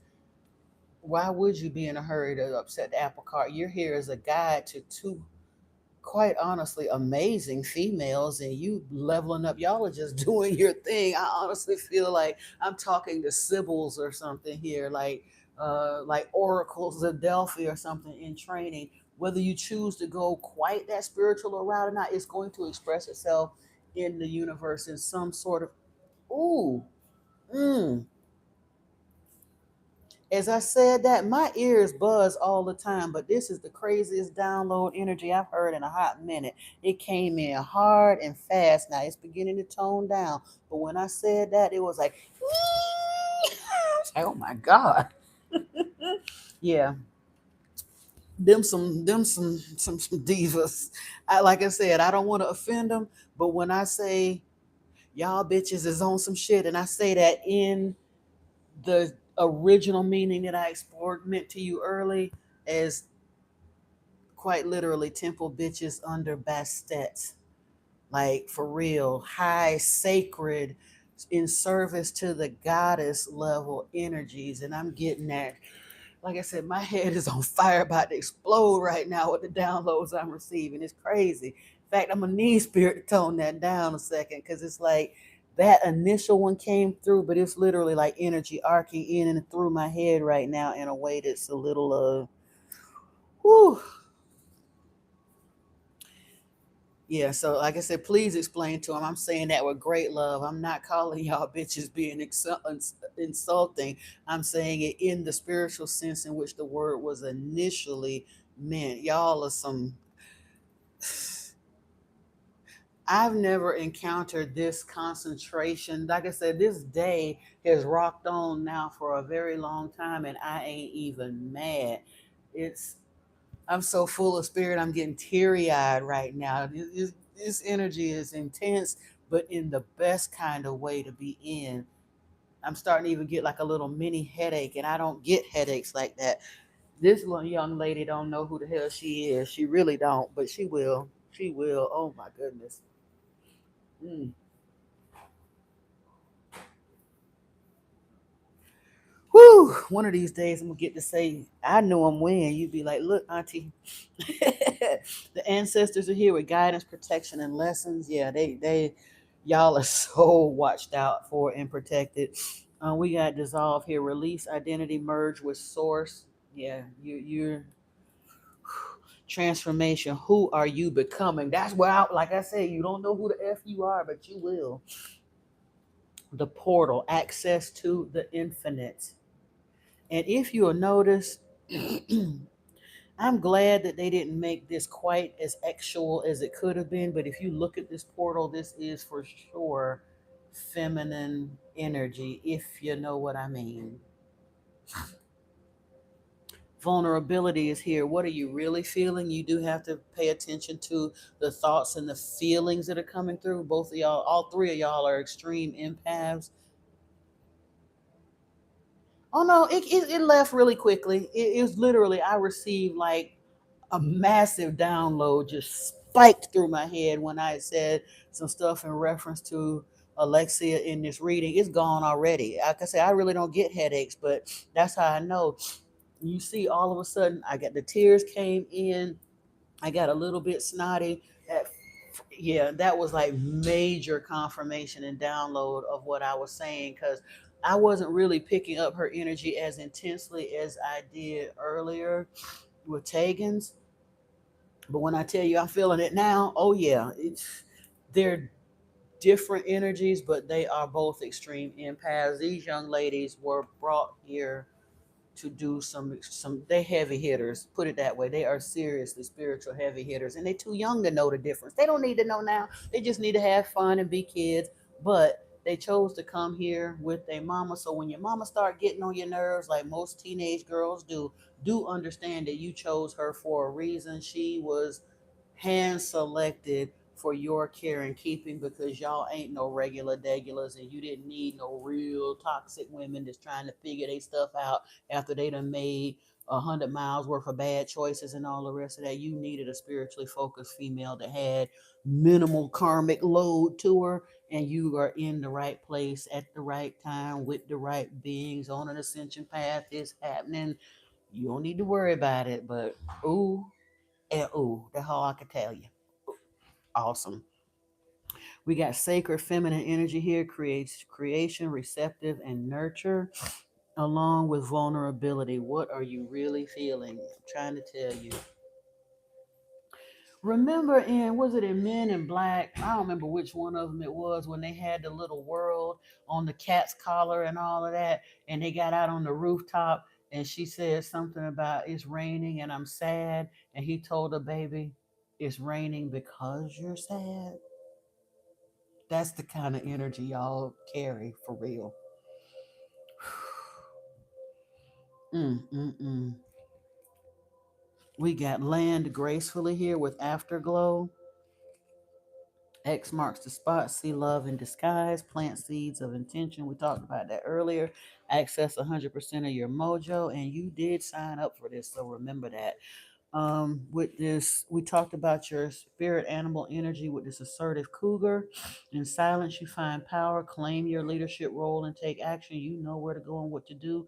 You have the courage and the confidence to succeed with this horse freedom energy. Your heart is pure and free. A greater purpose calls you. You have unlimited reserves of stamina and strength. You follow the winds of change and accomplish your dreams with this dog energy, loyal friend energy, a protector and friend, and this lion with a higher calling. You have within you all the courage you need.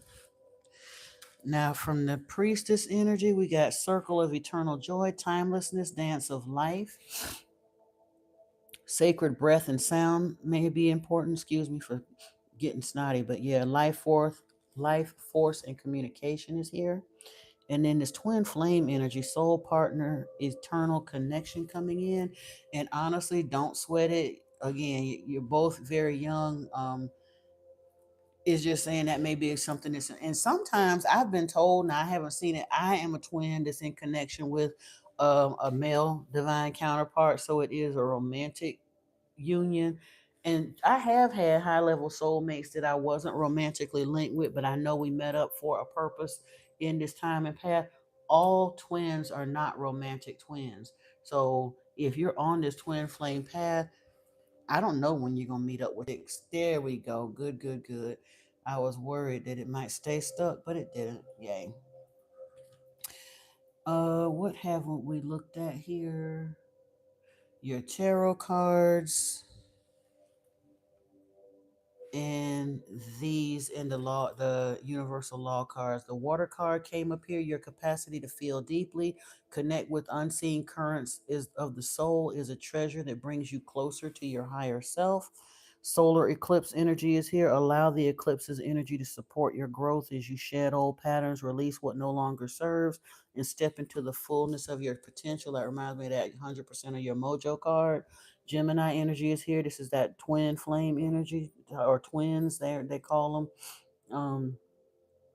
But it's also about find the balancing of the twin energy within yourself, because the Gemini card refers to the twins, but a twin flame energy is about harmonizing your sacred energies. And then you may meet up with a soul that also shares that same soul pattern, but you find a balance within first. You can be both the student and the teacher, the seeker and the guide, the speaker and the listener. Embrace your duality. You do not have to choose. Excuse me. Comment is here. It's unlimited what the universe can bring you, or what the universe can bring when you understand the great secret that thoughts become things. And fire energy is here, Saggy. Your ability to be passionate, take risks, and pursue your dreams with fervor is a testament to the potential for growth and transformation within your soul. The last card that came out of this deck is Venus energy. Your heart is filled with compassion and understanding. Embrace this emotional intelligence, for your heart is a beacon that radiates love into the world. Yes, indeed. Now let's take a look at your uh, cards here. First card that came out on this deck, and I pulled according to the manner of the Celtic cross. So you as the querent, it comes out here as the Queen of Pentacles. This is about balance, and again, that luxury. The Queen of Pentacles takes care of all that she purveys. The key word here is maternal energy, balance, and purveyor. So it's about becoming that powerful manifester that can take care of not just you, but those around you too. Your intuition is ramping up. There's some things, of course, that you don't know and see. Of course you don't. You're 16. You ain't supposed to see and know everything. That would be a little scary for you and the people around you if you had all of the answers right now. But you do have this moon energy here, so your intuition is ramping up, and it will continue to do so.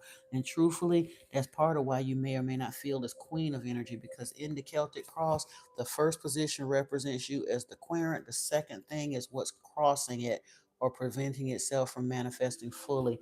And the moon is kind of keeping it hidden from you for a time, for a reason. You don't need to know. You ain't, like I said, be a kid. You ain't got to worry with all that yet. We just taking a peek because we nosy, but you don't have to worry about, is there something I got to do and where all this burden.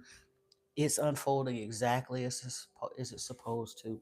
You're at the beginning of your spiritual journey. That's what's at the root of this reading, because this is the first card of the tarot, the zero card. This is about taking a leap of faith, beginning to ask the questions, just beginning to head out on this spiritual journey. It is a beginning. Excuse me. What can you learn? What kind of past energies, or what can you learn along the way that's going to benefit you, or what it can either help you or hinder you along your journey? This Four of Pentacles energy, this is a bit of protectiveness. Some call it the obsession card. In the traditional tarot, it's about somebody holding the pentacles to themselves, and is holding on to a little bit of miserliness, which means if you it's about penny pinching to a degree, but not in a bad way. It's saying be very mindful of what you have so that you can hold on to it and use it wisely, and not just cast it out there, not casting your pearls before swine, so to speak.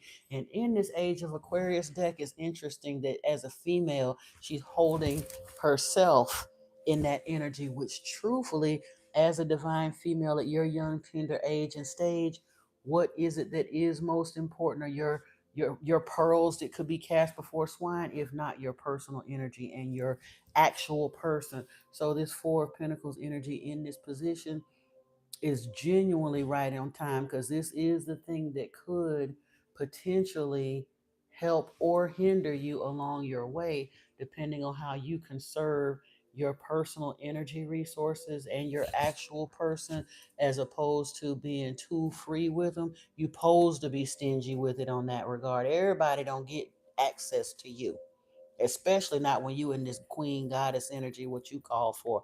They could dirty up your engine and no, we can't have that. You supposed to protect that energy. So good job.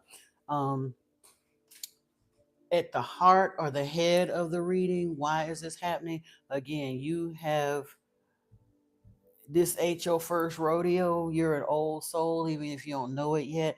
And this is karmic justice. Everybody don't take the Super Dave crash and burn. Some of the chosen have done that 2 or 3 lifetimes ago, and you're coming in on a little bit easier trajectory. They're still learning and growing, and I'm not saying everything in your life is going to be smooth sailing.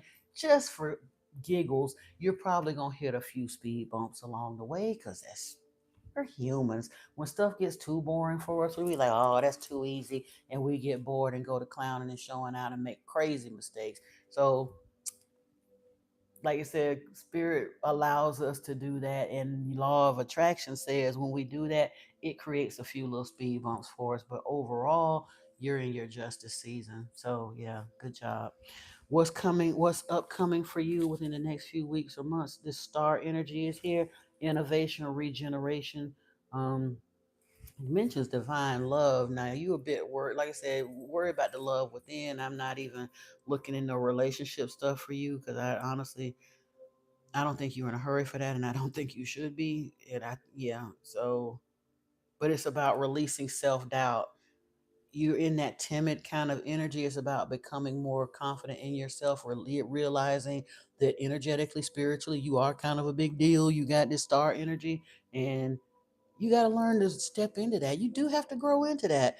When somebody keep telling you you're amazing, yeah, on the one hand it feels good, but on the other hand, especially if you got that kind of shy, timid energy, you'd be like, what, who, me? And still kind of embarrassed to get out there and all that.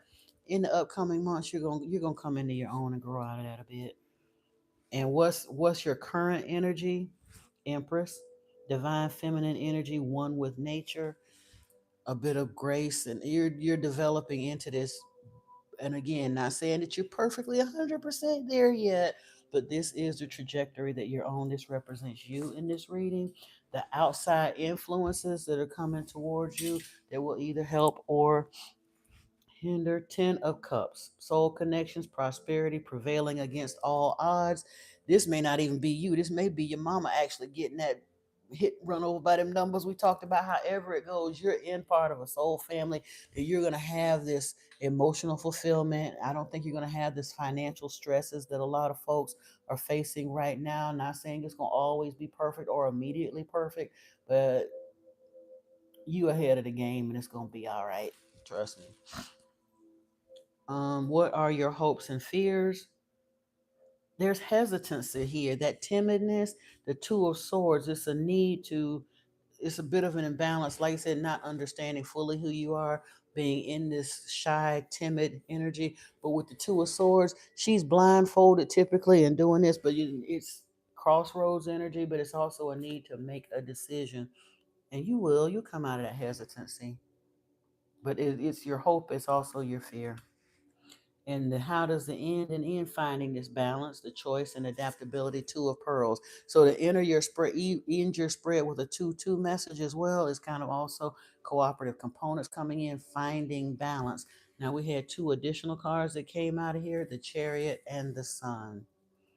So the Chariot is about taking action, determination, like I said, willing it forward, driving that energy. And then we're here with the Sun. It don't get much better than that. That's the happiest card in the deck. That is success, celebration, happiness. I did say, because of this. Oh, we got to look at your universal law cards as well. But because of this, I got to pull these now. So we're going to do that.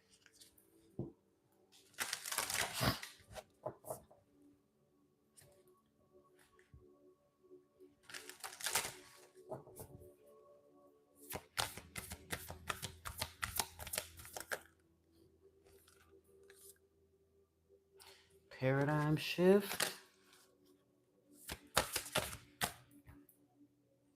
divine talents,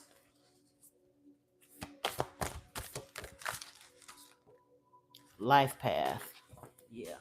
I was surprised. I wouldn't be. I would have been. I was kind of surprised that Star Child didn't come out. But hey, we're gonna take what we got because that's the way it go over here.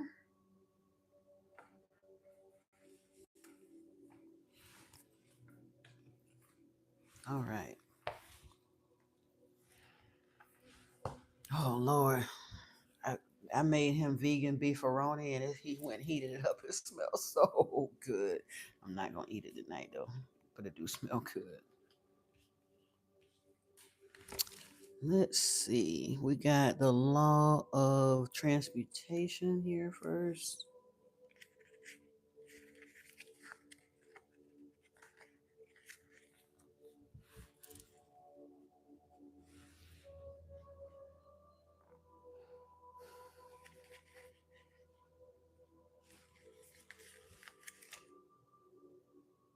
Oh, 35.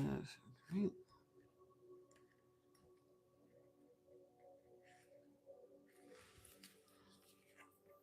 Energize the mental picture of your dream.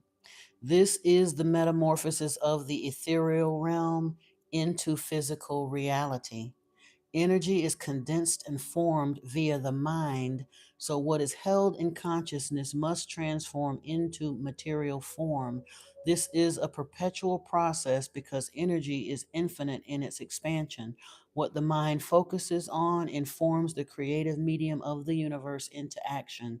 Energy is incapable of being destroyed, therefore, it will take form.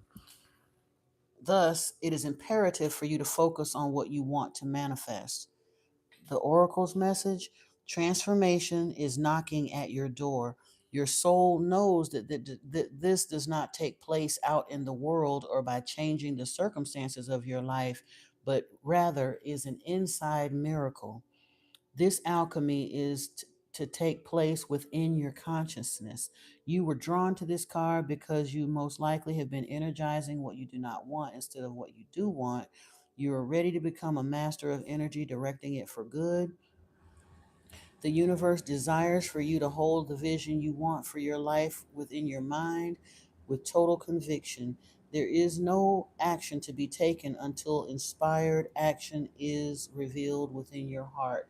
And as I'm reading this, and Brittany, again, if you don't want her to, this is, but as I was reading that, first thing I heard was "The Word Is Your Wand" by Florence Scovel Shinn.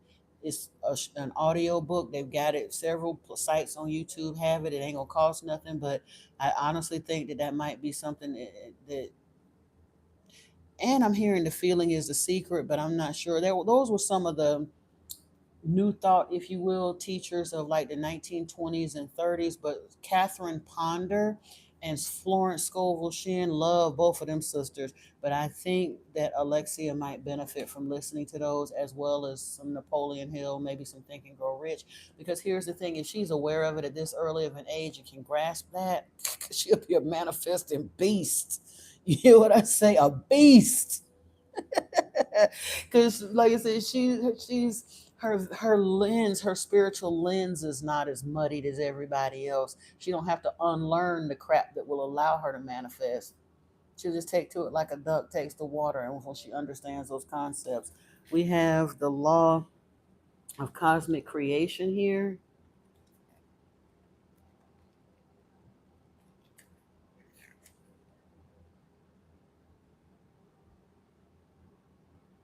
89.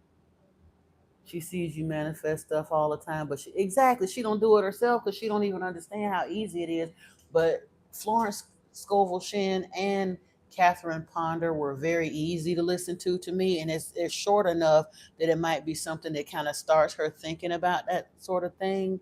Um, and I loved Your Word Is Your Wand, and it was another one that she did too. But yeah, I honestly think that she could benefit from that. Universal law of cosmic creation, your thoughts will echo into eternity. Over the course of creation and recreation, there is a perpetual bond within consciousness.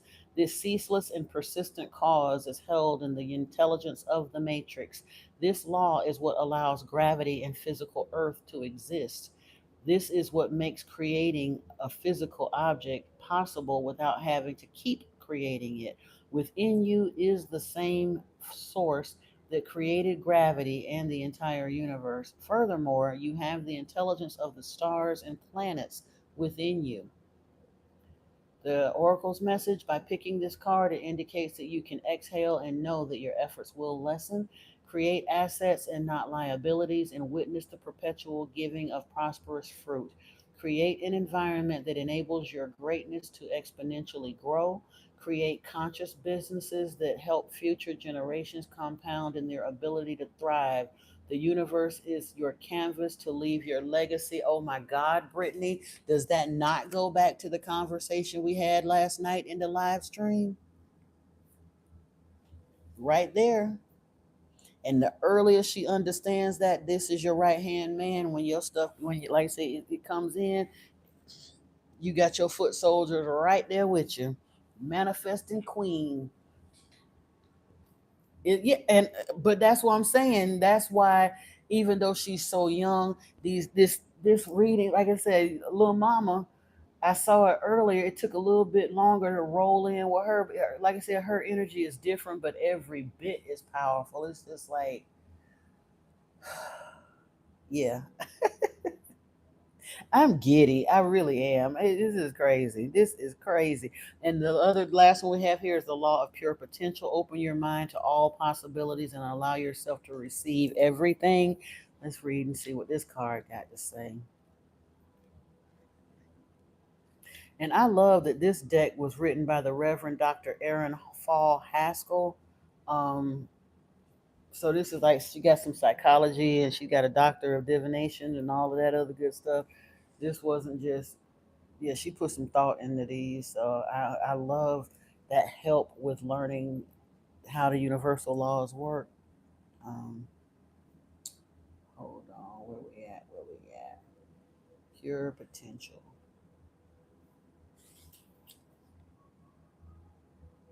Oh, it's the very first one, duh.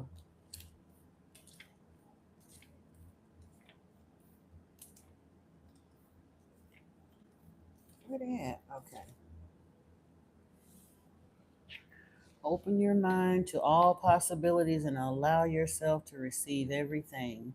At the core of you is infinite consciousness and the connection between your individual consciousness and your cosmic consciousness. There is an unending divine source within. All energy is pure potential until it is observed and informed. Your beliefs set the limit of the demonstration of principle, which of itself is without limit. It is ready to fill everything because it is infinite. Your ability to have abundance is entirely a question of your own receptivity to this universal intelligence. In the oracle's message, you may be experiencing feeling stuck in an area of your life. However, the same energy that bonds you can set you free. By drawing this card, your higher self desires for you to have a breakthrough. Any current undesired situation is the universe's brilliant way of creating a breakdown for you to awaken to your abundant nature. Begin to shift your energy by giving gratitude to any situation where you are experiencing resistance, seeing it as a blessing in disguise. Next, go within and listen to what your heart truly wishes. This card comes forward as a sign for you to let go of the way you've been doing things. Open your mind to all possibilities. There are unlimited ways of creating your dreams. Hmm. Now, last but not least, we're going to mosey on over here to the Lightworkers Oracle because, yeah, we got this paradigm shift.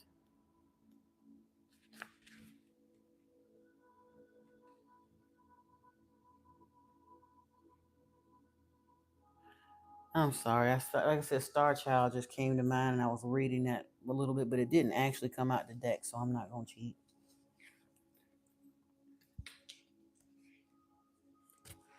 You are undergoing radical growth in your belief systems. Now is the time to challenge old attitudes and question the previous expectations. You are in an extraordinary time. Great leaps forward can be made in a moment. The world you thought you knew can suddenly break open, and a new world can become your reality. You might even look into, well, y'all might want to do it together. I was thinking about quantum jumping exercises, but the way these girls' energies are, if they sit down with intention to do any kind of quantum jumping, they might, yeah, y'all might want to stick together. Don't do that. I change it unless it's something y'all choose to do together. And they do have like guided quantum jumping exercises if you want to do them together. But I wouldn't, because you're gonna shift realities if you do it. I promise.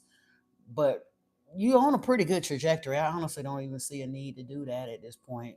I don't know why that thought came to mind, but anywho. Buddhists sometimes speak of the beginner's mind, that which assumes nothing and therefore is open to everything. A spiritual psychologist might call this the inner child, as it is innocent, curious, unfixed, and always learning. It doesn't get stuck on an answer having to be one way. There is openness to the unknown with curiosity instead. I'm trying to think. It says old souls can sometimes find it hard to recapture their not knowingness. Asking someone with a lot of life experience who may have become a bit world weary to drop expectations and look at the world through fresh eyes can be challenging. And that's the beautiful thing. Y'all don't have that to deal with. You had enough of the wiping and the coming through that you, and before you get loaded down with all of that world weary, whatever, you're tuning in to your spirituality and your potential early, so you don't have that nonsense to deal with. And I'm getting a buzzing over in this ear, so that's kind of confirming that for me. I mean, like I said, I have buzzing all the time, but when it shifts like that, I know I'm getting something here. Let's look here at 20 life path. Do you wonder about your divine life path and purpose? You have been enrolled in spiritual training. This training might be obvious in the form of a course you're undertaking or hidden in a life lesson that is currently triggering your healing, learning, or growth. Whether it is obvious or not, successfully completing this training will empower you to fulfill your divine purpose this lifetime. Further clarity will be revealed to you. The universe promises that you shall know what you need at the perfect time and in a way that you cannot miss. You are in spiritual training for a divine mission that serves your soul development and spiritual growth while simultaneously helping others. It will help you express your spiritual purpose this lifetime. At times, your training may be aligned with study or applying your skills in ways that seem more obviously aligned with a spiritual path. At other times, your spiritual training may be disguised in ordinary life circumstances. That part. But you're being brought aware. Like I said, you came here to play the big boss. You came to beat the game in this. Like I said, I ain't gonna say that in one lifetime, because you led up to this through several lifetimes. But this is the round where you're becoming aware of it early enough in life that you don't get bogged down with the nonsense. Like I said, you ain't gonna be scratching your head trying to figure it out when you're 50. You're choosing to sidestep a lot of that stuff so that you can take on the big boss. There's still some years of leveling up spiritually and all that stuff to get through, but yay, you trying to tell you, yay, you. 39 is here. Divine talents.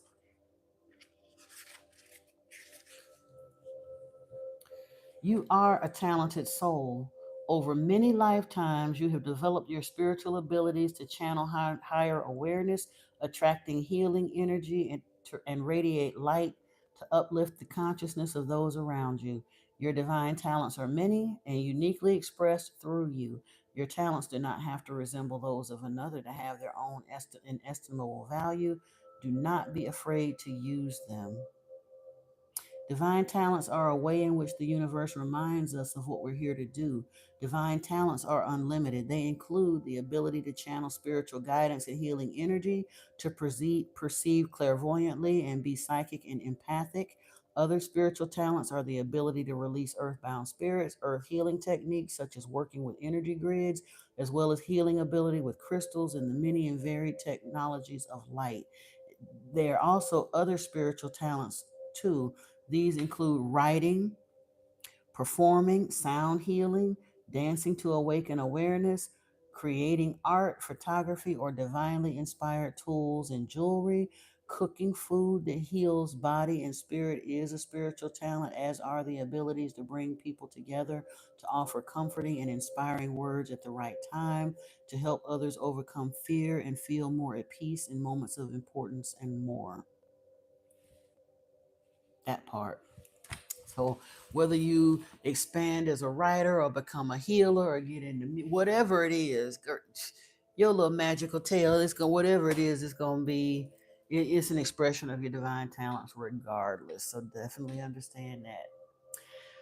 Whoo, that was awesome, awesome, awesome. We're at 54415. Awesome. Is there anyone else here in the room that I'm supposed to be pulling cards for now, or are we getting ready to close this out? Speak now or forever hold your peace. Cause oh my goodness, I said we wasn't gonna do that, but hey, like I said, it feels really, really good. I have been honored to do this reading today. I'm not even particularly tired, to be honest with you. It might plop down afterwards, but I'm gonna, hey, like I said, I'm good. I'm gonna go chill. This is put me some candles on. I don't even feel a need to close this energy for real because it's been feeling amazing. Oh, you are so very welcome, my love. Thank you for allowing me in that energy. You are welcome, welcome, welcome. All right. Well, ain't nobody else popped in here then. So again, I'm gonna thank each and every one of you that has joined and shared with this energy today. This is gonna take a while to upload, so it's gonna be probably be tomorrow afternoon or evening at some point before we actually see it go live. But I will make it public when I'm able to. And again, thank you for allowing me the honor of reading for all of you all. You say if you see things, how do I call that? You know what I mean? If you see things, if you have premonitions, or if you're, are you seeing like apparitions of loved ones? When you see things, that's clairvoyance, honey. You see clairaudience is when you hear spirit. Clairvoyance is when you see spirit, whether you're seeing it on the other side of your eyes as in apparitions or scenes. You might see visions. Most of us that are clairvoyant are seeing through our third eye, like scenes playing out in our head. Clairsentience is when you just automatically have a knowing. There are even some people that smell things. I forget what that perception is called. There's synesthesia and things like that.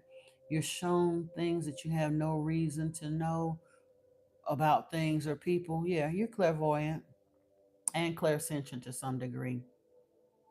hmm And look up the different clairs, and it might help you understand what they are and which ones you have.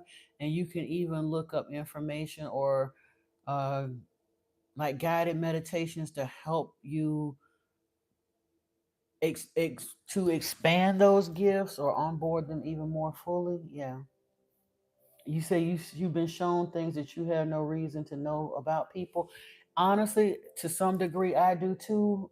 And I used to think that maybe I was just being judgmental or something. And for the most part, I don't see it too much until people are actually talking to me. For example, I had met up with this dude online, not I physically met, but we were chit chatting for a while. I had to cut him loose out my energy, but at the time, and this was before I really got like heavily into tarot. I was just reading for myself at the time, but he started telling me some stuff about his energy, how he was kind of estranged from his family. He didn't know who certain people were, and I had the strongest knowing. And when I started telling him about it, he didn't know why. He didn't know who his people were. His grandmother, this was from she's long since transitioned and all of that. but apparently she had been essayed.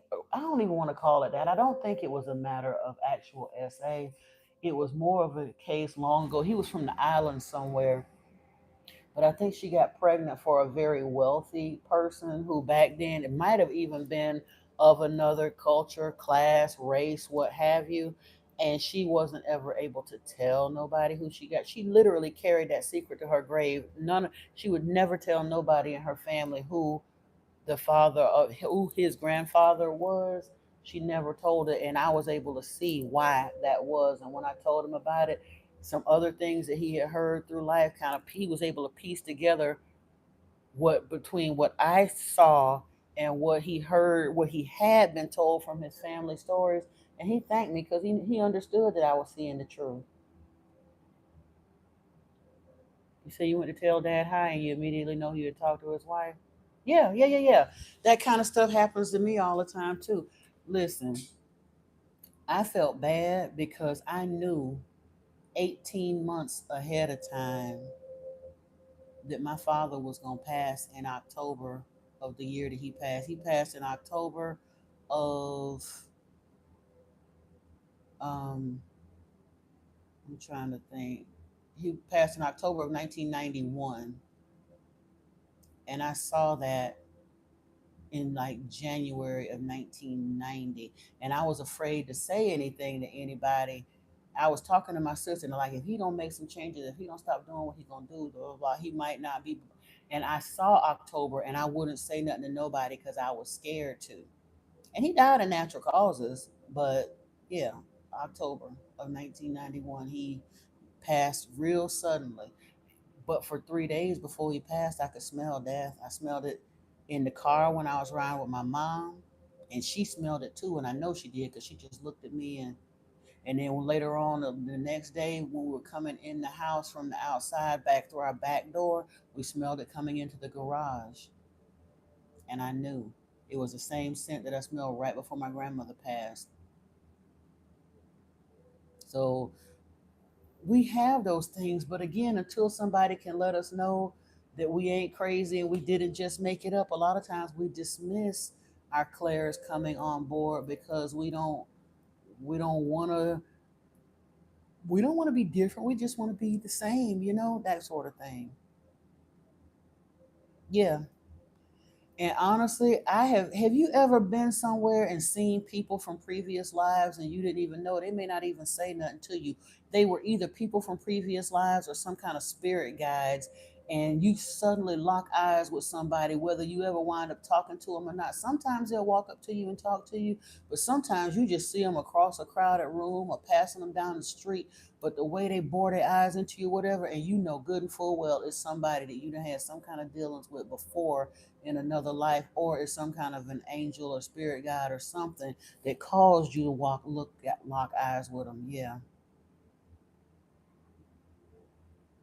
exactly. You don't know. Honestly, I think that's just like spirit saying, "We got eyes on you," and who knows how and when they're gonna to link up with you later. But you have,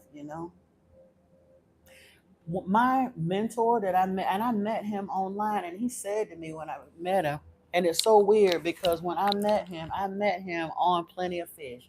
I had not been on that site. You said people in your life were important on the other side. Yeah, and that's what I was getting ready to tell you. I met my mentor on Plenty of Fish back in, I want to say 2010, maybe. Yeah, and I had literally not been on that site in like 2 years.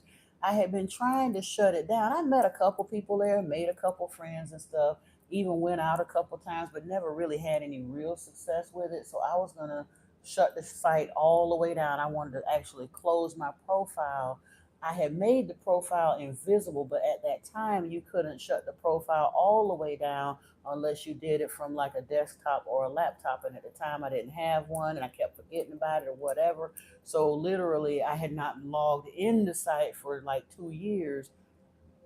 But for whatever reason, it rocked around and I remembered to do it. So I went on the site to log in to do it, and I had one message in my inbox. At that time, that had a vanishing inbox. After so many days, it would just fall off. And I had one message in my inbox from this guy. And when I went to his thing, I wasn't physically attracted to him or none of the rest, but he had said something about music or something spiritual. I don't even know what it was exactly that drew me to actually go ahead and respond and message back to him, but I did, and we struck up a conversation, and we wound up talking on the phone, and we wound up meeting and all of that. And one of the first things he said to me when we actually talked was, "When the student is ready to teach, when the student is ready, the teacher will appear. You sent for me, and I answered." And we still friends to this day. Now we're no longer necessarily mentor and mentee. As I began to expand spiritually, he was one of them kind of, now I don't want to say a truly hands off mentor, but if I'd ask a question, he'd hand me a book, and after I'd read the book, then we could talk about it. He was that kind of mentor, and I'm grateful for that. Taught me how to clean my auras, and clear my aura, and kind of start working on my chakras and that kind of stuff. But we were on a different spiritual trajectory. Now we speak more as peers, and we don't talk that often, but he helped me understand that we make those alignments and stuff. Yeah, I had, at first he approached me as if he was interested in dating, and I think if I had shown some interest it could, but after a while he knew it was weird because he calls me his dude. And the more I associated with him, I started having flashbacks of a past life. I think it was somewhere in Africa. I saw us kind of in a field. I don't know if we were romantically linked in that time period. And later on, I did a past life regression with a hypnotist last year. I don't think it was a romantic thing. I truthfully think in a past life, at some point, he actually took me out in one of them lifetimes, but we're cool now. And he never showed me that. And his mentor was a hell of a. He said that man could literally read me from wherever if he had never had. And he saw my energy. He would, and my mentor would never tell me what his mentor told him about me, but he understood that I was on a very specific spiritual path. You feel a soul connection? Yeah, exactly. Exactly. And it's like that. And again, I would, with as many times as I put my heart out there on a on a limb and all the rest of that, if I weren't on this path, I wouldn't trust it anymore. But I do also understand that some of the folks that I thought were blessings were actually lessons to see if I got it. But I'm saying that has happened to me so many times in the past. And well, that's not true. Not people that I've met online. They were people that actually showed up in life. The people that met online, I knew I had a 50-50 shot, and they made themselves rather quickly evident that it was a lesson.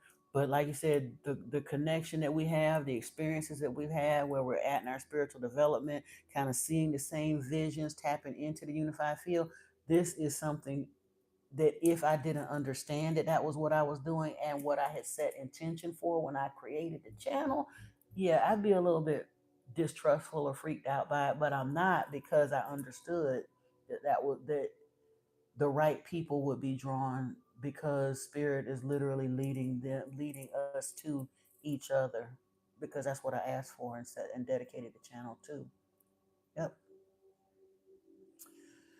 All right, good people. It is 9:13. Oh, and it's 5:56, 58, 59, 5:57. It's on here.